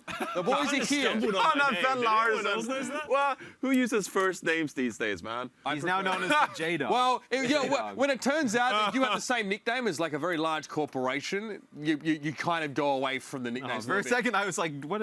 John, Yeah, I was like, wait, what? Let's have a look at the prediction board from earlier today, quickly. Whoa! Start with. So, Sully changed her picks halfway through the day. I'm not so sure that she did. I think, okay, so we were all wrong on the Paris-Atlanta game. Yeah. Get wrecked on that one. Come on. And Zoe apparently Zoe's a genius. is 3 out of 4 today. Yeah, I mean, look, it turns out she might be unwell, and shout out to Zoe as well. She read the script. She read the script. Oh, man, I didn't get the script yet. Yeah, I didn't get it this week. Yeah, well, grab the script in front of you for this one here, because that last game We didn't expect Houston to come out of the gates as strong as they did, but we did know they had the Doomfist Sombra combo up their sleeve, but did we expect it to be so impactful? Or conversely, did we expect it to be so hard for Toronto to deal with in those last couple of maps? It was kind of interesting. Houston just came out and played Toronto's game. They played the Doomfist and the Sombra, and they just played it better. You really saw Blase just putting on a clinic on the Doomfist, and Dante, I don't know how many EMPs he got and how many people he EMP'd, but it was just insane. Like, it felt like they had it for every fight. Yeah, we knew they could play this composition. I think we just expected Toronto to deal with it better. But honestly, Outlaws got the upper hand, and then you have the crowd cheering them on, and it felt like the steam just kind of went out from Defiant, and they just couldn't keep up with Houston's game. So impressive all around. We knew that Blase has an incredible Doomfist, and we know that Dante primarily was a Sombra player back then. So not very surprised, but I do think that I expected Toronto to put up a fight. Yeah, I mean, you have arguably 4 of the players on the Outlaws roster on their best picks at that moment in time, right? You have like Ragas on the Ana, Muma on his Winston, and then you have Blase on the Doom, and then Dante on Sombra. And Mecca on Diva. And Mecca on Diva, So Lucio, you're across the board. Well, no, he used to play some brig. I mean, like when those players can, it's almost like they saw what Toronto did, and how Toronto's had some success with that comp, and it's like, hey, wait a second, guys. We have players who can do that as well. Why don't we do it? No, give them some credit. What do you mean for credit for what? Toronto did it first, and then they just did it better. They knew this. Come on, man. But Toronto got countered with the composition that they didn't really try and use it against the Outlaws. They didn't try to go for an anti-Doom sort of setup. They tried to match them. Sureforce Sombra, we saw it here on Horizon. He tries to go for it again on Dorado later on, but I guess the heartbreak there towards the end of the series was Sureforce getting EMP'd when he has his own EMP available in that last fight. I mean, these are incredibly chaotic composition, especially playing Winston against Sombra. You get hacked all the time, and you have to be wary of everything, and then you have EMPs going out, and it's just so much happening with Doomfist, etc. Like, I don't blame any of these players for just being lost in the moment, especially when you mirror these compositions. It's just crazy to play against Costa with no playing. I noticed seeing Kareev getting hacked a lot by Dante specifically. I think Houston just did a better job across the board of applying pressure to the backline and the enemy Sombra. It felt like Sureforce just couldn't move, and I don't know how many times Kareev just died first, and we're like, how is he dying? He's getting caught by the Sombra, not getting the support, and you got to give credit to like Muma and Dante for the amount of coordination they had. Yeah, the final fight, I think, of the entire game, you saw Kareev and Kellex both drop like instantly, right away, and once that happened, you kind of knew it was GG. Quite often we saw, Dante get the hack, and Muma would actually go straight for Kareev, knowing there was no risk of him getting bioed or slept or anything like that. So Houston come out on top. First win, they definitely needed one, and we speculated that would be one of the few games that they could really be considered a potential favourite in that kind of matchup. But for our next matchup, let's go back. I really want to point out that Soyo and I were writing our predictions. Soyo likes to really calm down. Move on. Soyo really likes to draw that home. You're not coming back next week, right? I felt that it would be on the strength of sort of the tank line of the London Spitfire. I think Bernard, a lot of people suspected that maybe he would be a candidate for player of the match. Glister ultimately getting that. Very back and forth match. Absolute doozy. I mean, this was just Glister, in my opinion. Like, he was just insane on Widowmaker and McCree throughout this series. And I mean, he almost did a flat out deadlift on Havana. He had 19 out of the 39 final blows of London Spitfire. So, I mean, this guy is just crazy. But overall, you look at London's roster, and as you said, like Bernard, J-Mac played well, Shui threw with some blizzards into Diva Matrixes, and then they have Krillin on Diana. So, like, across the board, it's a pretty good roster. Yeah, I love how London played today in terms of their support core, keeping J-Mac alive. I thought Krillin, especially on the last map, did a fantastic job on the Ana numerous times. J-Mac playing very aggressive, getting into the front line, just swinging like a maniac, and they're able to keep him alive, charging into 2 people, keeping him alive. I mean, just give a lot of props to the support core. Yeah, I mean, there are some times where we're in the back and we're like, where is he going? How is he alive? And like, why is he going there? And then you're just screaming at the monitor, like, how is he alive? Quick question, Costa, what do you think about Chris? I think Chris hasn't been performing that well. Obviously, we know that Lucio isn't his strong suit. They did try and play a lot of the brig here and there, and they were still trying it across the board. But I don't even think you can just isolate Chris. I think Florida Mayhem, we had a lot of hype coming into the season, especially after their first couple of matches, but I think their teamwork is just sort of going down, and they're sort of, almost regressing. Here's interesting. Who are you disappointed with more today? Florida or Toronto? Toronto. I think Toronto. Yeah. I think Toronto were more disappointing. As Florida played like they went to fight. They did have some shining moments, but for Toronto, I was just kind of disappointed with them. I guess maybe I expect more out of this Florida roster. Yeah, no, but like, I don't know. We joke obviously about Chris and everything. As Costa said, you can't really necessarily pin one player down and blame him. I don't think that's fair at all. I think when a player like Glister's just popping off on the McCree as much as he did, it's so hard to deal with that. Like, you can be the best team in the world, but if a McCree just has his will and just hits as many headshots as he does, it's just so hard to deal with that I don't think you can necessarily blame Florida Mayhem as a team overall. But you expect like the DPS lineup of Florida Mayhem to do more. I was actually disappointed with Yaki. I think on the May and the Doomfist, he was pretty underwhelming. He was really getting caught. He was just sort of not utilizing the opportunities that he had, especially on the Doomfist. I think he was just sort of botching it a little and just not really getting the effectiveness that they need, which just gave Glister the opportunity to just click Yaki had a really good first series of the Overwatch League on the May, the one that we casted in New York. But since then, I feel like he hasn't had that much of the same type of impact. Yeah. I've liked the moments of Doomfist we've had from him there. I think on Horizon, it didn't quite hit the mark. Some fire action there as well from Yaki. We know he's got a deeper hero pool. Have to see if he can actually manifest some of that ability into game results. But coming up next, we had Boston, Philly, Paris, and Atlanta also in action today. We're going to talk about who made a great impression. And of course, we'll also have the Week 5 hero pool draw. You don't want to miss it.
We had a Wild West showdown between Boston and Philly to kick things off today. It's a long way to think back, but that's where it began. Jerry came in with an extremely large amount of hype today, but the veteran Carpe proved that he is a better gunslinger. I could have told you that in the first place.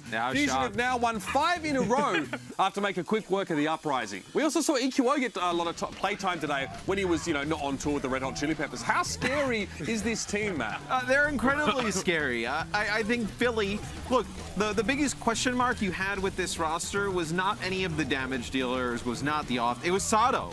And if Sato is playing at this high of a level, they are going to be able to compete with everybody. You look at their roster across the board, they have talent at every position.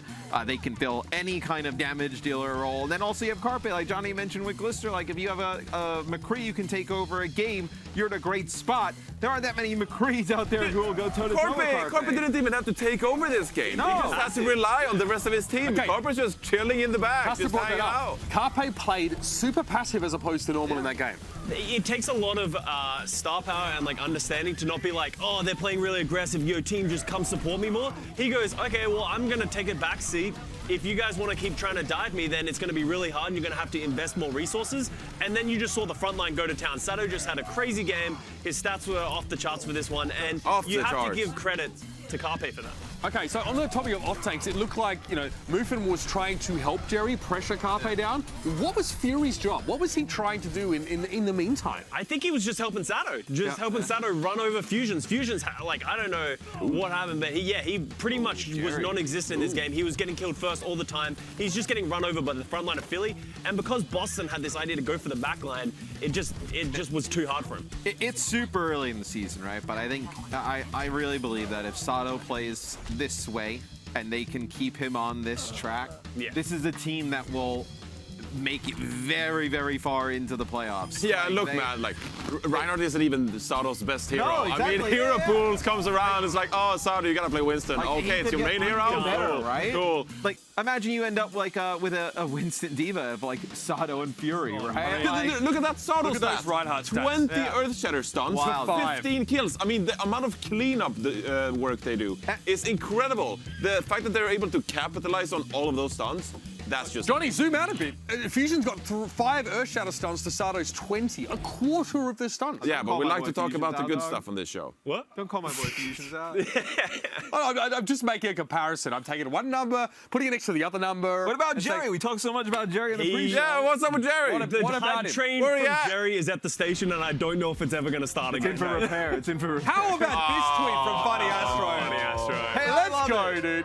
Christopher's in the back BM. writing the tweets for these guys. Funny Astro didn't seem like that savage a guy. He actually seemed like just a really generally nice guy. Isn't he from the UK? Yeah, that's what I'm saying. 4 hours British is a lot of connection. time. These Brits on this team are taking a direction that I absolutely love. Yeah, keep it up. Yeah, you love the confidence that you see from these guys, and even on Twitter, they're prominent all over Twitter. Poco, Carpe, these guys are just sort of running their mouths. They flame each other too. Exactly, and they're loving it, and they're enjoying it, and they're having a good team. It's a fun team to get behind because, as Matt said, these guys are going to go deep if they keep playing like this. Yeah, it's sort of like me and Costa on the desk.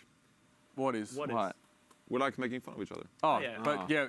But they actually like each other. We don't like those each two other. are good at never mind. Yeah, that's fine. Yeah, okay, just give it up. Move on.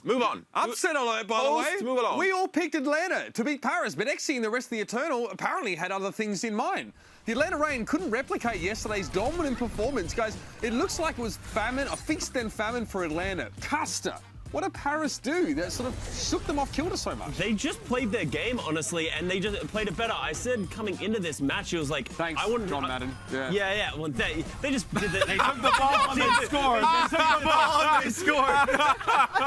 They scored the touchdowns. That's what they did. The big wow. Good job, Scott. You're Professional analysis for you guys. I'm done. No, but honestly, I wanted to see how Atlanta was going to play this because they had a lot of hype coming into this match after they dismantled the Toronto Defiant. And then we wanted to sort of see where Paris stood, and they stand very high, especially in this meta. I just want to see them in more. What a weird weekend for Atlanta. Yeah. I thought after their performance yesterday that they would come in and I don't want to say wipe the floor with Paris, but I thought they'd win. Yeah. They got kind of rolled over. It wasn't close. What is this giving your momentum as a team? Like you got Bebe coming out there, he's basically twerking on stage after the game during the interview. He's like, oh, man, we're just going to keep doing the same thing. You didn't do the same thing at all. Actually, it looked vastly different in composition and in terms of result. Some would say it was the opposite. Yeah, you could say that. I mean, what do you guys think? I don't know how to feel about Atlanta Reign anymore because everyone ranked them like top 3 and they're going to be so good and okay, it's one loss. I get it. I get it, right? But I don't know how we feel about this Atlanta Reign. I'm going to side more on Atlanta is still a good team, I believe. Oh, yeah, of course. I'm going to say this is more of Paris being better than we had anticipated. I would go more in that direction than I'm worried about Atlanta. Sure, yeah, but I'm like, if you're a top 3 team, you're dominant, okay? This looks like middle of the pack, top 8 kind of playoffs team, you know? So...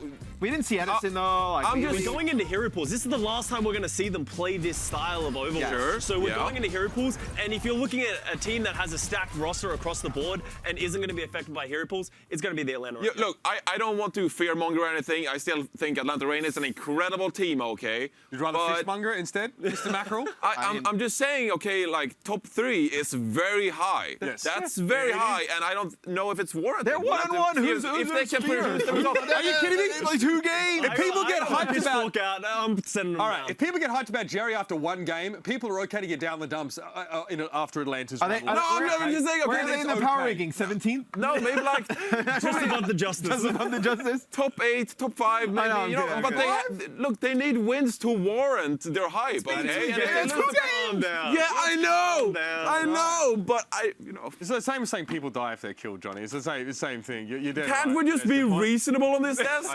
I would say there are people over. This is a spectrum of reasonability. Ah, come on, You know let's what I not mean? throw you at the end. I'm trying to be mine. I had to be here on the host, bro. I would switch. All right, maybe I would before switch. this gets out of hand, it's time to take things a already little bit has. more seriously. It is the moment you've been waiting for. The Hero Pool draw for Week 5 is coming up next. Oh. Coca-Cola is the official refreshment of the Overwatch League.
바로 마이크 체크. 마이크 체크.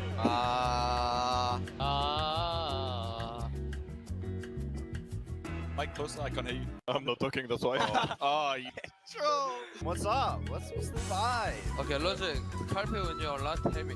Yeah, if Scorpion in your lot, Scorpion's gonna respawn a lot. Oh, I like it. There's 2 things I love in life. It's Roy Overwatch and myself. You don't love me? Not me?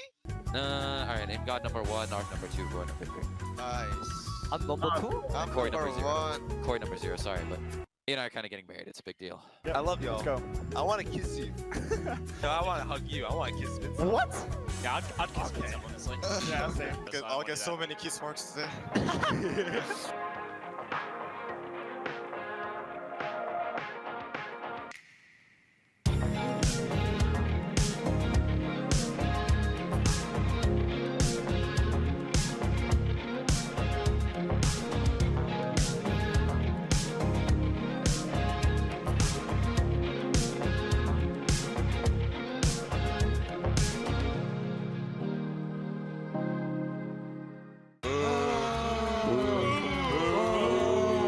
You guys stop? No, I'm saying. You guys stop, please? They're so loud! You see all these people up there? They're all so cute. Look at all of them. Where's the Brent? Where? In the caster's booth? Where else would he be? Why they say 40 seconds to not start? I don't know. Oh, it's Widow map. Yeah. Yeah. I'm gonna kill everyone. Boostio though, Arc was nano boosted instead of nano boosted. 2 kills. He's making the most of it. Yeah, maybe you still?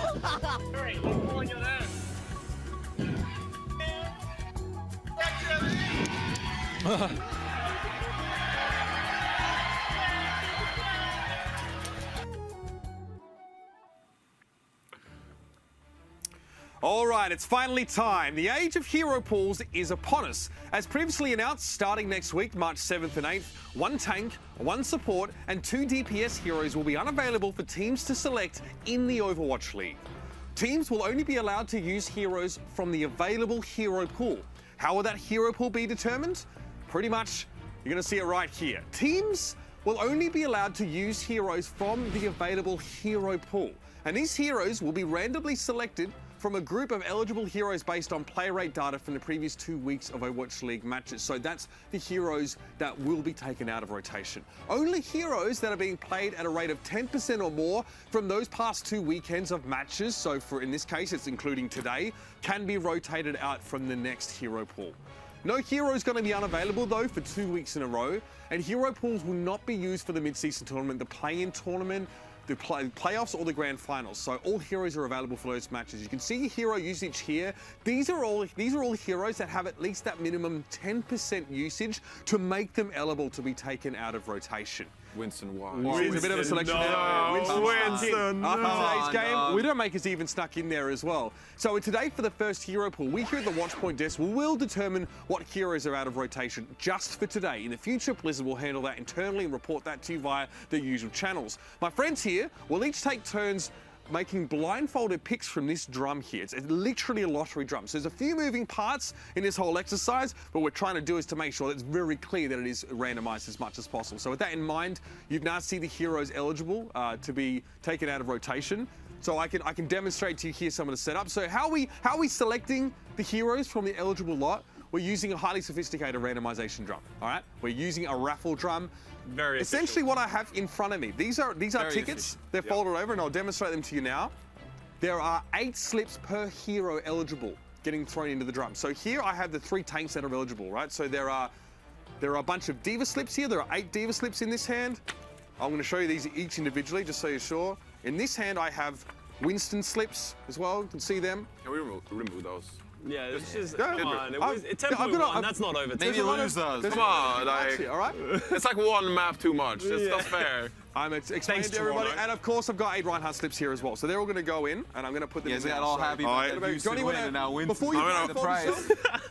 Peanut Gallery, enough out of you. Johnny, hold that for me so I can put these in, please. Yep. This is how it's holding it. So these are the Winston slips going in. Yep. The Reinhardt slips are also going in now. Johnny, get in there. This is scary. The diva slips, and we're going to mix it up properly, guys. Yeah, yeah. We're going to take turns. Can I just pick the one now? Not yet, no. Oh, now you're going to put the blindfold on. Here we go. This is how we do it. The very official hiding mechanism. I'm going to hold this down because I'm going to give it a real price. I can't confirm. I can't see anything. Now you can't tell me this isn't completely random. Maybe give it a go the other way a little bit. Oh yeah, look at that. Just here we go. Completely random right now. All right, so little tumble dry. Here we go. You're blindfolded. Now we know what our eligible tanks are. It is Winston, Diva, and Reinhardt. They are all eligible to be chosen here. We're only removing Johnny, one. Mess it in up. goes the only hand, one. Johnny, here we go.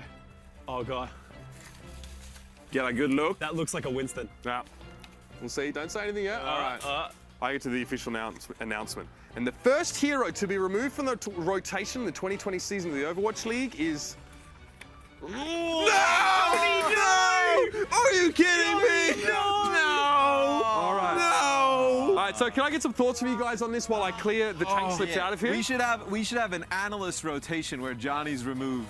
Yeah, I'm good for that. Removing Reinhardt. I'm okay for that. What do I do with my job? Do I call in sick next week? Get out of the way. Yes. Okay. Why didn't you get like Diva or Winston? Either of those were fine. We're all moving. We're all moving. Hey guys, any chance of discussing what this might mean? Okay, so like Arissa. you see Ryan gone. Most likely we're gonna see Arissa coming back in, taking the place. We're going back to that sweet Arissa gameplay. Maybe we'll see some dive. Winston Diva. You can still run that. Man, it comes down to if Lucio. It depends. It may not all be Arissa. You'll have to tune in and find out. Okay. Ooh. So now it's time, of course, to we're gonna show the full screen so you guys know what are eligible to actually be taken out of the pool. Just to remind you guys. So we've already had our tanks picked here. So Reinhardt, with 87.2% hero usage, will not be in the pool. So for supports, you can see Moira snuck in there at 10.8% today. Lucio at 88.7% and Ana at 85.4% are all eligible. So, this weekend and last weekend. So here is the stack of Lucio ones. There are 8 Lucio tickets in my hand. They're going to be thrown in. I can't wait for someone to say he didn't mix the drum up enough. Yeah. In this hand, we have the Ana tickets. There are 8 of these. They're also going to be thrown in here. And yes, we will mix them around. And finally, of course, as just snuck in today with a little bit of extra play from our teams, Moira is also eligible to be removed from rotation for a short time. So, Custer, put your blindfold on. Let's go, I'm going to really mix this up. There's some Guy Fieri action going on here. Inventing esports. Who do you guys want me to pick? Who do you want? Yeah. What do you got? Okay. Is there anything you're hoping that doesn't get removed? Anything you want to see next weekend, especially? I don't want to see Lucio removed. Okay. Because that means we'll see a lot more Baptiste and Brig. Yeah, and I think that means if you see Lucio gone, I think that means you'll also see Orisa more. Costa, you have one job. Custer, I messed it up. You Please can reach stop. in. Just hand me one of those. And we'll find out which one it is. I don't know why they get us to do this. Alright. If there's any chance We're of it making going wrong, esports history. It's us. Yeah, Okay. How did I do? Not bad. Show me the money. And this support will not be available next week. Moira. I've done it, chat. Moira will not be available. She's out of the hero rotation. Nice. Thoughts on that? That's It's pretty cool. Yeah, I mean, I think you still have the ability to play dive as long as Lucio is in the mix and Ana, I think you're good. So I mean, we'll pretty much just see more Lucio Ana next week, I can imagine. Yeah, okay. So not a huge change in that regard. It's We interesting. only saw her just sneak in, right? She only just had 10%, so it's not like everyone was really making her a Yeah, I mean, we might see Yeah. less dive and we might see more Orisa Diva compositions next week, given the fact that we also banned out Reinhardt now. So, all right, who am I picking from? Finally, we're down to the DPS slots. Can we show that the graphic again, and we can show you guys what DPS heroes are eligible to be removed from the active pool. There are 4, and I obviously have 8 of each of those 4 in my hand. I'll show you this. So we have May, McCree, Doomfist, and Widowmaker. Yeah. 2 of these could be removed. Whoa.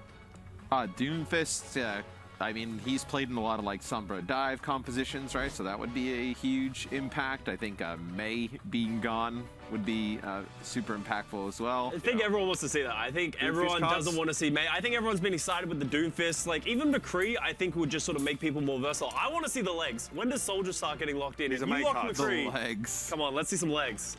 All right, so I got Doomfist and May in there already. Lock the legs. Well does that work without the Reinhardt? We'd have to ban like a 8 DPS to get the legs in. Well, what would be interesting with I'm being asked to show you multiple of these, just so you know. That's another McCree one as well. Yeah. I'm going to show you 3, just so you're sure. That's another McCree one. See All the that? McCrees. All right. No, it's fine. Yeah. Gotta make sure. It would be interesting to see if McCree was removed, if teams started playing more Widowmaker to sort of replace that role. Because theoretically, it's a similar hero, but it's just harder to play Widowmaker against like a Diva shutting you down, etc. So interesting to see if McCree gets removed, who replaces him in the Widow. Yeah, I think there's so many interesting ways, especially since we have 2 bans as well. Like, that's such a significant portion of what we've seen being played already. So it'd almost be interesting if we see McCree or Doomfist get out. Like, are we going to see massive changes? Like, will we see more Tracer and all that kind of stuff? Well, it's going to be really the interesting drum? as well with no Reinhardt to see what happens if May also gets removed. Yeah. Okay. Because then we might actually start seeing. So bear in mind, there is the chance of Open the same the door. DPS period being picked twice in a row. We're just going to roll again until we get a different one. All right, Matt, you can take your first one. All right, Matt, come on. Couldn't we have gotten a good DPS period to draw these? Hey, I'm better than I you. don't think we have any think on so. this desk, unfortunately. All right, so our first pick for the DPS to be taken out of rotation, it's McCree. Oh, wow. Whoa. McCree usage, yep. Nice 1 in Matt. 3. We have a 1 in 3. Please 1 in choose 3. the May. So what does this mean? Yeah, I think, as Johnny was saying, with the McCree out, I think you'll just see, if in this current setup, you'd see a lot more Widow. We might see right now like a lot of Orisa Widow Diva right now, if I was guessing what the meta would look like. All right. Matt having to reach So we in might here. get McCree again. If we get McCree again, Then we we'll need to just pick draw it again. I will show you what we get. And this one is Widowmaker is drawn. Wow! McCree and Whoa, Widowmaker. that's So crazy. we got Doom and May still in. You didn't get May. You had one job. You had a 50% chance, I think. Do we just see a lot more dive now? Yeah, maybe you see a lot of dive. You got Widow and maybe.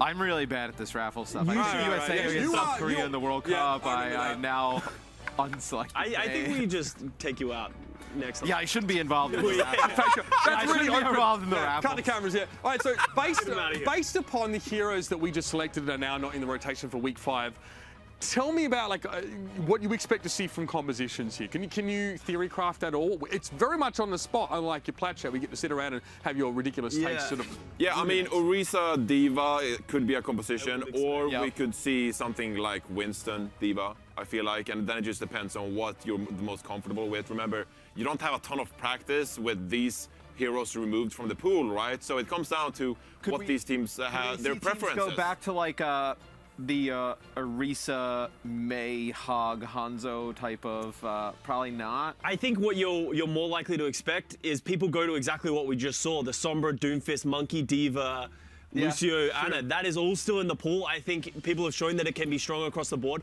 I wouldn't be surprised if we see a lot of that next weekend. Do you think there is a possibility we see some more perhaps double shield compositions, given that a lot of these teams have experience playing double shield compositions like Bastion, etc.? Like, is there a possibility we see more of that maybe? I think with everyone, because everyone's has a week to prepare for this, right? This weekend, I think you're going to see a lot of people prepare against this Doomfist Sombra. So you might see a couple of people sort of set up these bunker comps with the double main tanks, with like Baptiste, Brig, all that kind of stuff. Like, we could definitely see some interesting counters, but I think you're going to see teams play to their strength. Everyone's not going to play the same thing, and that's what's exciting about these heroes. So more specifically, what do these heroes being unavailable mean sort of for the teams playing next week in terms of, is there going to be a really strong team, do you think? Any teams that because we're going to see a lot of the same teams coming up. This is your schedule for next week. Any of these teams do you think are particularly affected by this? I mean, if Houston weren't comfortable playing the McCree, here you go. Yeah. Right? This is your weekend to really perform, and you don't really have to stick with that May, so we'll have to see if they can just adapt and just keep playing their own style and see how that turns out for them. Meanwhile,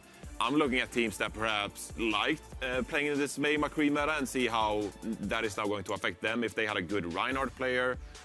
Perhaps like Paris Eternal. I don't know what their team is going to look like when Ben Best can't play that Reinhardt and they can't be behind his shield. I would also say that first day, Toronto has already been playing a lot of the Sombra Doomfist style, going up against Florida. Florida just plays today. They probably travel, right? You may not get a great opportunity to really kind of get a run on that comp. So I think Toronto could have an edge there. What about Philly? How does that affect them?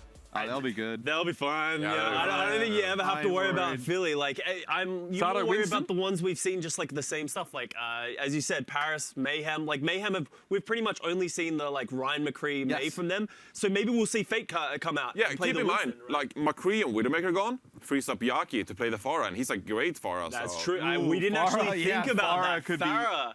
Pharah could be devastating with no McCree. The legs. Like Ilios and stuff. Great. Are we going to see the legs? Pharah legs? I'm just saying, Tracer Pharah. I would think you'd more likely see Tracer Pharah more than anything, but I think, someone go legs. Come on, I need to see some legs in this week.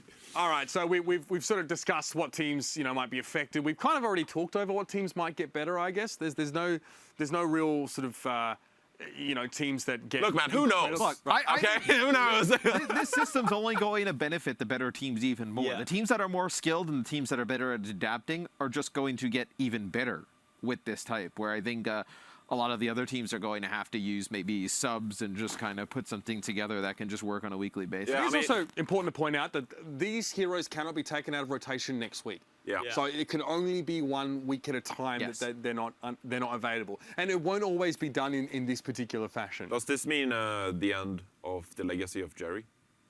Oh, is Jerry going to take a back seat? You never know. No, Jerry, not Jerry. Look, I told you. I'm 37. It's right. It's all over. No, I think Jerry will be fine. I think he played all right today against Philly, but I think it's just a tough matchup. I don't think you can judge him like as good as his first matchup or as bad as his matchup today. Exactly. Like, right. Well, one thing is for sure, ladies and gentlemen, week 5 is going to be an absolute crackerjack. It's going to be a lot of theory craft going into it, some unexpected results perhaps, and it's something to look forward to. But that's it for us and the Watchpoint Post-show. We've got Overwatch Contenders Australia kicking off tonight, by the way. 11 p.m. Pacific. If you're not cheering for Blind Freak, there's something wrong with you. Head over to youtube.com/Overwatch League, Overwatch Contenders. Watch and subscribe. The North America, Europe, and South American regions are kicking off their broadcasts next week, starting on March 9th. Thank you very much for watching, and good night.